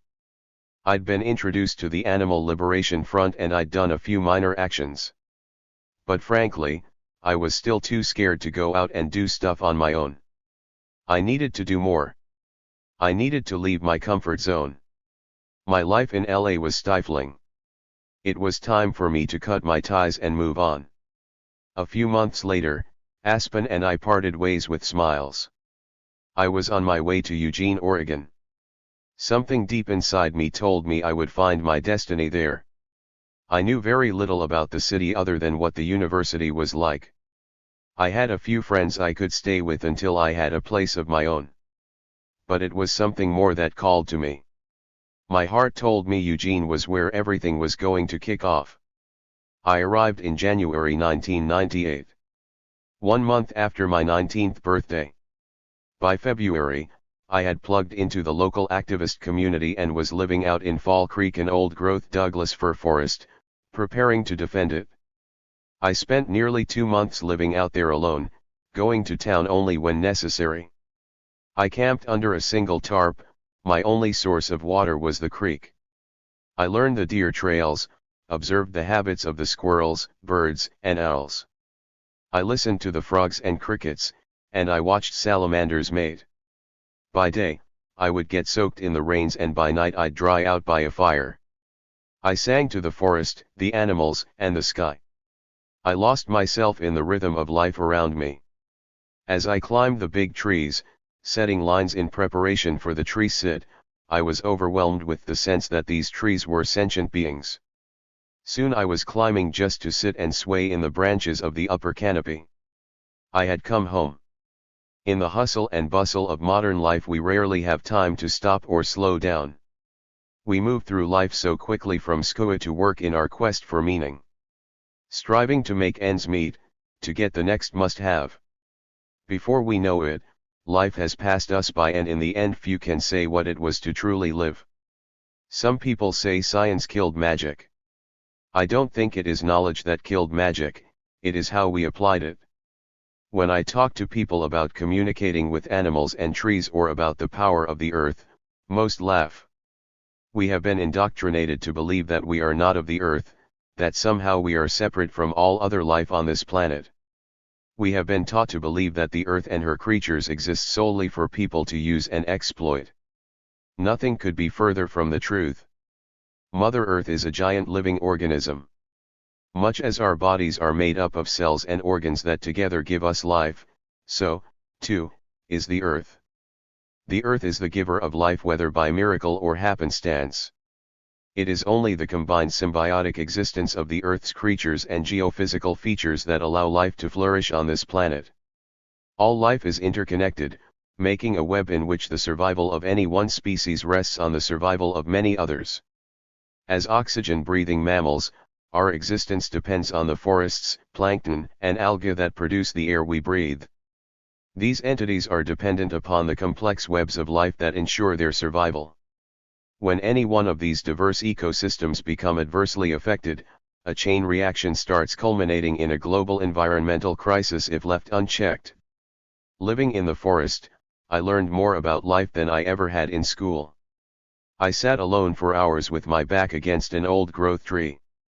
The forest around me was more than 600 years old, evolution at its perfection.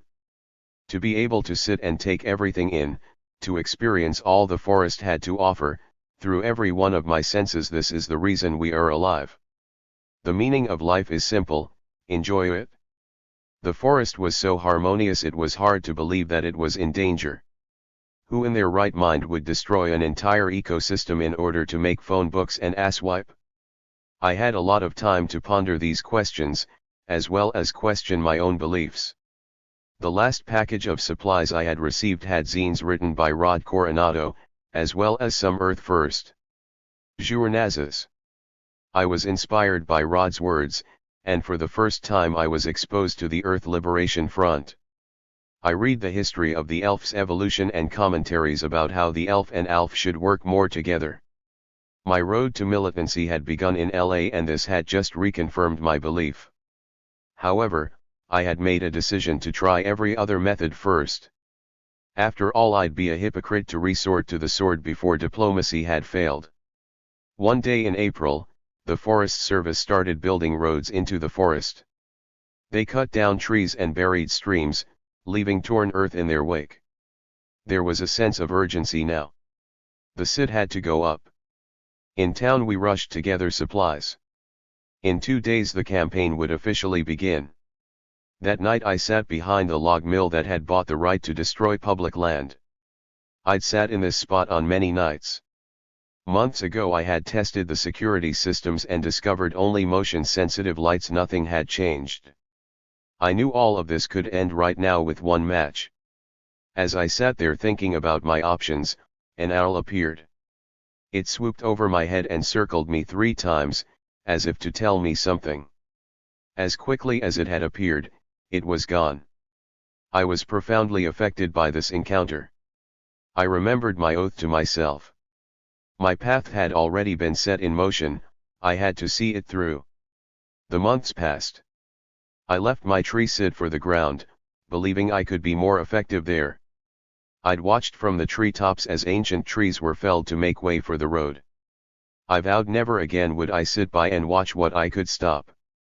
Under the light of billions of stars and the solemn gaze of the moon, the pickaxe came crashing down, penetrating gravel and dirt. This must have been the 3rd time in as many days I'd helped dig up this culvert. Each time the road was shut down, building stopped and they had to fix it.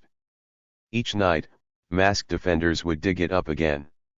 The neatly piled log deck would become a convoluted disarray spread across the road. Road blocks were doused with gasoline to serve as burning barriers. This forest would not be allowed to fall. Each morning the battlefield was set. Road workers and Freddies were met with new blockades and 20 to 30 masked and camouflaged individuals. The confrontations could be fierce, lasting days or weeks, but the most heated lasted only hours. Ultimately, the roads were built, but we reclaimed them, and in the end, we controlled more than 10 miles of roads. The signs were very clear. Beware of caltrops, another warned if trees fall, blood spills. At any given time there were more than 24 road blocks. Walls were built with second growth felled in road construction, as well as walls made out of dug-up culverts. Pitfalls the size of Freddy Broncos were dug in the road and covered with tarps and dirt. Tunnels, tripods, bipods, monopoles, and other platforms were used as lockdowns. We maintained a myriad of trails through the forest. I could get anywhere faster on foot than a vehicle on an unobstructed road. We had 24-hour security using radios and drums to communicate. And each night under the cover of darkness, the fairy folk would take to the road ripping and tearing until Wild Earth was free again. As our control over the forest grew, so did the heavy-handed tactics of the Leos. Many people, some as young as 15, were assaulted. One young man was hit in the head with the flat of a machete, another was buried up to his waist by a bulldozer, while the Freddies looked on laughing. In raids designed to intimidate, as much as reclaim control of the road, the Freddies would descend en masse upon our camps. Our water jugs were punctured with knives, our food dumped out and stepped on, and our kitchenware was stolen or tossed into the woods. Our campsites were dismantled, thrown into the road possessions and all then set ablaze. Arson is not a tactic practiced solely by dissidents. During one raid and road closure, a comrade and I were holding a roadblock platform. The Leos had parked a bulldozer next to the platform so 4 officers could climb up to remove us. The platform would not go without a fight. As the Leos gained the platform, I cut the support lines and we began to shake the platform in order to make it fall, taking us all with it. With frightened expressions, the officers leaped back to the safety of the bulldozer, leaving us on our still standing, if leaning platform. Unsure of what to do next, one officer snatched a stout branch off our platform that we had been using as a support for the tarp. Using it as a makeshift club, he began to try and knock our food and water off the platform. Thinking quickly, I jumped in front of the supplies to protect them with my body. I thought surely he would not hit me. Officer Friendly raised his club and began to strike me in the thighs and waist. "We see you hurting him and we are videotaping," tree sitters shouted from above. This officer had just crossed a line that ought never be crossed. I caught the next swing mid-stroke, disarming the thug in uniform. Much to the surprise of the Leos. "How would you like it if I hit you?" I screamed, as I raised the club. "You wouldn't like it very much, would you?" The tough guy officer on the far end of the dozer provoked. "Go ahead. It will be the last time you hit a cop." What he didn't know is that it would not have the first. I moved toward the new threat. "It'll be the last time you draw breath, pig." "Everyone back off, he's serious," the head honcho down on the ground instructed. The Freddies retreated and made no other attempt to remove us. We held the platform through the day and long into the night. Around midnight, still being watched by Leos, we agreed that with a lack of supplies and a badly leaning structure, we could not hold the blockade for any length of time. Grudgingly, we decided to abandon the structure. Despite the short-lived victory, that platform was the only roadblock at Fall Creek to ever repel an eviction attempt. Less than a month later we had reclaimed the roads. My partner and I were holding the gate at the only entrance to the series of roads that comprised the timber sale. Sometime around 3 a.m. she took watch while I slept. I awoke to her screams of pain, and cries for help. It was still dark out. I jumped out of my sleeping bag to see 2 armed men in full camouflage. One man was trying to wrestle her to the ground, the other was near the gate and me. A primal instinct to protect my loved ones roused in me. I charged her assailant, taking him down and landing on top. As I raised my fist, I was suddenly aware I was looking down on Officer Friendly. In the same instant, he screamed for help, and before I could react, I was hit from behind by bad guy number 2. As the officers fumbled with compliance holds, I calmly said I'm not resisting, and went limp. Fuck, I thought. How am I gonna get out of this one? Fortunately, my partner's screams had brought backup with a video camera. They were able to videotape the officers being out of uniform, as well as the fact that it was only 5 a.m. and the sun had not risen. At the jail, I was placed in maximum custody. No phone call. No charges. No nothing. Locked in my cell, I stewed on the possibilities until around 10 p.m. when I gave up on getting out that day. I had no idea that the entire jail was on lockdown due to a large rowdy crowd protesting my arrest. Sometime around 2 a.m. an officer opened my door. "You free?" "No, I'm in jail." "Roll up, you're getting out." "What?" I grabbed my stuff and went down to see the release officer who had denied my release 10 hours ago. She asked the same questions again. Did I have an address? No. Did I have a phone number? No. If let out, would I check in? Hey, she didn't ask that before. By 3 a.m. they were literally kicking me out of jail. Outside I was met by approximately 100 sleeping protesters. They had refused to leave until my release. Even though I wasn't in jail, I ended up spending the night anyway. Weeks later, I was indicted on 17 federal charges. 1 felony assault with a deadly weapon on an officer, and 16 misdemeanors. The judge threw out the assault on grounds of self-defense and the lack of a weapon. And I plead out to the other charges, agreeing to 30 days in jail on an unrelated resisting arrest.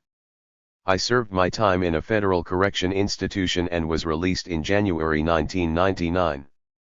I spent the rest of that winter alone in a tree sit thinking about what direction my life was going to take. That spring, I dedicated my life to full-scale resistance. I had realized no amount of protest or begging for redress would stop the onslaught against life and freedom that the state endorses. I had been lied to too many times by government officials. I had been beaten and witnessed my friends beaten by a brutish police force too often. While those responsible for the injustices continued with business as usual, I could tolerate no more. It was time to walk a different path. By the time I was arrested in June 2000, I had engaged in street battles with cops during riots, sabotage and armed forest defense. When it came to dealing with the state and greedy corporations, the word please was no longer in my vocabulary. In spring of 2000, I found myself returning to Eugene. I'd spent the last couple of months hopping trains and hitchhiking. Upon my return, I found myself thrust into the role of security for Eugene's 7-week revolt. There would be workshops, squatting, forest defense, and it would all end with a Reclaim the Streets, Reclaim the City demonstration on June 18. On June 18, 1999, the city was rocked by organized rioting as part of a worldwide day of resistance to the G8. The police sustained several injuries and were forced to retreat on multiple occasions. Damage was in the tens of thousands of dollars. Banks and police were the hardest hit, incurring the biggest losses. The city was covered in political graffiti. Eugene was suddenly center stage in the United States anti-capitalist movement. This year's event was billed as a historic reenactment of last year's festivities. Of course, the problem with advertising a revolution is the police state prepares for one. For 9 weeks Eugene was a hotbed of police and anarchist activity. Folks were gathering en masse at parks, streets, cafes, and bars, while the police and SWAT team patrolled the city 4 officers to a car. The city was tense. I really believed something big could kick off. The energy and repression were boiling to a head. I would not have been surprised if the opening shots of the Second American Revolution had been fired. Impromptu marches were starting all over the city, and no corporate chain store was safe, as groups of people would simply walk in and walk out with food and beer. The police substation in the Whitaker neighborhood had been attacked not once, but twice, and cops routinely were forced back into their cars when they tried to stop or arrest somebody. I, too, was planning something to go along with the 7-week revolt. During my time traveling I'd spend many a night shooting out windows of big car dealerships with my slingshot. It was a perfect way to rack up some good damage amounts, shattering those giant showroom windows and taking out the windows on those pricey SUVs. Very quickly I learned security for these places was often minimal. I'd never encountered anything more than lights and cameras. I began to put together an idea of how to go about torching a dealership. It would be so easy to rig up a few devices and place them under some SUVs. I wanted to send a strong message to the car and oil industry, as well as to the public that not only is the extensive use of fossil fuels in this country contributing dangerously to global warming, it is also directly responsible for the hostile and imperialistic foreign policy of the U.S. government. These acts of injustice would be resisted. The 7-week revolt put me back on my home turf and provided my opportunity. The city was ripe for action, and I wanted to help fuel the fire. I wasn't planning on a major action, just something big enough to raise the issue and inspire other actions. I believed a clandestine attack on an SUV dealership, one of the symbolic hearts of industrial greed and power during the gathering, would inspire and encourage others to resist. I targeted Romania Chevrolet because Chevy is a subsidiary of General Motors. Romania was the second largest dealership in Eugene. The truck and SUV dealership was selling a commercial fleet of vehicles. The dealership was also located near the college campus, providing an easy opportunity to get in and out. The where and the why were easy issues to solve. However, I still needed to figure out how. One day during a discussion with my friend and trusted ally, Craig Critter Marshall, he spoke of wanting to take his own actions further. Critter and I had worked together extensively on numerous tree sit campaigns. The level of trust between us allowed for very open and blunt conversations. After a few exploratory questions and the requisite security precaution of plausible deniability, we figured out we were on the same page. I shared my theory on car dealerships. Excitedly, we set about our plan. For close to a month, we observed our target. Romania had private security, something I had yet to encounter at a car lot. Still, there are ways around security guards. We just had to learn the routine. The dealership was also near homes, which meant we needed to learn if anyone worked late or had any regular night activities that would have to be accounted for. The other concern was regular police patrols, as the neighborhood was part of the university district. Finally, because of the many bars and restaurants nearby, we needed to learn any regular pedestrian traffic, particularly when these establishments closed. Once we had gathered the necessary information about our target and the surrounding area, we set about deciding our goals. We passed the idea around that we could take out the whole dealership. I could have easily rigged multiple devices to ignite at the same time, and we could have punctured all the gas tanks on the vehicles to further feed the conflagration. Other ideas involved leaving graffiti behind or other messages. Ultimately, for the sake of simplicity, and because this would be our first time working together in such a manner, we decided to use one device each and place them under two separate vehicles. It would not be a big fire, but to get the point across, it wouldn't have to be. Come the early hours of Friday, June 16th, we would strike. By the morning of June 18th, our communiqué would be public knowledge. If all went well, the Black Bloc would rally and last year's uprising would look like a picnic. All did not go well. On the night of June 14th, I was arrested while doing cop watch. 3 local activists had been stopped by 4 police officers for the heinous crime of riding a bike at night with no headlamp. During the stop, I videotaped the police giving a warning to a couple riding by for the same infraction. I notified the police that any action now would qualify as select enforcement, and that I would be more than happy to provide all sides with copies of the tape. During the course of the stop, the crowd had grown to about 20 to 25 people. The officers, too, had multiplied to 8, including SWAT members. The commanding officer ordered no citations be given and that the police leave before things escalated. But, the pigs had come to pick a fight, and they weren't leaving without one. As I stood on the sidewalk filming, the officers dispersed. One walked directly toward me. I focused the camera on him as he came closer. 10 feet, 5 feet, he walked right at me. His shoulder lowered as he walked into me. He threw his arm around my throat as he dragged me behind the police car. If I'm honest, I would have to say that most times I would have fought back, as much out of instinct as pride. This time, I simply held the camera and captured my own beating. It's kind of funny now if you can picture my head slammed into the road, and I'm laying face down with camera held out in front of me and pointed back. The police got what they wanted. My beating triggered a response, the crowd charged, batons were raised and the smell of pepper spray filled the air. Mine would not be the only arrest that night. The next morning I was released from jail.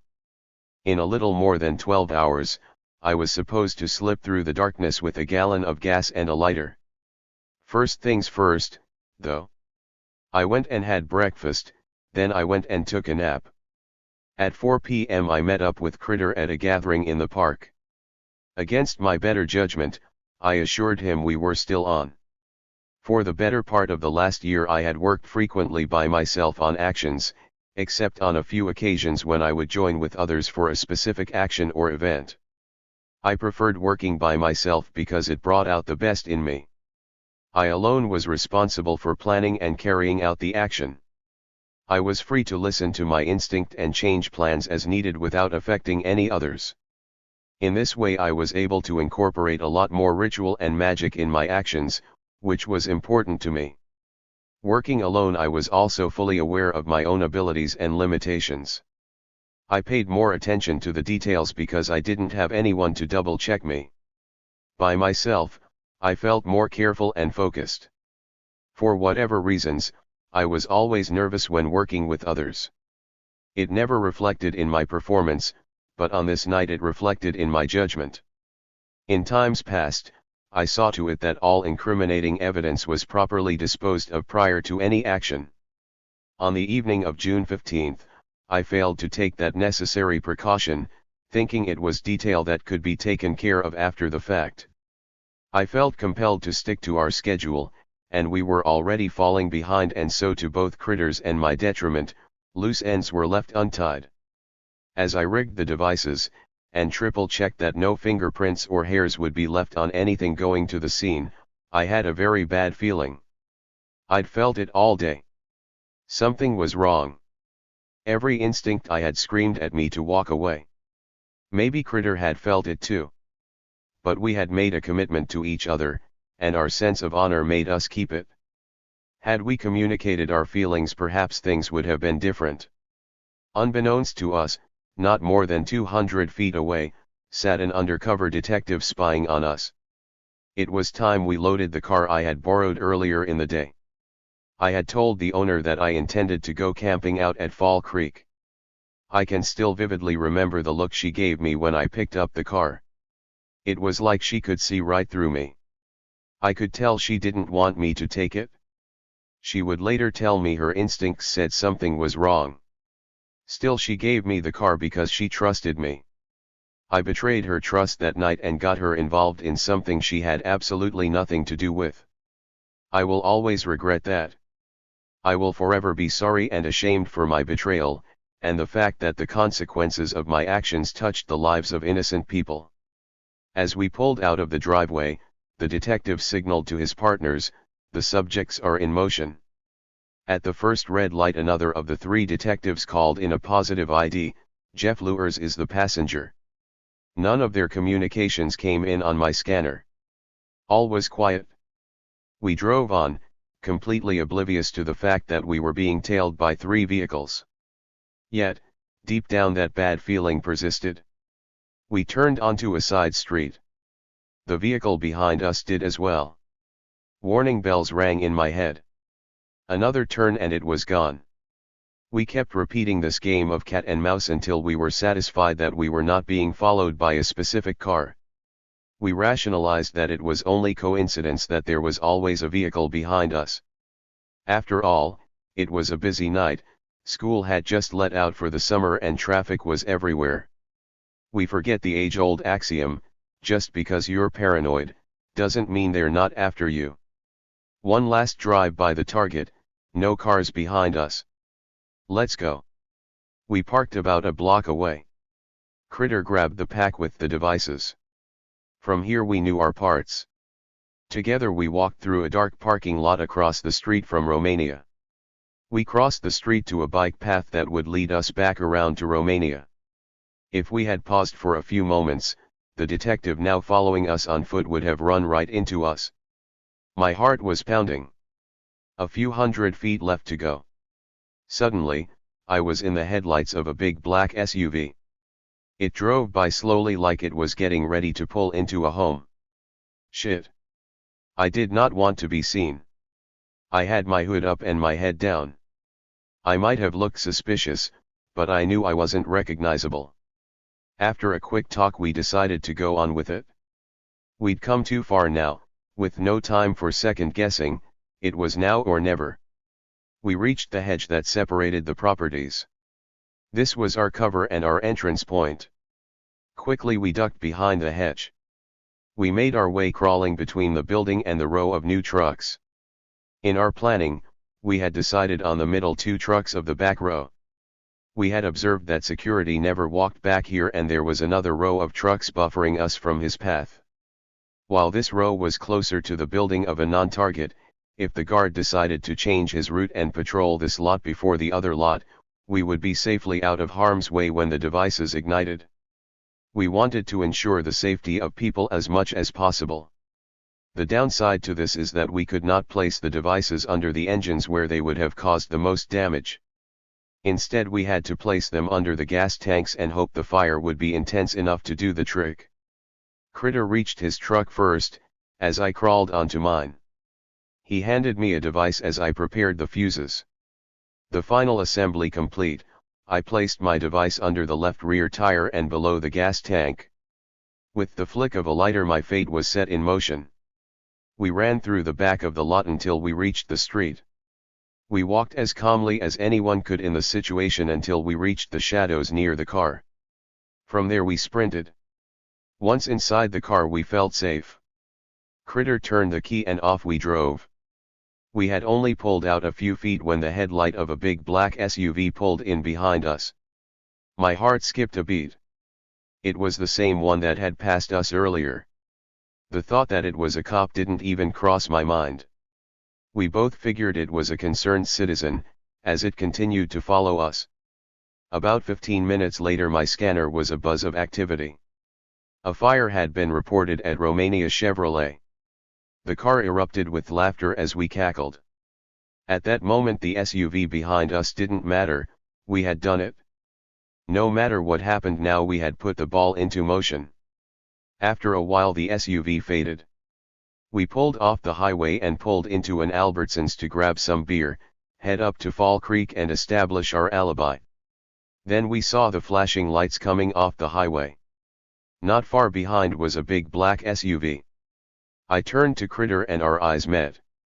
I didn't have to say it, he already knew. "We're going to jail, bro. Got a smoke?" Casually, we both rolled our cigarettes as we sat on the hood of the car waiting for our traffic ticket. Then they took Critter and put him in a police car. I was left to observe the illegal search of our car. Here is where I made a fatal error. When asked if I had been anywhere near Franklin Boulevard, I said, no. What would you say if I told you I had 3 officers ID you there? I'd like to speak to my attorney. You are under arrest for criminal mischief. Can I finish my smoke? No. I took 2 more drags before allowing myself to be cuffed. It was my last act of defiance as a free man. 2 trials and 1 year later I was convicted of 3 counts of arson in the first degree, 2 counts of attempted arson, 4 counts of manufacture and possession of a destructive device, and 2 counts of criminal mischief. The only 2 charges I actually beat were conspiracy to commit arson with persons unknown. I was sentenced to 22 years and 8 months. The prosecutor tried for a year to get me to plea bargain in exchange for my cooperation. The first offer was to testify against Critter. Then after they gave him a 5-year deal, they wanted me to debrief about the ELF, my cell, and other cells I knew about. I steadfastly refused to deal and claimed no affiliation to any group. Each refusal was met with a re-indictment on new charges. My attorney tried again and again to get me the same deal Critter received. Each time the prosecutor accused me of being an ELF leader and uncooperative. After each failed attempt, my attorney would ask me why they thought I was a leader. I never answered him. The truth is I could think of a dozen reasons why they might think that. But, ultimately, I think the real reason they labeled me an ELF leader isn't because of any role I played in Fall Creek or the community. They needed to catch a leader after years of catching no one. They needed to set an example. Their idea backfired. Thousands of people have been inspired to fight back because of this injustice. Was a fire that destroyed 1 SUV worth 22 years of my life? Of course, I wish things were different. I wish that the world was not run by powerful military, government, and big money men. I wish that people had more rights than corporations. I regret that people have to fight for their freedom and to protect Mother Earth. Most of all, I regret that I am an American citizen, that my privilege and lifestyle has been the root cause of oppression and suffering for so many. I am saddened that most of my fellow citizens are, at best, unaware of the death and injury dealt to the indigenous people and citizens of other nations in order to serve American interests, oblivious to the destruction and pillaging of the earth to secure American opulence. And I am ashamed and disgusted because, at worst, my fellow citizens are aware and are indifferent. So, We must continue to struggle, to educate and make aware, to challenge and fight back. Always we must seek the balance between building a better future and destroying an old civilization corrupted by values and morals that lead us to our death. We cannot waver in the face of repression. We must find strength in our fear, for if we fail to act, if we fail to win, our government and the corporations that finance them will take our last semblance of freedom in the process of destroying our world. Now more than ever we need a unified front. Our voices must be heard and our actions must be felt. Our only silence should be our footfalls in the dark of night. Mojo Workin. Ashanti O'Malley Alston. They think they can wipe you out? This so-called war against terrorism has degenerated into another one of the phony, politicized no-win wars we've been through since Korea, a senior government expert burst out in an interview with a Spotlight correspondent. The American public should realize that we do have the scientific and technical means, the psychological and operational know-how, to wipe out terrorism in a year if the bureaucrats give us the go-ahead and the resources. And the next time it hears that terrorists have created an international crisis, the public should get up and demand that the administration do so. What an honor. Yeah, truly an honor to write an article for those who represent homegrown revolutionary terrorists, as far as the government tags you. Well, you're my kind of people. They called us the same names, and we were, and still are, freedom fighters. So, right on. Andy Stepanian, you brought me into this. /VE met at that panel discussion in upscale Vassar College in 2000, and I wondered, who is this young white boy who just got finished doing some prison time for this animal rights, no, liberation. And you came not afraid but more determined than ever to do ya thing and spread the word that despite these fascist motherfuckers' attempts to snatch y'all who believe in animal liberation out of your waters, the waters said welcome, and you who still wanna jump in, come on. I had two things, then and there, that drew me to think more seriously about speciesism and this crazy movement of young white folks who have raised the issue of human and non-human life as a unity against those forces we called white capitalist America or Babylon. One was Andy's story itself, a story of dedication to a belief in justice and against oppression. And the second thing was the issue itself, which I had never really thought about in such a way against the background of my own people's struggle. Something about it was new, yet ancient. It was about vision that expanded one's understanding of the kind of world we wanted to create out of this madness. It was a call to the simplicity of indigenous folks' worldview. Yet, it was also the direct outgrowth of the insanity of this over-technologically developed capitalist system's drive to manufacture all forms of life as it deemed profitable. Non-human life with rights. McDonald's as the enemy. We can kick Colonel Sanders' ass. Oh, yeah. Black children know McDonald's before they know their ABCs, and will never know the revolutionary organizations and political prisoners who are fighting to keep the dream alive and moving towards our liberation from this madness. We have recognized for a long time that our communities are saturated with fast food joints and well as liquor stores. We have also recognized for a long time that the pollution, lead poisoning, garbage dumps, asthma, etc., are all a part of the genocidal shit we face. We, too, are working hard to recover, actually, the unity and dignity of life even when it finds us dead in the middle of its most urbanized major cities. Our movements have common ground even when it doesn't seem that way to our constituencies. But I bet you there are others who do recognize it, the government, the state, the FBI, these racist motherfuckers who know the potential power of alliance and got plenty experience in counterintelligence operations to throw wrenches into our alliance efforts. But I'm like Stephen Best, who knows that our movements have the smarts and the daring to throw the monkey wrench back into their machinery, and we can do it like the Zapatistas say in Walking While Asking, hey, we can get better as we go. Therefore, as we learn and grow we say again, Babylon, you coming down. Down. Down. Down. Vision up. Alliance building up. Babylon, what? Down down down. That quote at the top of this essay, I got that from a far right-wing rag in 1978. I was, at the time, in the federal prison of Marion, Illinois. This particular prison had taken the place of Alcatraz as the prison that held folks whom other prisons deemed too much. I was sent there as a political prisoner, Black Panther Party Black Liberation Army, from the federal prison of Lewisburg, Pennsylvania, where prisoner resistance to new fascist measures had caused a spontaneous fire to erupt in the industry's warehouse. Don't ask me. I was on my 4th year, I believe. Prison time for me was one of reflection and escape. But for now, let's just talk about reflection. Imagine. People want to be free, and if that somehow illustrates the plans of racists, government, and big business, then you can expect trouble.